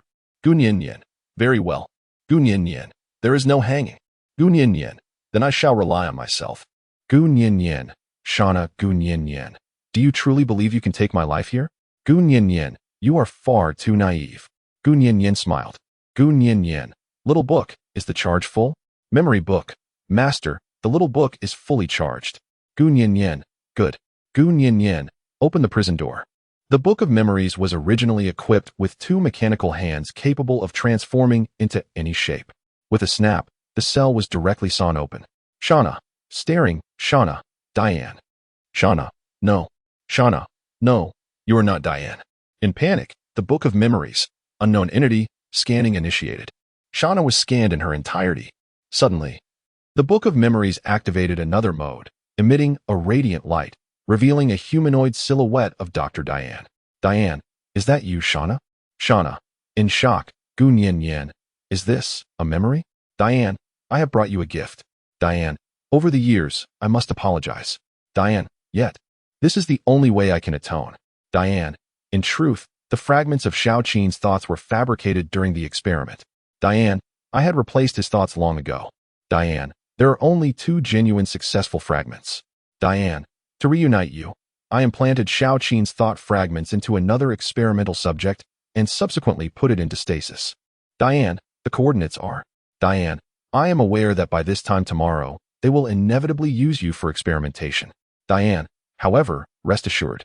Diane, I will manipulate the experiment in advance. The final successful fragment is yours. Diane, of course, whether it succeeds will remain undetectable by them. And you may awaken a bit later. Diane, I hope you regain consciousness soon, Diane, regardless of how the world may have transformed by then. Diane, perhaps I will be deemed a villain throughout history. Do you remember our initial experimental subjects? Diane, I infused them with special genes. They will become a new species. Or rather, a new world. Diane, nevertheless, you and Xiaoqin Diane will remain unchanged, Diane, and you shall be eternally reunited. Diane, farewell. Diane, goodbye. The final farewell is steeped in sorrow. Is it a lament for oneself or for this world? Shana, in tears, Shana yearns to grasp the last remnants of the film. Yet it is all gone. Everything has concluded. The air is laden with silence. Gu Nian Nian, sigh. At this moment, Gu Nian Nian could only express her lament. Gu Nian Nian, go seek out Xiaoqin. Gu Nian Nian, the true Xiaoqin. Shana, it is I. Gu Nian Nian understood that when one suddenly declares the intention to pursue something they have sought after their entire life, it can lead to a profound sense of bewilderment. Shana, will he blame me? Gu Nian Nian, surely not. Gu Nian Nian, you see, I have not held any resentment towards you. Gu Nian Nian, you have already contemplated my demise on 2 occasions. Gu Nian Nian, as long as you return the wind to me. Shana nodded, tears streaming down her face. A small, spider-like machine detached itself from the back of the wind. Shana, I am sorry. Shana, I am sorry. It felt like a different era. This world had changed too much, blurring the line between reality and illusion. Prince of the Eagle Clan, Wind, Nian Nian. Prince of the Eagle Clan, Wind, what is troubling you? Gu Nian Nian, the wind. Gu Nian Nian leaped directly into Feng's embrace. Gu Nian Nian, Gu Nian Nian, I miss you so dearly. Gu Nian Nian, I am well. Gu Nian Nian, I truly adore you. I cannot bear to be apart from you. Blushing. Prince of the Eagle Clan. Feng, lost in thought. To Feng, it merely felt as if he had awakened from slumber, only to find the little one before him so affectionate. Prince of the Eagle Clan. Feng, I too harbor feelings for you, regardless of the reason. Since you have expressed your fondness for me, I wish to declare that I have cherished you from the very beginning. When did this affection blossom? Perhaps it was from the moment I first laid eyes upon you. Chapter 79, Daily Life. With a thunderous roar, the entire mine vanished into oblivion. Gu Nian and her companions stood outside, gazing at the collapse of the mine. Gu Nian, at last, it has come to an end. Gu Nian sighed, reflecting on Shauna's departure and wondering if she would be able to find Xiao Qin after all these years. However, she had left behind Lan Li, who was said to be an abandoned infant that Shauna had rescued. Originally on the brink of death, she had transformed him into a being that was half machine and half orc in order to save his life. Gu Nian, from now on, pursue the endeavors that truly resonate with your heart. Lan Li, I am uncertain about what it is that I truly wish to pursue. Gu Nian, sigh, I truly wonder how Shauna has raised this child. Gu Nian, never mind, you may as well continue to follow us. Lan Li, yes. Feiamo, the mine has collapsed. Feiamo, how can we find the ore now? Gu Nian, do not fret. Gu Nian, Shauna mentioned that after the collapse of the mine, an open-pit mine will be formed. Gu Nian pondered, however. The rat demons should have perished by now. It was later that she discovered the rat demons were, in fact, the creations of Shauna. In the early days of the antelope tribe, nearly all newborns were conjoined twins, struggling to survive. Subsequently, Shauna intervened, but her payment was the male offspring of these twins. She utilized these male progeny for her research, striving to uncover a method for extracting consciousness. Ultimately, whether she succeeded remained a mystery. Was this the beginning or the end? No one could tell. Days later, the journey home commenced. Gu Nian toyed with the object in her hand. Gu Nian, Shauna is truly stingy. Gu Nian, so, this is the little spider you gave me. Eagle Clan Prince. Feng, is this not the spider that controlled me back then? In recent days, Feng has come to understand the entirety of the events that transpired. Gu Nian, indeed. Gaokashi, high-tech products Gu Nian, it may prove useful in the future, serving as a means of self-defense. Gu Nian, it is said that this spider encompasses various functions such as reconnaissance and control. Gu Nian, moreover, it possesses the ability to transform its form. Gu Nian, transformed into a bracelet. It can release a spider by pressing the button in the center when one wishes to activate it. Gu Nian exuberantly introduced the Prince of the Eagle Clan, Feng, not only feeling a chill throughout his body. Prince of the Eagle Clan, Feng, I must admit, I am genuinely afraid of such things. In the days following his return, both the chief and the priest of the Antelope tribe became aware of the circumstances. Due to Gu Nian's assistance in eliminating the rat demons, the Antelope tribe expressed their willingness to aid her in mining endeavors and to establish a long-term partnership. It is precisely for this reason that Gu Nian and others swiftly acquired the ore and returned to the Orc Kingdom. However, Gu Shishi exclaimed, "Wow, what an adorable male." Jin Xian inquired, "May I pinch your little face?" Upon arriving at the tribe, everyone gathered around Tang Tang. Gu Nian, ahem. Gu Nian, calm down, young ladies. Before you stands a child who has yet to reach adulthood. Tang Tang ultimately chose to accompany Feiamo back. As for whether she forgives her sister, that remains uncertain. After all, it is a matter for them to resolve. Meanwhile, Uncle Pan has decided to live with his daughter in the Antelope tribe, while also agreeing to transport or to the Orc Nation monthly and visit his son. This can be regarded as a commendable conclusion. However, this child possesses a unique constitution, genetically quite akin to that of a human. Hence, staying by Gu Nian's side is undoubtedly the most suitable and safest choice. Gu Zhizhi, a child. Gu Zhizhi, how does he transform into a human form then?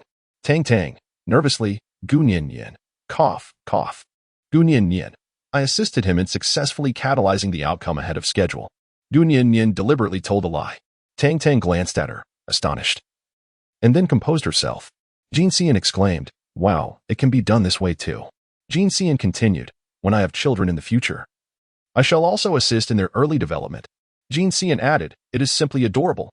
Gu Nian, Gu Nian, Gu Nian, this catalyst, I have not yet comprehended thoroughly. Gu Nian, the probability of success is slim. Tang Tang is an exceptional case. Gu Nian, So, Jin Xian, I see. Then it's better not to. Gunyan Yin. Yes, indeed. Let them mature and evolve on their own. If it proves unfeasible, they may seek my assistance. Ji San, very well. Gunyan Yin. After all, the catalyst is merely a matter of sipping my blood. Gun Yin Yin, suddenly feeling as though she is akin to Tang Seng's flesh. What could this mean? Bidding farewell to the crowd, Gun Yin Yin continued to explore the realm of the beastmen with Tang Tang. Gun Yin Yin, ahead lies the place where you reside. Gun Yin Yin, I have arranged for someone to tidy up for you in advance.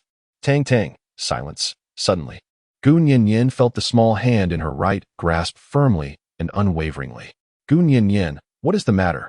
Tang Tang, thank you, bowing her head. Feeling bashful, Gun Yin Yin, smiling, you are most welcome. Basic map of the Orc Kingdom. Gun Yin Yin strolled around the Orc Kingdom with Tang Tang. Tang Tang remarked, there are so many things.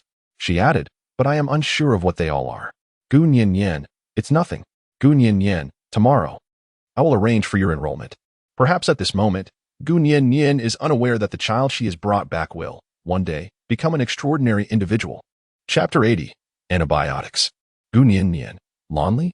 Gun Yin Yin. You have been standing here for several days now. Gun Yin Yin. Not even eating a meal. Gun Yin Yin. Are you not hungry? If it weren't for someone notifying Gun Yin Yin, she would have been completely unaware that Lonely had returned to the Beastman Kingdom. He had been staying inside the house, standing there in a daze, like a puppet. Lonely, do you need to eat? Gun Yin Yin. Gun Yin Yin. Indeed, it is time to dine. Lonely, yes. Gun Yin Yin discovered that it seemed necessary to issue him commands before he would take any action. Is he truly half-orc?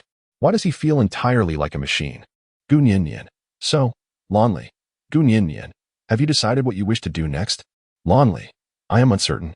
Gun Yin Yin. Gun Yin Yin. I pose my inquiry in this manner. Gun Yin Yin. What is it that you can do? Lonely. As long as my master gives instructions. Lonely. I am capable of accomplishing anything. Gun Yin Yin. Wow, is that for real? Gun Yin Yin. Ahem. Gun Yin Yin. Let me give it a try. Gun Yin Yin.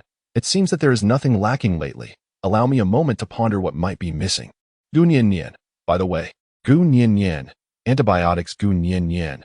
It is essential to understand that without antibiotics, many ailments could prove fatal in this untamed era. Gun Yin Yin. Lonely.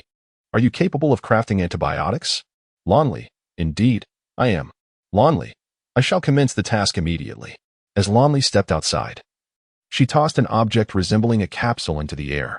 In an instant, the capsule descended to the ground and transformed into a grand abode. How might one articulate this? It resembled the dwelling of Patrick Starr, taking the form of a spherical hemisphere. Gun Yin Yin. Gun Yin Yin. What is this? Lonely. This is the laboratory. Gun Yin Yin followed Lonely inside and discovered that the facility was fully equipped and operated on solar energy. Gun Yin Yin. It's exceedingly advanced technology. Gun Yin Yin. Absolutely wonderful. Gun Yin Yin. We are not far from the empire of science. It is as if one carries a laboratory and scientists with them at all times. Gun Yin Yin. With a tearful expression. Alas. Gun Yin Yin. Author. You have finally granted me a boon. Gun Yin Yin. I am utterly enamored with you. Upon entering the laboratory, Lonely did not commence the experiment immediately. Lonely, the materials are insufficient. Lonely, I must venture outside to procure more materials. Note, this image depicts the chart used during the Stone Age for antibiotic production, listing various materials. He presented a drawing. Gun Yin Yin. Dazed Gun Yin Yin. I only know a few. Alas, what can I do being a liberal arts student? Lonely. The process is quite intricate. Lonely. However, it is achievable. Lonely. I shall be away for a few days. Gun Yin Yin. Oh? Are we leaving now? Lonely. Yes. Upon saying this, Lonely tidied up his gear and departed. Gun Yin Yin. Indeed, it is the demeanor of a robot. Gun Yin Yin. However, it should be fine. Gun Yin Yin. Such high-tech products. Gun Yin Yin. Nothing will go awry. Gun Yin Yin was not overly concerned and allowed him to leave. During these days, she rested while also engaging in iron smelting. In ancient times, the most effective methods for iron smelting were the blast furnace and the bellows technique. After several days of diligent effort, the infrastructure had been successfully constructed. Gun Yin Yin entrusted these items to the Man Nyo tribe for processing. Gun Yin Yin. What is it? Gun Yin Yin. I am currently engraving something. Gu Nian meticulously crafted a mold for copper coins, preparing for the large-scale production of currency to transition commerce from barter to a monetary system. Nanimo, the merfolk tribe. Nanimo, the chieftain. Nanimo, I shall seek you out if there is a matter to discuss. Gu Nian, me? Gu Nian suddenly recalled the mermaid she encountered last time with Feng. However, she likely does not recognize any chieftain. Gu Nian, forget it. I shall go and take a look now. Fei Mo, I will accompany you, with concern. Gu Nian, very well. Whenever foreign guests arrive, Gu Nian is always in the hall to receive them. In the reception room stands a tall, slender youth. Gu Nian, may I ask? Gu Nian, do you have something to discuss? Filthy, greetings, I am Filthy, the chieftain of the merfolk. Filthy, indeed, just as the rumors foretold. This visage is utterly flawless. Gu Nian, why are you staring at me? Gu Nian, is there something dirty on my face? Fealty, no. Fealty, forgive my boldness. Fealty, esteemed saintess, Fealty, you are the most beautiful female I have ever encountered. Gu Nian, huh? Fei Mo, angrily. Fei Mo, there are some things that should not be seen, so just don't look. Fei Erti, ha ha ha. Fei Erti, do not be angry. Fei Erti, I have come here for a serious matter. Fei Erti, I have heard that the Holy Maiden is all-powerful. Fei Erti, our merfolk community is facing some issues. Fei Erti, I have come specifically to seek the Holy Maiden's assistance. Gu Nian, what issue? Fei Erti, troubled. This matter pertains to the privacy of our tribe. Fei Erti, outsiders. Glancing at Fei Mo, Gu Nian, I will never disclose it to anyone. Fei Erti, silence. Gu Nian, very well then. Gu Nian, Fei Mo, please leave for a while. Fei Mo, all right. Fei Mo, be careful. Fei Mo, after all, my Nian is exceedingly beautiful. Fei Mo, I fear there may be those with ulterior motives. Glancing at Fei Erti. Gu Nian, blushing, it's nothing, I haven't left yet. Gu Nian, speak your mind. Gu Nian, if I can offer assistance, I shall undoubtedly do my utmost. Filthy, you certainly can be of help. Laughs. Filthy, especially with such a beautifully perfect visage. Gu Nian, what does it mean? Just as Gu Nian finished speaking, she suddenly found herself ensnared within a vast bubble. Gu Nian, hello. Gu Nian, what are you engaged in? Gu Nian, huh? How have I found myself floating? Gu Nian, not the end. Gu Nian, useless. Fei Erti, the bubbles provide sound insulation. Fei Erti swiftly leaped into the lake with the bubbles. Gu Nian, where are you taking me? At the very moment of entering the lake, Felty's legs transformed into a tail, propelling her deeper into the depths of the water. Gu Nian was unaware of where this undercurrent would ultimately lead. The author, the merfolk's quest has commenced. The author, I need to carefully contemplate the subsequent plot, as the outline has yet to be formulated. Chapter 81. The initial encounter. At this moment, Gu Nian had just been abducted. The speed was so swift that Fei Mo had not even reached the lake's edge when the two had vanished without a trace. At that time, Fei Mo was utterly bewildered. Without hesitation, he transformed into a colossal serpent and leapt into the lake. In the following days, the entire Beastman kingdom was abuzz with this news. Bicedian, what a fool. Bicedian, is one person truly of any use? Bicedian, what can one accomplish? In the council hall, Yinshan stated, we cannot make this public for now. Yinshan, we must devise a plan. The reason the merfolk took Nian must involve matters unknown to us. Ramiel exclaimed, what are we waiting for? Ramiel, you have been deliberating here for an entire day. Ramiel, yet no resolution has been reached. Anxiously, Ramiel, you might as well be the great serpent. Ramiel stood up, intending to leave, but Eric blocked his path. The lone wolf leader. Eric, do you only act on impulse? His words rendered Ramiel speechless. Ramiel, how frustrating. We promised to protect her. Yet I remained so reckless. He clenched his fists and struck the wall with great force. The Eagle Prince, Phone, suddenly proposed, I wish to go to the coast immediately. In the silence, Feng's suggestion was unexpected. Eric, the lone wolf leader, we can go take a look. Among them, Eric was the oldest, having been born in the same era as the previous White Wolf King. Bicedian, there is no point in going. Bicedian explained calmly, we cannot enter the water. Bicedian, we are utterly incapable of rescuing Gu Nian. Bicedian, therefore, what we should be discussing now is, Bicedian, why have the merfolk suddenly come ashore? What has transpired within their tribe? Eric, the lone wolf leader, oh, I see. Eric, I just remembered. Eric, the only recorded instance of the merfolk coming ashore occurred due to a food shortage in their tribe, leading them to forge a pact with other tribes to trade salt for sustenance. Eric, however, it is said that merfolk who come ashore do not survive for long. Bisidian, would they forsake their lifespan to come ashore? Eric, the lone wolf leader. There can only be one possibility. Eric, their female has perished. The crowd was taken aback. Eric, the lone wolf leader. The merfolk are quite unique. Eric, they possess only one female. Eric, while juvenile merfolk are genderless from an evolutionary perspective, most eventually become male. Bisidian, such chaos.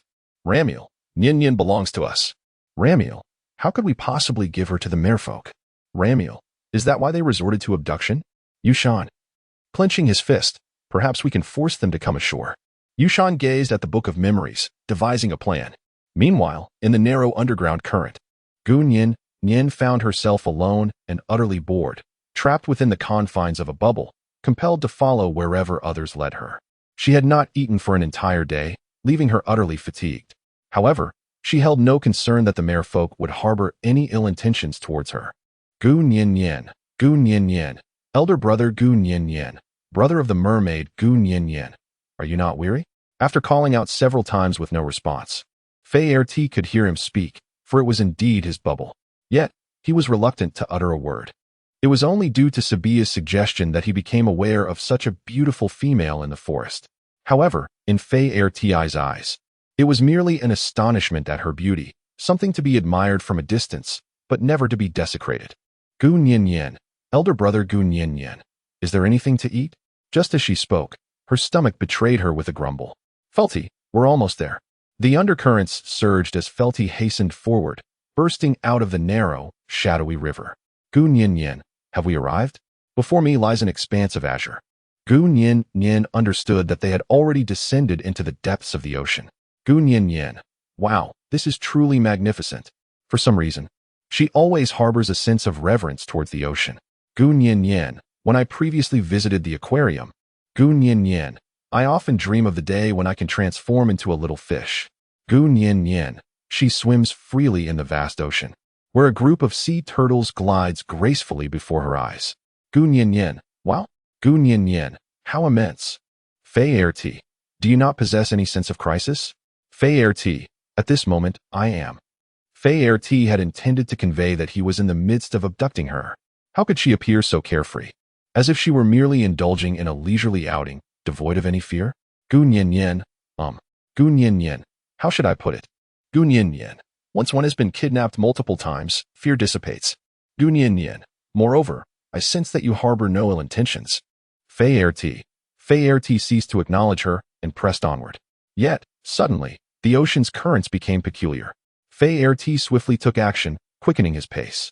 Gu Nyin, what is the matter? Gu Nyin, alas, the turtle. Gu Nyin glanced back, realizing that she had not yet fully appreciated the sight of the turtle. However, upon turning around, she was startled to see a massive, dark mass rapidly approaching them. Gu Nyin understood that this was a group of individuals with malicious intent. Chapter 82, Transformation. Gu Nyin exclaimed, Heavens, what is that? Fierty remained silent, pressing forward with great haste. We have arrived, he declared. Before them lay an underwater kingdom of corals, where vibrant red and white corals intertwined, forming colossal structures resembling an underwater forest. Everyone, Fierty commanded, block their path. The guards stationed around swiftly confronted the approaching monsters, each one valiantly resisting the onslaught. Gu Nyin, why do you compel them to march towards their demise? Gu Nyin, that fish is so enormous. Gu Nyin, they are essentially walking to their demise. In despair, Filthy, that is their fate. Filthy, and you, Filthy, have more pressing matters to attend to now. Gu Nyin, wait a moment. Gu Nyin gazed vacantly at the distant mermaid guardian meeting its demise. The fleeting glimpse of blood vanished entirely. What manner of fish could it possibly be? Gu Nyin was unaware that they possessed enormous bodies, sharp fangs, and grotesque appearances, resembling gigantic piranhas. In the depths of the sea, mermaids were their prey. What are you pondering? Filthy inquired, noticing her moment of distraction. Gu Nyin, silence. Fei Erti, if your intention is to escape, it is virtually impossible. He led her into a vast coral castle.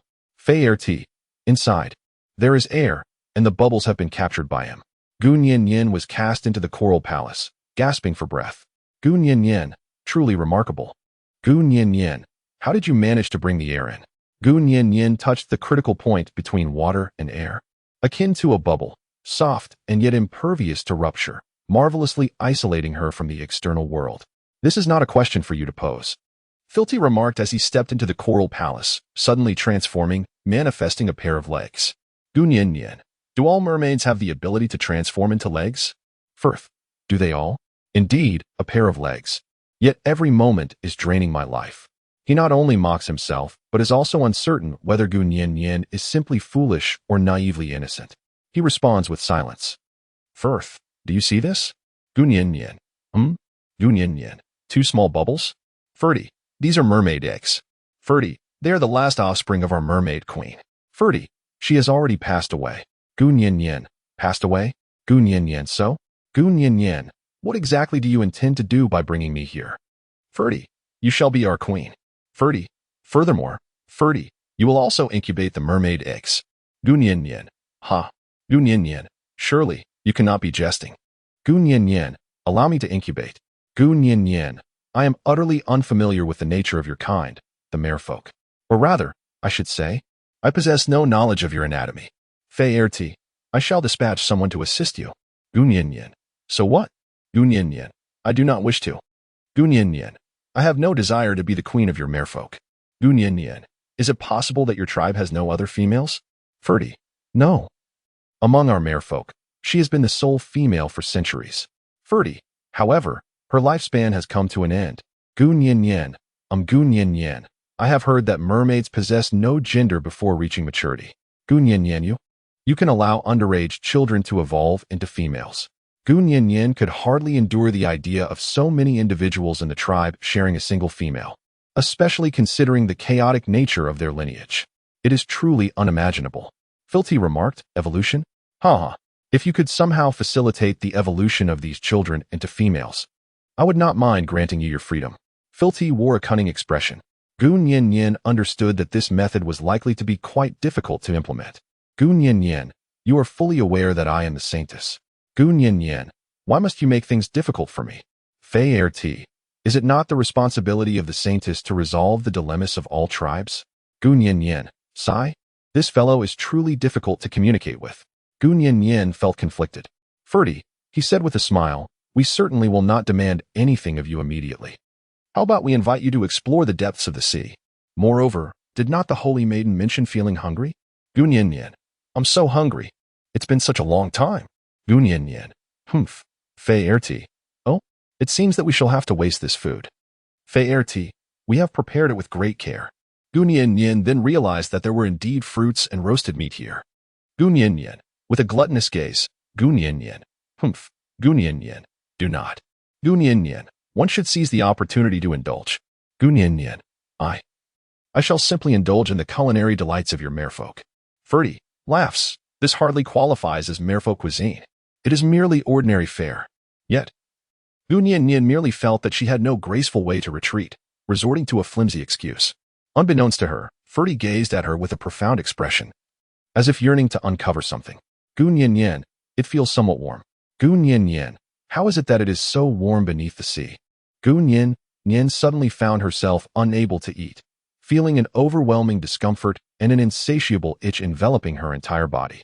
Gun Yin Yin, Gun Yin Yin, what have you added to the food? Gun Yin Yin then realized the shamelessness of the other party. She incessantly scratched her skin, feeling an overwhelming itch, pain, and a burning sensation, as if something were about to emerge. Gun Yin Yin, I feel so distressed. Gun Yin Yin, I feel so distressed. Gun Yin Yin, Gun Yin Yin, what is this? Gun Yin Yin, the blue one? Ferdy, smiling, it has begun. Ferdy, congratulations, holy maiden. Ferdy, you are now officially a member of the merfolk. Gun Yin Yin, what do you mean by that? Gun Yin Yin gazed at the skin of her arm, which astonishingly began to transform into layer upon layer of fish scales. Gun Yin Yin, how could this be? Impossible. With a snap of his fingers, Filthy, break. The coral palace is instantly engulfed by the sea. Gun Yin Yin, Gun Yin Yin, I am unable to swim. Gun Yin Yin, wait a moment. Gun Yin Yin wished to block the encroaching sea from all directions, yet her efforts proved futile. The coral palace had already succumbed, submerged beneath the ocean's depths. A profound discomfort enveloped her entire being. Gu Nian Nian, I long to breathe deeply. Chapter 83, The Monopoly of Sea Salt. Gu Nian Nian, I feel quite uncomfortable. Gu Nian Nian had been holding her breath. Fei Erti suggested, the holy maiden might attempt to breathe underwater. Gu Nian Nian, unable to contain herself any longer. She let out a deep sigh. Gu Nian Nian. Oh? Gu Nian Nian. Am I breathing? The young girl wore a look of astonishment. Filthy, indeed. The sorcery of the sea god is truly effective. In truth, Gu Nian Nian's physical transformation was not the result of consuming anything, but rather the enchantment cast by the sea god of the merfolk. Gu Nian Nian. Oh, my foot. Gu Nian Nian's feet seemed to be bound together, transforming ultimately into the enchanting tail of a mermaid. Gu Nian Nian. Astonished. Gu Nian Nian. How have I become like this? Gu Nian Nian. What exactly have you done to me? Gu Nian Nian. Is it amusing to force others? Slightly angry. Filthy, my dear saint. There is no need for concern. Filthy, as long as you assist us in hatching these two hatchlings. Filthy, once they emerge as females, we shall ensure your release. Gu Nian Nian. Do you take me for a fool? Gu Nian Nian. These children will take 20 years to grow up. Gu Nian Nian. How am I to know whether they might transform into females? Ferdy. Laughs. You all, keep an eye on her. Addressing the guard, Ferdy is not inclined to respond to Gu Nian Nian's inquiry. He has already concluded his own affairs. In truth, owing to the shortening of his lifespan, he faces numerous limitations in his movements and must take rest. On the other side, in the Orc Kingdom, Bicedian. So, your proposal is to manufacture sea salt? Bicedian. Then we will sell it, aiming to seize the monopoly held by the merfolk, thereby coercing them? Yunshan, indeed. Yushan, the merfolk require an abundance of food. Yinshan, they need to exchange with us on land using sea salt. Yinshan, if we can produce salt, Yinshan, they will inevitably face a food shortage. Lamiere, but Lamiere, how are we to produce salt? Lamiere's sudden query elicits knowing smiles from everyone. It appears this fellow is not entirely dim-witted. Yushan, ahem. Yushan, the Book of Memory is available. Prince of the Eagle Clan. Phone. However, Prince of the Eagle Clan. Phone. We seem to lack the necessary permissions. Bicedian, the Great Serpent possesses them. Yushan. Well, Yunshan, that complicates matters. Gu Nian Nian had previously placed the memory book on charge, entrusting its temporary custody to Yunshan. A group found themselves in a state of inertia, unable to access the memory book due to lack of authorization. At that moment, a certain eavesdropper, who had been lurking outside, could no longer contain himself and stepped forward. Tang Tang, I have the authorization. Lamiere, huh? Nian Nian didn't grant me that. Lamiere, how could she possibly give it to you, you little brat? Rubbing his head, Tang Tang, she did give it to me. Tang Tang, little book. Unlock the authorization. Commanding the memory book awakened in response. Bicedian, why would she grant you that authorization? Puzzled, Tang Tang paid no heed to the astonishment of the group. Yunshan, was it about that question from last time? Yunshan suddenly recalled a moment from before, when he had been teaching them Chinese characters. Tang Tang had relentlessly pursued the intricacies of character writing to such an extent that Yunshan found himself at a loss for words. Ultimately, it was Gu Nian Nian who had encouraged him to learn through the little book. Gu Nian Nian entrusted the authority to him. Tang Tang nodded in acknowledgement. Prince Feng of the Eagle Clan declared, in that case, let us hasten to discover the method of creating sea salt. Wait, Tang Tang interjected. Before we proceed with the production, we must prepare for a more crucial matter. Indeed, Baistan concurred. We require the assistance of the Tiger Clan. Baistan and Tang Tang exchanged knowing glances, an unspoken understanding passing between them. This child is quite astute, Baistan thought. Why approach the Tiger Clan? Lammer questioned. Are you referring to checks? Absolutely not. I am aware he covets Nian Nian as well, and I shall not grant him that opportunity. How foolish. Baistan retorted. Lammer, when will you ever exhibit some wisdom? I might as well drink water upside down. Why you enough? Prince Feng interjected. What Tang Tang means is that if we manage to create sea salt, we lack the strength to protect it with just our few numbers. Other clans will undoubtedly covet it for their own gain. Then let everyone produce it, Lammer suggested. If everyone learns, there will be no need for competition. Feng regarded the Navi Lammer, feeling a sudden urge to reprimand him, but decided it wise to remain silent. If Nian Nian were here, Yunshan mused, she would never allow such a lucrative venture to fall into the hands of other clans. Moreover, The Beastman Kingdom has only just begun its development and urgently requires various resources. As long as it is Nian Nian's wish, Lammer declared. I shall do my utmost to fulfill it. Tang Tang cast a disdainful glance. Then let us implement this swiftly. Send a representative to approach the Tiger Clan. The group fell silent. If just the three of us go, Baistaman remarked, Chex will undoubtedly refuse. He turned to Tang Tang. Perhaps you could give it a try. Me? Tang Tang fell into contemplation. You are truly unreliable. I cannot fathom what Gu Nian sees in you all. She grumbled as she departed. Alas, Yin Shan sighed. A new sharp-tongued individual has emerged. Why are you looking at me? Baistaman retorted. I am not sharp-tongued. Prince Feng announced, I shall patrol the seaside. With that, he transformed into a great eagle and soared away. Baistaman instructed the others. You two are responsible for the tasks entrusted to you by Gu Nian. Humph, I am aware, Lammer replied. There is no need for your well-meaning reminders. Each individual diligently attended to their duties. Though Gu Nian was absent, the work must continue, yet a sense of restlessness and unease lingered in their hearts. Nian, where are you? Are you well? In the depths of the ocean's chasms, echoes resonated throughout the Coral Palace. Gu Nian, who? Gu Nian, who is calling me? Chapter 84, Abyss of the Underworld. Gu Nian suddenly awakened. Gu Nian, is it a dream? Gu Nian, yet her heart remained restless for a long time. Gu Nian, no way. Gu Nian, one must not sit idly by and await one's fate. Gu Nian, I must escape from the Coral Palace. Gu Nian, oh no, this is terrible. Gu Nian deliberately shouted loudly. Xiao Bing, what is the matter? Gu Nian disappeared. Gu Nian, I have just been diligently working to hatch mermaid eggs for you all. Gu Nian, feigning mystery. However, unexpectedly, one of the mermaid eggs began to stir. Gu Nian, then Gu Nian. It seems that the hatching is nearing success. Gu Nian, as a result, it has escaped. Xiao Bing, it must be within the palace. Gu Nian, therefore, I kindly request your assistance in searching for it. Xiao Bing this. Gu Nian, what are you afraid of? Gu Nian, my task was originally to incubate these eggs. Gu Nian, as a result, the eggs hatched successfully quite swiftly. Gu Nian, yet they vanished without a trace.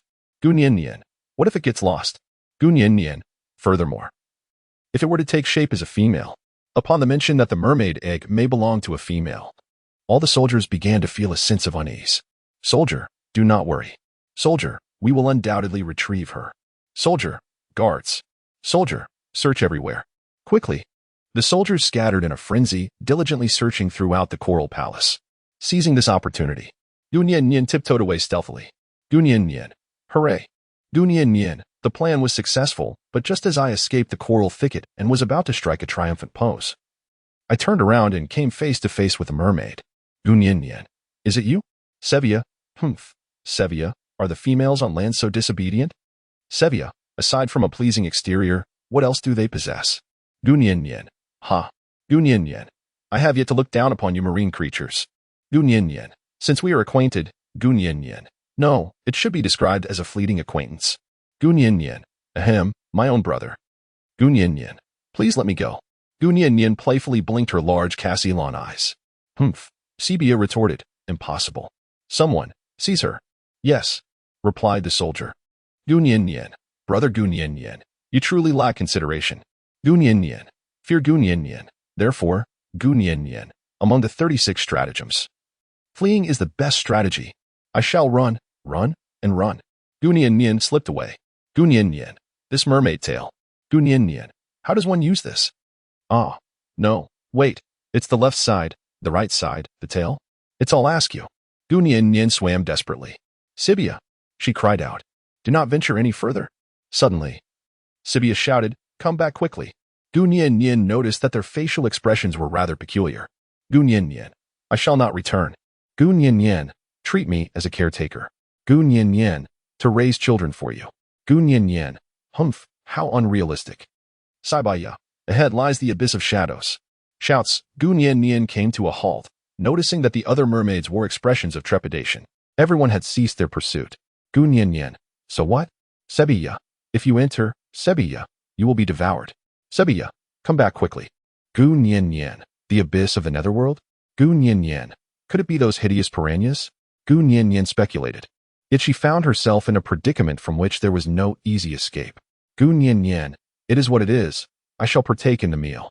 Gu Nian Nian, in any case, I shall no longer be subjected to your control.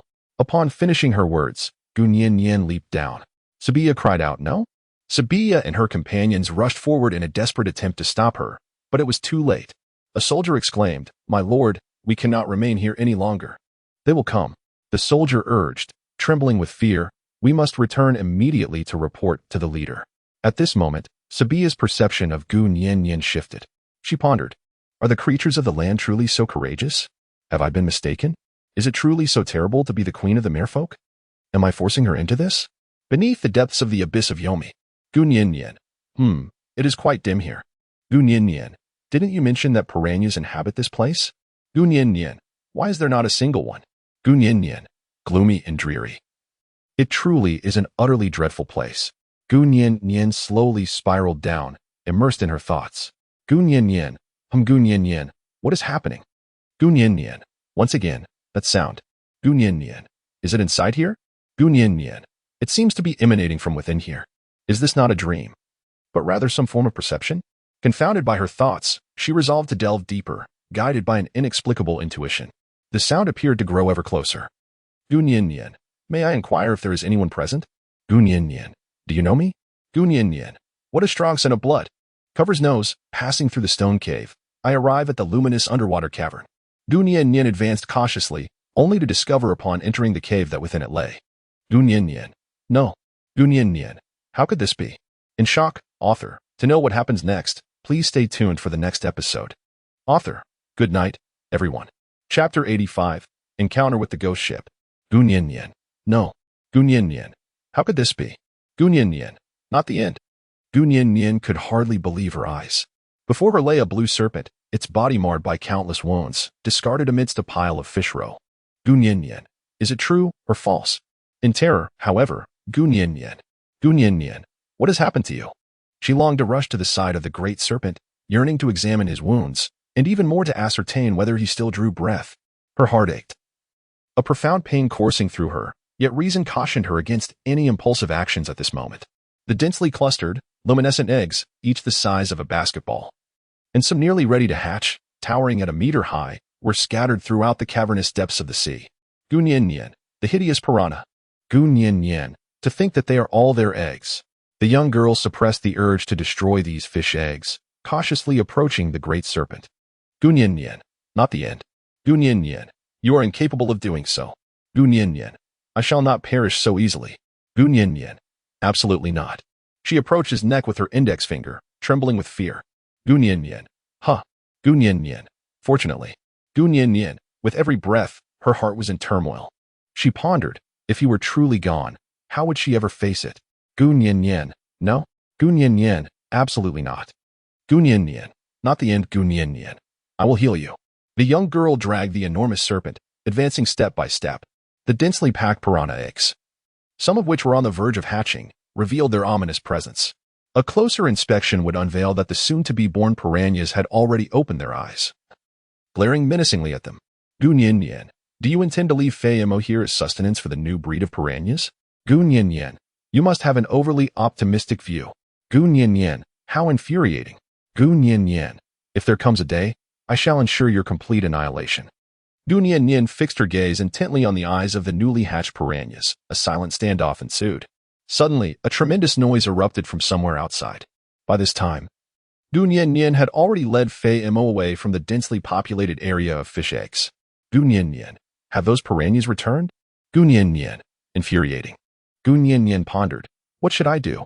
She hid at the edge of an underwater cave, gazing outward, and beheld a group of adult piranhas competing fiercely for the flesh of a mermaid, tearing at each other in a savage frenzy. Gu Nian Nian, how can I move forward? The young girl contemplated calmly. In this moment, she must not panic, for panic breeds chaos. Gu Nian Nian, by the way, Gu Nian Nian, little spider, I rely on you. Gu Nian Nian gazed at the piranha fry that had just exchanged fierce glares with her, on the verge of breaking free from its egg. Gu Nian Nian, hee. Gu Nian Nian, it's you. She tore through the membrane surrounding the egg, seizing the opportunity to release the offspring. At the moment the creature was about to attack, The little spider hidden behind deftly seized control of it. Gun Yin Yin. Excellent. Gun Yin Yin. I now command you to shield us and facilitate our escape from this place. The giant fish nodded in a daze. Due to the immense size of these piranhas, Gun Yin Yin, accompanied by Fei Mo, was well concealed. She cautiously swam forward, step by step. As before her loomed the massive fish that had just been engaged in a fierce struggle. Gun Yin Yin, holding her breath, every moment is fraught with anxiety. Just as I speak, in an instant, those ferocious fish, sensing an unusual scent, come forth. Gun Yin Yin had already arrived atop the controlled piranha, accompanied by Fei Mo. Gun Yin Yin run. Once again, a desperate pursuit ensued. Fortunately, Gun Yin Yin commanded skillfully, managing to elude the relentless adult piranhas. After all had calmed down, Gun Yin Yin gently set aside Fei Mo. Gun Yin Yin, wake up quickly. Gun Yin Yin, although there are numerous injuries, none are life-threatening. Gun Yin Yin, it must be an injury from within, perhaps. Gun Yin Yin, is it once again the phenomenon of superbeastification? Gun Yin Yin could envision herself in the depths of the ocean, confronted by countless piranhas. Even with her enhanced beastly form, her resistance would be fleeting. Gun Yin Yin, it seems this is the only way to prevent the blood from flowing into the ocean and being pursued by piranhas. Gun Yin Yin bit down hard on her oral mucosa, her mouth filled with blood. She gently pressed her lips against Fei Mo's cold ones. Fei Mo, awakening. The young man opened his eyes, meeting the girl's bright gaze. Gun Yin Yin subtly signaled that she could not move. Fei Mo, still in shock from the kiss, was also overwhelmed by the shyness characteristic of youth. He was an exceedingly bashful young man, so much so that even a mere touch from Gun Yin Yin would leave him needing to cool down in ice-cold water for an extended period. At this moment, his blood surged with tumultuous emotions as he gazed into the depths of the girl's eyes, which seemed to encompass his entire world. She belonged to him. He could hardly fathom that the girl he had been desperately seeking would cross his path at this very moment.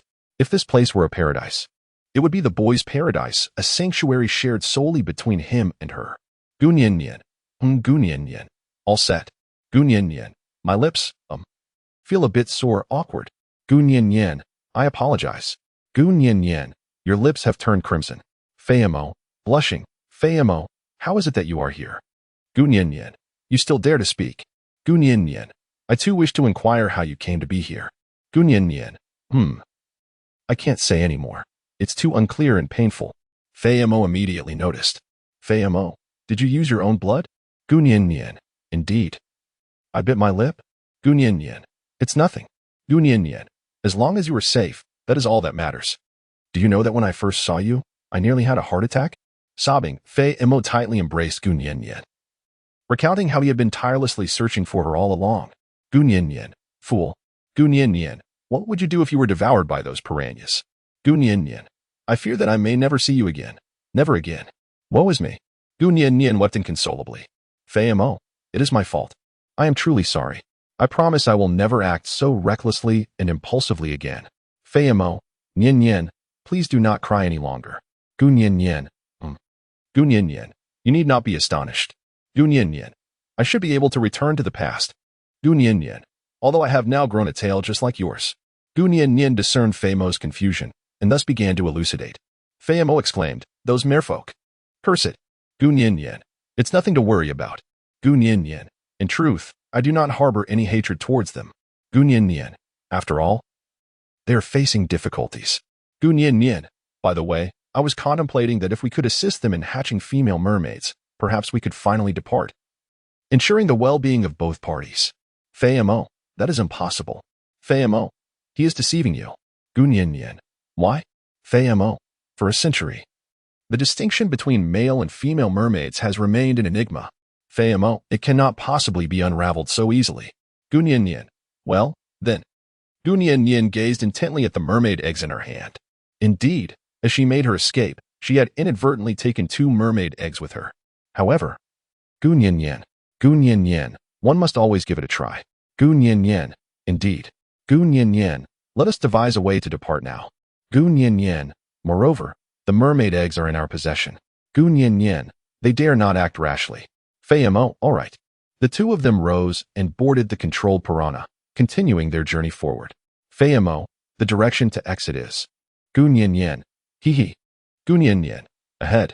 Gun Yin Yin, look quickly. Gunyin. This time it truly is. Gunyin.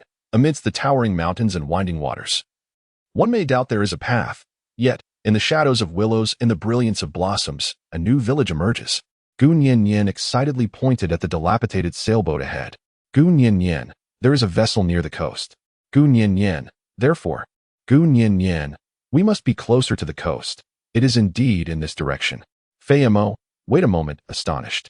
Gunyin. What is the matter? Fayamo, that is not a coastline. In terror, Fayamo, that is. Author, in the next chapter, The Adventure of the Ghost Ship. Author, with perils lurking. What could possibly lie within? Chapter 86, The Adventure of the Ghost Ship, 1, Fayamo, that is a ghost ship Fayamo. It is said that there exists a ship of sea burials in the ocean. Gunyin. The departed spirits? Gunyin. How could such a thing possibly exist? Gunyin. It is merely a ruin. Gunyin. However, since the coastal direction is not here. Gunyin. How are we to discover the way out? Fayamo. Wait a moment. Fayamo. We cannot leave now. The two have unwittingly stepped into the realm of the sea burial vessel. Fayamo. It is said that those who arrive at this place Fayamo will inevitably lose their sense of direction. Fayamo surveyed the surroundings. Shrouded in a thick mist, rendering it impossible to discern east from west or south from north. Gunyin. Logically speaking, the inability to discern direction should stem from human illusion or the surrounding environment. There should be no such thing as spirits in this world. Gunyin regarded this as merely a legend, and as a denizen of the new century. She naturally dismissed the tales of ghosts and monsters. Yet, when she gazed into the distance, she was astonished to behold a female mermaid gliding gracefully by. Gunyin. No, it's not the end. Gunyin.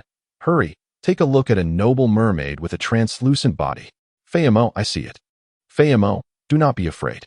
Fayamo, it is the spirits. Fayamo, it is said that mermaids are buried here after their demise. Gunyin. Are they truly souls?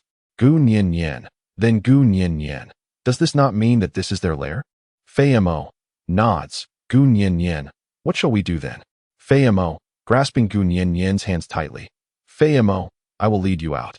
The youth resolutely ventured into the depths of the ghost ship. Fayamo, the exit must lie within.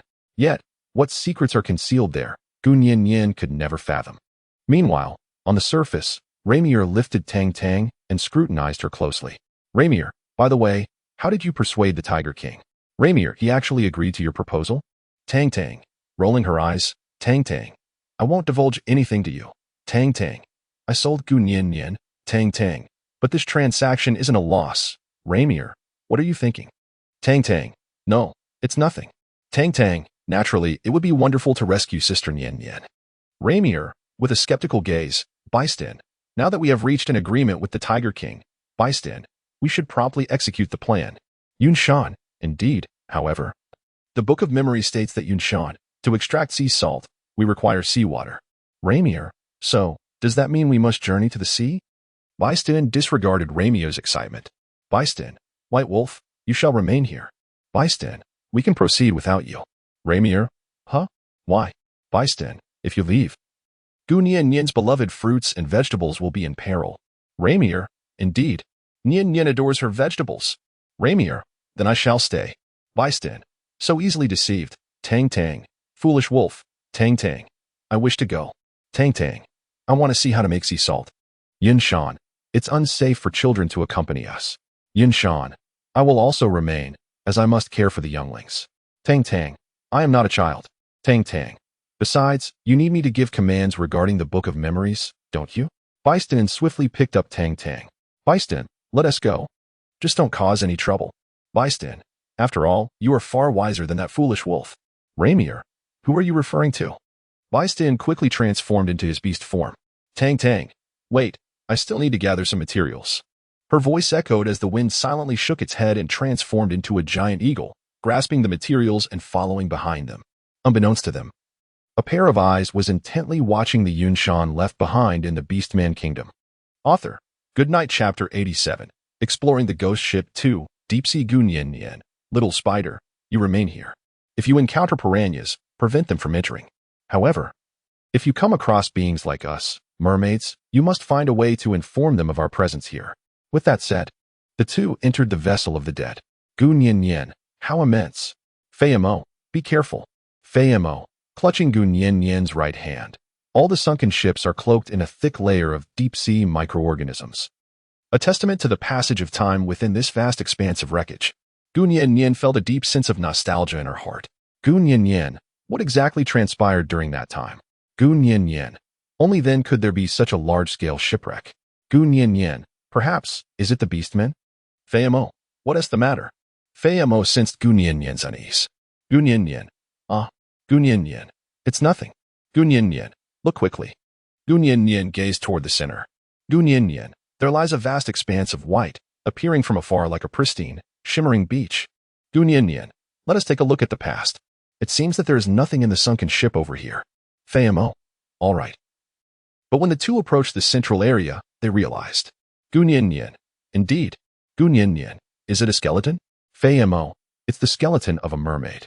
Fei Mo, no, that's not right. Fei Mo approaches for a closer examination. Fei Mo, it is also mixed with other bones. Fei Mo, the size is enormous, resembling the piranha from just now. Gu Nian Nian, however, astonished. Gu Nian Nian, this is simply overwhelming. As far as the eye can see, there are at least 3 or 4 playgrounds worth of space. And such an immense number of skeletons have amassed in this singular location. Gu Nian Nian, there must be some secret within this. The situation grows increasingly enigmatic. It is not merely the inability to escape. Everything now points to this heap of bones. Gu Nian Nian, mermaids? Piranhas? Gu Nian Nian found herself utterly perplexed. Be careful. Fei Mo quickly shielded Gu Nian Nian, and the two of them tumbled into the massive heap of bones. Gu Nian Nian, ahem. Gu Nian Nian, what is happening? Due to the recent vigorous movements, the skeleton has become highly unstable, causing the surroundings to gradually tremble. Gu Nian Nian, what sound is that? Fei Mo, I'm not quite sure either. Fei Mo, Nian Nian, look quickly. Fei Mo, that black pillar suddenly rose from the ground. In an instant, a multitude of pillars stood upright around the enormous pile of bones, all arranged in perfect order, thudding rhythmically. Gu Nian Nian, what on earth? Gu Nian Nian, could it be that someone is orchestrating events from behind the scenes? Once the tremor ceased, Gu Nian Nian intended to approach the pillar for a closer observation when Fei Mo restrained her. Wait, Fei Mo said, as he picked up a skeleton and hurled it towards the pillar. Strangely, the skeleton was instantly torn apart. Gu Nian Nian, hello. Gu Nian Nian, one shouldn't play like this. Gu Nian Nian found it somewhat hard to believe, yet she continued to hurl the bones in that direction. However, the same occurrence unfolded once again. Gu Nian Nian, I'm trapped. Gu Nian Nian, not the end. Gu Nian Nian, we are trapped. Fei Mo, let's attempt again from above. Yet the outcome remains the same. A colossal net, invisible to the naked eye. What are evidently several black pillars ensnare the entire vicinity. Gu Nian Nian, calm down. This must be advanced technology. No, it is technology that had yet to be invented in my era. It is certainly not the work of deities. Gu Nian Nian, this implies that there must be someone behind this, someone from that era. But where are they? Why are we trapped here? Fei Mo, Nian Nian, Gu Nian Nian, huh? Looking up, Fei Mo, relax. Fei Mo, since you can't think of anything, there's no need to force it. Fei Mo, at least, it's not that bad right now. Fei Mo, we are still doing well. Gu Nian Nian, Gu Nian Nian, since we cannot go out. Gu Nian Nian, we shall await that individual emergence right here. Naturally, an undercurrent of fear and uncertainty lingers within. As time gradually slips away, what if they never come out? Gu Nian Nian was once again engulfed in her thoughts. Chapter 88, Exploring the Ghost Ship, 3 days later. Gu Nian Nian reluctantly opened her eyes. In this desolate expanse littered with countless skeletal remains, her body felt extraordinarily fatigued, yet she was at least able to maintain a clarity of thought. Gu Nian Nian, my head feels a bit dizzy. What could be the cause? Gu Nian Nian, by the way, what time is it now? What day is it? They have been trapped for 3 days. It is quite a challenge for an ordinary person to maintain basic cognitive function after going without food or water for such a duration. However, when Gu Nian Nian attempted to call out to the figure before her, she discovered that he was wielding a sharp bone, poised to pierce his own arm. Gu Nian Nian, not the end. Gu Nian Nian, have you lost your mind? Gu Nian Nian stood up and rushed forward without hesitation to seize the bones. Fei Mo, she exclaimed, you're awake? Those eyes were a complex blend of hope and regret. Gu Nian Nian, what is the matter? Gu Nian Nian, why did you just? Fei-mo, I was afraid you might never wake up again. Fei-mo, it's all my fault. Fei-mo, if only I could transcend to a beast-like form. Fei-mo, perhaps there would still be hope. Fei-mo, but why does this ability Fei-mo fluctuate so unpredictably? Voice trembling with tears, Gun-yin-yin. So, it is like this. Gun-yin-yin. It's nothing. Gun-yin-yin. I bear no resentment towards you.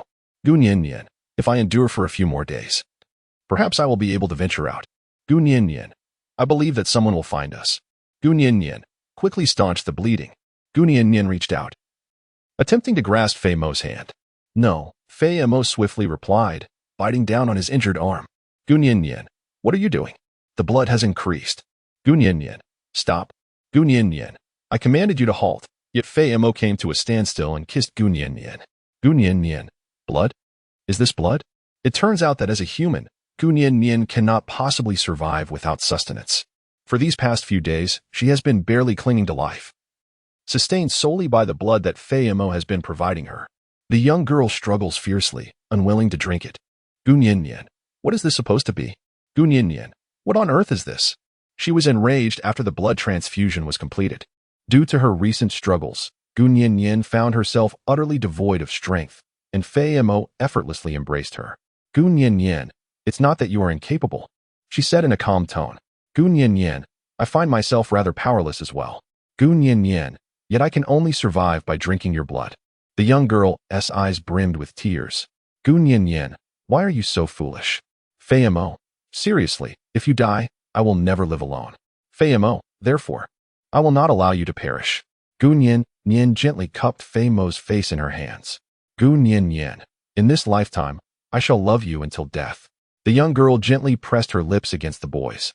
In the depths of the ocean, amidst the remains, they made vows as steadfast as the mountains. On land, salt was successfully produced, and under the leadership of the Tiger King, a pact was forged with the merfolk. The erosion transformed into a great eagle, soaring across the sea in search of Gun-yin-yin's whereabouts. The Tiger King and the Lion King descended into the depths. Bisidian. To speak frankly, Bisidian. Felines inherently despise water. Tiger King. Checks. Were it not for that girl Tiger King. Checks. How could I, the illustrious Tiger King, be confined within this bubble? Sebia. Sebia. This bubble primarily serves to provide you with air. Sebia led the two from the land into the deep sea. Bisidian. Hey Bisidian. Did you truly witness Gun-yin-yin leap into the abyss? Sebia. Yes. Her gaze dimmed. Tiger King. Checks. I knew she would do this. Tiger King. Checks. That girl is incredibly stubborn. The trio, filled with worry, fervently hoped for Gun-yin-yin's safety. In the mermaid palace. Ferdy. Have the fish eggs been located? Soldier. No, they haven't. Ferdy. Humph. Soldier. They must have been taken by that female. Ferdy. Infuriating. Ferdy. At present Ferdy. Not only have the fish eggs been seized by that female, but the Tiger King and Lion King from the land have also intervened on her behalf. Ferdy. Ha ha ha. Ferdy. This is truly a rare occurrence. If we were to capture that female Ferdy, wouldn't they be powerless against us on land? Soldier. But soldier.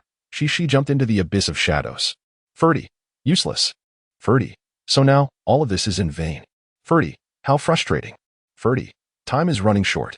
Ferdy. The full moon Ferdy. The fish eggs are about to hatch. Chapter 89. The Hidden Hand?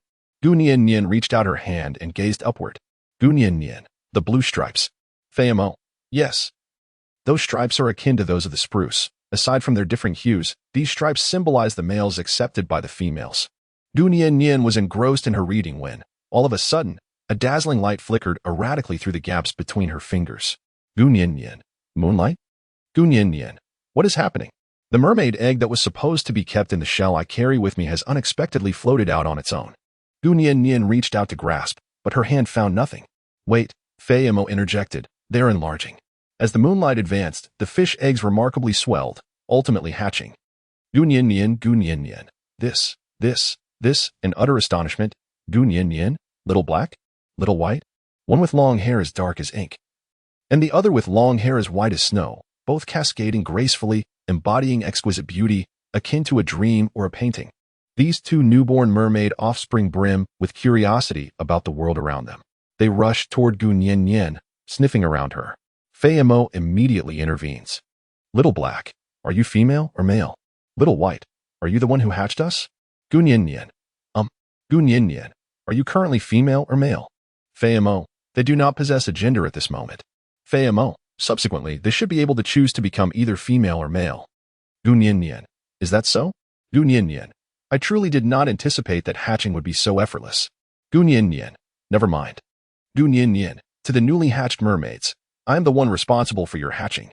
You shall be named Little Black, and you will be called Little White. You have successfully emerged from your shells, and soon, you shall be free. Gun Yin Yin's implication was that she no longer wished to concern herself with them, as she was preoccupied with her own affairs. Xiaohei, with a puzzled expression, Xiaobai, so where shall we go? Xiaobai, will we become female or male?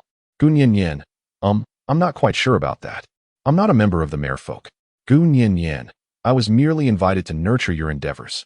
As for our current circumstances, Gun Yin Yin informed them of her predicament in this place. The two mermaid twins, however, displayed no signs of distress or anxiety. Instead, their faces were adorned with curiosity. They were completely captivated by their surroundings, including the white bones, and seemed to forget about their entrapment altogether. Gun Yin Yin, alas. Gun Yin Yin, although I have come of age, I still feel like a child. Gun Yin Yin, understanding nothing and fearing nothing.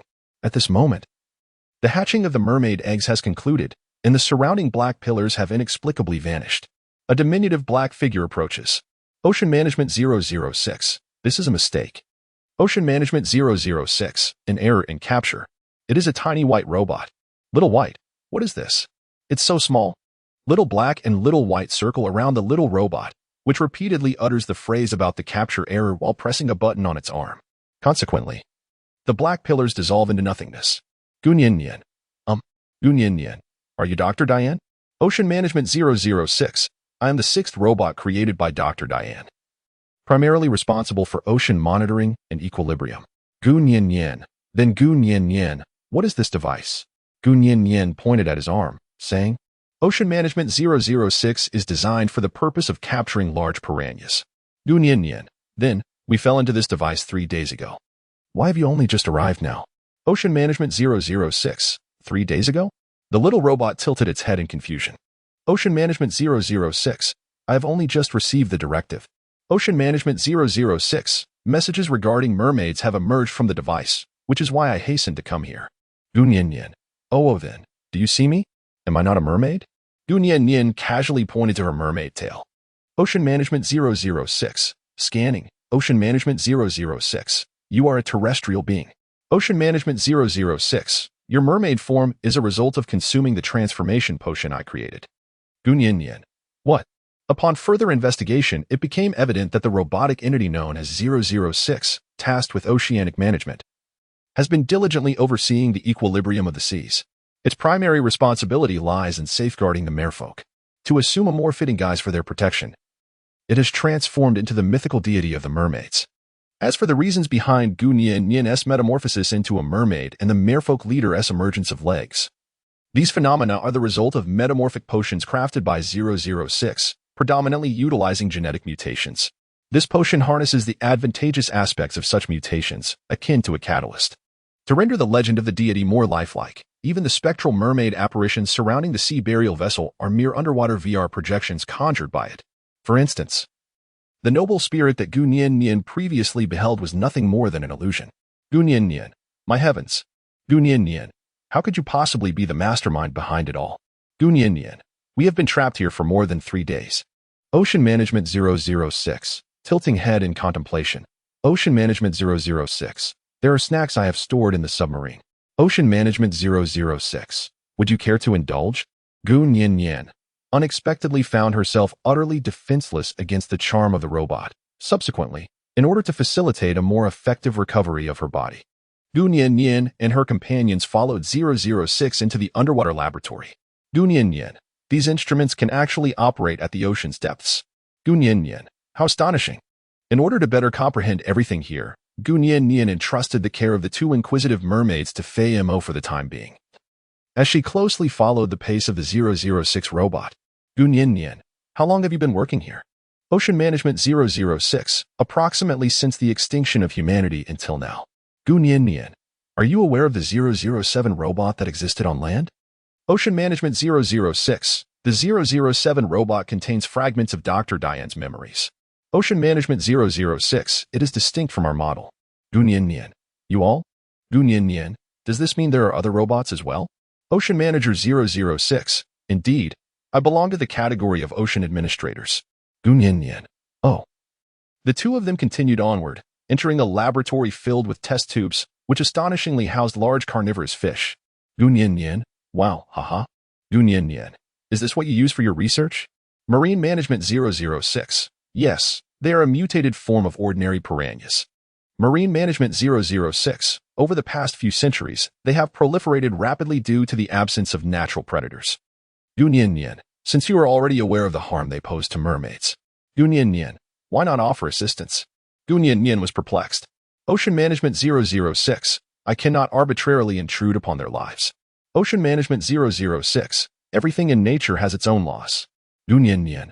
Huh? Gunyin. The mermaids are on the brink of extinction. Gunyin. Moreover, it is exceedingly rare for female mermaids to be born. Gunyin. Their clan is in turmoil. Ocean Management 006.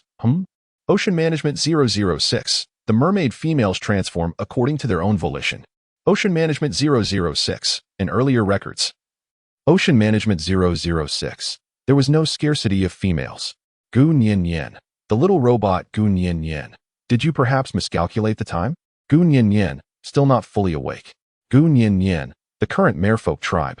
Gunyin. There is no longer even a female. Gunyin was perplexed as to why the memory storage of 006 appeared inconsistent with the present. The only certainty was that its sense of time must be erroneous. Ocean Management 006. Tilting its head in contemplation. Ocean Management 006. The current time is. In a state of confusion. Gunyin. Oh, Gunyin. I encountered a robot with a malfunctioning schedule. Chapter 90. Lollipop. There is no doubt that 006 timetable is broken. What surprised Gunyin even more was the revelation that robots could also exhibit obsessive-compulsive tendencies. As 006 guided them into the storage room, Gunyin, who previously held a biased view towards obsessive-compulsive behavior, was taken aback by the sight of the meticulously arranged collection. Gunyin. It is only now that I have come to realize. Gunyin. It turns out that. Guanyin. Obsessive-compulsive disorder Gunyin. There are indeed advantages to having obsessive-compulsive tendencies. Gunyin. I am utterly enamored with you. Before her lies an array of meticulously organized food, books, clothing, and various miscellaneous items. Gunyin. Potato chips instant noodles. Gunyin. Oh my heavens. Gunyin. These. Gunyin. None of these have expired, right? Gunyin. That is incorrect. Gunyin. It has expired. It's been nearly 1,000 years. Woe is me beside her. Fei Mo observed Gunyin's fluctuating emotions. Her small head filled with confusion. Fei Mo. Nyin. Fei Mo. Remain calm. Fei Mo. You must maintain your composure. Despite her bewilderment, Fei Mo continued to offer comfort. Ocean Management 006. Scanning. Ocean Management 006. I have frozen the food. Ocean Management 006. The inspection indicates it is safe for consumption. Gunyin. Really? Transitioning from worry to joy. Gunyin. I shall begin. Gunyin. A gesture of respect through nourishment. Gunyin distributed the food among everyone. Gunyin. That's not right. Gunyin. I am in the water. Gunyin. How shall we indulge in our meal? In the midst of the gathered crowd, Gunyin, in a manner that defies verbal description, disregarded her image and devoured her food with unrestrained fervor. Gunyin. Chewing. The seawater is excessively salty. Gunyin. The bread has become all soggy. Fei Mo. It feels somewhat like raising a child. Fei Mo. How can one be so adorably foolish? Fei Mo is left with a wry smile. Gunyin. Are you not eating? With a puzzled expression, after finally resolving the issue of hunger, of course, we indulge in our meal. Gunyin was also observing the collected artifacts around her, particularly the books, all of which were meticulously preserved. Gunyin.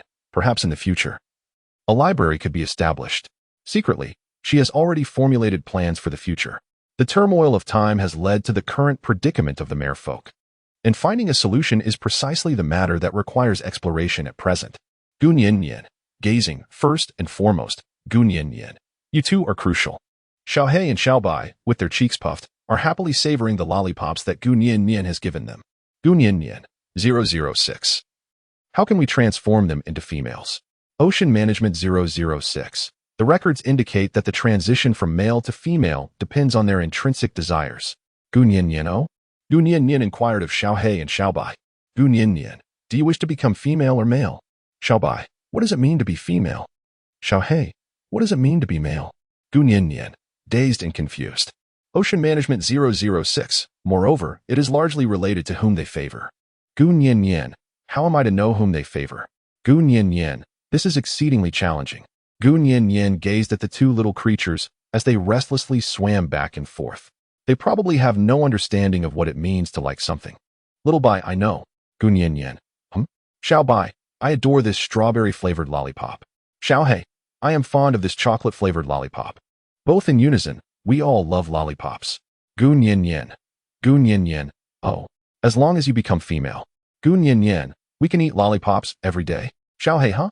The two exchanged glances, expressing skepticism. Gu Nian decided to play along with the scheme. Gu Nian, certainly. Gu Nian, look. Gu Nian, he is indeed male. Gu Nian, you may inquire of him. Gu Nian, is it true that the food consumed by females is superior to that of males? Gu Nian, it is particularly reminiscent of rare delicacies such as lollipops. Gu Nian, there is none for the males to partake. Xiaobai, is that truly the case? Gu Nian, indeed. With utmost seriousness, Xiaobai, then I wish to become female. Gu Nian, where's Xiaohei? Xiaohei, blushing, Xiaohei. Whatever Xiaobai likes, Xiaohei, I like too. Xiaohei, he wishes to become female. Xiaohei, I too wish to become female. Fei Mo, is this even possible? This must be one of the most humorous moments Fei Mo has ever experienced. At last, I have witnessed the remarkable yet terrifying ability of Gu Nian to entice an innocent child with a lollipop. Ahem, I mean, it's adorable. Chapter 91. The conclusion. While it may seem absurd to suggest that a mere lollipop could alter one's gender identity, it might surprisingly hold true for merfolk. Those who have long dwelled in the depths of the ocean possess an irresistible fondness for sweet confections. The transformation of gender, however, requires a measure of time. Gu Nian and her companions decided to take a moment to regroup and understand the distribution of piranhas in the entire maritime region. Regardless, the piranhas must be eradicated. Meanwhile, in the Mermaid Palace, Vice Diane exclaimed, "Hey, this isn't what we agreed upon. Didn't we say we would first search for Gu Nian?" Vice Diane appeared somewhat anxious. Ferdy stated, "The abyss of the underworld is the lair of the piranhas. Rescuing her would be futile. It is better to confront the immediate enemy." Chaos reigned in the Mermaid Palace as the piranhas from the abyss of the underworld launched yet another attack. Ferdy thought to himself, "Damn it, haven't they had enough? So many mermaid corpses have been thrown in, they still crave more." Ferdy furrowed his brows. Tiger King Chex remarked, I see that these piranhas have been well fed by you." Chex half joked, yet he saw through Ferdy's facade. Ferdy retorted, "What do you understand?" Chex responded, "Indeed, I do not comprehend, but when faced with formidable foes, if one only seeks appeasement." He left his thought unfinished, merely shrugging in resignation. Ferdy clenched his teeth as the turmoil persisted. Sabia called out, "Brother, look, she is still alive." Alive. Overjoyed, the she Sabia referred to as Gu Nian and her companions, along with the transformed Xiaohei and Xiaobai, who had successfully pacified the mermaid group as planned. At that moment, Gu Nian stood at the entrance of the abyss of the underworld, facing numerous piranhas alongside Fei Mo without fear. Vice Diane and the others quickly arrived at the abyss of the underworld and spotted Gu Nian standing boldly in front of the mermaid army, seemingly holding something in her hand. Gu Nian, she now solemnly addressed the group of mermaids behind her. "Gu Nian, I am the heir of the ancient relic elder, the esteemed saintess. Gu Nian, unite with your guardian deity, the great shaman." Gu Nian declared her intention to eradicate the ferocious piranhas. As she spoke, a luminous aura emanated from her hands, and together with Fei Mo, they raised their hands in unison, the flickering light seemingly poised to illuminate all that lay before them. The rumbling depths of the abyss were, in essence, a strait with openings on either side. In certain regions of these openings, towering black columns loomed, reaching heights of several hundred meters. These columns were, in fact, the very constructs established by 006, which had once ensnared Gu Nian for 3 days and nights.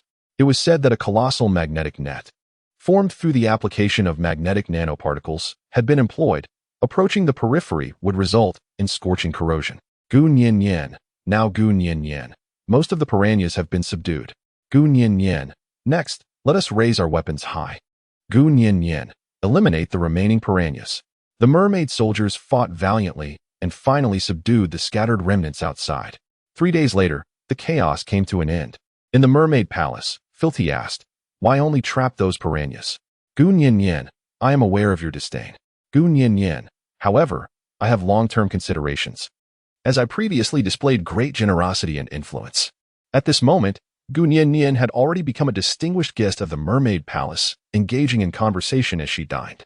Gu Nian Yan. These piranhas. Gu Nian Yan. The laying of eggs in summer and autumn. Gu Nian Yan. Winter and spring are precisely the seasons suitable for foraging food. Gu Nian Yan. Raised in captivity. Gu Nian Yan. It is not quite right. Gu Nian Yan. They are so tender and succulent. Fei Er Ti. You. Fei Er Ti. They have devoured our brethren. Fei Er Ti you. Gu Nian Yan. Hold on. Gu Nian Yan. It is not for you to consume. Gu Nian Yan. It is we who partake in the feast. Gu Nian Yan. I bequeath you the methods of refining salt and the flesh of the piranha. Gu Nian Yan. Indeed, it provides you with a means of economic leverage. Gu Nian Yan. To exchange this for sustenance on land. Gu Nian Yan. Isn't it quite a bargain? Fei Er Ti. Are you truly that benevolent? Gu Nian Yan. Of course there is. Gu Nian Yan. By means of my influence, I enabled them both to hatch into females. Gu Nian Yan. More reliant on hesitation in speech. Gu Nian Yan remained silent as she gracefully glided to Fei Er Ti's side, whispering softly in her ear. Fei Er Ti, astonished. Gu Nian Yan. Gu Nian Yan. Now, can you trust me? Outside the grand hall, Beistein and the others witnessed this scene, and it evoked a sense of self-mockery. Tiger King. Chekusi. I believe she doesn't need our rescue. Tiger King. Chekusi. What do you all think? Beistein. Silence. Casting a glance at Gu Nian Yan's wrist, where the blue stripes were exceptionally striking. Beistein. Indeed. After all, there is that great serpent. Jealous. Fei Mo. I. Author. Wrapping it up. Author. The mermaid's tale concludes swiftly. Chapter 92. Threat at the coast. Gu Nian Yan and her companions reached an agreement with the merfolk, entrusting them with the meticulous method of producing fine sea salt and the rearing of piranhas. They further stipulated that once the currency was issued, detailed regulations would be established for the exchange of terrestrial food and other goods. In the esteemed names of the Saint Lady and the Divine Sorcerer, all matters were deftly managed. Gu Nian Yan. Gu Nian Yan. Allow me to share with you. Gu Nian Yan. The merfolk are truly remarkable. Gu Nian Yan. After transitioning gender Gu Nian Yan, her appearance has completely transformed. Gu Nian Yan not only reminisced about the first time she beheld the transformation of Xiao He and Xiao Bai into their female forms, but also the essence of that moment. Gu Nian Yan. One is a delicate princess. Gu Nian Yan. One is a captivating and alluring femme fatale. Gu Nian Yan. My mind is already conjuring images of who pushed whom down. Others do not comprehend Gu Nian Yan's intense obsession. After all, they are not from the same era. However, as the saying goes, extreme joy often leads to sorrow. Before returning to the valley, the wind has already carried a grim message. Eagle Clan Prince. Wind. They have made their move. Urgently, Gu Nian Yan. Gu Nian Yan. I truly Gu Nian Yan. I merely desire a proper rest. Tiger King. Checks. Hey. Tiger King. Checks. You actually knew already. Tiger King. Astonished. Gu Nian Yan. No, I am not aware of that. Gu Nian Yan. Yet I am aware. Gu Nian Yan. They will always take action against me. Gu Nian Yan. Merely Gu Nian Yan. Everything is happening too swiftly. Gu Nian Yan approached Che Kes and quietly inquired. Gu Nian Yan. What compels you to come to my rescue? Gu Nian Yan. Gu Nian Yan. What about you? Will you also take action against me? Tiger King. Checks. Hey. What kind of look is that? This is the first time Checks has been cornered by Gu Nian Yan. He even feels that this time she is not joking. Tiger King. Checks. What are you talking about? Tiger King. Checks. What do you mean by taking action or not? Gu Nian Yan. You should be the most aware. Gu Nian Yan. Other tribes will not tolerate my presence. Gu Nian Yan. Likewise. Gu Nian Yan. My ambition Gu Nian Yan. It is not merely a 6-star conference. Gu Nian Yan. I certainly must. Gu Nian Yan. Unify all tribes. smiling slightly. Tiger King. Checks. Sweating. Tiger King. Checks. Is that so? Tiger King. Checks. Thus, you have anticipated the collusion of the other tribes, haven't you? Gun Yin Yin. Yes. Gun Yin Yin. However, at this moment, I am seeking your opinion. After Gun Yin Yin finished speaking, the Tiger King gazed past her at the group standing behind her.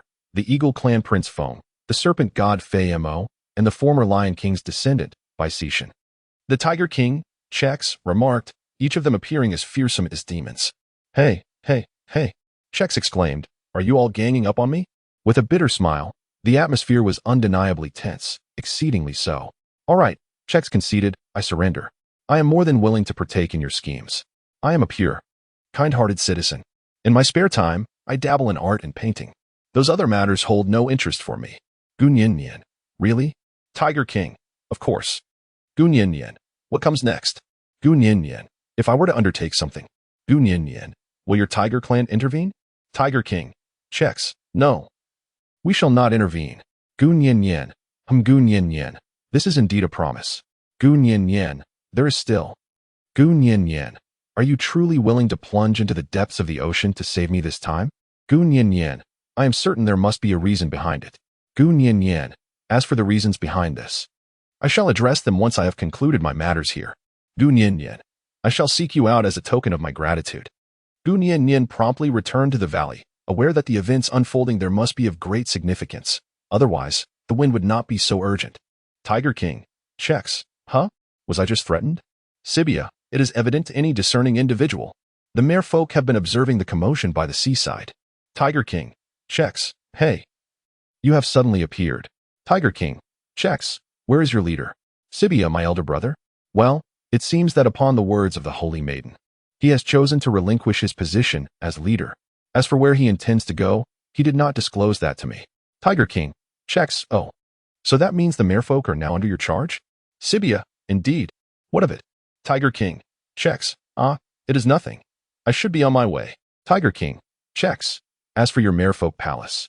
Pausing, Chex jested casually. Tiger King.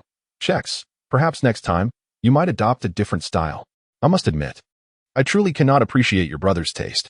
Sibia. Huh? Tiger King. Chex. It does not resonate with me. With a wry smile. Chapter 93. The judgment what took everyone by surprise was that their target this time was none other than Gun Yin Yin's child. Deep within the valley. Gun Yin Yin. Therefore, Gun Yin Yin. Did Yin Shan go after them? Prince of the Eagle Clan. Phone. Indeed. Prince of the Eagle Clan. Phone. His scent lingers in the air. Prince of the Eagle Clan. Phone. I was patrolling the surface of the sea when I suddenly sensed unusual movements in the forest. I caught sight of some members of the Leopard Clan, but their speed was astonishing, and I could not pursue them. Thus, I returned to gather information, only to discover that the cub had been abducted. Gun Yin Yin furrowed her brows. Lamiere, she called. Yin Yin, Yin Yin. Lamiere replied. I am sorry, it is all my fault. The cubs, they were supposed to be under my care. Lamiere was somewhat flustered, for he understood that these were the cubs, the children of Gun Yin Yin. No, they should be regarded as the children of all of them. He had not anticipated that within this valley, right before his eyes, the children would be abducted. Gun Yin Yin noticed his flustered state and offered him comfort. Gun Yin Yin. No. Gun Yin Yin, it is not your fault. Gun Yin Yin, I have a general understanding. Gun Yin Yin. The murderer, Gun Yin Yin. It is you, isn't it? Gun Yin Yin's gaze traversed the crowd, penetrating the sorrowful orc assembly that mourned the abduction of their young. Gun Yin Yin caught sight of her at a glance. Gun Yin Yin. I spoke. Gun Yin Yin endured, steadfastly bearing the weight of her resolve, her right hand inching toward the dagger at her waist. As she drew nearer, she suddenly struck, the blade pressing against her throat. Gun Yin Yin. Ilyanon. Roaring, Gun Yin Yin could scarcely restrain her hands, consumed by the urge to kill. Yin Yin.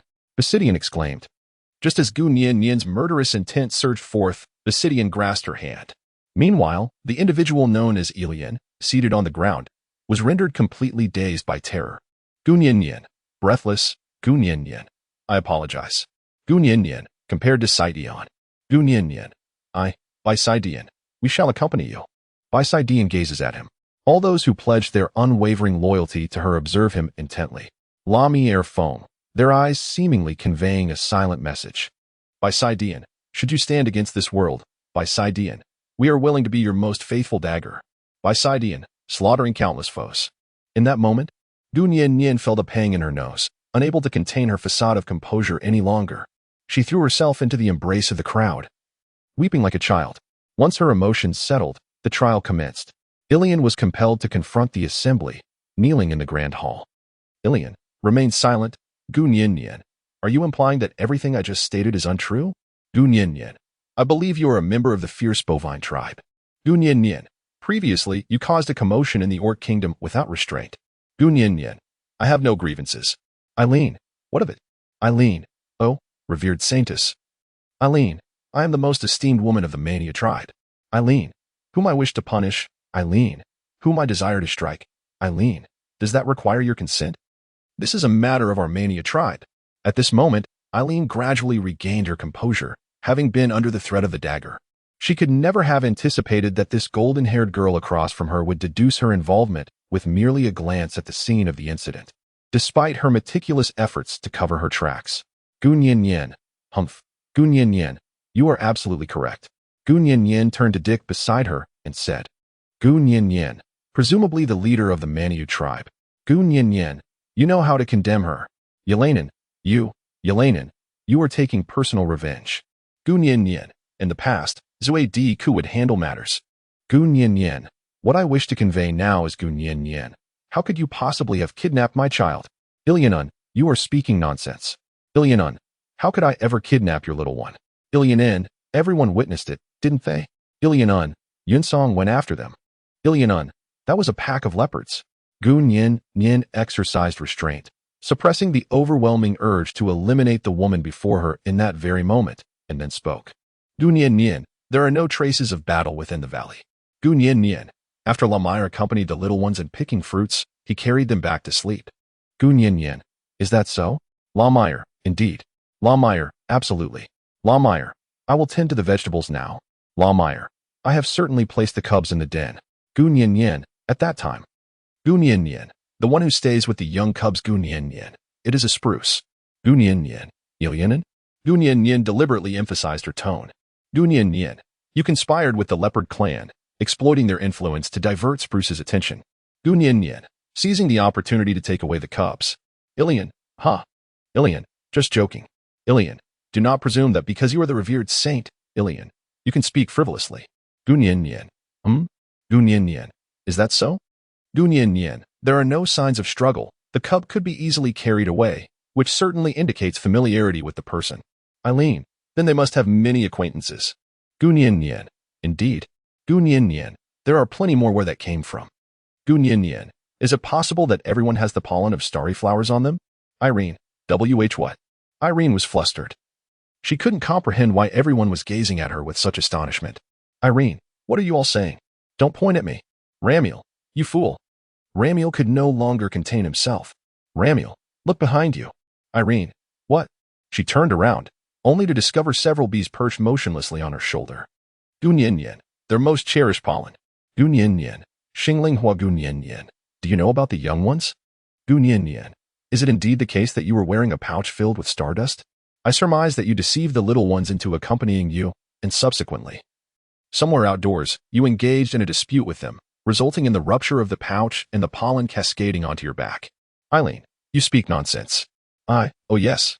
I just visited the flower thicket and acquired this pollen. Gu Nian, you're mistaken. Gu Nian, there are no longer any blooming flowers. Ilian suddenly realized that it is now autumn. Ilian, no. Gu Nian, since the moment of my return. Gu Nian, I have been incessantly hearing a buzzing sound. Gu Nian, I am quite curious. Gu Nian, at this time of year, the bees are surprisingly still out gathering nectar from the blossoms.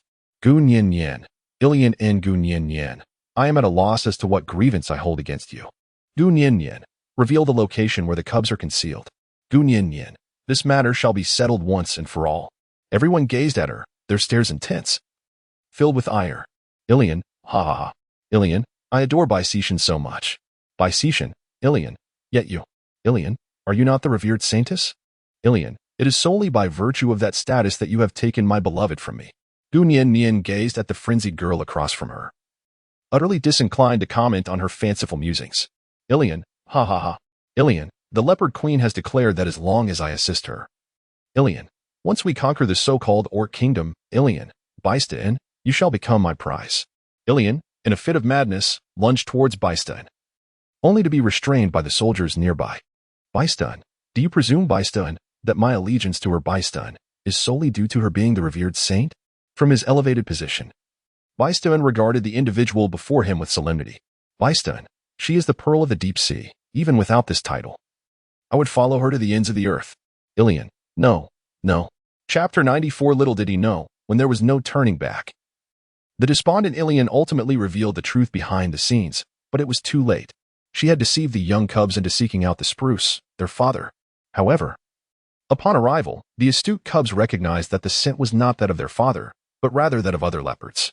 In their panic to flee, they were intercepted by Ilian and her companions. One cub was inadvertently cast into the great river, while another was taken away by the leopards.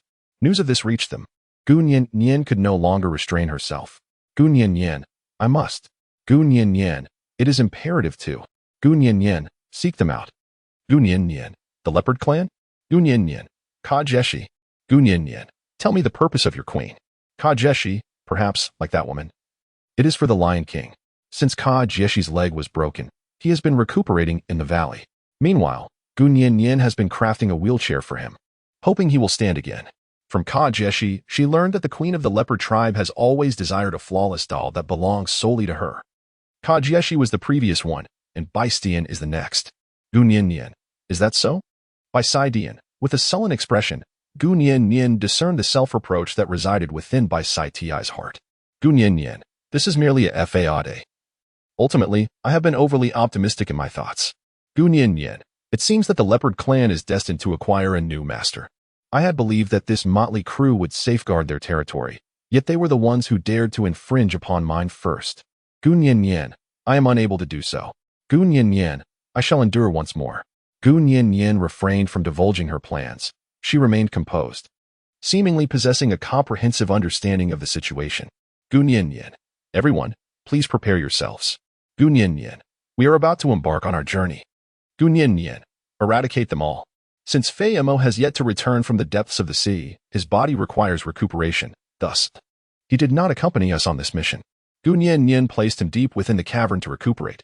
Meanwhile, all prior arrangements began to unfold. 3 days later, in the territory of the leopard clan, Minion, my queen. Minion, the leopard has been captured. Jiakashimu, ha ha ha, splendid. Jiakashimu, I had thought the individuals surrounding the saintess were formidable. Jiakashimu, yet, it appears they could not withstand this. Jiakashimu, brimming with self-satisfaction, commanded the nearby male leopards to attend to her. Minion, trembling Minion, what is this? We have sacrificed over 100 of our kin. The Minion seethed with anger, for due to Yunshan's relentless pursuit, 100 male leopards had perished, his brethren.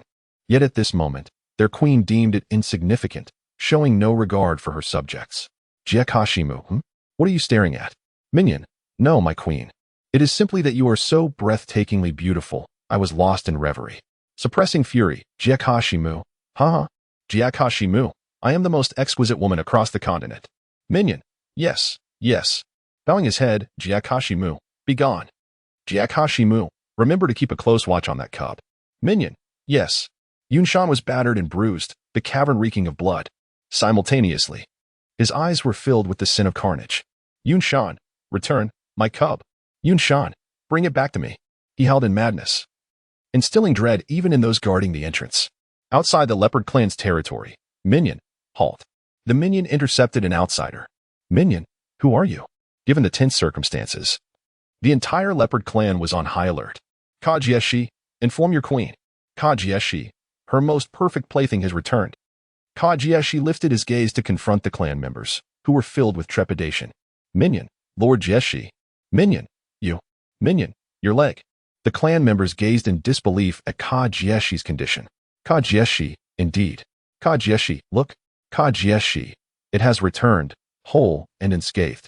This disgraceful place, perhaps more accurately described as a realm where dreams and humiliation coexist, held the one he had relentlessly pursued. He would not forget. Perhaps Jiakashimu had not rescued him out of benevolence, yet she had become his light. Yet, she had abandoned him. Should he harbor hatred? He was uncertain. Chapter 95 Shi Lin above the territory of the Eagle Clan. Eagle Prince. Phone. Why are we here? Eagle Prince. Phone. The cub should be in the territory of the Leopard Clan. And what if that individual shows mercy? Shouldn't we be heading to the Leopard Clan? Gun Yin Yin. Hush. Gun Yin Yin. Look. From the direction Gun Yin Yin is pointing, the Eagle Clan is in a state of disarray, with the sound of incessant arguments echoing. Eagle Clan Prince. Wind. Puzzled. Gun Yin Yin. Do you wish to reclaim the throne of the Eagle King? Prince of the Eagle Clan. Phone. The Eagle King? In astonishment. Gun Yin Yin. Yes. Gun Yin Yin. I have pondered for a considerable time. Gun Yin Yin. The Eagle Clan inherits the throne strictly by bloodline. Gun Yin Yin. You are merely an exception. It is likely that the former loyalists of your father will continue to follow you. Prince of the Eagle Clan. Phone. The old loyalists. Phone could not help but recall that there were indeed those who once aided him, but one by one, they met their demise because of him. Prince of the Eagle Clan. Phone. Have they not all already passed away? Gun Yin Yin. To be precise. Gun Yin Yin. There are still those who have survived. Gun Yin Yin. I once discreetly dispatched Eric's wolf pack to conduct an investigation. Gun Yin Yin. Certainly, this time presents an opportunity. Gun Yin Yin. The Eagle King has been quite close to the Leopard Queen. It is likely that he has involved himself in this matter as well. Eagle Prince Phone. Therefore, you wish to seize this opportunity to eradicate both of them simultaneously? Phone suddenly regarded Gun Yin Yin with newfound respect, recognizing her ability to maintain control of the situation even in the face of her own offspring's abduction. Gun Yin Yin. Yes. Gun Yin Yin. This is an opportunity. Gun Yin Yin. The beastmen will never forgive. Gun Yin Yin. In cases of harm to the young, it suffices to allow them to be exposed. Gun Yin Yin. Of course. Gun Yin Yin smiled gently. Gun Yin Yin. It is also because of you. Eagle Clan Prince. Wind? Me? Gun Yin Yin. Indeed. Gun Yin Yin. You are destined to become a king. Gun Yin Yin. How could I be so selfish as to bind you to my side? Eagle Clan Prince. Phone. Am I destined to become king? Eagle Clan Prince. Phone. Did you know from the very beginning? Gun Yin Yin. Indeed. Gun Yin Yin. How could I possibly be unaware? Once, by a stroke of serendipity, Gun Yin Yin encountered the solitary wind. It unfurled its wings and soared above the precipice. Originally a majestic eagle, it had lost its throne, not only due to its own actions but also in part because of the usurper. Was it truly content with this fate? Gun Yin Yin. All right. Gun Yin Yin. Do not dwell on it. Gun Yin Yin. Today, let all dust settle. The wind nodded as he gazed upon the expanse of the Eagle Clan's territory, his heart tumultuous. That was everything his father had bequeathed him. Meanwhile, within the Leopard Clan's domain, Kajeshi fulfilled his mission. Once, it was a fruit utilized by Caracal to silence the barbaric Cattle Clan, yet now it was employed against this queen. The bamboo tube fell, and a torrent of toxin-laden tea gushed forth. Jiakaxi Mu. Ah. Jiakaxi Mu. I cannot make a sound. Jiakaxi Mu. What is happening? Jiakaxi Mu. Where is my voice? What is wrong with my throat? That cup of water. Kajeshi, this is my task. Kajeshi, towering above, remarked, alas. Kajeshi, this mission is entrusted to me Kajeshi, by the one Kajeshi, who granted me a second life. Kajeshi, I Kajeshi, am no longer your puppet. Jiakaxi Mu. Kajeshi? Jiakaxi Mu stared in shock. Incredulity etched on her face as she beheld him and the dagger in his grasp. Jiakaxi Mu. No, it cannot be you. You have betrayed me. Kajeshi advanced step by step. Jiakaxi Mu. No, it cannot be. You will not kill me. You cannot. Jiakaxi Mu desperately shook her head, her shock giving way to fear. She closed her eyes. He struck down mercilessly. As the sun set, the clamor of the forest seemed to quieten. Nightfall descended, yet at this moment, flames soared high in the Eagle Clan's territory. Gun Yin Yin had long dispatched Eric and others to lie in wait, anticipating the sunset, at which point they would ignite a conflagration within their territory, seizing the opportunity to infiltrate the ranks of the Eagle tribe, sowing chaos and liberating the dissenters, namely, the former loyalists of the previous Eagle King. In the dark confines of the Eagle tribe's dungeon, the former loyalist Shi Lin knelt. I am but a humble servant of the former Eagle King, Shi Lin. At that moment, the representative of the former loyalists, who had been imprisoned for opposing Sal's ascension, was before him. The Eagle Prince, Feng, exclaimed in astonishment, Uncle Shi, you're alive? How is this possible? I witnessed. The former loyalist, Shi Lin, interrupted, his heart brimming with emotion. My king. It is all my fault for failing to protect you. I was indeed attacked by Sal and his allies, left in a pool of blood. But I did not perish immediately. The faction loyal to Sal sent someone to tend to my wounds, prolonging my life with the intention of using me to sway the people of the Eagle tribe. He lamented, for all these years, I have remained steadfast and refused to divulge any information, which is why I have been confined to this dungeon. With each word, his sorrow deepened, and he felt an overwhelming urge to atone for his perceived failures. The Eagle Prince, Feng, clenched his fists in quiet resolve, understanding the gravity of the situation. Gu Nian Nian, it is unwise to linger here for too long. Gu Nian Nian, the wind Gu Nian Nian, Uncle Gu Nian Nian, we must venture out immediately. Eric should have informed you of the details by now. I hope that you, dear uncle, can assist Feng in reclaiming his throne. Eagle Clan Elder Shi Lin, Holy Maiden. We shall undoubtedly brave any peril and face any challenges without hesitation. Gu Nian Nian, the wind shall swiftly carry away the loyal ministers from the prison. Meanwhile, the leader of the Lone Wolves, Eric, addresses the saint. Surely, we have arrived too late. The pack of wolves stationed at the cave entrance snarls menacingly at the approaching Eagle King and his entourage. Sal remarks, the tribe is engulfed in flames. The populace is in disarray, and even a pack of wolves has invaded, albeit without causing harm. So, what is it that you seek? It seems my suspicions were not unfounded. The prison has indeed been discovered by you. Gu Nian Nian smiles. Gu Nian Nian, is this not an obvious matter? Gu Nian Nian, it is not too late for you to surrender now. Gu Nian Nian, you publicly proclaim that the former ministers consent to your ascension to the throne. Yet little do you know, this is merely a fabrication of your own deceit. Gu Nian Nian, once we step outside. Gu Nian Nian, you are doomed. Sal, ha ha ha, laughing heartily. Sal, oh, Holy Maiden, your thoughts are too simplistic. Author, for my very first fan, I present this update. Author, good night. Chapter 96, Out of Control Sal, oh, Holy Maiden, your thoughts are too simplistic. Sal, today, none of you shall escape this dungeon. Sal commands his subordinates to seal off the dungeon exit. Clearly, in terms of numbers, Gu Nian Nian and her companions are outmatched. Gu Nian Nian, infuriating. As Gu Nian Nian experienced a moment of anxiety, the wind suddenly advanced towards her. The prince of the Eagle Clan, Wind, raised his hand to obstruct her path. Allow me to pave the way for you, my esteemed Lady Saint, he proclaimed. With that, Wind unfurled his magnificent wings, a pair of unparalleled and majestic appendages. Gu Nian Nian, wait a moment. Before Gu Nian Nian could intervene, his body had already undergone a tremendous transformation. Amidst the chaos, the crowd exclaimed, "It is the king of the giant eagles. The king has returned." The scene erupted into turmoil as the ground trembled, giving rise to the colossal eagle. Sal cried out, "The king of the giant eagles, no, this cannot be."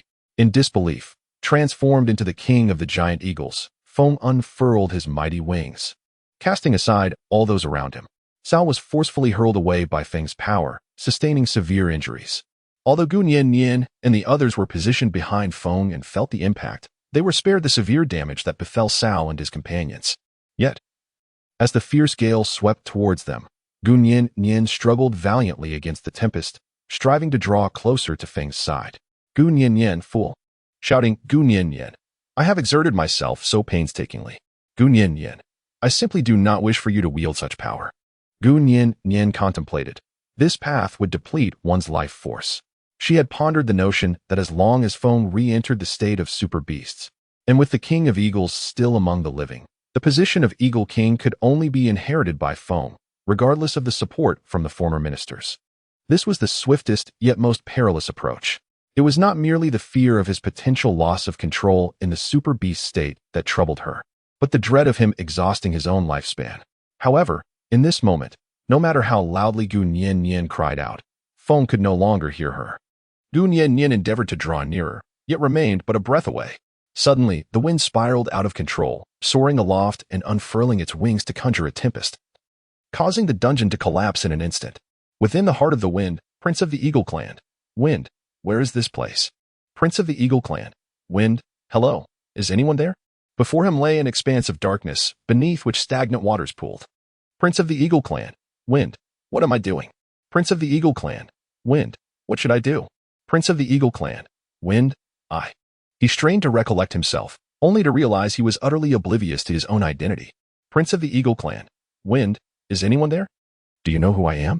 He called out into the abyss, and the echo reverberated. Do you know who I am? Prince of the Eagle Clan. Wind. Who am I? Gunyan Yin. Ah, ah, ah. Gunyan Yin and her companions were forcefully swept away by the surrounding tempest. Gunyan Yin. Help. Qing Tong. Embracing. Qing Tong. Do not be afraid. A majestic eagle, with wings spread wide, caught Gunyan Yin before she could touch the ground. Qing Tong. Are you all right? Gunyan Yin. Thank you, thank you. Gunyan Yin. By the way, we must swiftly evacuate everyone to safety. Gunyan Yin. The wind must be quite difficult to restrain itself now. Gunyan Yin. Hurry. Qing Tong. As you command, holy maiden. Gunyan Yin. You. Gunyan Yin was eager to discern the identity of the individual before her.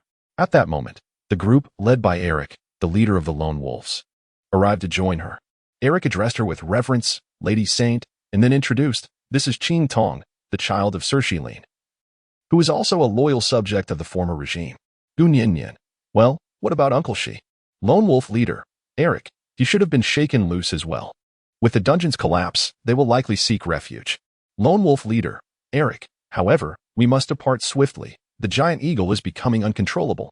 Gunyan Yin gazed at the anguished and struggling wind. Gunyan Yin. No. Gunyan Yin. I cannot leave. Gunyan Yin. I now command you to seek out Uncle Shi and the others, and then, to the best of your abilities, disperse the crowd. Lone Wolf leader, Eric. Alas, very well. Lone Wolf leader, Eric. And what about you, esteemed saintess? Gunyan Yin furrowed her brows, and then turned to gaze at Qing Tong. Gunyan Yin. Your name is Qing Tong, is it not? Qing Tong, yes. Gunyan Yin. Come with me, back to the embrace of the wind, to awaken him. Gunyan Yin. Because it is perilous, are you willing? Gunyan Yin gazed steadfastly at the other party. Qing Tong. Holy maiden, may I ask you earnestly, if I do not acquiesce, will you still proceed? Gunyan Yin. I will. Qing Tong. Very well. Qing Tong. I shall take you there. In an instant, Qing Tong transformed into an eagle, soaring into the sky with Gunyan Yin. Gunyan Yin. Thank you. Gunyan Yin. I shall certainly do so. Gunyan Yin. I will surely awaken him. Thus, Gunyan Yin mounted the mighty eagle and soared towards Feng, who was surrounded by raging storms, as if a tempest were upon him. Chapter 97. He likes her. The heart of Feng. Eagle Prince Feng. Who are you? A shadow loomed in the distance, and Feng felt compelled to approach. Suddenly, the shadow surged forth like a malevolent spirit. Shadow, I am you. It coiled around Feng like dark smoke. Eagle Prince Feng? Me? Shadow, do you wish to escape? Eagle Prince Feng, what? Eagle Prince Feng, do you know the way? Shadow, of course. Shadow, you simply must eliminate her. In an instant, the shadow dissipated, and a blinding light flashed. Feng hurriedly shielded his eyes, yet through the narrow gaps between his fingers, he caught a glimpse of a familiar figure. Who is she? Must I kill her to be free? Eagle Prince Feng. Kill her. In the outside world, transformed into the majestic eagle, Feng suddenly beheld Gunyan Yin's silhouette rushing towards her. Eagle Prince Feng. Kill her. These words, spoken in a moment of uncontrollable fury, bound him as if they were an incantation. Gunyan Yin. The wind. Gunyan Yin. Qing Tong. Hurry and leave. Qing Tong. There's no time. The hurricane threatens to tear Qing Tong's wings apart. In that fleeting moment of despair, he summoned every ounce of strength to propel Gunyan Yin onto the back of the wind. Qing Tong. Holy maiden, I entrust everything to you. Qing Tong's figure vanished within the tempest. Gunyan Yin. Breathing heavily. Gunyan Yin. Qing Tong is insufferable. Gunyan Yin. The wind. Gunyan Yin. Hurry and awaken.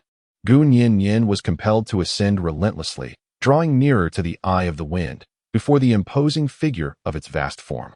Gunyan Yin resembled an ant, suddenly caught in the gaze of the wind, which discovered her presence. She began to struggle, soaring into the sky. Gunyan Yin, in the face of the formidable currents. Gunyan Yin could only barely grasp his feathers. Gunyan Yin, please wake up.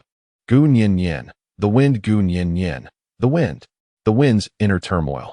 Dark Shadow, indeed it is she. Dark Shadow, seize your dagger and slay her. Eagle Clan Prince, the wind. Why must I kill her? Hesitating, Dark Shadow, why? Dark Shadow, ha ha ha. Dark Shadow, you lost your throne because of her. Dark Shadow, you have become an outcast. Dark Shadow, endured the scorn of all. Is that not sufficient? Eagle Clan Prince, the wind. No. The wind's mind begins to spiral into chaos. Dark Shadow, how can it not be? Dark Shadow, she harbors hatred for you. Dark Shadow, have you forgotten? Dark Shadow, she once declared her loathing for you. Dark Shadow, she despises you. Eagle Clan Prince, the wind. Ah, ah, ah, she indeed spoke of it. I remember now. It was her. Eyes bloodshot. Perhaps it is a manifestation of inner demons or a haunting nightmare. Once a prince, now a fallen being. Transformed into an outcast in a single night. Yet, Eagle Clan Prince, the wind. Yet, Eagle Clan Prince, the wind. Why? Why can I not bring myself to act? Oh, Allah. The dark shadow is suddenly torn apart by his anguished cry and vanishes. A brilliant ray of sunlight instantaneously liberates him from that abyss of darkness, revealing the world beyond. Gu Nian, please give me. Gu Nian, awaken. Oh. Gu Nian swiftly plunged the dagger into Feng's body. Amidst the excruciating pain, Feng was instantly drawn back into this realm, and concurrently, Gu Nian's body involuntarily plummeted into the swirling vortex of the hurricane. The prince of the Eagle Clan, Feng, called out, Nian. With a powerful cry, the giant eagle surged into the tempestuous whirlpool. And the restored Feng caught Gu Nian. Gu Nian opens her eyes. Gu Nian, the wind. Gu Nian, by the way, your injury. I apologize for my earlier actions. Gu Nian had yet to finish her words when Feng, disregarding his own frail condition, suddenly leaned in closer. Gu Nian, hey. What's wrong? Prince of the Eagle Clan. Feng, I wish to gaze upon you properly. Upon finishing his words, Feng suddenly fainted. Gu Nian, wind, before losing consciousness. Only the visage of Gu Nian lingered in his mind. Eagle Clan Prince, wind, indeed. How is it that I am only realizing this now? Eagle Clan Prince, wind, it turns out I do not harbor any hatred towards you, even in destitution. What I desire is solely you. Perhaps it was a delayed realization, or perhaps the uncontrollable heart demon brought about by beastification. Deep within Wind's heart, whether it be the throne or humiliation, all he truly yearned for was Gu Nian. He had, unbeknownst to himself, long since fallen for her. Author, this chapter primarily serves to depict Wind's understanding of his own heart, reconciling with his past self, and acknowledging his love for Gu Nian. Chapter 98. Fate intertwined the following day within the Eagle Clan territory. Gu Nian, the prince of your Eagle Clan, shall soon reclaim his position as the leader of the Eagle tribe. Gu Nian, his previous loss of control was entirely due to the coercion of Cao and others. However, it was precisely in the face of such peril that the power of the great Eagle King within him was reignited. Subsequently, the former ministers, representing Shilin and others, revealed the entirety of the situation. The crowd of the Eagle Clan was filled with indignation. The people cried out, "Expel Cao and his companions." Yes, expel them. How could they commit such an act? Gu Nian, everyone, please be quiet. As the Holy Maiden, I shall undoubtedly impose severe punishments upon these individuals. Gu Nian, however, at present, Gu Nian, everyone needs to reorganize their home. Gu Nian, treating the wounded Gu Nian, then. I shall obey the commands of your Eagle King. After Gu Nian had arranged everything, the Leopard Clan territory was also fully organized, with all personnel converging in the Eagle Clan territory. Gu Nian, Bai Stian and others arrived, breathless. Gu Nian, how are you? Gu Nian, how are things over there? Bai Stian, everything has been arranged properly. Gu Nian, Yinshan, he is fine. Bai Stian, do not worry, he merely fainted from blood loss. Lamier is there to tend to him. Xing'er is unharmed. But Xing'er is the elder sister, and Ling'er is the younger sister. Their names were derived from the Yunxing and Yunling flowers. One is called Yunxing, and the other Yunling Gu Nian. Bai Stian, the queen of the leopard tribe, has also been brought under control. Ka Jiashi, who holds the highest prestige among their clan, has already given the orders. Gu Nian, indeed, now the entire forest has been mobilized. We will surely locate the missing cubs. Subsequently, Feng officially ascended to the position of Eagle King. Although it was rather abrupt, it precisely aligned with Gu Nian's objective to exert control over the Eagle tribe and the Leopard tribe, enlisting the assistance of the Bull tribe and Antelope tribe of the Beastmen Kingdom, as well as the Merfolk and Tiger tribes. This collaboration aims to maximize efficiency in the search for the lost cubs. This is why, upon hearing of the cubs' disappearance, she resolutely decided to unify the various factions first. Eagle tribe Prince Feng. Nian? Feng discerned Gu Nian's unease. Gu Nian. Prince of the Eagle Clan. Feng, the entire clan has already begun the search. Prince of the Eagle Clan. Feng, We will surely find it. Gu Nian Nian. With a downcast expression. Gu Nian Nian. No? Gu Nian Nian. No way. Gu Nian Nian. I too must embark on a search. I cannot remain idle here. Gu Nian Nian. I, Prince of the Eagle Clan. Phone. In that case, Prince of the Eagle Clan. Phone. Let us seek it out. I shall accompany you. Gu Nian Nian. Indeed. Before the arrival of Saitian, I shall lead a portion of our team deep into the forest, while I, following the winds, shall be responsible for aerial reconnaissance. This undertaking has swiftly spread throughout the entirety of the forest. Everyone is aware that the offspring of the Saints has gone missing. However, despite the rapid dissemination of news, there remain places untouched by it, such as the Dark Swamp. A day prior, on the very day the offspring was lost. Ferdy. HM? What is that sound? Since resolving the matters concerning the merfolk, Ferdy has relinquished his chieftain position, all due to Gu Nian Nian's assurance that she possesses a means to extend his lifespan. In truth, it is not an extension of life. Gu Nian Nian merely refrains from revealing the truth to him, lest more merfolk discover that transforming into human form does not affect their natural lifespan. Should the merfolk all ascend to the land, it would undoubtedly disrupt the delicate balance between sea and land. Thus, it is better to let this legend persevere, evolving from fear to joy, fostering an unquenchable fascination with the terrestrial realm.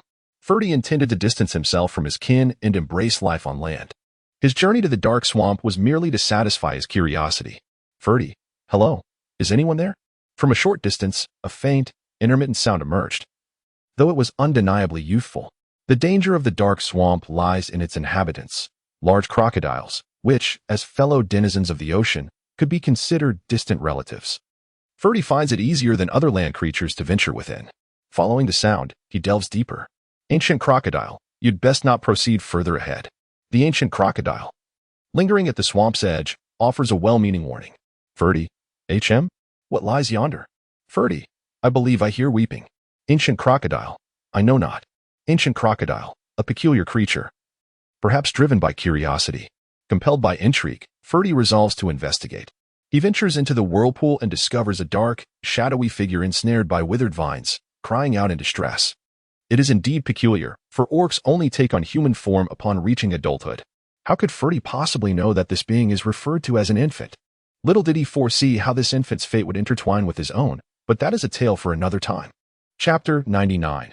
The awakening of the elders. For over half a month, the forest has returned to tranquility, devoid of the brightness that marked days prior. Within the valley, Fei Mo has succumbed to a deep slumber since his return. Gu Nian Nian remained oblivious to when he would awaken next, as the harsh winter approached, compelling serpents to hibernate. The spruce's wounds had healed, yet each day he yearned for the lost offspring. Gu Nian Nian. I seldom ponder. Gu Nian Nian. The days of parting with loved ones. Gu Nian Nian. In my era. Gu Nian Nian. Perhaps it was the tranquility of that era that led to such reflections. The morning glow. Gu Nian Nian sat alone atop the mountain, gazing into the distance. La Meyer had transformed into a white wolf, obediently lying beside her. The others, including Baistien, were reluctant to disturb this serene moment and beckoned the monkey tribe to discuss subsequent matters elsewhere. Baistien suggested, let us wait for a while. If it is not a matter of urgency, we shall return to her later. The grand elder of the monkey tribe interjected, no. This is indeed urgent. Our chieftain has awakened. It is imperative that the holy maiden meets with him. Baistien, perplexed, responded, the chieftain of the monkey tribe is still alive? Everyone in the forest was aware that the chieftain of the monkey tribe had been in slumber for an eternity, so long that many had nearly forgotten his existence. Baistien continued, but the noise became overwhelming. Gu Nian Nian also became aware of the urgent matters at hand. Gu Nian Nian, since it is an urgent matter. Gu Nian Nian, then let us depart. In the monkey tribe, within the treehouse of eternal life, it resembles a dwelling of ethereal fairies, where the gentle afterglow bathes the surroundings in warm sunlight. Gu Nian Nian. Wow. Gu Nian Nian. The place where your tribe resides must be beautiful as well. The great elder of the monkeys. Indeed, it was constructed by our chieftain. The two continued their journey, reaching the highest point of the tree hollow. The great elder of the monkeys. It is within here. Please, step inside. The great elder of the monkeys. Our chieftain has just awakened and insists on meeting you. Gu Nian Nian. This Gu Nian Nian. Very well. Gu Nian Nian ventured deep into the abyss. The elder exclaimed, at last, you have arrived. The voice resonated from the pinnacle, belonging to a frail figure ensnared by withered vines. Gu Nian Yen, you are the chieftain of the monkey tribe. The elder? Elder, indeed, I am. Elder, my time is limited. This is the only awakening in nearly a century. The next time may lead me to eternal slumber. Elder, the reason I sought you out, Elder, is to entrust you with something of great significance. Gu Nian Yen me? Gu Nian Yen, what is the important matter? Elder, Dr. Dian merely instructed you to safeguard human civilization. Gu Nian Yen, Dr. Dian, how do you know him? In astonishment, Gu Nian Yen never anticipated that this incident would once again be connected to Dr. Dian. The elder, I was the first monkey he took in, alas. It was so long ago that I have forgotten much. We journeyed far and wide together. The elder, of course, I was aware of this even in my infancy. The elder, it was evident to me that what Dian aspired to achieve could not be accomplished by him alone. The elder, thus, I understood that as his lifespan drew to a close, he would inevitably seek someone to fulfill his final wishes, and that individual would undoubtedly belong to his realm. Gu Nian Yen, frowning Gu Nian Yen, indeed, you are correct. I am indeed an elder of that world. Elder, very well. Then I shall tell you that to safeguard civilization, one must accomplish the most crucial step. Gu Nian Yen, what is the most important thing? Gu Nian Yen was perplexed. Were the agricultural era she had previously completed and the forging of iron tools truly insignificant? The elder stated, you must eliminate an adversary. The elder added, one who obstructs your endeavor of civilizational revival. Gu Nian Yen, astonished, Gu Nian Yen remained unaware of the arduous journey she had undertaken. While the elder revealed to her an ancient secret concerning this world and its beastmen, an obligation she was destined to fulfill. Chapter 100 Tia long ago. In the recesses of memory, Yura exclaimed, why must we take in this monkey? Pouting in indignation, Yura added, my master only needs me. The relic elder chuckled, ah. But what if your master were to depart? What would you do then? The elder continued, simply regard him as your junior apprentice. Yura responded, oh. This marked the initial encounter between the elder and Yura, as they became disciples of the relic elder, sharing their lives together. Despite Yura's dissatisfaction at having a monkey usurp her master's affection, the lengthy journey forged a bond between them that rivaled that of blood relations. Many years later, Yura inquired, is that the Pazit forest ahead? She continued, why must my master insist on coming here? How vexing. The younger elder replied, master said it is due to the advantageous geographical position. Yura responded, oh. She then declared, well, since my master has chosen to settle here, I shall, first dominate all the native inhabitants. The younger elder exclaimed, ah, sister, please do not resort to brute force. Before he could finish, Yura had already dashed into the forest, initiating a widespread sweep. A month later, Yura triumphantly announced, little monkey, see what I have brought back. Hee. The younger elder inquired, Yura set down the beast man she had carried, revealing him to be battered and bruised. Yura insisted, I did not inflict those injuries. Tia timidly interjected, yes. It was she who saved me. Tia, belonging to the frail sheep clan, had been bullied by other tribes until Yura intervened on his behalf. He appeared weak and ailing. The younger elder remarked, since you saved him, sister, what about master? Yura reassured him, no problem. When master returns, I shall explain. She added with a smile, in any case, Tia is now mine. In those days, Yura was lively and adorable. Reality, the elder remarked, however, Gu Nian Yen, what happened next? The elder sighed deeply. The elder, Yula fell in love with Tia. They were meant to harmonize beautifully. The elder, alas. The elder, a female in the forest, also took a liking to Tia. The elder, Tia, being fond of Yula, refused to yield, which ultimately incited the wrath of that female and led to a curse. Gu Nian Yen, a curse. Gu Nian Yen, could it be? Elder, yes. It is a curse exclusively for the females. Elder, by the time Yura arrives, Tia will be on the brink of death. In recollection, Yura, I beg you, please forgive him. Kneeling, villain general, ah. Villain general, impossible. Villain general, this forest is under our dominion. Yura, at a loss, continues to plead. Yura, yes, I admit, I did not understand the rules before. I am sorry, it was my fault. I will do anything. Yura, I implore you. I beg you, save him. Crying, villain general, now you know how to beg for mercy. Villain general, weren't you once arrogant, dreaming of ruling our forest? Yura, no, I will not be like that anymore. Please let him go. Villain general, impossible. Villain general, we females can curse whoever we wish, males are destined to obey. Villain General. However, Villain General, this particular male has chosen to defy us. Villain General. Then, Villain General, let him be cast aside. Haha. Yura. No. Yura. Please. No. Don't. A group of self-satisfied females departs, leaving Tia struggling on the ground, and Yura, utterly helpless. Yura, what should I do? What can I do? No. No. She is in a frenzy, overwhelmed by helplessness, anxiety, fear, and even despair, tears streaming down her face. Yura, right. Master will surely save you. Yura, Tia, hold on. Just hold on. Heavy rain and thunder reverberate as the girl carries the fainting Tia, searching for her master. Yet, the ultimate outcome is Ancient Elder. Silence. Ancient Elder. Yura. Ancient Elder. I am powerless. I am sorry. Yura. No, that cannot be. Master. Yura. I refuse to accept this. Yura. I cannot bear for Tia to die. Yura. We promised each other. Yura. We vowed to be together for a lifetime. A lifetime. On that day, she cried until she could hardly breathe, as Tia gradually faded away amidst prolonged agony. She held him, clinging to him, in the torrential rain, abandoned and helpless, until he breathed his last, his body growing cold and stiff, devoid of any warmth. Yura, all I wanted was for him to live. Chapter 101, The Break. Gunyin Yin. So what happened next? Elder. Later, Elder. Yura remained by Tia's grave day in and day out, consumed by melancholy. Elder. Until one day. Elder. She discovered the doctor's research. Memory Yura.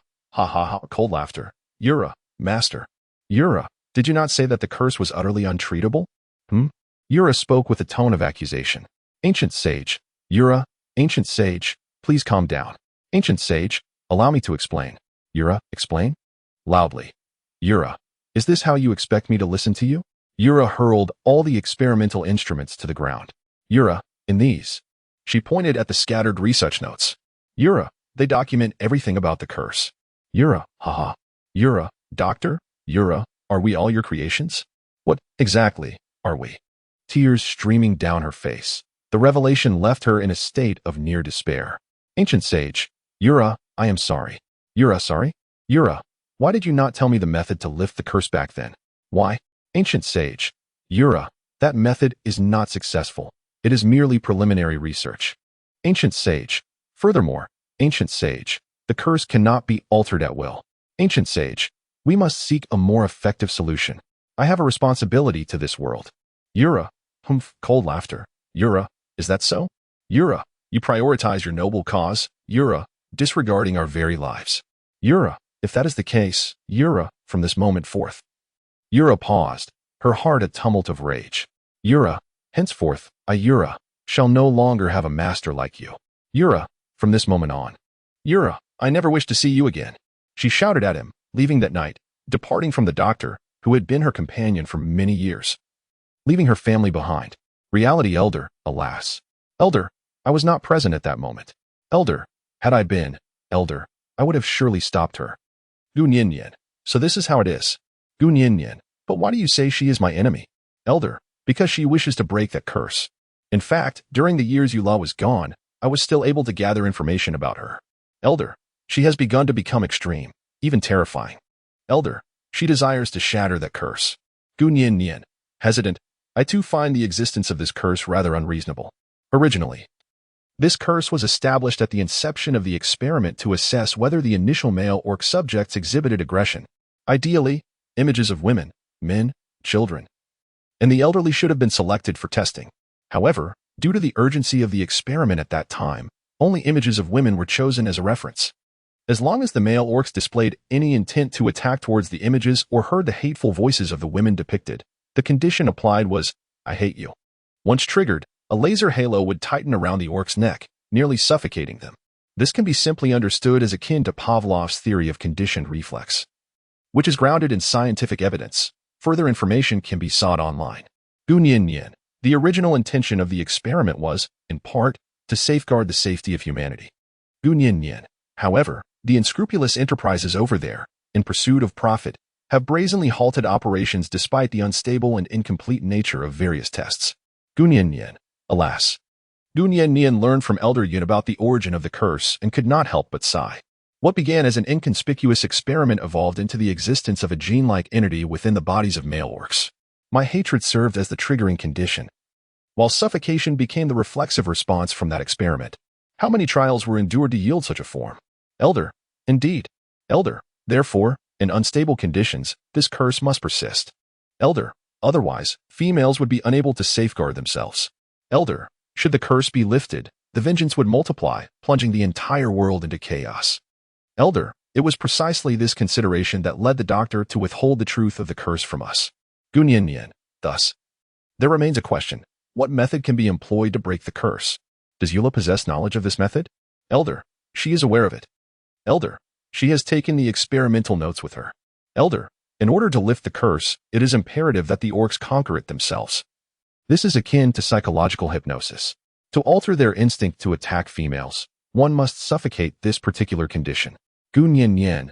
Yet, if that is the case, the probability of success must be exceedingly low. How could something so deeply ingrained possibly be altered with ease? Elder. Indeed, that is the reality. Elder. The doctor was also contemplating this matter at the outset. Elder. To shatter the curse, one must inevitably endure a harrowing ordeal. Elder. Nonetheless, what I can assert with certainty is that Eula Elder will stop at nothing to break the curse. Gunyin. Indeed, I comprehend. Gunyin. If that day were truly to arrive. Gunyin. I shall impede her. Gunyin made her vow to the elder. The elder replied, excellent. As expected, Master has indeed chosen the right person. The elder's body began to emit a radiant glow, resembling twinkling fireflies. He remarked, my time is drawing near. Gunyin, anxiously. Elder, in the end, as a recompense. Elder, I shall reveal to you the method of traversing time and space. Gunyin, astonished. Gunyin, could it be? Gunyin, do time tunnels truly exist? Elder, indeed. Chapter 102. Assisting arrival and love. Such time tunnels do exist, yet their locations are unpredictable. To locate a time tunnel, one must find both the black lincture and the white lincture. These two magnetic stones create a formidable magnetic field, and the presence of this magnetic field can induce a distortion in the fabric of time and space. Gunyin, how can I find these two types of magnets? Elder, Dr. Diane resides in a vast laboratory below. You might consider seeking your answers there. Elder, that is all I can share with you. The elder then fell into a deep slumber, still and silent, akin to the withered vines surrounding him. Elder of the monkeys, my lady, the saintess. The elder approached to offer a gentle reminder. Gunyin suddenly realized that the elder had departed from this world with such tranquility. Gunyin, I'm choked with emotion.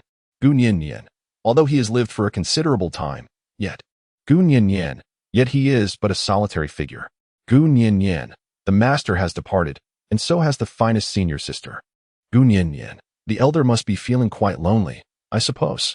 Gunyin was not only melancholic, but at the same time, she also solidified her convictions. The regrets they left unfulfilled would be taken up by her as she departed. Gunyin, while I was previously absent, the school had already entrusted our relatives to assist in the construction. The institution referred to by Gunyin is a place established within the center of the ruins, specifically dedicated to educating orcs in literacy. Gunyin, the days to come. Gunyin, I truly appreciate your assistance. Elder Monkey, no. Elder Monkey, previously, it was due to my actions that you were nearly harmed. Although our monkey tribe maintains a stance of neutrality, Elder Monkey, from now on, as long as it is the command of the esteemed saintess, Elder Monkey, we shall certainly offer our aid, provided it does not contravene our principles. Gunyin, indeed. The development of civilization is contingent upon the presence of talent, and the establishment of schools is merely the initial step. Entrusting the schools to the wise primates is a decision that both parties wholeheartedly agree upon. Gunyin departed from the monkey tribe, while simultaneously, she remained indecisive about returning to the valley. Hey, shouted Beistein. Gunyin, when did you become so sluggish? Gunyin, huh? Gunyin trailed behind Beistein, hesitating to proceed. Although Beistein feigned indifference, it was evident that he was aware of the turmoil within Gunyin's heart, especially since he had escorted her to the monkey tribe. Gunyin, Beistein, whispering, Beistein, what did you say? I cannot hear you. Intentionally, Gunyin, angry, Gunyin, I declare. Gunyin, Beistein, loudly, Beistein, Beistein, I am right here. Beistein, speak if there is something to say. What Beistein did not anticipate was Gu Nian unexpectedly grasped the hem of his garment, hesitating in uncertainty. Gu Nian, I dare not return to the valley. Looking down, Beistein, is it because of that fellow? Beistein spoke with piercing clarity. Gu Nian, Beistein, unaccountably irritable, how could he be unaware? Gu Nian harbors deep feelings for Yunshan. However, owing to the loss of the cub, the relationship between Gu Nian and Yunshan has gradually become intricate. In fact, in recent days, both have refrained from meeting each other. Beistein, feeling anxious, suddenly drew Gu Nian close, leaving her suspended in midair, her feet dangling aimlessly as she found herself at a loss. Gu Nian, alas, Beistein, put me down. Beistein, you want me to let you go? Beistein, just lift your head. Gu Nian, huh? Looks up. Beistein, I have never seen Gu Nian bury her head so deeply. Beistein, the Gu Nian I know is a proud and confident individual. Gu Nian, if a cub is lost, that leopard will abandon you. Beistein, no worries, for I am still here. In the twilight glow, Beistein, who was originally golden-haired, appeared even more radiant. In a fleeting moment of distraction, Gu Nian found herself momentarily dazed, and it was during this lapse that Beistein seized the opportunity to lift her, who had originally been airborne, entirely onto his shoulders. Gu Nian, in a state of panic. Gu Nian, Beistein, let us go? Beistein, I will take you to meet him. Beistein, assisting a romantic rival is something I shall only do for you, mind you. With a hint of pride, Chapter 103, The Quarrel in the Valley of the Beastman Kingdom. Gu Nian, put me down. Gu Nian, Beistein, wait. I shall arrive shortly. Thus, Beistein proudly carried Gu Nian around the Orc Kingdom, showcasing her to the onlookers. Onlookers, are they flaunting their affection? Rapupu, wow. Rapupu, their bond is truly remarkable. Laxioke, it seems they are on their way to find the teacher. Landy, will there be a confrontation? Rapupu, perhaps. Should we follow them to observe? Larsiu, the four little ones speculated curiously, cautiously trailing behind them. At the spruce residence, Beistein, we have arrived. Without a hint of courtesy, Beistein unceremoniously dropped Gu Nian. Beistein, I have no desire to encounter that wretched leopard. Beistein, you, all of you, should handle your own matters. Gu Nian, however. Gu Nian gazed at the retreating figure of Beistein, feeling a sense of difficulty welling up within her. Gu Nian, I myself have yet to formulate the right words. Helpless, she tiptoed forward, steeling herself for what lay ahead. The cave was in disarray, clearly having been neglected for many days. Lying quietly upon the bed was Yunshan. Although his external wounds had healed, the internal injuries lingered, compounded by his incessant worries, causing his recovery to be rather protracted. Gu Nian sat by the bedside, sunlight streaming into the cave, illuminating Yunshan's face.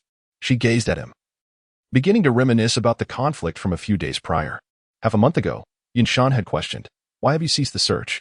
Gu Nian, I must consider the greater good. Gu Nian, a meandering search. Gu Nian, it requires a tremendous amount of manpower and resources. I long to find the cubs, yet I have my own responsibilities. After half a month, I must cease the search. Yusong, but they are your children. Gu Nian understood that for the beast men, offspring were synonymous with the status of females, while males were perpetually bound to protect both the young and the females with their very lives. However, for Gu Nian, the concept of maternal responsibility was foreign, leaving her at a loss in the role of a parent. Yet, the turmoil and unease that stirred within her remained concealed beneath the surface, unexpressed on her countenance. Gu Nian steadied her hands, striving to maintain her composure. Gu Nian, I apologize. Gu Nian, I must put an end to this. Yunshan fell silent. Yunshan, in that case, I shall search for the cub alone. Gu Nian gazed at the departing silhouette of Yunshan, a pang of sorrow inexplicably tightening within her heart. No, it was more accurate to say that the ache radiated from her palm to her very core. She yearned to weep, an overwhelming sense of grievance washing over her, yet she stifled her tears. She refrained from pursuing him, instead turning her focus back to her responsibilities as the esteemed saintess, orchestrating the affairs of various clans in preparation for the winter ahead. The mere recollection of that day's conflict weighed heavily upon her. Gu Nian felt a vague pain in her heart. She detested the lack of understanding from others. Yet upon reflection, it became evident that no one could truly comprehend another. Outside the cave, La Shaku observed, Hey, brothers. You four little ones didn't anticipate that merely wishing to see if both sides could reconcile would lead us to encounter so many people. At that moment, Basie Dian, Lamiere, Phone, and others were huddled in a corner, eavesdropping. Shh, Lamiere urged quietly. Keep your voices down. Don't let them discover us. La Shaka nodded in agreement. Humph, Basie Dian scoffed. In my opinion, that leopard is merely feeling restless. A good beating will suffice. The Eagle Clan prince, Phone, harbored his own thoughts, contemplating the situation outside the cave. A male who cannot even protect his own offspring is truly incompetent. However, should he direct his anger towards her, I shall show no mercy. La Shaka signaled with his eyes, conveying the danger of their surroundings.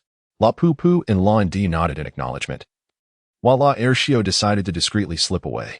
I've said it before. I warned you not to come. The author intended to convey that in any form of love, there will inevitably be disputes and conflicts. No one is perfect. However, as long as both parties communicate and empathize with one another, they can continue to adjust and grow together, a tribute to my lost first love. Chapter 104, The Matter of Selling Daughters. She sat at the edge of the bed, refraining from waking him, quietly observing him before leaning over to accompany him until he awoke. Yunshan slowly opened his eyes. Initially, he intended to rise immediately, only to discover a pair of soft little hands tightly gripping his right hand. Nyin Yin, he exclaimed in astonishment. He had not expected her to be here after their last quarrel. Gu Nyin slept soundly, utterly unaware that the other party had already awoken. Yunshan felt a warmth in his heart, reflecting on the stubbornness of recent days, filled with regret. Yunshan, I am sorry. He slowly rose, lifting Gu Nyin into bed, enveloping her with his entire being. Yunshan, Yunshan, I miss you. Yunshan, I long for you. He could not help but hold her tightly, little by little, yearning to embrace her fully. Gu Nyin soon awakened, hazily realizing she was cradled in another's embrace. A sudden warmth enveloped her, yet she remained still, allowing Yunshan to hold her close. Perhaps, in their eyes, reconciliation had long been achieved. Regardless of past events, a simple embrace could dissolve all misunderstandings and emotions into nothingness. However, just as Gu Nyin believed she could drift into a blissful slumber that night, the door creaked open with a resounding thud, as if kicked by an unseen force, disrupting the tranquility. Basie Dian, unable to contain his expression, exclaimed in exasperation, Enough is enough. Have you two not made amends yet? Gu Nyin, Gu Nyin. Hey, Yunshan, Gu Nyin, where did you all come from? Before her stood not only Basie but also Feng and Lamiere, each exuding an imposing presence, seemingly ready to engage in a confrontation. Subsequently, Gu Nyin came to comprehend the entirety of the situation, realizing that they were all acting in her best interest. Gu Nyin did not pursue the matter further. Instead, she stood up and formally apologized in front of everyone. Gu Nyin, ahem. Gu Nyin, since everyone is gathered here, Gu Nyin, allow me to express a few thoughts here. Gu Nyin first addressed Yunshan. Gu Nyin, in the future, I shall certainly inform you of my actions in advance. I hope that we can mutually understand one another. And regardless of the circumstances we encounter, we must refrain from becoming angry and departing abruptly. Gu Nyin, previously, in consideration of the greater good, I failed to fully comprehend your feelings. I am truly sorry.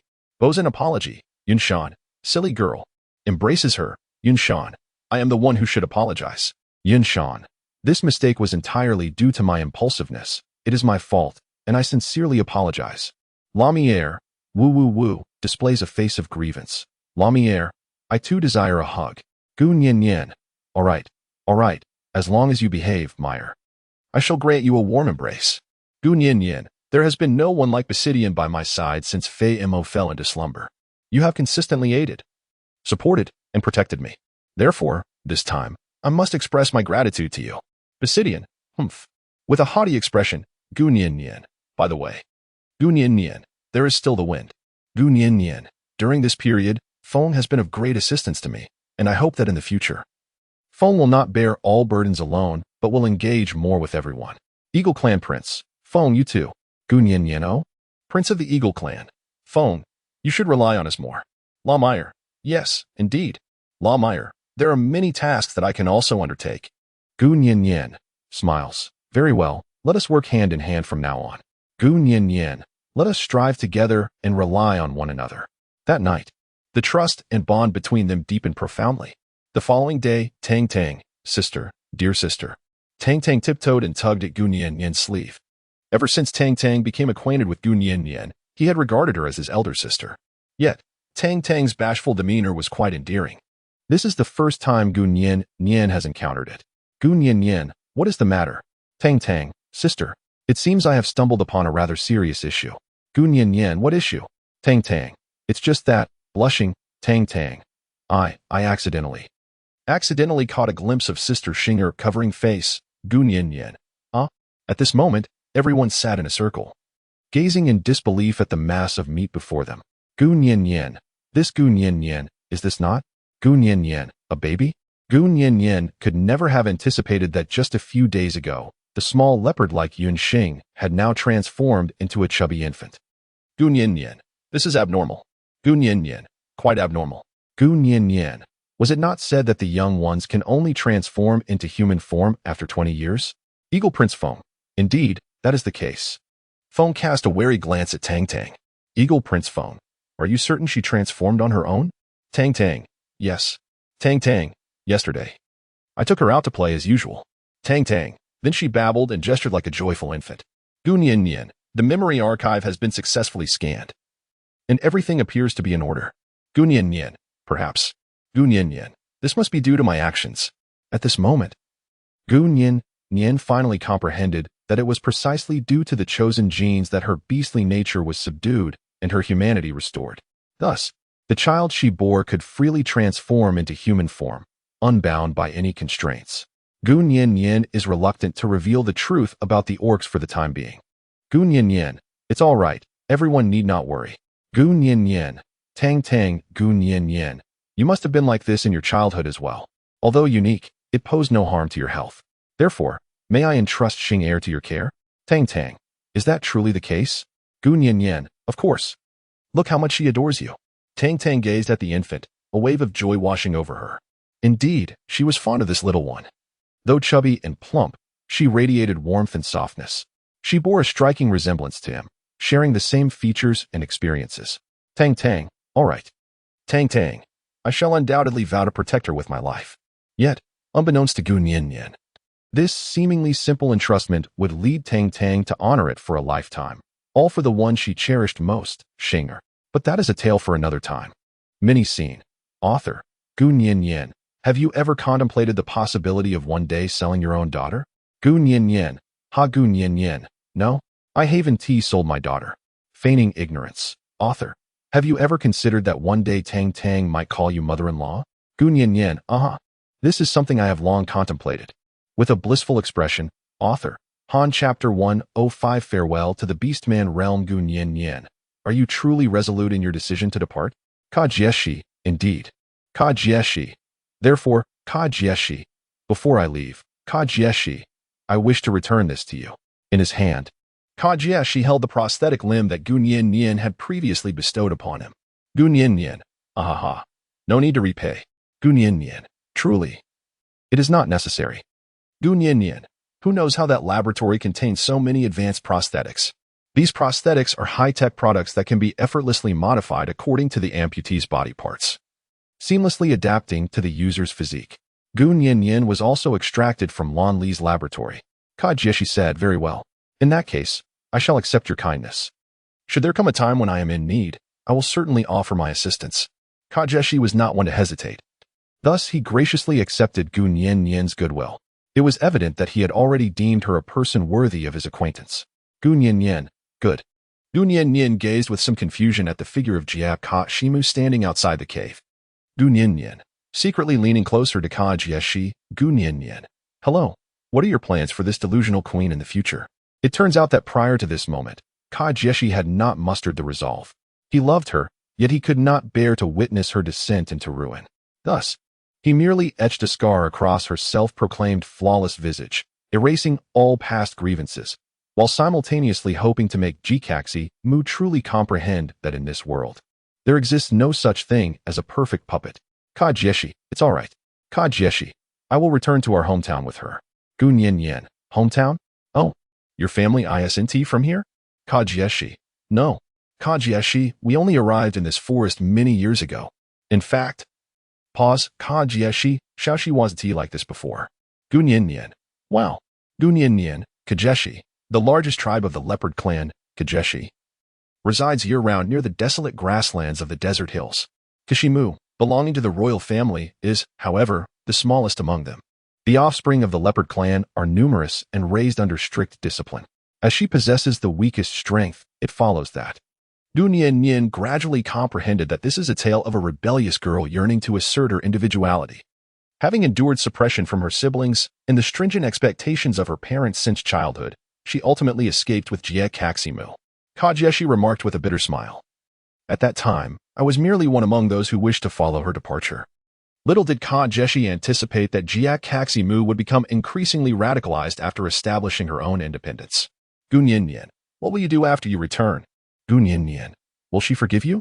Kajeshi, such matters are inconsequential. Kajeshi, I wish to assist her in fulfilling her desires. Gunyin, a wish? Kajeshi, indeed, she is already quite remarkable. Kajeshi, however, she lacks confidence. Despite her outward appearance, she is quite fragile. Kajeshi, what she truly needs is an opportunity to prove herself. Gunyin, I truly do not perceive her as fragile. Gunyin, cough cough Gunyin, very well. If there is anything you require assistance with upon your return, please do not hesitate to let me know. Gunyin, please feel free to inform us at any time. Kajeshi, all right. Gunyin understood that their journey would undoubtedly be arduous. So she entrusted him with the little spider. Gunyin, this. Gunyin, how should I put it? I have indeed harbored resentment towards her due to past events. Gunyin, alas, your journey ahead will undoubtedly be fraught with peril. This little spider may prove to be your ally in times of crisis. Kajeshi, excellent. Gunyin informed him of the purpose of the little spider, and thereafter, Kajeshi departed with Jiakashimu. Most of the leopard clan in the forest commenced their long-distance migration. Gunyin was indeed unaware of how Kajeshi managed to persuade Jiakashimu. From the superficial injuries alone, it was evident that persuasion was no simple feat nonetheless. The outcome could be deemed satisfactory for all parties involved.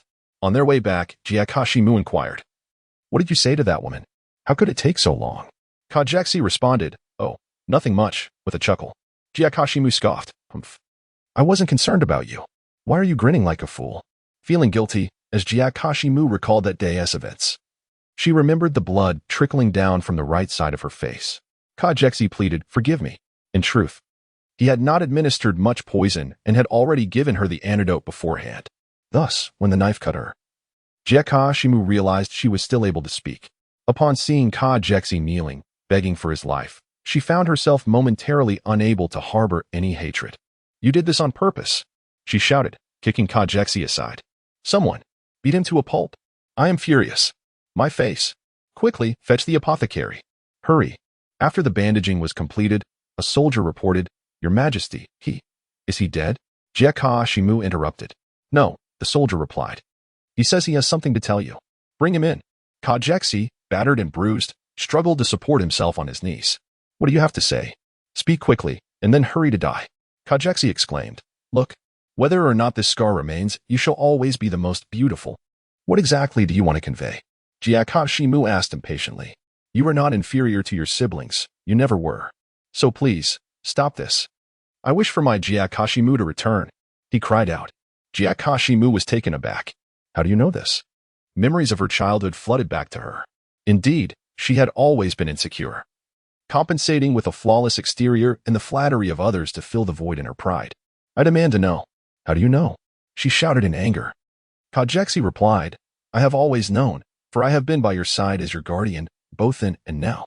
"Guardian? Do you believe you are worthy of such a title?" Jiakashimu brandished the dagger she had just wielded against him. "What I desire is a sufficiently obedient puppet. Do you understand? I have always pursued perfection. I am not a coward." She wept, touched at her core. Her hands trembled as she pointed the dagger at Kajeshi. "You bastard. You absolute bastard." She wanted to kill him, yes. But why, oh why? Was she unable to refute him? "Why can't I argue against you?" she cried, tears streaming down her face. "I am not inferior to them. I have never lost to them. I am the most perfect." That day, she finally confronted her inner self. That day, she wept profusely, finding solace in his embrace. Returning to the present, Kajexi noticed her gaze fixed upon him. What's wrong? Jiakashimu turned her face away, scoffing. Kajexi chuckled. After we conclude this matter, remember to apologize to the saintess. Aishi began, intending to retort, but ultimately conceded her mistake. Oh. Chapter 106. He has departed. In the ensuing days, Gunyin dispatched individuals to the underground laboratory of the ruins and the former Manyo tribe, seeking any trace of the Tia River Valley and the whereabouts of the magnet. The only thing retrieved from the laboratory was a large map. Gunyin conjectured that this grand map likely represents the locations visited by Dr. Diane. Gunyin held the map in her hands, searching for clues. Gunyin, why does it feel?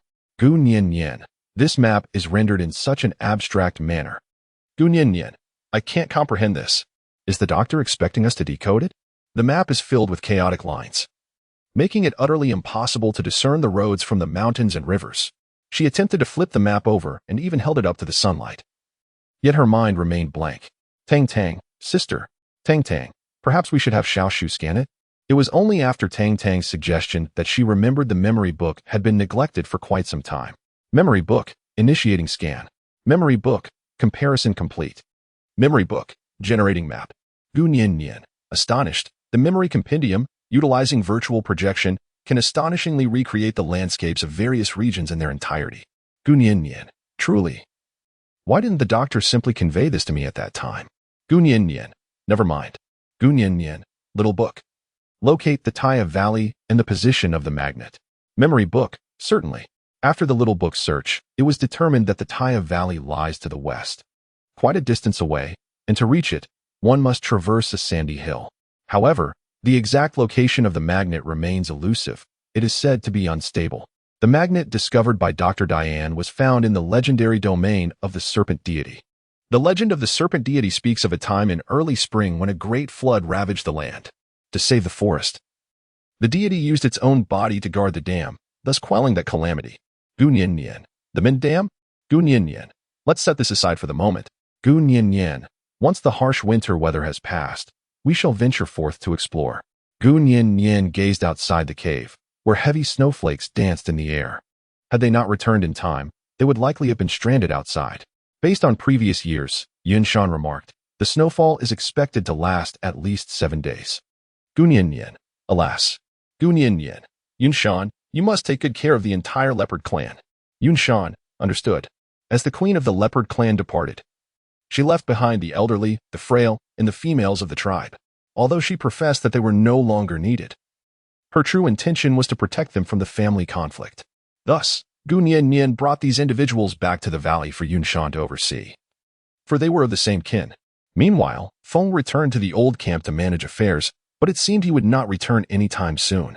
As for Lamire, Gunyin had sensed that he was preoccupied with some hidden concern, appearing less lively than before. Fortunately, she had Baixidian by her side, which provided her with some comfort. The heavy snowfall continued. When would it cease? She fervently wished for Feiamo to awaken soon. 3 days later, the snow persisted. Yunshan, there has been an incident. Gunyin was awakened early in the morning. Gunyin, what happened? Yunshan, the entire wolf clan has departed. Gunyin, attention, everyone. Gunyin, where is Lammer? Yunshan, he is also here. Gunyin, what is happening? Astonished, the heavy snow outside makes even walking a challenge. How could he leave at such a time?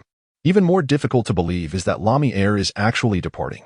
The sense of dread fills her with unease, prompting her to dash out of the cave, calling his name against the backdrop of cascading snowflakes. Outside the forest, the lone wolf leader, Eric, speaks. Do not linger. He is already far away. Since he has chosen to leave, as a man, he must not look back.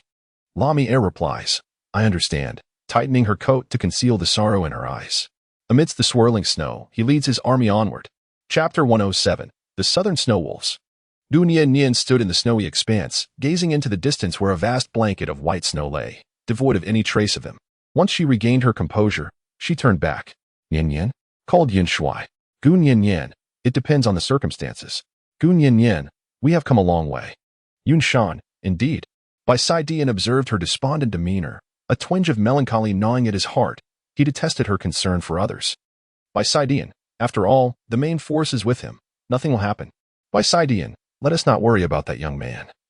Whether he stays or leaves is his own affair. Bisidian, humph, just as well. I have one less rival to contend with. Gunyan Yin. Gunyan Yin was aware of Bisition's subtle intentions, yet she chose to remain indifferent, not wishing to disrupt the harmony. Gunyan Yin. Where are the four little ones? Yunshan. Oh, right. They are still here. Gunyan Yin promptly set out to locate Lamire's brothers. Upon her inquiries, she uncovered the tale of the southern snow wolves. The southern snow wolves inhabit the southernmost part of the valley, separated by a great river. Each winter, when the river begins to freeze, marks the time of their incursion into the Pazit forest. Gunyan Yin, are you implying that Gunyan Yin, your father, Bailian, is indeed a member of the southern snow wolves? Larsu, yes. Larsu, I only just learned this. Larsu, my brother informed me before he departed. Larsu, he entrusted me with the care of our younger brothers. And you, sister, Nyen Yen. Gunyan Yin, why didn't he tell me personally? Larsu, this is because my father originally belonged to the snow wolf tribe. As the leader of the reconnaissance team, he was meant to seek a suitable habitat. However, upon arriving in this place, he encountered my mother and, wishing to preserve the tranquility of this forest, chose to oppose the snow wolf tribe. Larsu, yet, my father has been deceased for many years now. Larsu, it has been Uncle Eric who has assisted in the struggle against the southern snow wolves. Larsu, in recent years, the ice defenses have gradually aged and even suffered damage. Therefore, this time, my brother has ventured forth to eliminate any future threats. Larsu, it could be exceedingly perilous. Larsu could not continue, for he understood that this journey was fraught with peril, and his brother embarked on it with the belief that he might not return. Gunyan Yin. Gunyan Yin. Therefore Gunyan Yin. He would rather bear it all alone. Gunyan Yin. Are you unwilling to share with me? Angry, Gunyan Yin was unaware of when Lamire had come to realize the weight of the responsibility he must bear.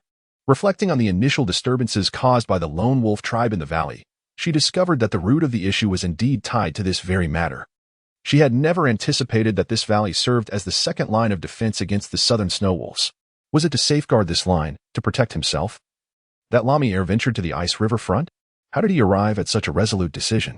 It was his father who had summoned this calamity. Yet as a son, he was expected to shoulder the burden. However, Gunyan Yin, yet he desires to conceal this burden deep within his heart. Gunyan Yin, every day, I face everyone with a cheerful smile, though my heart aches. Gunyan Yin could no longer suppress the anguish within her. She could not stand idly by. She felt compelled to seek out Lamire, to share the burden with him. Yet, all of a sudden, perhaps due to the overwhelming emotions, a dull ache began to manifest in her abdomen. Yinshan Yin Yin, supporting her. Yinshan, what is the matter with you? Gunyan Yin, how peculiar. Gunyan Yin, I feel so distressed. Gunyan Yin, it seems she had not finished her words before she fainted. Yinshan, Yin Yin, pale with fright. Yinshan, quickly.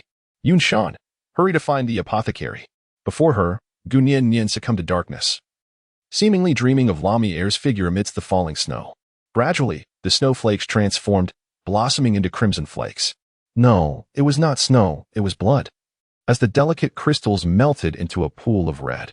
Gunyan Yin, awakens. Gunyan Yin, where's Lamire? Where's Lamire? Yinshan, Yin Yin. Please calm down. Yunshan, you must not let your emotions overwhelm you right now. Gunyan Yin, what is it? By the way, I think I just fainted. But was it a dream? Yunshan, it's nothing. Yunshan, just make sure to rest well. Observing Yunshan's careful demeanor, Gunyan Yin was not only curious. Gunyan Yin, what on earth is wrong with me? Yunshan, well, how should I put this? In a difficult position, Gunyan Yin, speak quickly. Yunshan, it seems. Yunshan, it seems she is expecting a baby. Gunyan Yin, In astonishment, Gunyan Yin, whose is it? Yunshan, no, it's not mine. In a fluster. Yunshan, I've been enduring this for the past few days, blushing. Gunyan Yin, Gunyan Yin, is it the end of all disputes? The girl recalled her experiences in the mermaid tribe, and her cheeks involuntarily flushed crimson. Gunyan Yin covers her face. Gunyan Yin, no, this is just too fast. Bisidian, only now do you realize? Bisidian, how foolish. Bisidian, this is quite abnormal. It does not align with the understanding of orcs. It is exceedingly difficult for orcs to conceive. They can bear only one child per year. And you? This is your second. Bisidian, Gunyan Yin, leans in. Bisidian, I have always been curious. Which tribe do you belong to? Bisidian, Gun Yin Yin. This. Chapter 108. It appears our king is beyond salvation. Gun Yin Yin. This. Gun Yin Yin. I had previously informed them that I am not from this timeline. Yet they remain skeptical. However, I cannot disclose the truth to them. Bisidian relentlessly pressed on, seemingly intent on uncovering the truth. Gun Yin Yin. Oh dear. Gun Yin Yin. Pain. Gun Yin Yin. My stomach hurts. Gun Yin Yin. It seems I am about to give birth. She deliberately shifted the topic. Bisidian. Furrowing his brow. Bisidian. Never mind. What I truly desire are her heartfelt words. One day. I shall hear them. Bisidian. Leopard. Take good care of her. With that, Bisidian turned and departed. Gun Yin Yin. In deep contemplation, Gun Yin Yin. Yunsong, do you wish to know where I truly come from? Yusong? No. Yusong, as you mentioned before. Yusong, you hail from different dimensions of time and space. Although I cannot comprehend it, Yusong, what concerns me at present is Yusong leans closer. Your safety. Gun Yin Yin. Subsequently, Gun Yin Yin had the little book examine her body, and after a preliminary assessment, it was predicted that she was merely a week away from giving birth. Gun Yin Yin. A week. Gun Yin Yin. So, how are snake eggs laid? Gun Yin Yin. I lack experience in this matter.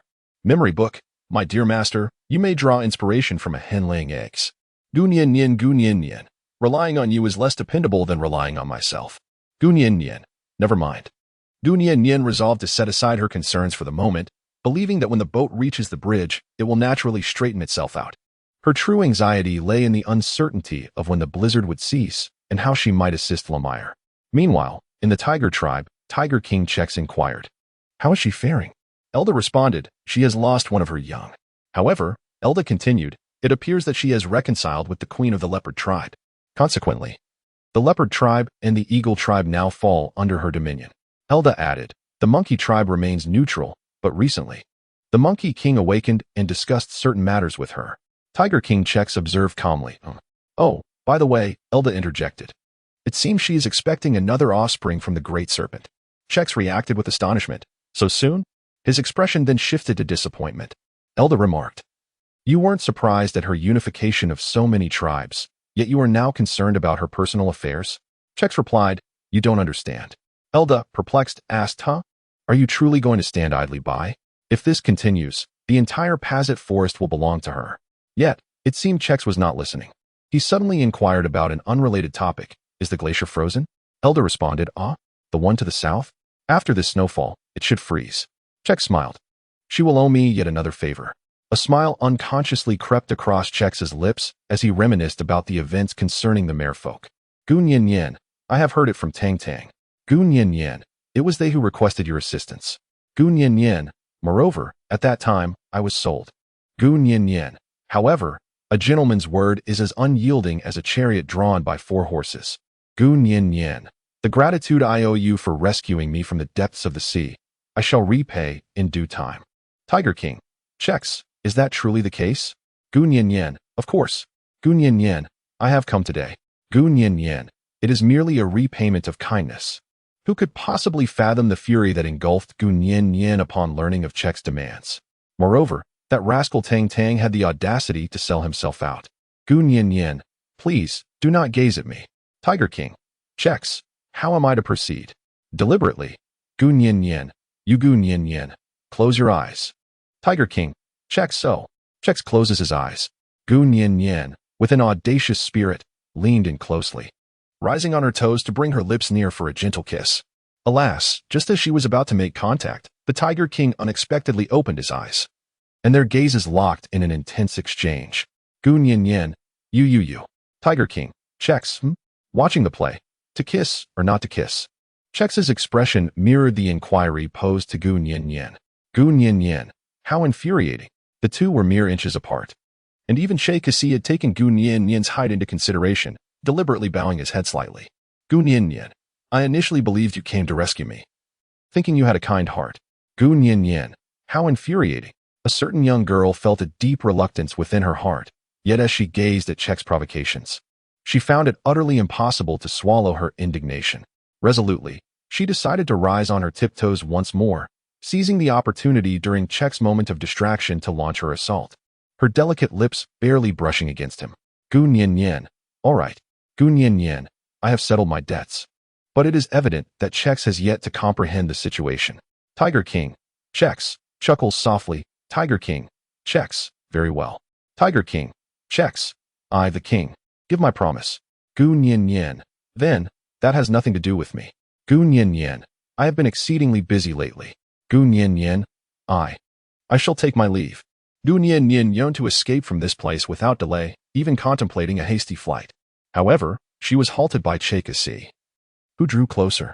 Gun Yin Yin. What are you doing? Tiger King. Chex, with a mischievous smile. It seems that this chance occurrence is rather delightful. Gun Yin Yin. Gun Yin Yin. Indeed, you big-headed ghost. Flees in haste, memory concludes. Erda, ahem. What are you pondering? Erda, ever since we last met Gun Yin Yin, you have been quite distracted. Tiger King. Chexus, Thoughts return to reality. Indeed, not only do others notice, but even Chexus himself senses that he seems to care for her more and more. He cherishes her pride, enjoys her sudden advances, and truly appreciates her. Tiger King. Chexus. It truly is becoming increasingly intriguing. Of course, in the eyes of others, Tiger King is simply unbearable to behold. Erda, our king is beyond redemption. Chapter 109. Assistance? As the weather grows colder, the fire pit previously constructed by Gun Yin Yin finally comes into play.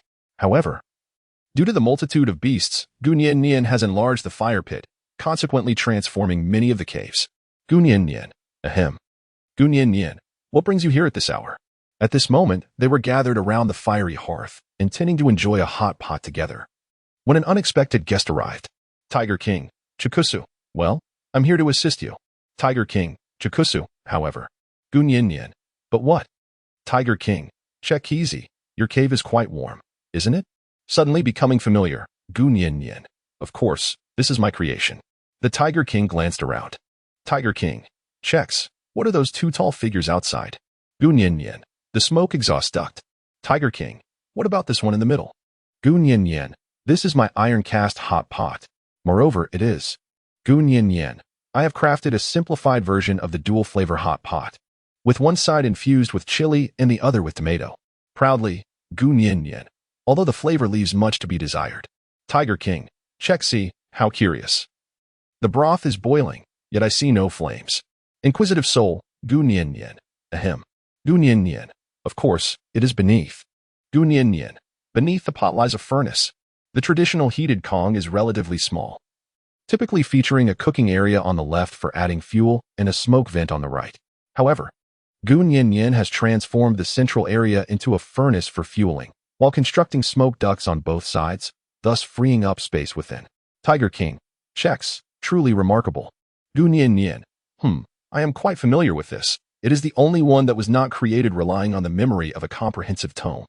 Tiger King. Check this out. May I request a blueprint for its creation? Gun Yin Yin. Oh, my blueprints are not free. I have already provided you with plenty. Tiger King. Chex. That works perfectly. I have come this time to assist. Shall we exchange my help for the blueprints? Gun Yin Yin. Assistance? What kind of assistance? Tiger King. Chex. Laughs. Tiger King. Chex. It pertains to the southern snow wolves. Gun Yin Yin. With a solemn expression. Gun Yin Yin. Are you familiar with the southern snow wolves? Tiger King. Yes, we, the Tiger Clan, have previously collaborated with the Bailian tribe. Gun Yin Yin. No, wait a moment. Gun Yin Yin. Why do you choose this moment to seek me out? Is it because of the matter concerning the snow wolf?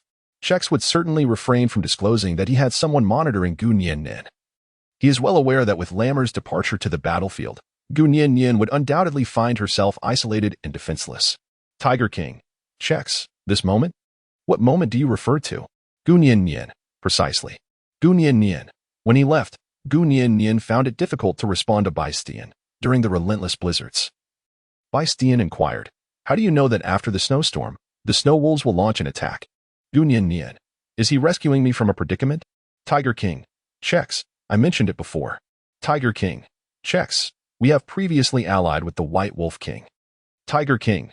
Chex. The approximate date for the offensive is when the glacier solidifies. Tiger King. Chex. I am acting out of goodwill, for the sake of the numerous compatriots in the Pazit Forest. Gun Yin Yin. Is there truly such benevolence? Gun Yin Yin. Do you have any solutions? Tiger King. Chex. I can provide an analysis of the situation in the glacial region. Tiger King. Checks. The offensive weaponry from 2 years ago has largely been rendered ineffective. The weapon referred to by the Tiger King is, in fact, the spiked formation constructed during the reign of Bai Lian, in alliance with the tribes. It resembles a chariot, with a front made of sharpened timber, designed for assaulting the ice surface, propelled by human force, forming a shield reminiscent of spikes. Tiger King. Checks. However, this weapon possesses a fatal flaw. Tiger King. Checks. It is unsuitable for prolonged, large-scale engagements. Tiger King. Checks. Once the enemy breaches the spiked formation. Tiger King. Checks. Our archers will find themselves without refuge. Gunyan. So it is. Gunyan. The person in front serves as a shield, while those behind act as archers. Gunyan. Furthermore, should the adversary launch a surprise assault from behind. Gunyan. The consequences are unimaginable. Gunyan. Moreover, this weapon is exceedingly cumbersome and merely a consumable. Tiger King. Checks. Indeed. Tiger King. Checks. Therefore, the key to overcoming the adversary lies in enhancing our weaponry. Gunyan. Improvement? How shall we proceed? Tiger King. Checks. I feigning mystery. Tiger King. Checks. I am unaware. Innocent expression. Gunyan. Gunyan. Gunyan. Gunyan. I appreciate your help. Speechless. However, this is crucial for first-hand information. Gunyan has indeed mastered many aspects of the battlefield. Perhaps there is a way to seize the initiative before the snow wolves launch their attack, which is also for Lemire. However, what could the Tiger King possibly gain from assisting? Gunyan would never believe it was merely for this blueprint. She had deeply questioned this before. Author. I am stuck on my writing. Author. Today, I wrote 2,000 words, only to delete down to over 1,000. And then I added and revised again. Indeed, I am currently experiencing writer's block. Author. I have not yet figured out the subsequent plot and need to take a break to organize my thoughts. Otherwise, it becomes exceedingly difficult. Chapter 110. The Betrayer Lone Wolf Leader. Eric. The blizzard must cease. Eric transforms into a giant wolf, standing before Lemire. Lone Wolf Leader. Eric, are you afraid? Lemire. Yes. Lemire. I am terrified. Lemire. I fear I may never see Nyen again. I fear for the lives of my kin, and I fear the forest being overrun. Lemire. Yet, gritting his teeth. Lemire. These are challenges I must confront. Clenching his fists, in recent days, Lemire has indeed matured significantly. He inquired of Eric regarding the various aspects of the glacier defense, while Eric imparted numerous lessons on warfare. He now bears a serious expression daily, fearful of any misstep. Lone Wolf Leader. Eric. Fear is a natural response. Eric gazes at the endless expanse of white snow, his eyes ablaze with intensity. Lone Wolf Leader. Eric. We have all felt fear. Lone Wolf Leader. Eric. The battlefield of your remains vivid in my memory to this day. Lone Wolf Leader. Eric. However. Lone Wolf Leader. Eric. Lemire. Remember this. Beneath this pristine snow lie the remains of our fallen comrades. Lone Wolf Leader. Eric. We cannot falter. As the morning sun begins to rise, the night's blizzard gradually dissipates. Slowly, on the other side of the glacier, the enemy, the southern snow wolves, begins to emerge, their dark figures drawing closer. Lone Wolf Leader. Eric. They are coming. Eric signals to Lemire. Lemire, striving to maintain his composure. Lemire remains silent, focusing on steadiness. He prepares to take action. Before the confrontation, the leader must negotiate in advance. This time, Lemire assumes the role of leader, with Eric by his side for protection. In the middle of the glacier, Snowblade. Oh, Snowblade. It has only been a year since we last met. Snowblade. Eric, you are no longer the leader? Snowblade, true to his name, is tall and muscular, his movements sharp as a blade. He is the leader of the Snow Wolf tribe, and has been a rival to Eric through years of conflict. Lone Wolf Leader. Eric, perhaps you should take a good look at your own eyes. Snowblade has never encountered the white-haired youth before him. Hence he does not grasp the deeper meaning of Eric's words. Snowblade, what is wrong with my eyes? Snowy. Wait, however, Snowy, following closely behind Snowblade, suddenly comprehends the situation. He approaches Lemire, scrutinizing the youth closely. Snowy. Astonished. Snow, you? Who is your father? Lemire, Bai Lian. Upon hearing this name, the expressions of the three opposite him shift abruptly, some in shock, others in skepticism, and some in fury. Snow G. What did you say? Snow G. Bai Lian. With a fierce expression, she, named Snow G, is the third member of the Snow Wolf leadership. and the three of them were once part of the pioneering team led by Bailian. Eric has naturally informed Lamire of their backgrounds. Thus, even when Snowblade strikes him and Snow G questions him, Lamire's demeanor remains unchanged. Lamire, indeed. Lamire, my father is Bailian. Lamire, he was the one who betrayed you all. Snowblade, bastard, bastard. Snowblade pounds the ground several times in anger, his emotions unstable, while Snow G bursts into maniacal laughter. The only one remaining composed is Snowy. Lamire, I understand that my father betrayed you all. Lamire, however, Lamire, my father protected the weak, safeguarded the forest, and defended my mother and all. Lamire, I am willing to bear his sins, and I shall uphold his will. Lamire, here, I will not retreat. Snow G, ha ha ha. Snow G, nonsense. Snow G, your father was only serving that wretched woman. That dead wretch. Snow G glares at Lamire, her hatred boiling over. Snow G, you resemble that wretch too much. Die. Eric swiftly intervenes, for if either side were to strike, a great battle would commence. Snowy, it seems this year will not yield any resolution. No, there is no need for negotiation. Snowy, Bailian deserves to die. The three leaders of the Snow Wolves withdraw. Snowblade, humph. Snowblade, Eric, Snowblade, you better take care of yourself. Snowblade, this year. Snowblade, will be the last. The war begins. Both sides return to their respective positions, awaiting the sound of the charge. Chapter 111. The Reign of Beans. Lamire, maintain formation. Hold the line. We cannot falter. The Snow Wolves launch their assault with remarkable speed, transforming into their beastly forms. Charging again and again, attempting to breach the defenses. The defensive line is divided into three segments, with the strongest forces stationed in the middle, defended by hundreds of wolf packs, while the flanks remain weaker. Before them, the immense defensive spike formations are repeatedly compromised. Even as Lamire and Eric continuously assess the enemy's movements, they cannot predict from which direction the attack will come. Overall, the defenders find themselves at a disadvantage. Lamire, damn it, the spike formations will soon falter. Holding out like this is a dead end. Lamire, Eric. Lamire, order a retreat. Withdraw. Lamire's pleas go unheeded. Eric hesitates. He is gambling that if this truly is the last year, they must endure.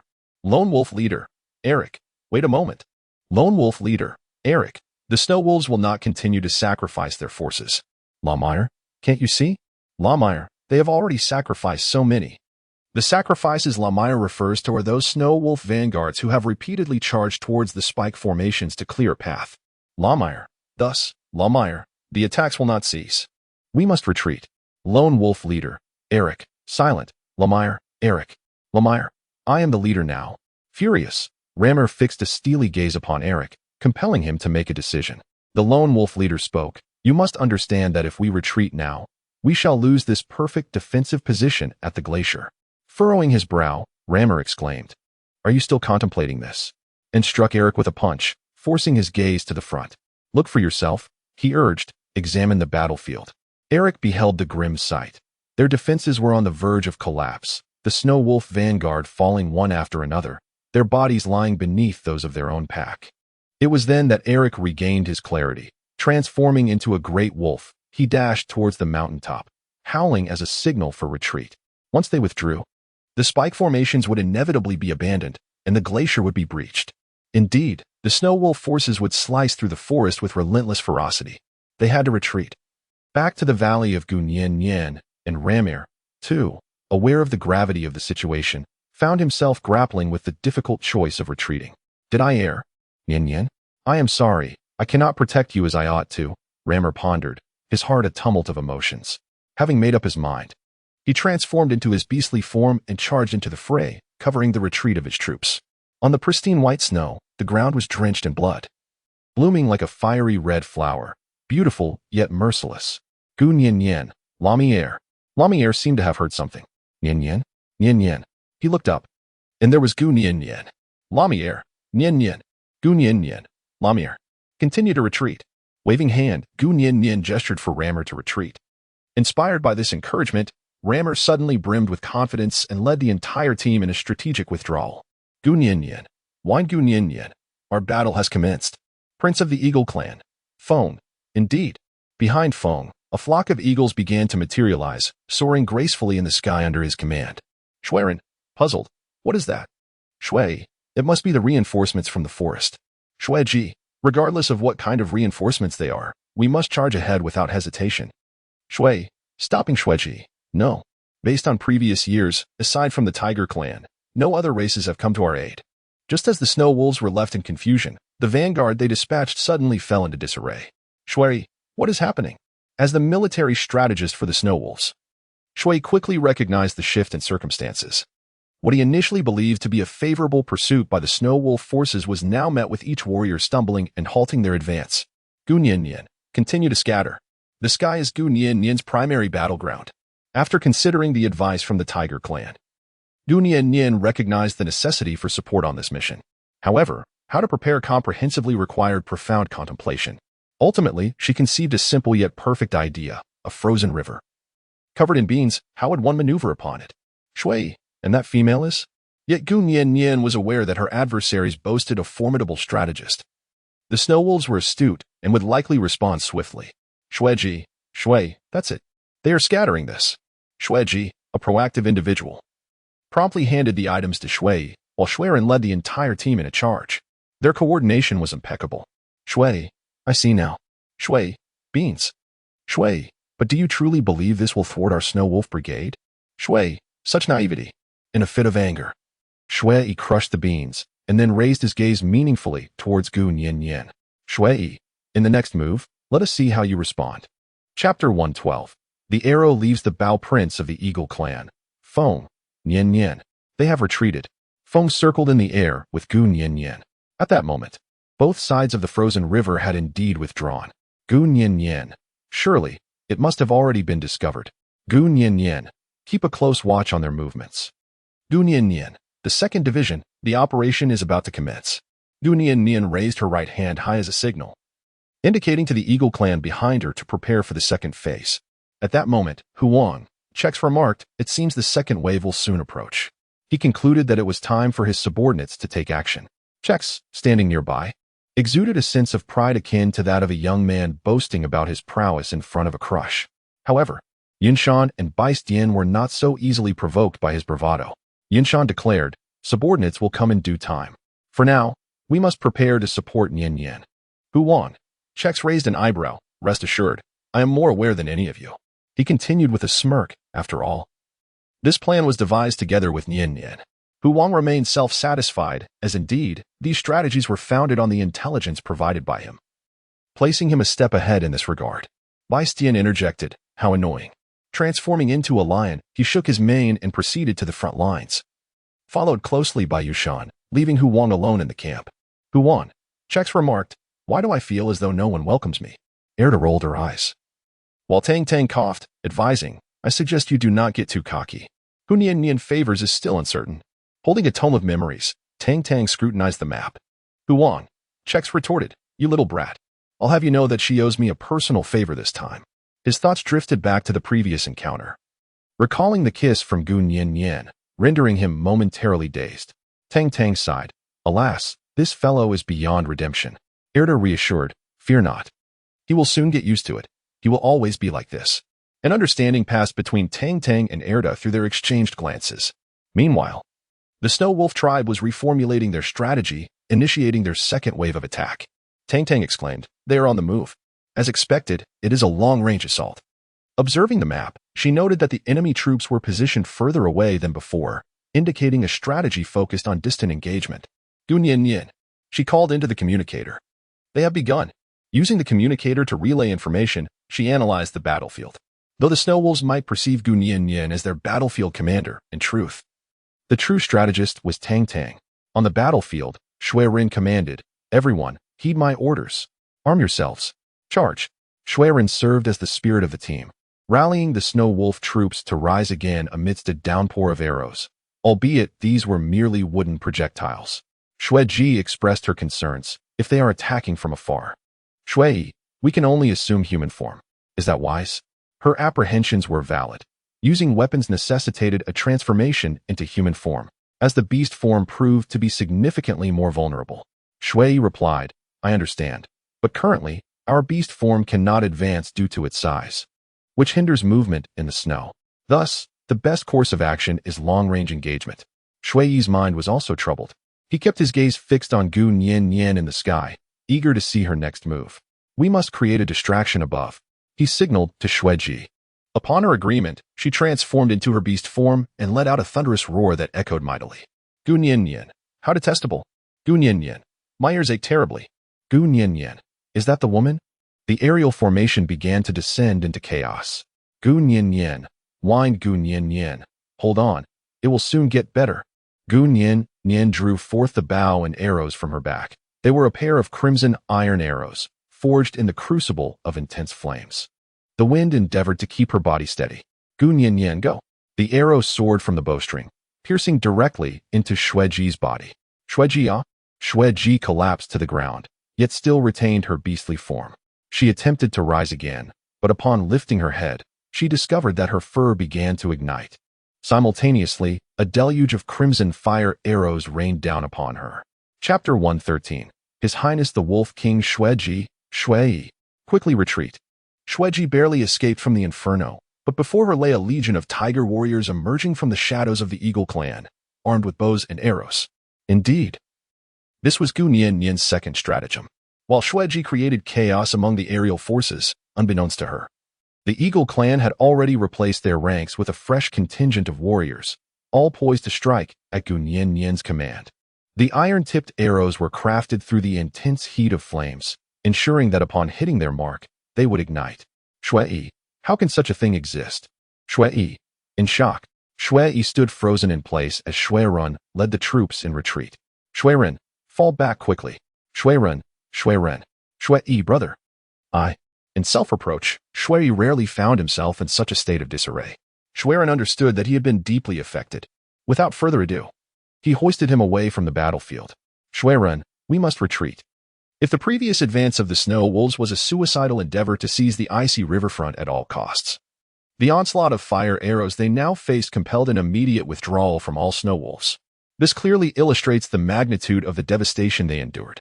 Gu Nian, Tang, well done, your positioning is remarkably precise. Communication, indeed. The credit for all this goes not only to Gu Nian but also to Tang, whose estimations of the snow wolf's distribution based on the map allow for such adept maneuvering on the battlefield. Tang, joyfully, it's because this map is small and the range is limited, which enables accurate predictions. Gu Nian, this foresight is indeed remarkable. We can continue to learn in the future. Tang, excellent. The compendium of memory holds a plethora of human literature, and military strategy is even more abundant. Gu Nian firmly believes that Tang's future is promising. The war has temporarily ceased. This time victory was snatched from the jaws of danger. Without the assistance of Gu Nian and others, the ice river front would surely have fallen. The encampment is constructed from simple animal hides and grass ropes. At this moment, everyone is gathered within Eric's tent. The lone wolf leader, Eric, Ramiel coughs. Eric has sustained an injury to his right arm. The lone wolf leader. Eric, this is a wolf's fawn, unique to our wolf tribe. The lone wolf leader, Eric, I apologize, I always thought of you as a mere child. The lone wolf leader, Eric, yet, I never anticipated that you would truly succeed. The lone wolf leader, Eric, on the battlefield this time. It was my misjudgment to not choose a retreat, which led to the suffering of so many kin. The lone wolf leader, Eric, I am truly sorry. Coughs Ramiel. Uncle Eric the lone wolf leader, Eric, at last, you have called me that. By all accounts, Eric is of the same generation as Bai Lian, so he should be addressed as uncle. The lone wolf leader, Eric, accept this. The lone wolf leader, Eric, from now on, you shall be our new wolf king. Ramiel, wolf king? Ramiel hesitates slightly. Gu Nian, fool. Gu Nian, please accept it swiftly. Gu Nian offered her encouragement by his side. Gu Nian, you are no longer a child. You have grown up. La Meyer, Nian. La Meyer, come here for a hug. Gu Nian. A Gu Nian. I just praised you for growing up, La Meyer. Gu Nian, do not cling. Gu Nian, do not cling. Gu Nian gazed at Rammer and could not help but recall her little puppy. The resemblance was striking. The wolf leader, Eric, chuckled heartily. Seeing your bond so strong brings me great comfort. Gu Nian, blushing. La Meyer, smiling. La Meyer, then I shall accept. La Meyer, Nian. La Meyer, would you marry me? La Meyer, did you not say that once I grew up, La Meyer, we would be together? Gu Nian, Indeed. That is correct. Gun Yin Yin. Just. Lami Air. Uncle, you come to be the witness. Lone Wolf Leader. Eric. Me? Lone Wolf Leader. Eric. This. Gun Yin Yin. Gun Yin Yin. Wait a moment. Gun Yin Yin. Lami Air. Gun Yin Yin. Let us resolve the matters at hand. Gun Yin Yin. May I speak about this matter once more? Gun Yin Yin initially declined the proposition, for accepting another would likely incite conflict among the orcs. The situation was already overwhelming for her, and she felt it necessary to proceed with caution. La Meyer, in contemplation, declared, "Very well. Once I emerge victorious from battle, I shall return to wed you." Gun Yin Yin had not anticipated that she had once recounted the tale of love in the human realm, specifically that of marriage. To her surprise, Ramir had truly taken note of it, and she felt an inexplicable sense of reassurance. Gun Yin Yin. All right. Gun Yin Yin. Then I shall wait. By Sidian, it is snowing. By Sidian, it seems the second battle will not require beans. By Sidian felt a tinge of anxiety. The arrows had been exhausted, as they had not been able to produce many in time, given the limited days. The beans had only recently been gathered, all utilized on the battlefield. If it continued to snow, it would surely cover the ground in ice, leaving them utterly unprepared for the second phase. Tiger King Chakes, do not fret. Tiger King Chakes, Gun Yin Yin will surely find a solution. Tiger King Chakes, you must trust her intellect. By Sidian, humph. By Sidian, some matters are the responsibility of males. By Sidian, we cannot perpetually rely on Yin Yin. Spruce, indeed. Phone, concealed among the nearby trees, listened to their conversation. Eagle Clan Prince Phone, am I also relying on her? Each individual harbored their own thoughts. Chapter 114. Gun Yin Yin's social mortification as nightfall gradually approached. Gun Yin Yin was also engaged in coordinating various matters. Yun Shan and Che Kasi escorted Eric and the injured orc back home, instructing them to continue the production of weaponry. Meanwhile, Phone, in a bid to avoid reliance on Gun Yin Yin, ventured alone to the front lines to monitor the enemy's movements throughout the night. Although Gun Yin Yin initially disagreed, she could not resist his stubborn nature, which ultimately allowed him to go. Thus, only Bai Zishan and La Meyer remain here now. Consequently, a problem has arisen. Gun Yin Yin. Well, what about you two? Gun Yin Yin. Are you two not going out? Lami Air immediately leaned in. Lami Air, I want to sleep with Yin Yin. Unknowingly, Gun Yin Yin realized that his beast form had approached perfection, no longer resembling the little wolf from before. Lami Air, Yin Yin, my fur is very warm. Gun Yin Yin. All right. Regarding the various affections of Lami Air, Gun Yin Yin is generally not one to refuse. Gun Yin Yin. Then, what about Baistien? She raises her head to inquire. Baistien. Baistien remains silent, seated with his back turned to Gun Yin Yin, embodying an expression of reluctant desire, as if he wishes to share the night with her, yet resists the notion. Nevertheless, Gun Yin Yin is already well acquainted with his temperament. Gun Yin Yin. Yawn. Gun Yin Yin sighed. I am so weary. I shall retire to slumber now. With that, she lay down to sleep. La Meyer transformed into a beastly form, encircling Gun Yin Yin. As time gradually passed, the two soon succumbed to sleep. Naturally, Sidian could not tolerate La Meyer's favoritism and unceremoniously kicked the slumbering wolf far away, who, caught completely off guard, lay on its back like a goofy dog. Sidian muttered to himself, "Goodness, what a foolish wolf." He then reclined beside Gun Yin Yin, seemingly anxious and even slightly blushing. "It appears I have inadvertently dozed off beside you." However, upon drawing near, he was unexpectedly embraced by Gun Yin Yin. Gun Yin Yin, my dear big dog.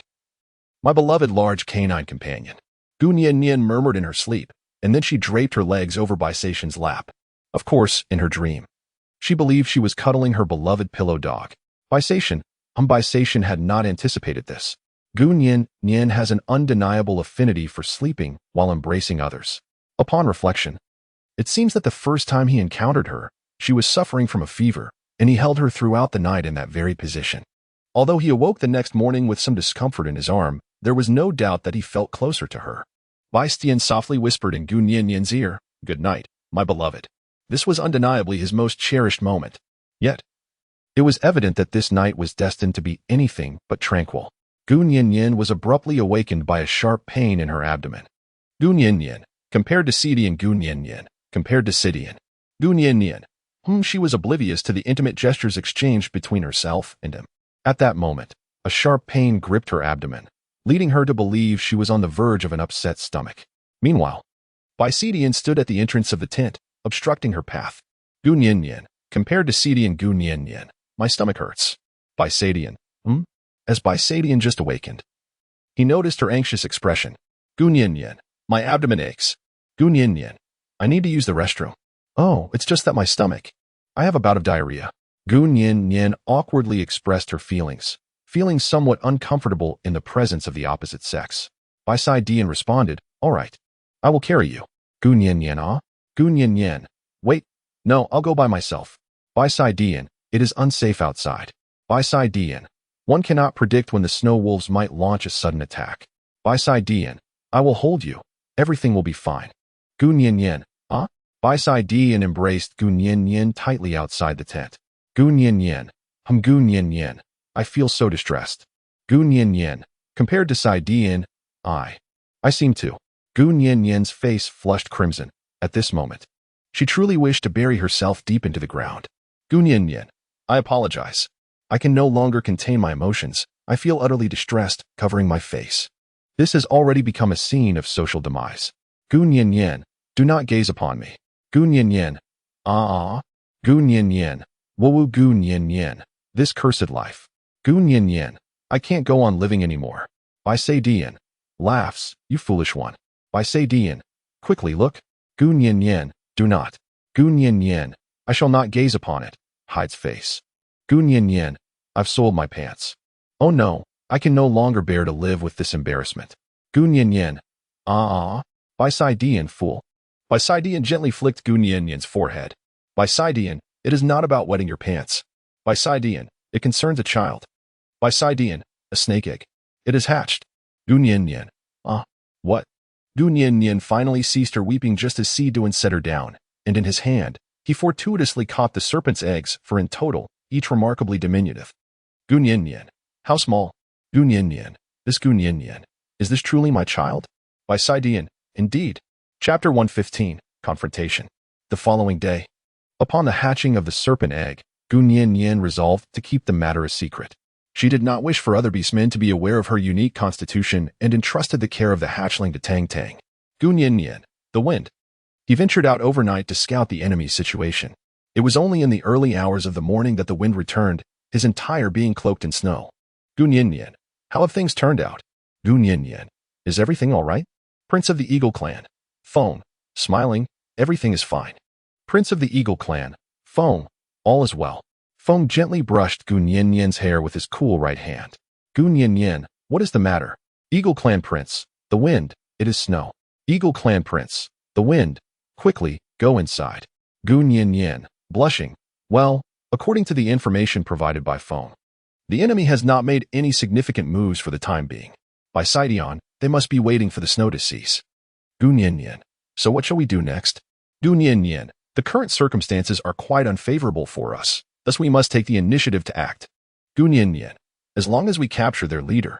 Gu Nian Nian. We need not expend vast human resources on combat any longer. La Meyer. Reflecting thoughtfully, La Meyer. I share the same sentiment. Gu Nian Nian. However, the risks are considerable. Gu Nian Nian. Thus, I find myself in a state of indecision. At this moment of stalemate among the crowd, Feng offered a suggestion. Prince of the Eagle Clan. Feng. Rather than waiting. Prince of the Eagle Clan. Feng. It would be more prudent to take the initiative. Prince of the Eagle Clan. Feng. No one can foresee what the future holds. Prince of the Eagle Clan. Feng. Therefore, all we can do is to move forward. Gu Nian Nian. Yes. Gu Nian Nian. I concur with Feng's proposal. La Meyer. If Nian Nian agrees, then I shall also acquiesce. The assembly reached a consensus. The operation would be divided into two factions. Gu Nian Nian and La Meyer would remain at home to defend and lure the enemy into a strike, while Feng and Bisidian would directly infiltrate their stronghold to incinerate their provisions. Several days later, the blizzard showed no signs of abating, although it had momentarily diminished in intensity. Gu Nian Nian. This moment is most opportune. Gu Nian Nian. They might mistakenly believe that we are unable to wait any longer. La Meyer. Good. La Meyer led the remaining wolves and tigers to commence the plan to lure the enemy. La Meyer. Nian Nian. Grabs her firmly. La Meyer. Do not stray from my sight. Gu Nian Nian. All right. La Meyer. Can it really work? Those straws. Gu Nian Nian. It is indeed possible. Gu Nian Nian. In the current state of heightened tension, it is easy for everyone to become overly vigilant, perceiving threats in every rustle of leaves. Gu Nian Nian did not wish for anyone to perish in vain, thus she constructed numerous scarecrows. During a blizzard, the atmosphere becomes chaotic, and visibility can be severely compromised. Gu Nian Nian. Therefore, let these scarecrows be placed in the forefront or concealed along the snowy edge. Gu Nian Nian. We must make them believe that our numbers are substantial to lure the enemy. Lamier. Indeed. Minion. Report. Minion. Leader. They have launched an attack, and their speed is remarkable. Shui. An assault at this moment. Shui sprinted outside the camp. Shui. The blizzard has diminished significantly. Shuiji. Do they suspect our intention to wait until the river freezes? Shui. That is not difficult to surmise. Shui, however. It also indicates their supplies are severely lacking. Shui. Without beans, they cannot impede our advance. Shuiji. What about the bows? Shuiji. Those peculiar bows? Shui. I cannot assert that with certainty. Shui. Yet, their assault implies that their weaponry remains sufficient. Shuiren. Alas. Shuiren lay within the confines of the camp tent, incapacitated by a grievous arrow wound in his leg. Shuiren. Shui. Do not overthink. Shuiren. Since they have arrived, Shuiren. Let us engage. Shuiren. Charge forth. Ouch, my leg. Shuiren was abruptly interrupted by the pain in his leg. Shui, brother. Shui. Allow me to lead the troops. Shui. I will reserve half for the two of you. Shui. You both are injured. At that moment, a soldier from the front lines returned with further news. Minion. Leader. It seems they have a considerable number of reinforcements. Minion. They must be aided by other races from the forest. Shui. Anxiously, Shui. This situation is exceedingly peculiar. Shui. Why have so many come to their aid? Shuiren. After all, that is their territory. Shuiren. You must take all our forces with you. Shuiren. Shuiji and I can manage ourselves. Shui. Hesitant. Shuiren. Enough. Shuiren. Go swiftly.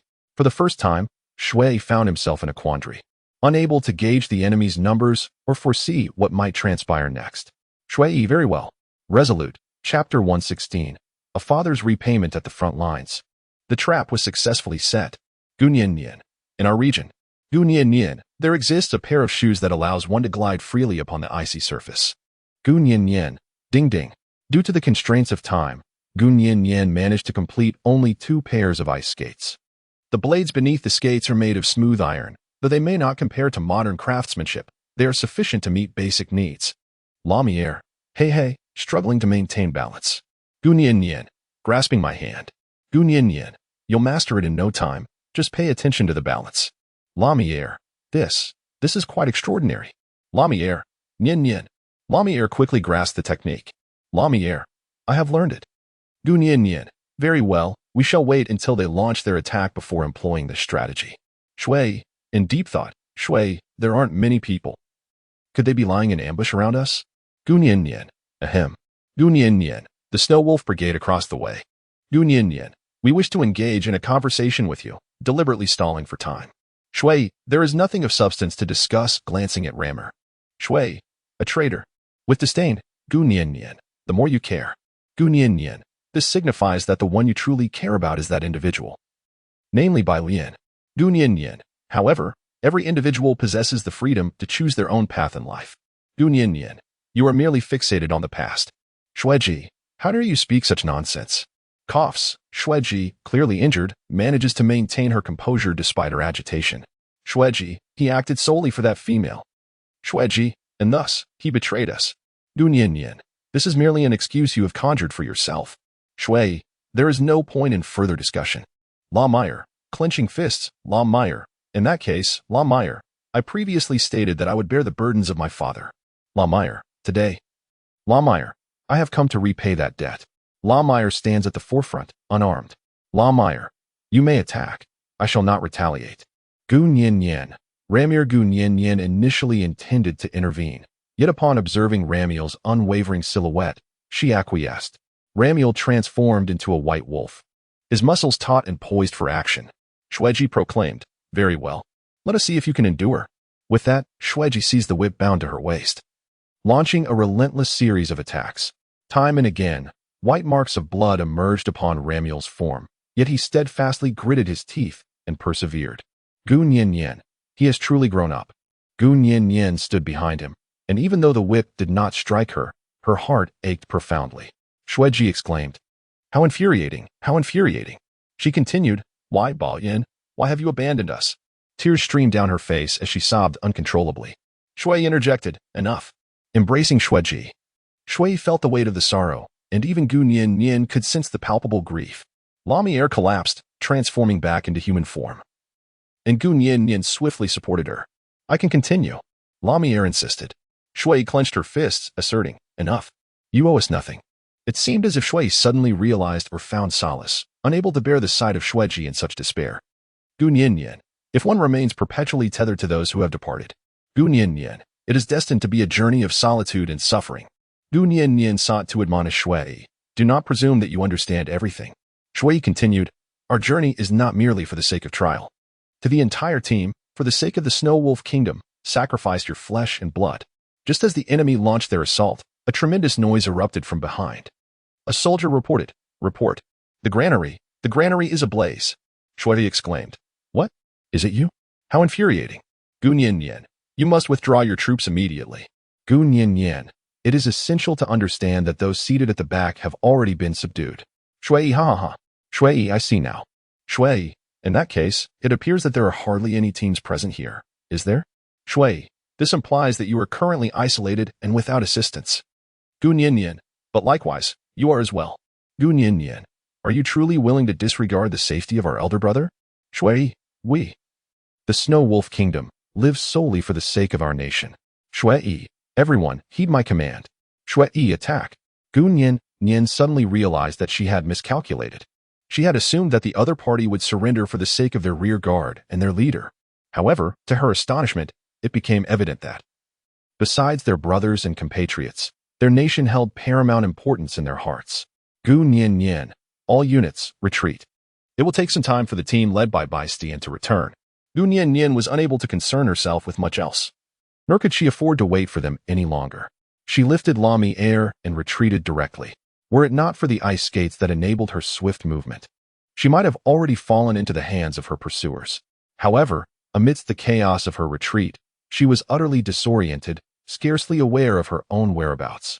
The heavy snowfall intensified, and as the blizzard approached, the fierce battle nearby caused the snow-capped mountains to collapse.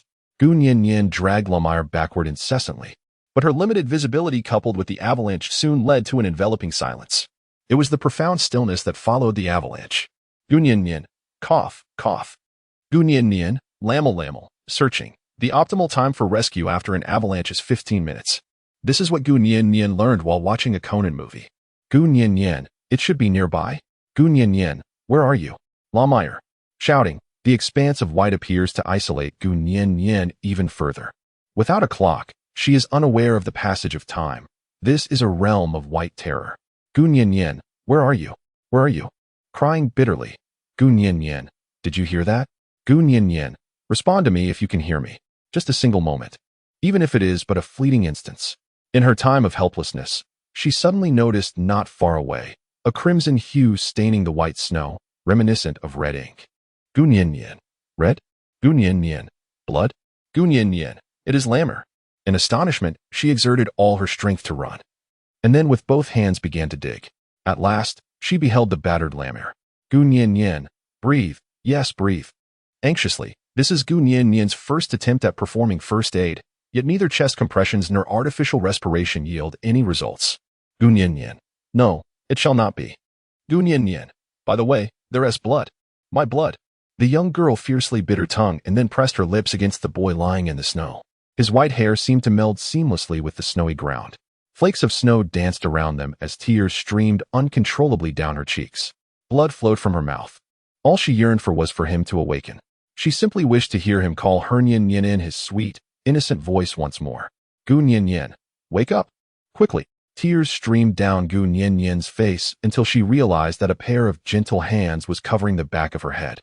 It was then that she suddenly awakened. Lamiere, forcing a smile, Yin. Gu Yin, weeping, Gu Yin, sobbing, Gu Yin, why have you only just awakened? Gu Yin, crying. R.A. Meyer, fool R.A. Meyer. I have always R.A. Meyer. Been here. R.A. Meyer, I am sorry R.A. Meyer. I woke up late, embracing R.A. Meyer had remained in a coma, and upon awakening, he discovered the metallic taste of blood in his mouth, realizing that he had been striving all along. At that moment, his heart ached. R.A. Meyer, Nien Nien. Are you crying for me? R.A. Meyer, I long to embrace you. Please do not cry. It pains me to see you shed tears for my sake. He believed it was merely a dream, one in which Gu Nien Nien wept. Only as his consciousness gradually returned did he truly perceive her heartfelt sobs. Now, the girl he adored was scolding him for waking late, while continuously wiping away her tears and throwing herself into his arms. Suddenly, he felt as though nothing else mattered. The most significant thing was the embrace we shared amidst the falling snow. R.A. Meyer, Nien Nien, R.A. Meyer, I love you. R.A. Meyer, I like you immensely. In the heavy snow, they embraced passionately. Gu Nien Nien. Gu Nien Nien stated that she had heard it. Gu Nien Nien, fool. You are the true fool, breaking into a smile. Gu Nien Nien, all right. Gu Nien Nien, we must swiftly seek a place to rest. You bear injuries upon you. Gu Nien Nien, we must find a place to spend the night. The sky has already darkened. R.A. Meyer, all right. R.A. Meyer, Nien Nien, nuzzling. R.A. Meyer, my injury is nothing to worry about. Come here, I shall carry you on my back. Gu Nien Nien, however. Lumiere, it's all right. Gu Nien Nien, I still adore your lively and animated demeanor. Gu Nien Nien, all right. They followed the traces of the avalanche, seeking a location near the mountains. These areas often harbor natural caves, ideal for a brief respite. As dusk approached, they finally stumbled upon a natural ice cave. La Meyer, is it cold? Gu Nien Nien, indeed.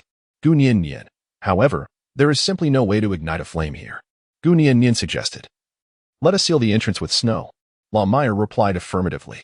Though the entrance was sealed, the interplay of snow and ice within the cave exuded a hazy beauty, accompanied by the faint sound of dripping water nearby. La Meyer transformed into a white wolf, encircling Gu Nien Nien at the center. Gu Nien Nien, thank you, La Meyer. The night was hazy, and after an entire day of toil and fatigue, Gu Nien Nien finally succumbed to slumber. Yet, the night persisted, and in the stillness, the turbulence continued. Chapter 118, The Allure of the Hot Springs. The following day dawned. Gu Nien Nien, Gu Nien Nien gradually awoke from her slumber, as the gentle morning sunlight filtered through the gaps in the snow, casting a tender glow that seemed to erase the harsh memories of yesterday's brutal blizzard. Nien Nien, called Lumiere, nudging her. Gu Nien Nien, have I been asleep for a long time? Lumiere, no, not at all. Lumiere, it is still not yet noon. Gu Nien Nien, oh? Gu Nien Nien, the blood on you? Gu Nien Nien gazed at Rammer, whose entire being was enveloped in a pristine white, the previous stains of blood having vanished entirely. Rammer chuckled. I just took a shower. He shook his body, resembling a lively husky. Gu Nien Nien, is there really water here? Gu Nien Nien, something feels amiss, and indeed, last night I distinctly heard the sound of water dripping. Gu Nien Nien, where is the water? I wish to see it. Lumiere, all right. Lumiere will lead the way. They journey deeper into the cave, and strangely, there is a glimmer of light, although the surroundings grow increasingly dim. As they proceed, the cavern seems to rise higher, and eventually, the space begins to clear, with the ice gradually vanishing. At last, they find themselves in a breathtaking expanse. Gu Nien Nien, this cave is surprisingly connected to the outside. Indeed, we are at the midsection of the iceberg, and emerging from the cave, I discover a warm spring. Gu Nien Nien, it is simply astonishing. R.A. Meyer was elated upon sighting the hot spring and immediately leaped in. R.A. Meyer, this is where I take my baths. R.A. Meyer, the water here is pleasantly warm. R.A. Meyer, Nien Nien, come and enjoy a soak too. Gu Nien Nien, this place is known as a hot spring. Gu Nien Nien, however, it must be said that I have not truly indulged in a bath for an exceedingly long time, since arriving in the beast world due to various constraints. The concept of enjoyment has been utterly non-existent. Gu Nien Nien, wait a moment. Lumiere, tilting head in confusion. Nien Nien, why do you want to take off your clothes? Gu Nien Nien, fool, do not gaze upon me. Gu Nien Nien, to indulge in a hot spring, one must truly savor the experience. Gu Nien Nien, it feels uncomfortable without shedding my clothes. Gu Nien Nien, furthermore, you must stay to the side and are not permitted to approach, nor can you transform into a humanoid form. Lumiere, oh, understood. Gu Nien Nien, few fortunately. Lumiere prefers to transform into a white wolf, at least this way. I feel no psychological burden while gazing upon him. Gu Nian often regards Ramiel's beast form as her little pet. If viewed in this light, enjoying a hot spring together seems quite fitting. However, just as Gu Nian had only soaked for a short while, the unruly wolf began to stir. Ramiel, Gu Nian was blissfully closing her eyes, thus merely attending to matters with indifference. Gu Nian, Lamire, Nian. Lamire, have you fallen asleep? Gu Nian, no Lamire, there is something I wish to share with you. Lamire, blushing, Lamire, it is that. Lamire, I too desire a wolf cub. Gu Nian. Gu Nian. Huh? Gu Nian promptly opened her eyes and beheld Lamire, who had already transformed into human form, gazing at her with a melancholic expression. Gu Nian. Ha ha ha, awkwardly, Gu Nian. No, Gu Nian. I simply wish to rest at this moment. Gu Nian resolutely rejected Lamire, who wore a look of utter grievance. Gu Nian. Ah? Gu Nian, your gaze suggests you are cheating. Although Gu Nian's gaze wandered elsewhere. To claim she was indifferent would be disingenuous. She couldn't help but steal a glance at the disheartened Lamire. However, due to the hot springs, the rising steam added an enchanting and mysterious allure to Lamire's flawless, alabaster form. Gu Nian. Oh no, I cannot look. I cannot look. When did you become so? Lamire was initially about to turn away, but ultimately steeled her resolve, turning around to embrace Gu Nian. Lamire, I cannot bear to leave you. Nian. He held her tightly in his arms, enveloped in a warm embrace.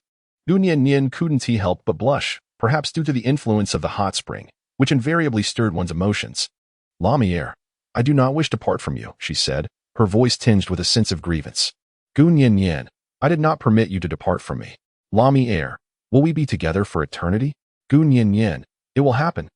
Lamire, however, Nian will undoubtedly prefer the big snake and the others. Lamire, over time, Lamire, I will surely be forgotten.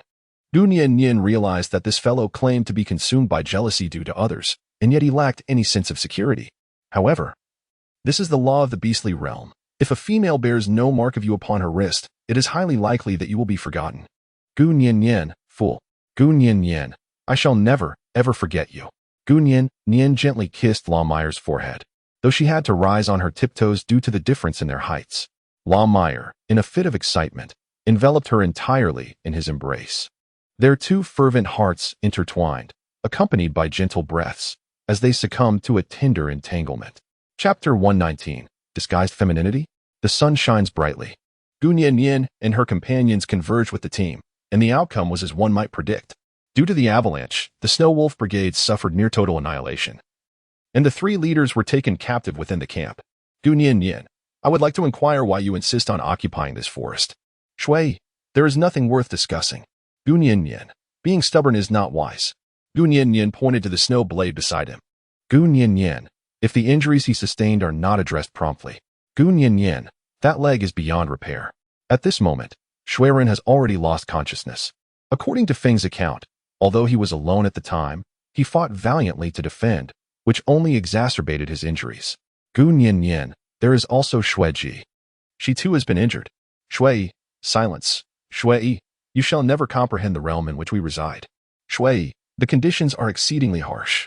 Shui, we have persevered in our pursuit. Shui, traversing vast mountains and rivers. Shui, at last, we have uncovered a forest that is not of glaciers.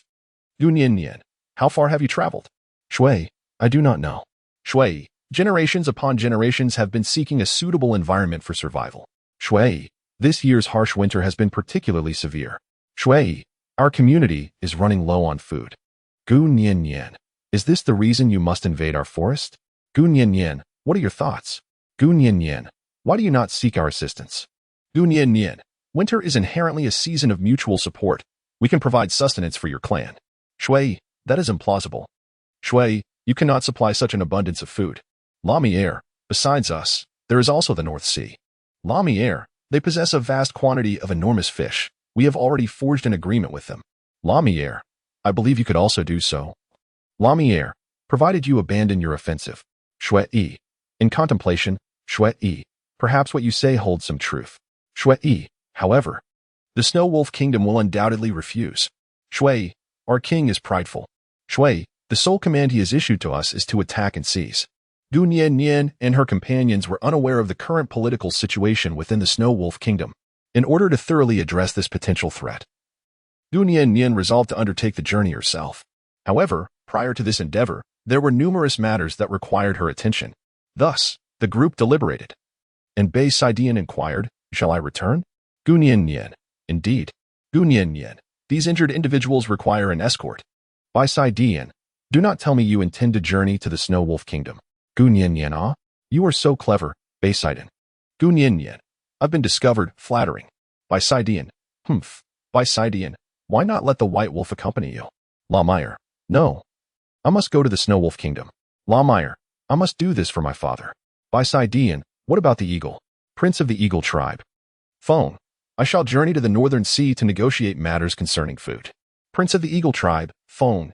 Nian mentioned that I am the swiftest.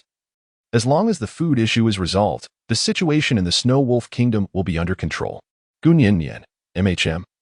Bei Sidian found himself momentarily at a loss for words. He glanced at the glaring white stripes on Gu Nian's wrist. Bei Sidian. "I shall return swiftly." Gu Nian. "All right. I'll await your arrival." While Bai Sishan led the troops away, Feng journeyed towards the Northern Sea. Simultaneously, Gu Nian and Shui Yi commenced their collaborative negotiations. Gu Nian. "It is precisely as such." Gu Nian. "How about we feign defeat and capture, then proceed to meet your king?" Shui Yi. "Currently, the Snow Wolf Kingdom is governed by the prince." Gu Nian. "Oh, what about the king?" Shui Yi. "I am unsure. It seems he has been plagued by illness for quite some time." Shui Yi. "Our prince is not one to be easily approached." Shui Yi. "Therefore, I advise you to abandon your efforts." Gu Nian. "How can one know without trying?" Gu Nian. "What manner of person is that prince?" Shui Yi. "His name is Angus." Shui Yi. "I find it difficult to articulate." Shui Yi. "He is quite formidable and capricious." Shui Yi. "Moreover." Shui Yi. "If you are truly determined to enter the Snow Wolf Kingdom, Shui Yi, you must conceal your gender." Gu Nian. "Ah? Gu Nian. Do you want me to disguise myself as a man?" Gu Nian. "Is it a case of a female disguised as a male?" Shui Yi. "Indeed." Chapter 120. The Snow Wolf Kingdom. 1. The endless expanse of white resembled a plain sprinkled with salt, gleaming under the sun's radiant light. Following that failed experiment, the Earth's environment underwent a transformation. Gu Nian learned from Shui Yi that beyond the forest where she resided, the other regions were either enveloped in perpetual snow or dominated by endless deserts and oceans. Thus, the Passat Basin stood as the last bastion of fully covered forest, which elucidated why for so many years the Snow Wolf Kingdom was reluctant to relinquish it. They aspired to conquer this territory. Shui Yi, "We are almost there." Shui Yi, "This is the entrance to our Snow Wolf Kingdom." Gu Nian. Up ahead." Gu Nian gazed ahead, surveying a vast expanse of plain. Gu Nian. "There is nothing at all." Shui Yi, "Do not look ahead." Shui Yi, "Instead, cast your gaze around you." Gu Nian meticulously surveyed her surroundings. Beneath the blanket of snow, numerous caves lay concealed, and these mounds of snow marked the entrances. Gu Nian. "No way. You snow wolves actually live underground? How do you dig those holes?" Sardonically, Shui Yi, "The underground is warm, conducive to the survival of our young." Shui Yi, "We do not possess the warm environments like your forests and lakes." Shui Yi's expression reveals his displeasure. Gu Nian. "Ah? I beg your pardon. I beg your pardon." Shui Yi, "Secure the rope." Shui Yi, "From this moment forth, Shui Yi, we shall proceed inside." Gu Nian. "Very well, Commander." Shui Yi, raising an eyebrow, "Commander? Why does she always manage to conjure new vocabulary?" Internally grumbling, "Guard at the entrance, Junior Soldier, Lord Shui Ren, Lady Shuiji." Lord Shui, saluting, observing their disciplined demeanor. Gu Nian could sense the strictness of their forces and the spirit they upheld. Shui, quickly report to His Highness the Prince. Shui, we have apprehended the vanguard forces of the adversary. Shui, however, they have severed our supply lines and injured both Shuiren and Shuiji. Shui, therefore, we had no choice but to retreat. Junior Soldier, understood. I shall go at once. Not long after, the junior soldier returned with orders, allowing Gu Nian and the others to enter. As they proceeded, the surroundings resembled a crystalline palace, with all structures carved from ice. Ramiel, the first captured prisoner, walked ahead of Gu Nian, masking her scent for protection. In addition to changing into a garment, a wolf fur coat shed by Ramiel. Gun Yin Yin applied paint to her face to appear masculine. She also sprinkled spicy powders on herself, making it difficult to discern her gender, especially in the winter when olfactory senses were dulled. In the heart of the palace, with Xue Ji and Xue Ren temporarily sidelined due to their injuries, only Xue Yi remained to meet with His Highness the Prince. Xue, I present myself before His Highness. Angus, struggling to open his eyes. Angus, where is your leader? Xue, Your Highness. My elder brother and younger sister have been injured and are currently unconscious, so they have been taken to the healer for treatment. Angus, shifting his gaze. Angus, are these two the leaders of the opposing forces? Xue Yi, indeed. Angus, showing no emotion. Angus, then kill them. Why bring them back? The prince of the Snow Wolf Kingdom, seated upon an icy throne, appeared utterly devoid of energy, his expression weary. Xue, Your Highness. We can leverage their lives as a bargaining chip to infiltrate their territory directly. Angus, so? Angus, then why did you not proceed directly? Why return? Xue Yi, Your Highness. Due to the chaos of war, an avalanche has occurred, leaving us with only 4 or 5 soldiers, and we are out of supplies. Upon hearing this disheartening news, Angus displayed a flicker of anger, though it quickly dissipated. Angus, do you require me to teach you how to execute your duties? Xue Yi, no? I shall prepare the troops and supplies at once. Angus, I grant you only 2 days. Angus, furthermore, during this time, confine these 2 in the central hall for public display. Xue Yi, understood. As Angus departed, Xue Yi, sighing with slight relief, Ramiel, this person. Why do I feel a sense of familiarity? Gun Yin Yin, Xue Yi, shall we not discuss the matter of collaboration with him? Xue Yi, now is not the opportune moment. Xue Yi, during these days, as you remain in this icy prison, remember, do not reveal your identities. Xue Yi, when the time is right, I shall return to arrange a formal conversation between you and him. Gun Yin Yin felt an unsettling premonition from this encounter. Perhaps more secrets lay hidden beneath the surface. Chapter 121, The Snow Wolf Kingdom 2 in the Central Street. Gun Yin Yin and Rammer found themselves imprisoned in an icy cell, displayed for all to see. From the surrounding environment, it was evident that the Snow Wolf Kingdom was predominantly inhabited by females and young ones. Yet, an eerie silence enveloped the place. Gun Yin Yin, I can't shake off this unsettling feeling. Lamier, Yin Yin, what troubles you? Gun Yin Yin, just think about it. Gun Yin Yin, we have been confined here for such an extended period. Gun Yin Yin, aside from a few guards who were rather impolite towards us. Gun Yin Yin, observe the females on the streets. They are profoundly engrossed in their tasks, completely oblivious to our presence. Lamier, is that peculiar? Isn't it rather advantageous? Lamier, this way, no one will uncover Yin Yin's true identity. Gun Yin Yin, it's certainly better. Gun Yin Yin, yet it still feels awkward. If I were in their position, I would undoubtedly be curious about outsiders. Gun Yin Yin wore a skeptical expression. At that very moment, a commotion erupted within the crowd as the male guards abruptly departed, appearing rather anxious. All the females and young ones hastily retreated into the ice house, leaving the streets enveloped in an eerie silence. Xue Ji exclaimed, Hey, you two, stop staring. The plan is about to commence. With that, Xue Ji shattered the confines and led the 2 away. Gun Yin Yin, wait a moment. Gun Yin Yin, what is happening? Gun Yin Yin, what plan? Gun Yin Yin, where are we headed? Xue Ji, silence. Xue Ji, inquire once we arrive. Everything unfolded too abruptly. The internal situation of the Snow Wolf far exceeded Gun Yin Yin and her companions' expectations. This was no mere food crisis. As they followed Xue Ji through the intricate underground ice paths, Xue Ji declared, right inside. With a mechanism activated, a vast chasm revealed itself in a concealed corner. Xue Ji urged, follow me. Xue Ji leaped into the abyss. Lamier, Yin Yin. With suspicion, Gun Yin Yin, we shall descend as well. It is imperative that we ascertain the truth. Lamier, very well. Much like a slide, this is an ice cavern that extends far beyond. Until a sudden thud resounds. As Gun Yin Yin landed, she discovered that the awaiting Ramiel had effortlessly caught her in a princess embrace. Ramiel, hee, laughs Gun Yin Yin. All right, swiftly set me down. Gun Yin Yin, the 2 continued to advance towards the light. And before them appeared a gathering of individuals. Xue Ren, oh, my friends. Xue Ren lay on the hospital bed, not at all surprised by their arrival. Xue Yi, you're here. Xue Yi, please, take a seat. Gun Yin Yin, what on earth is going on?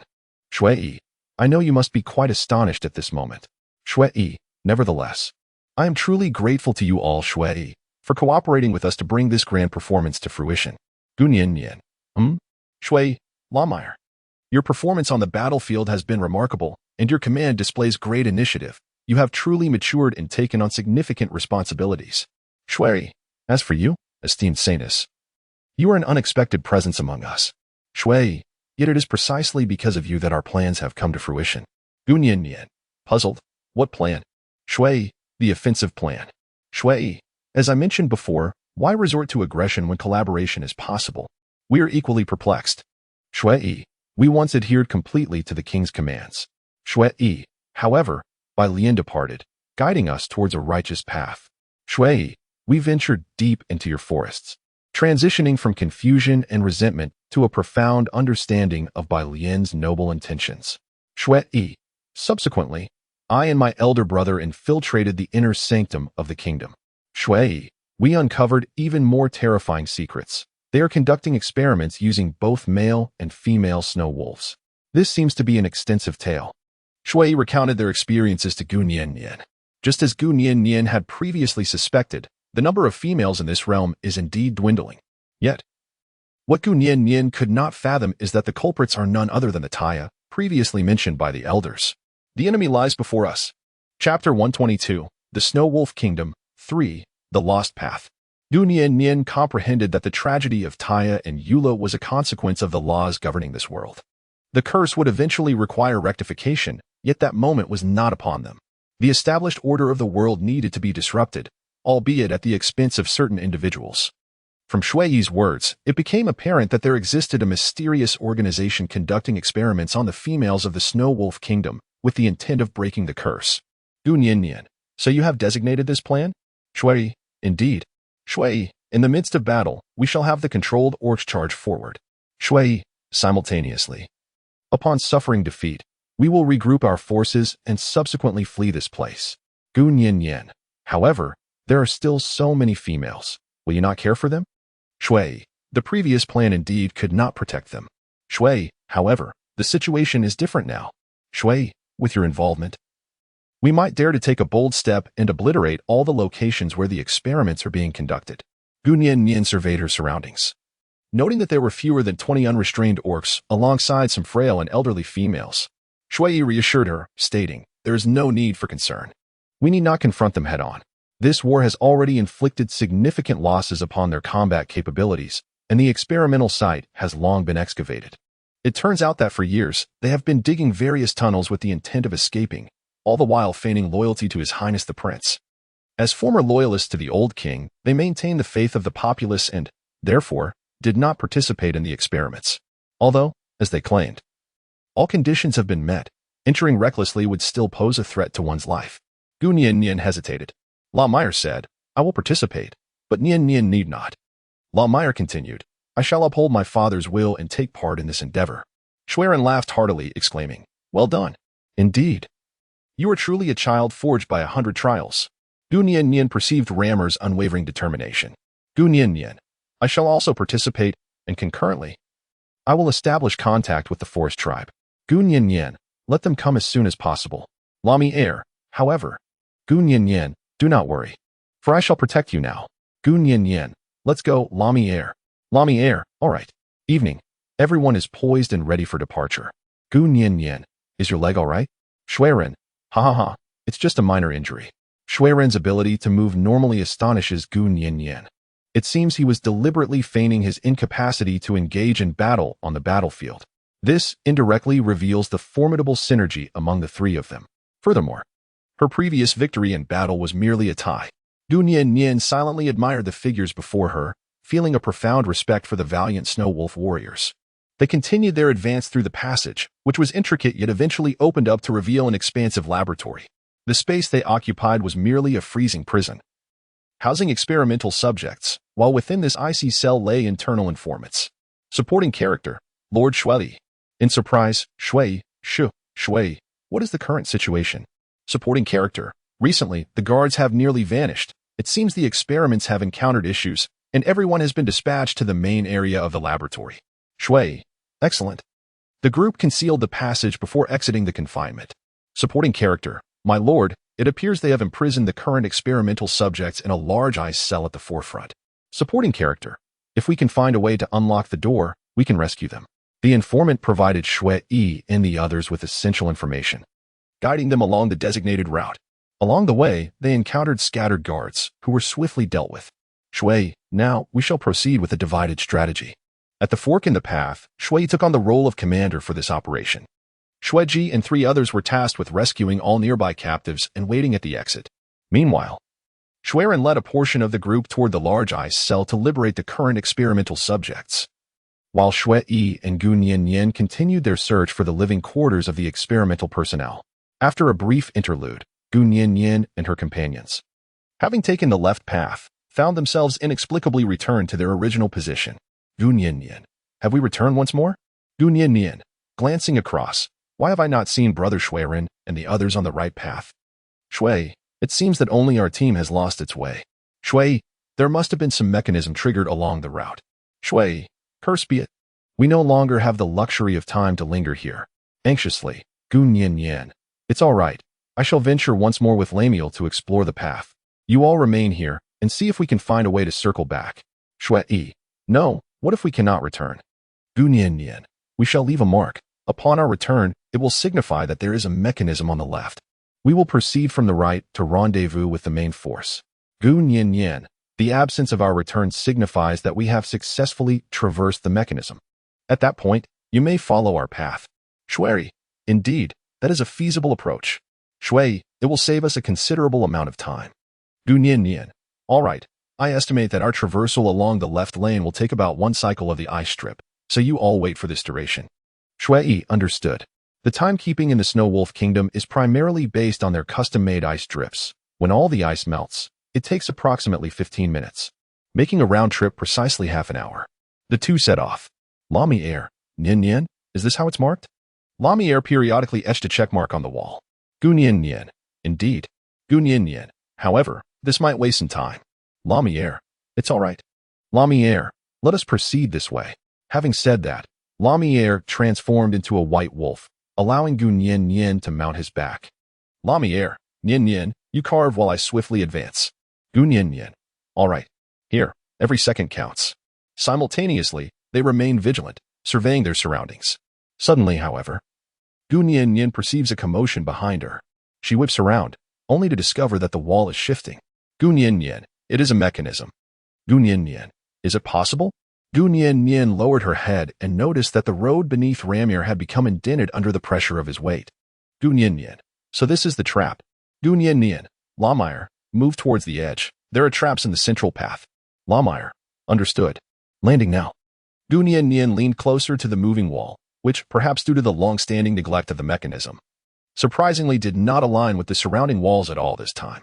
Gu Nian, destroying these walls should reveal the mechanisms within, typically resembling serrated devices. Once one is compromised, the rest will cease to function. Upon hearing Gu Nian's words, Lamier exerted all his strength to dismantle the ice wall. And what lay inside astonished even Gu Nian, a modern individual. It was nothing short of a miracle. Chapter 123, The Snow Wolf Kingdom. For the moment of hunt, it was truly miraculous. In the hollow expanse, a grand mechanized city floated, surrounded by objects that spun incessantly like the hands of a clock. At its pinnacle rested a brilliantly radiant orb, gleaming with unparalleled brilliance. Gu Nian mused, is this truly all there is to the mechanism's control? Had it not been for the sudden malfunction of that wall, she would have remained oblivious to the intricate machinery within, and would have missed the opportunity to witness such a magnificent civilization. She was certain. Gu Nian, this must be Yula Lamier. Nian, Lamier, so what shall we do now? Gu Nian, that orb must be the core energy source. Gu Nian, take it down. Gu Nian, the mechanism will cease to function. Gu Nian, it's not just here. I am certain that the path ahead is fraught with even more traps. Thus, we shall halt its operation right here. Lamier agreed. Lamier, transformed into a white wolf, moved with remarkable agility, dashing towards the entire mechanism, racing along the long, sweeping pointer toward its center. However, as soon as he stepped into that area, 2 intelligent machines, resembling boomerangs, detected the intruder, swiftly launching an attack on Lamier with their razor-thin blades. Gu Nian, Lamel, behind you, quickly move aside. In but a fleeting moment, Lamel's hair was severed, leaving a significant portion shorn away. Lamel exclaimed, ah. I haven't become bald, have I? Lamel continued, curse that wretched machine. Gunyin Yin, Lawmire Gunyin Yin. I am here to guide you. Quickly approach the core energy. Lawmire, all right. The two boomerangs have suddenly changed. They no longer move in unison but have begun to coordinate with one another. Gunyin Yin, top left Gunyin Yin, to the lower right. Lawmire is exerting great effort to evade. Gunyin Yin, this won't do. I must devise a way to divert a boomerang. What should I do? Gunyin Yin contemplated. Gunyin Yin, by the way. Gunyin Yin, they will assail those who venture into their domain. After Gunyin Yin comprehended her aggressive mindset, she cautiously approached the mechanisms within the confined space. Treading carefully along a mere half-meter wide pointer, beneath which lay an abyss of impenetrable darkness. Gunyin Yin, I must not look down. She endeavored to conquer her fear. And as anticipated, upon stepping into the space, one of the boomerangs immediately altered its trajectory, hurtling towards Gunyin Yin. Lamier, Nyin Yin. Gunyin Yin, do not concern yourself with me. Gunyin Yin, quickly seize the core energy. In the confined space, visibility is limited. To swiftly discern the origin of the boomerang's attack, one must rely on the other's cues. Thus, they instinctively remind one another. Gunyin Yin, top right. Lamier, bottom left. A flawless collaboration, this is a silent understanding. Gunyin Yin, but in comparison to Lammer, Gunyin Yin lacks exceptional skills and can only narrowly evade. Lammer, damn it. Lammer, damn it. Lammer, I must be faster. His form resembles a fleeting white shadow, advancing with utmost speed. Just as the boomerang is about to strike Gunyin Yin once more, Lammer successfully seizes the core energy. With a sharp sound, the mechanism falls silent, the boomerang ceases its motion, and all is enveloped in profound stillness. Gunyin Yin, did it succeed? Lawmire, Nyin Yin. Lawmire swiftly descended, grasping Gunyin Yin's clothing in his mouth, whisking her away from the collapsing machine just before it fell apart, rescuing her from that dark abyss.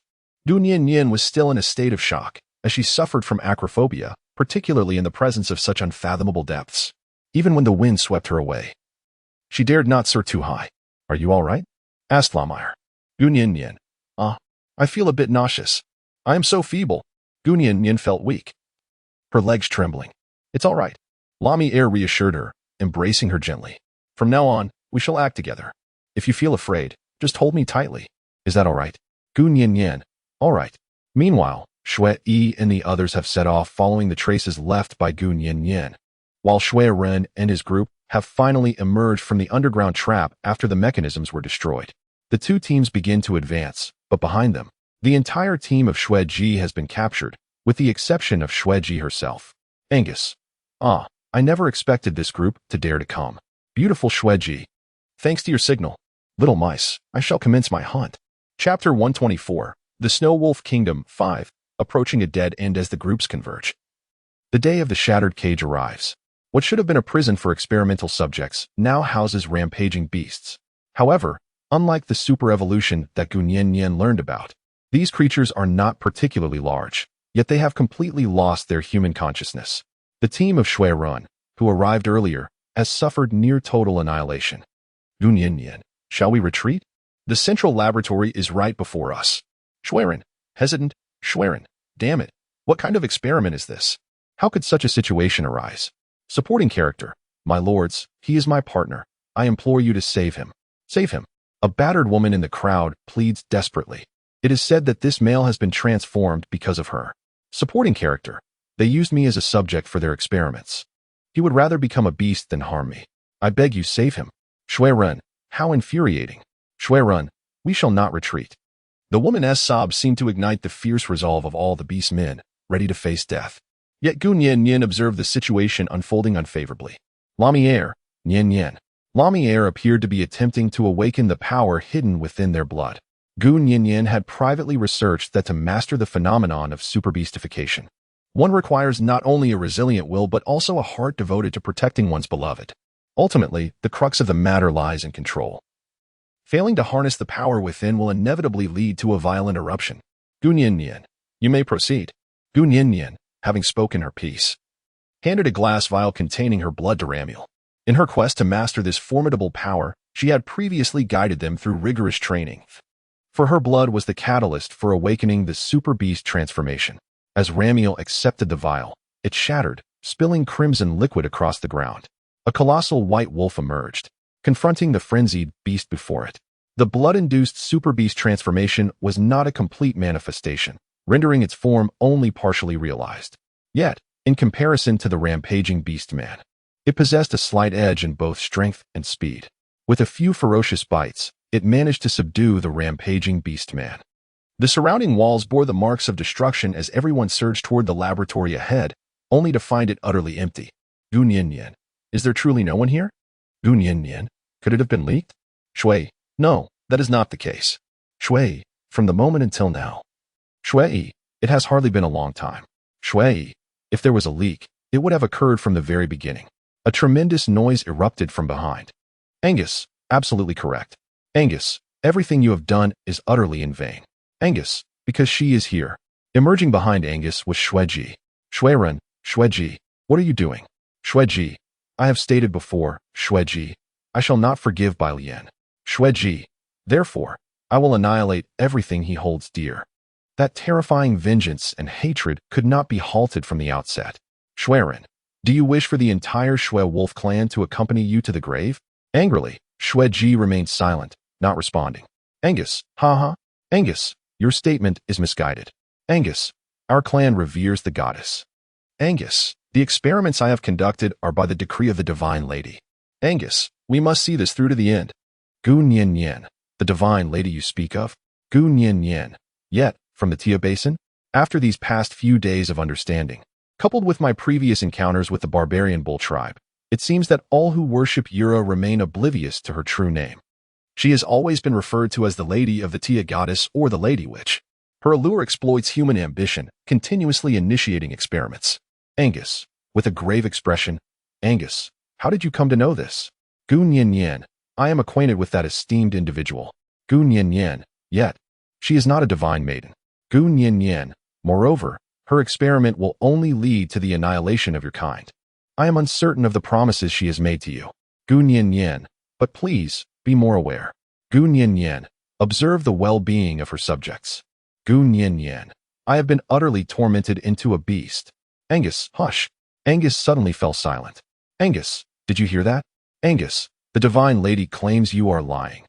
Angus, I am undoubtedly correct. Angus, all who deny the Divine Lady must be eradicated. Angus's side is densely populated.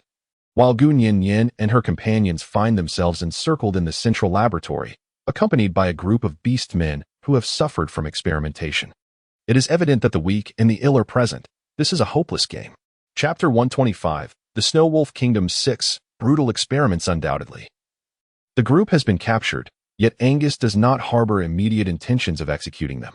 Instead, he seems to find delight in the situation, particularly regarding Gu Nian. Angus, when I entered, Angus, I caught a whiff of an extraordinarily delectable scent of blood. Angus, Angus, whose could it be? He leaned closer to Gu Nian. Angus, it seems to bear a striking resemblance to your essence. Angus, Gu Nian, did I just throw that vial of blood to Lawmire? Lawmire, it belongs to me. Lawmire swiftly shields Gu Nian, declaring, the bloodstain just now is mine. Angus, haha. Angus, do you truly have female blood coursing through your male veins? Angus abruptly strips away Gu Nian's disguise, revealing her flowing black hair in an instant. Angus, it is female. Excitedly, Angus, this is splendid. Gu Nian, let go of me. Gu Nian, what do you intend to do? Angus, let us indulge in some leisurely activities. Angus, our experiment has commenced. Angus is seated upon the highest ice throne, a seat seemingly designated for the exclusive purpose of observing performances, and before him lies a comprehensive array of experimental apparatus. Gu Nian was bound upon the highest crucifix, while Lawmire was compelled to endure confinement before her. Angus proclaimed, this experiment is quite straightforward. He continued, you are companions, are you not? With an exclamation, let us begin. The experiment commenced. Gu Nian, in terror, strikes of the long whiplash against Gu Nian's skin, searing with pain. Angus, such experiments are most effective among partners. Lemire, release her. Lemire's muscles are taut, yearning to approach Gu Nian, yet he is ensnared by the mechanisms, immobilized. Angus, when the female is harmed, the curse will gradually manifest. Angus speaks with the calmness of a commentator, uttering the most brutal words with an unfeeling tone. Angus, indeed. It is the divine lady. Angus, this cursed affliction has imprisoned us males for years. Angus, it should have been lifted long ago. Angus, even within a partnership. The truth will eventually be revealed. Angus's expression darkens, as if he has never known joy, a secret buried deep within his heart stirring. Yura's experiment is merely a replication of the primal memories etched into their genes. Inflicting harm upon the female while simultaneously enduring pain, using I hate you as the triggering condition. Repeating it ad infinitum, until eventually, even in the absence of external force, the mere utterance of the condition would lead to suffocation and death. Now, however, the roles have reversed. Shueji's whip shows no sign of stopping. Each strike rends the flesh. Yet, Gu Nian remains utterly silent. Gu Nian, how could I possibly submit to such a perverse experiment? Gu Nian, I have long sworn never to utter those 3 words again. Those 3 words that are as unjust as a nightmare. La Meyer, with a grim expression, La Meyer begins to show signs of respiratory distress. The veins on his hands are protruding, and he immediately transforms into a beast, struggling against the restraints, his entire body drenched in blood. Angus, with a serious demeanor, Angus appears restless. Angus, I once believed in females. Angus, all of them. Angus, but I was mistaken. Angus, they wield this curse to act as they please. Angus, with a single utterance, they can take a life or bring about death. Angus, how tragic. How lamentable. As he speaks, he strides forward, seizing Shueji's whip and striking it fiercely at Gu Nian.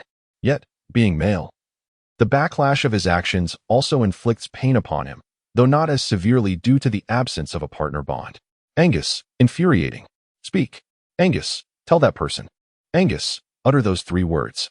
Bruised and battered, Gu Nian merely smiled. Gu Nian, you are merely. Gu Nian, merely transferring one's own pain onto others. Angus, silence. Angus, infuriating. The agony of retaliation intensifies. Angus can no longer assault his adversary. Meanwhile, Lamiel breaks free from the mechanism and lunges towards Angus. In a moment when none can react, Angus is brutally bitten, losing an arm to Lamiel. Angus, no. Angus, damn it. Angus, quickly, capture him. Amidst the chaos and bloodshed, what astonishes Gu Nian the most is that the frenzied Lamiel before her has long lost his human will. Resembling the orc from before, both driven to such a state by force. Gu Nian, what is the purpose of such a futile experiment? Gu Nian, there has never truly been any success, has there? Gu Nian, indeed. Gu Nian, the self-proclaimed Lady Yura, a goddess? Her gaze fell upon the woman who had desperately pleaded amidst the crowd. Yura, I never expected to be discovered.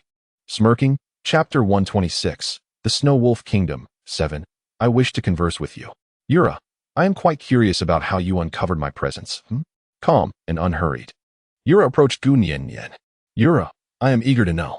Yura, of the other races. Her eyes seem to perceive all. Gu Nian already possesses a premonition. She is aware that her true identity stems from a bygone era. Gu Nian, calmly, it's quite simple. Gu Nian, you just pretended that the frenzied orc lost control in order to protect you. Gu Nian, however, Gu Nian, the same experiment Gu Nian. Even if Lamir has gone mad now, he would never harm me.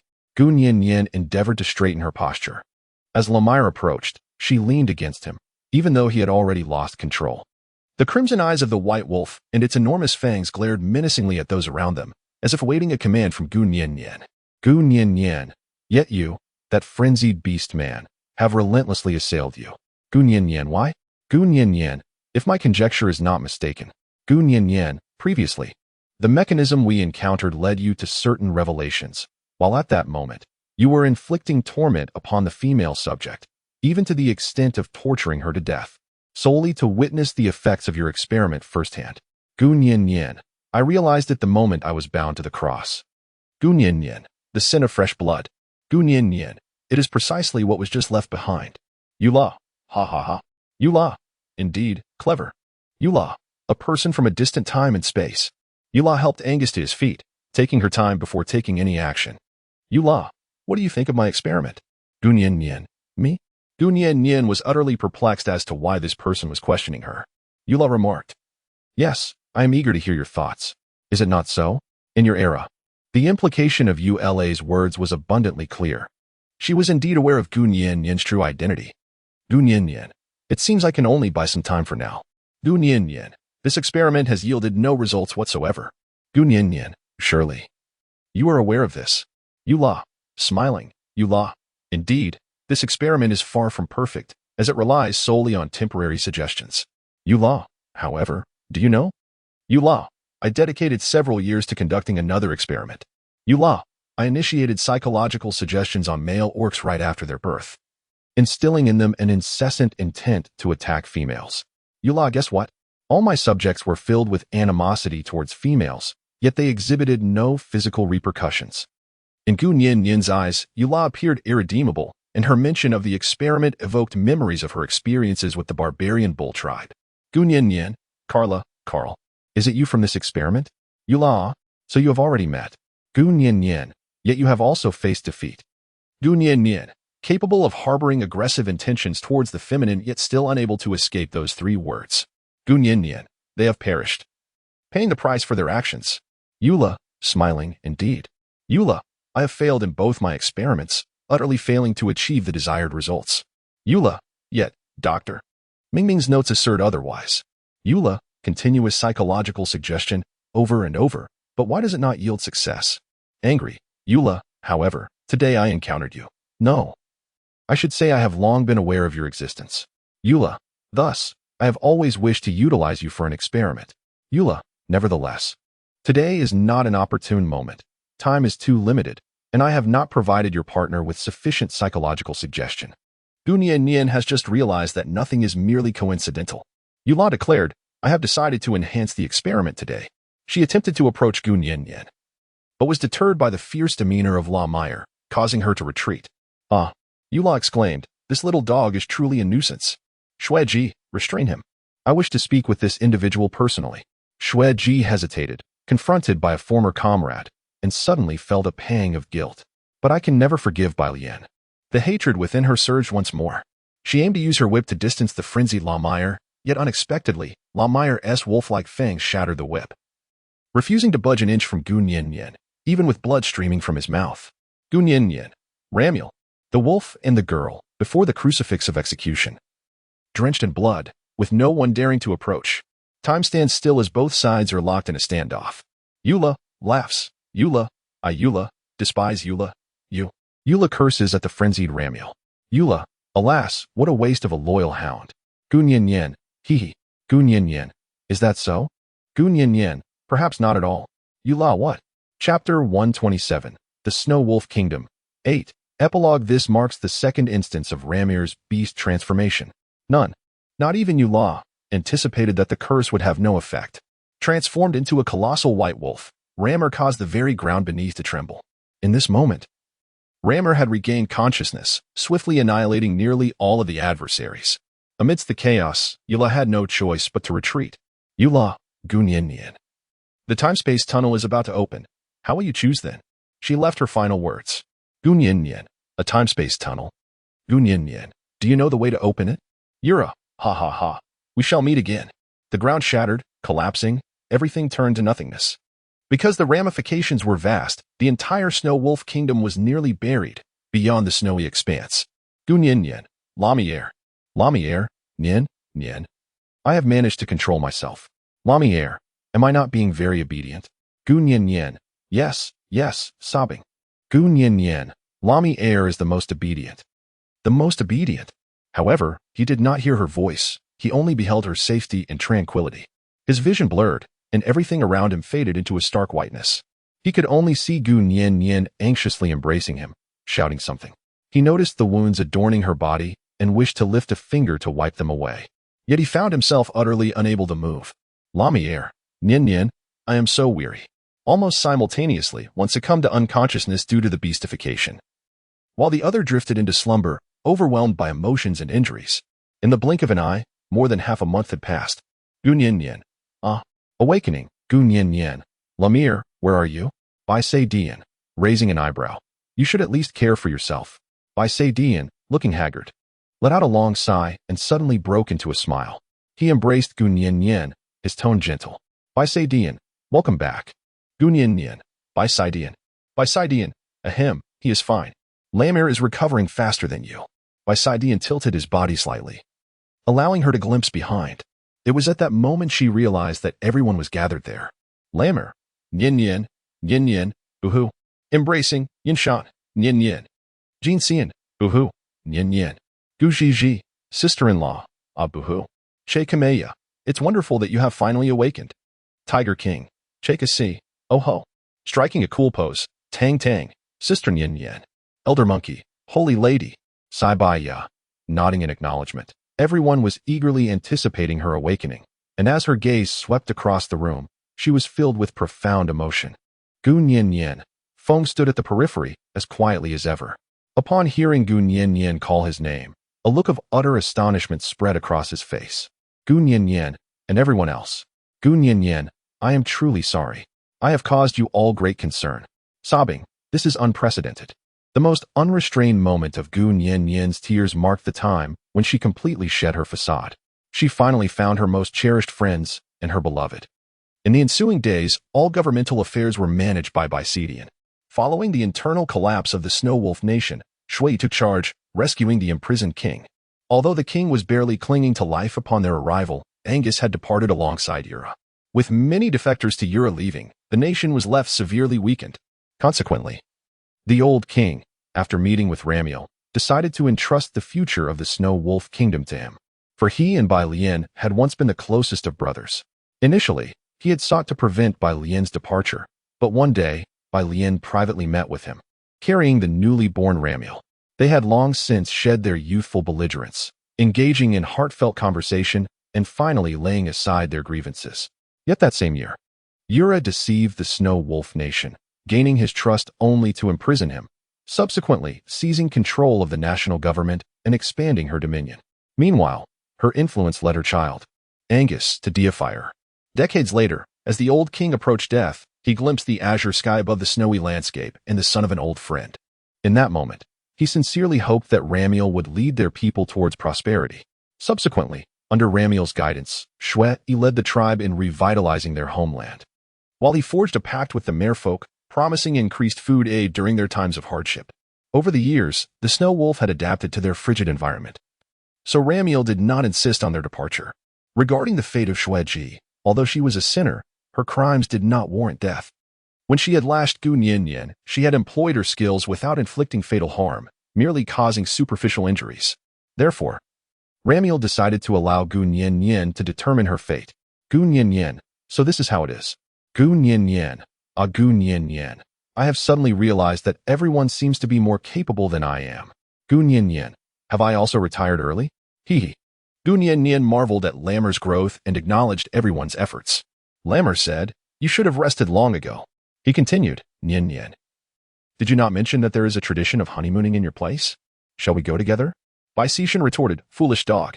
Delivering a heavy punch, Lamir exclaimed in anger. Why did you hit me? Sishan replied defiantly, for no reason. Gun Yin Yin was well aware of Sai Tian's temperament. He was feeling jealous. Gun Yin Yin, I truly wish to rest well, but before that, Gun Yin Yin, I wish to meet Shuiji once. Lamiere, all right. Winter is drawing to a close. Gun Yin Yin was unaware of the reason for her prolonged slumber, although she had briefly regained consciousness during her sleep. An overwhelming sense of drowsiness persisted. Perhaps it was the chilling influence of the snowy weather that enveloped her. Gun Yin Yin, hoping to experience a period of tranquility before the arrival of spring. She yearns for it so dearly. Chapter 128. Did he once draw so near to you? Shuiji, what brings you here? Gun Yin Yin. Gun Yin Yin. I am here to bid you farewell. With a silly smile, Shuiji, there is truly no need for that. According to the law, Shuiji is to be exiled from the Snow Wolf Kingdom. Gun Yin Yin. Well, how should I put it? Gun Yin Yin. I feel that you resemble the former me. Shuiji, what do you mean? Gun Yin Yin. Do you not have a fondness for Bai Lian? Shuiji, silence. Shuiji, what does it matter if I do? Shuiji, he left me all the same. Shuiji, unwilling to delve further into this subject, seeks to depart. Gun Yin Yin. Please don't rush to leave. Gun Yin Yin. Allow me to share a tale with you. Shuiji pauses. Gun Yin Yin.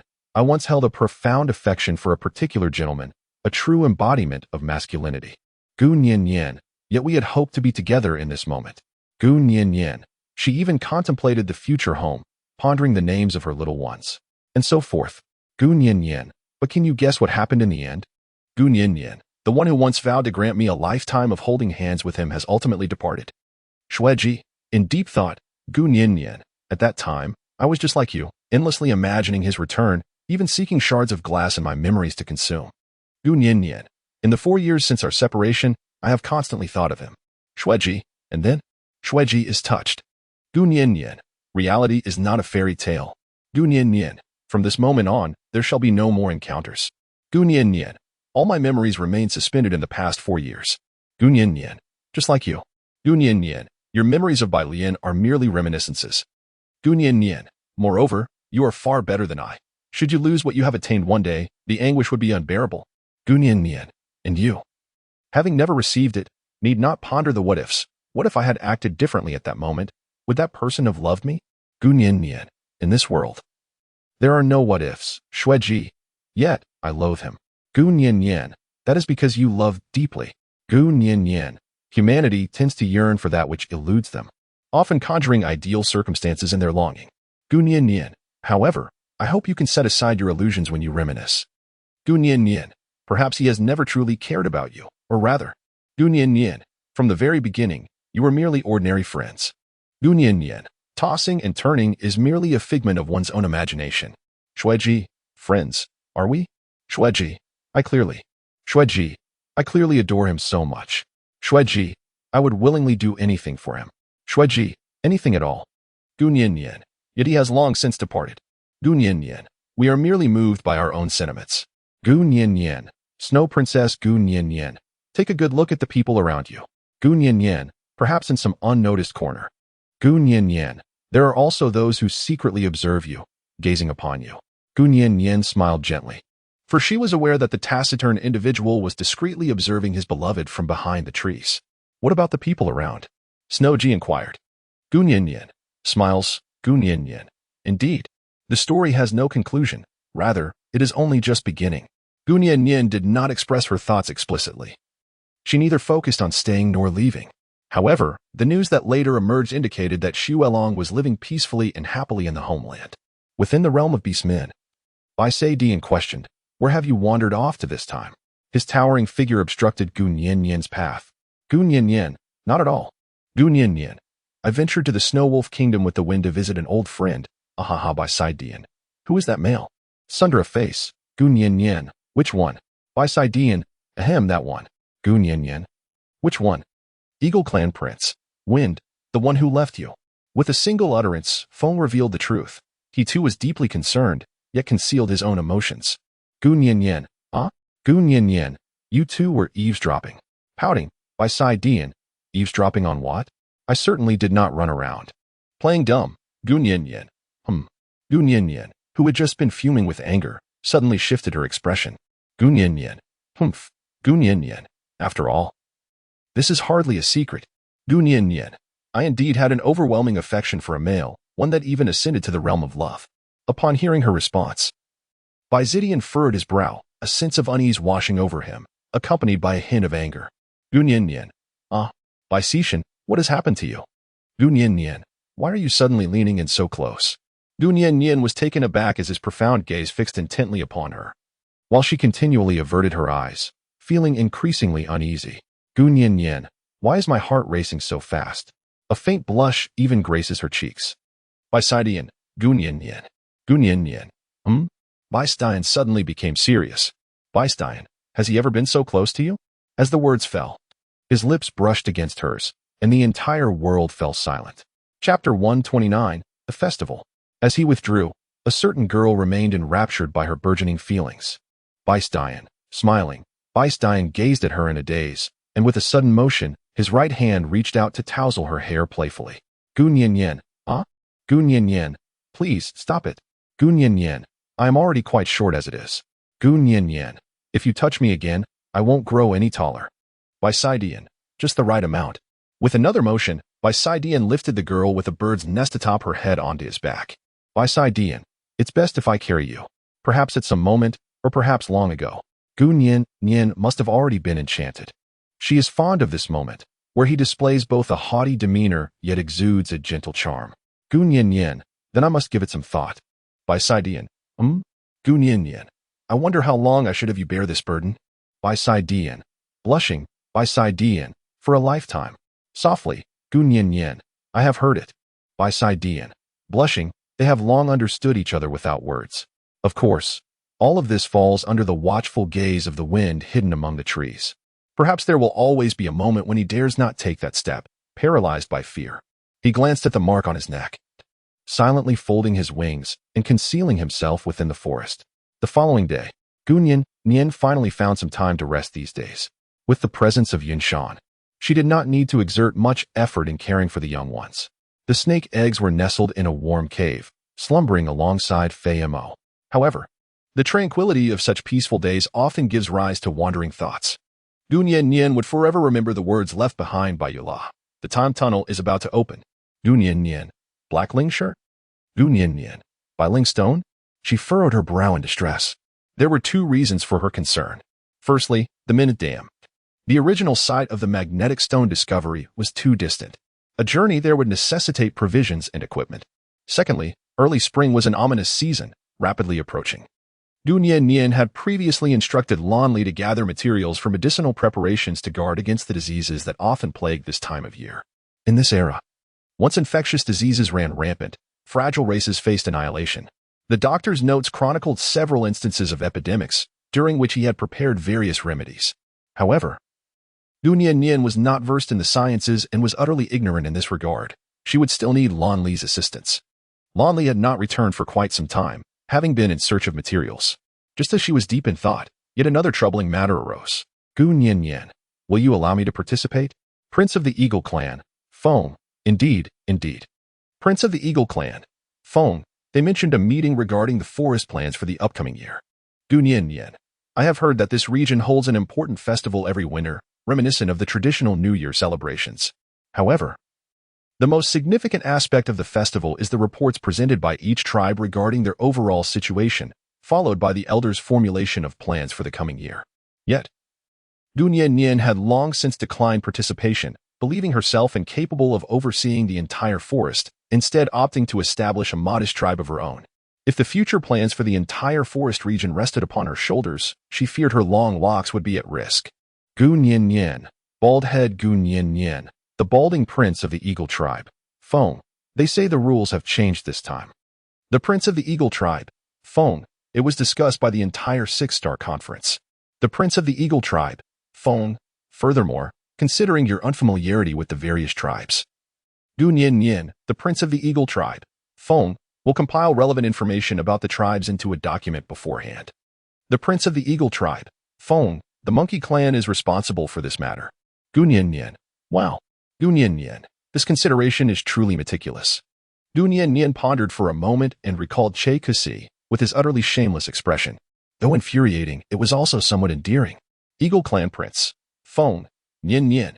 Gun Yin Yin. Gun Yin Yin. My apologies. Gun Yin Yin. Shall we set off now? Prince of the Eagle Clan. Feng. Indeed. Let us first visit the monkey tribe to review the documents. Prince of the Eagle Clan.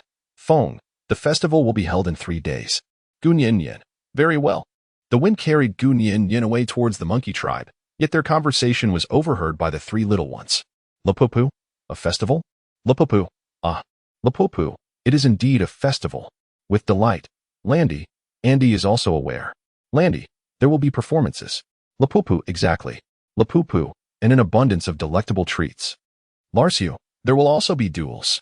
Even the typically reticent Larsiu expressed yearning. Larsiu. We belong to the newly established tribe. Larsiu. There should be events this year as well. Lapupu. Then I shall inform everyone.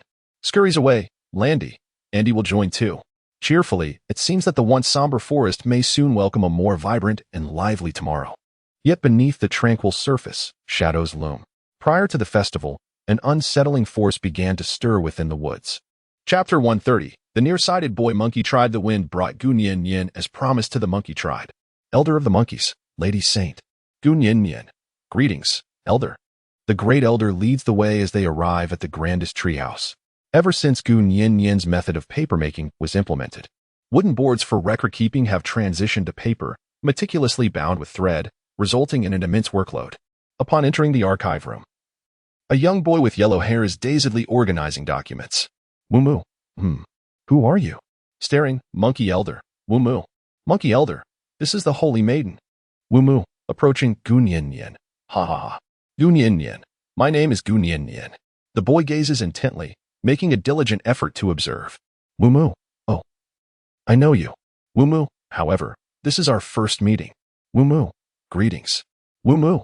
I am Wumu, responsible for managing the documentation and records of various tribes. He rubbed his eyes and resumed his work. Elder Monkey. My apologies. Wumu simply possesses such a disposition, he may come across as somewhat aloof. But he is a good person at heart. Gunyin. Yes, it's fine. Elder Monkey, the tribe's records are on the innermost bookshelf. Ebony will assist you. Elder Monkey, I take my leave now. Gunyin. Very well. Gunyin bid farewell to the Grand Elder and began to search for the records of various tribes within the dwelling.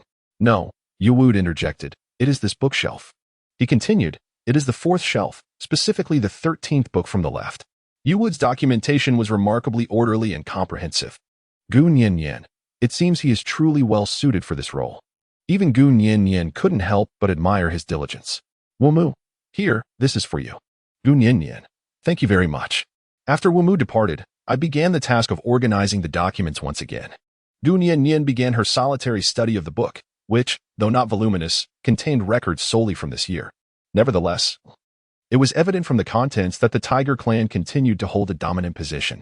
Gunyin. The total population of the Tiger clan is 3,860, with 322 females. Gunyin. Wow. That is truly impressive. Eagle clan prince. Phone. Within it, there exists a portion comprised of lesser races. Eagle clan prince. Phone. However, they have likely been included in the statistics as well. Gunyin.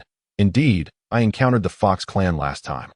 Gunyin. The total population of the Eagle clan is 2,902, with 180 females.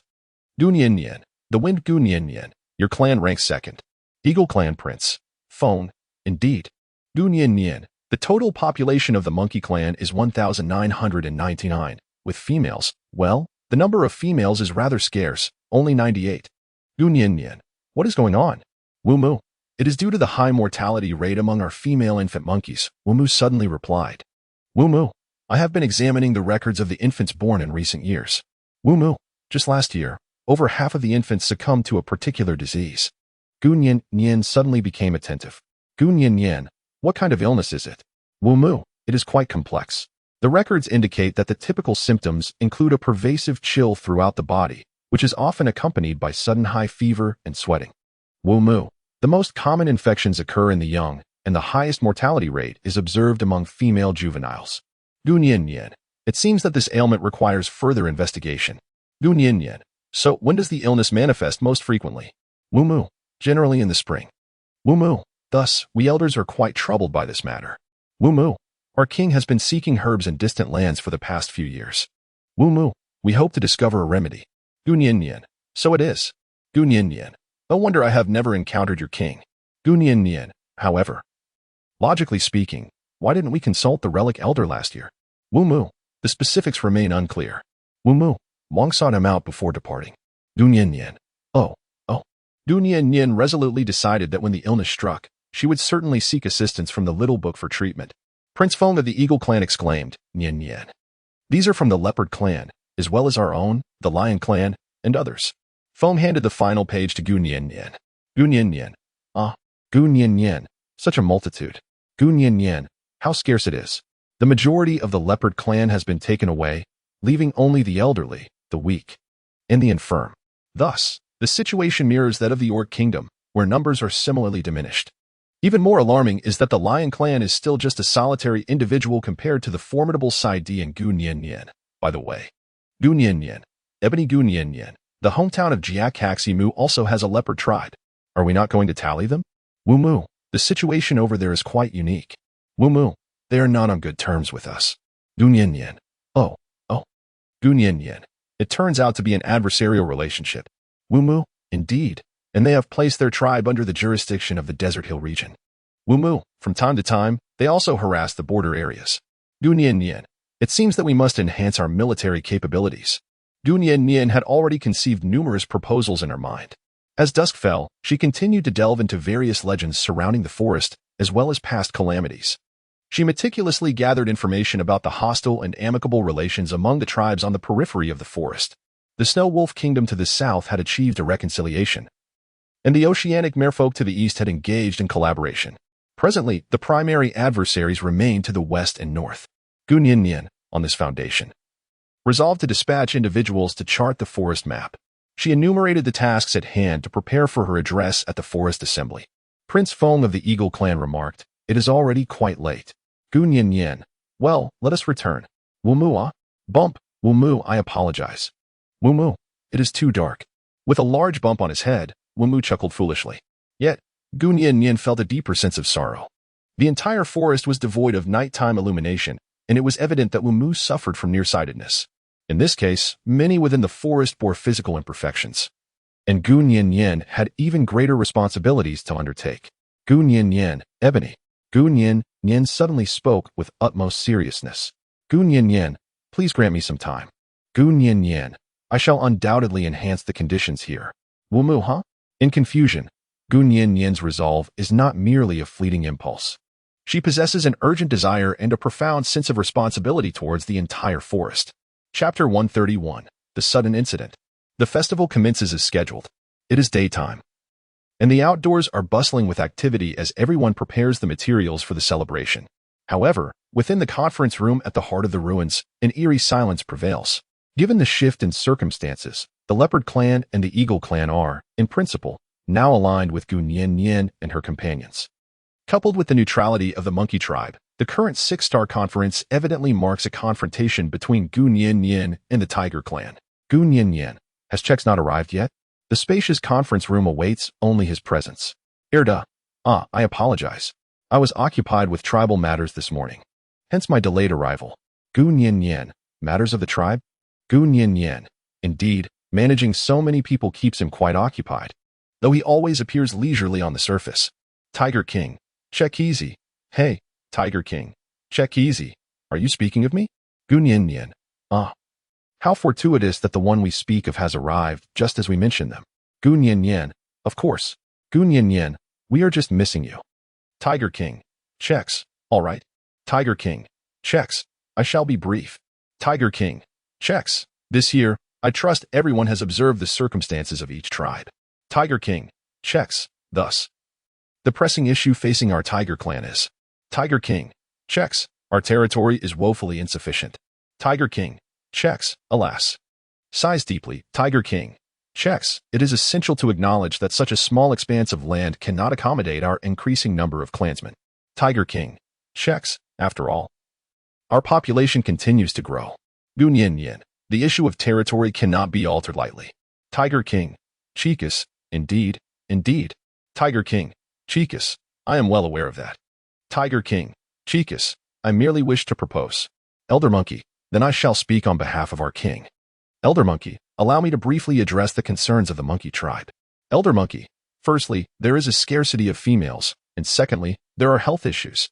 Elder Monkey, both are significant problems, and I hope to present them as key proposals this year. Eagle Tribe Prince, Wind, the Eagle Tribe faces no major issues. Spruce, is a dwindling population considered a problem? Obsidian, well, I need not elaborate further. Gu Nian. Then Gu Nian instructed the little book to activate the camera, casting its reflection upon the wall. Gu Nian, this is a general map of our tribe. Gu Nian, given that the Orc Kingdom has only recently been established, my true intention is to enhance the quality of life for everyone. Gu Nian, for instance, illumination and living environment. Gu Nian, the second intention is to establish a military that belongs to all of us. Gu Nian, let the males enlist in the military to safeguard the fringes of the forest. Tiger King, Chex, following the traditions of your Tiger King, Chex, each tribe has its own guardianship. Chex appears to harbor reservations regarding this proposal. Tiger King, Chex, should we collaborate? Tiger King, Chex, myriad issues are bound to arise. Gu Nian, however, only through collaboration can we fend off external threats. Elder Monkey, Your Holiness, may I inquire as to whom you refer when you speak of external adversaries? Gu Nian, the desert land to the north. Gu Nian, as well as the Tia River Basin. Gu Nian shared her experiences in the Snow Wolf Kingdom with everyone. The elder of the monkey clan exclaimed in astonishment. I never anticipated that someone would seek to break the curse. Was it the elders who informed you of this? Gu Nian. Indeed. Elder Monkey. After a moment of contemplation, I, too, am inclined to support this proposal. Elder Monkey. The defense of the forest is of utmost importance. Tiger King. Checks. However, what are the prerequisites for forming an army? Tiger King. Checks. Furthermore, how shall we fend off external threats? Tiger King. Checks. How will personnel be allocated? Gu Nian. I have contemplated all these issues. Gu Nian. The red sections depicted on the map within the small book indicate the designated areas for personnel allocation. Additionally, it is imperative to assign individuals to patrol the frequently traversed routes, forming a total of 2 teams. Gu Nian. Its primary equipment is crafted by the Orc Nation. Gu Nian. Naturally, at the inception of this Orc assembly, there must be someone to organize the training. However, I have yet to determine the ideal candidate for this role. Gu Nian had meticulously considered every aspect, though she never anticipated that one day she would find herself presenting a PowerPoint during the era of the Beastmen. This not only evoked a sense of nostalgia for her past life, but also led to a collective decision at this year's Forest Conference to approve 2 proposals: the establishment of an army and the treatment of diseases afflicting the monkey tribe. Although Gu Nian was eager to improve conditions and the environment, she chose to temporarily set aside the issue concerning the monkey tribe, opting instead to enhance her own living conditions. She believed that once significant changes were achieved, more individuals would be inclined to come and learn. For practice is the most effective form of promotion. As the meeting concluded, dusk was approaching. The attendees had assumed that the commotion outside was merely the sounds of a festival,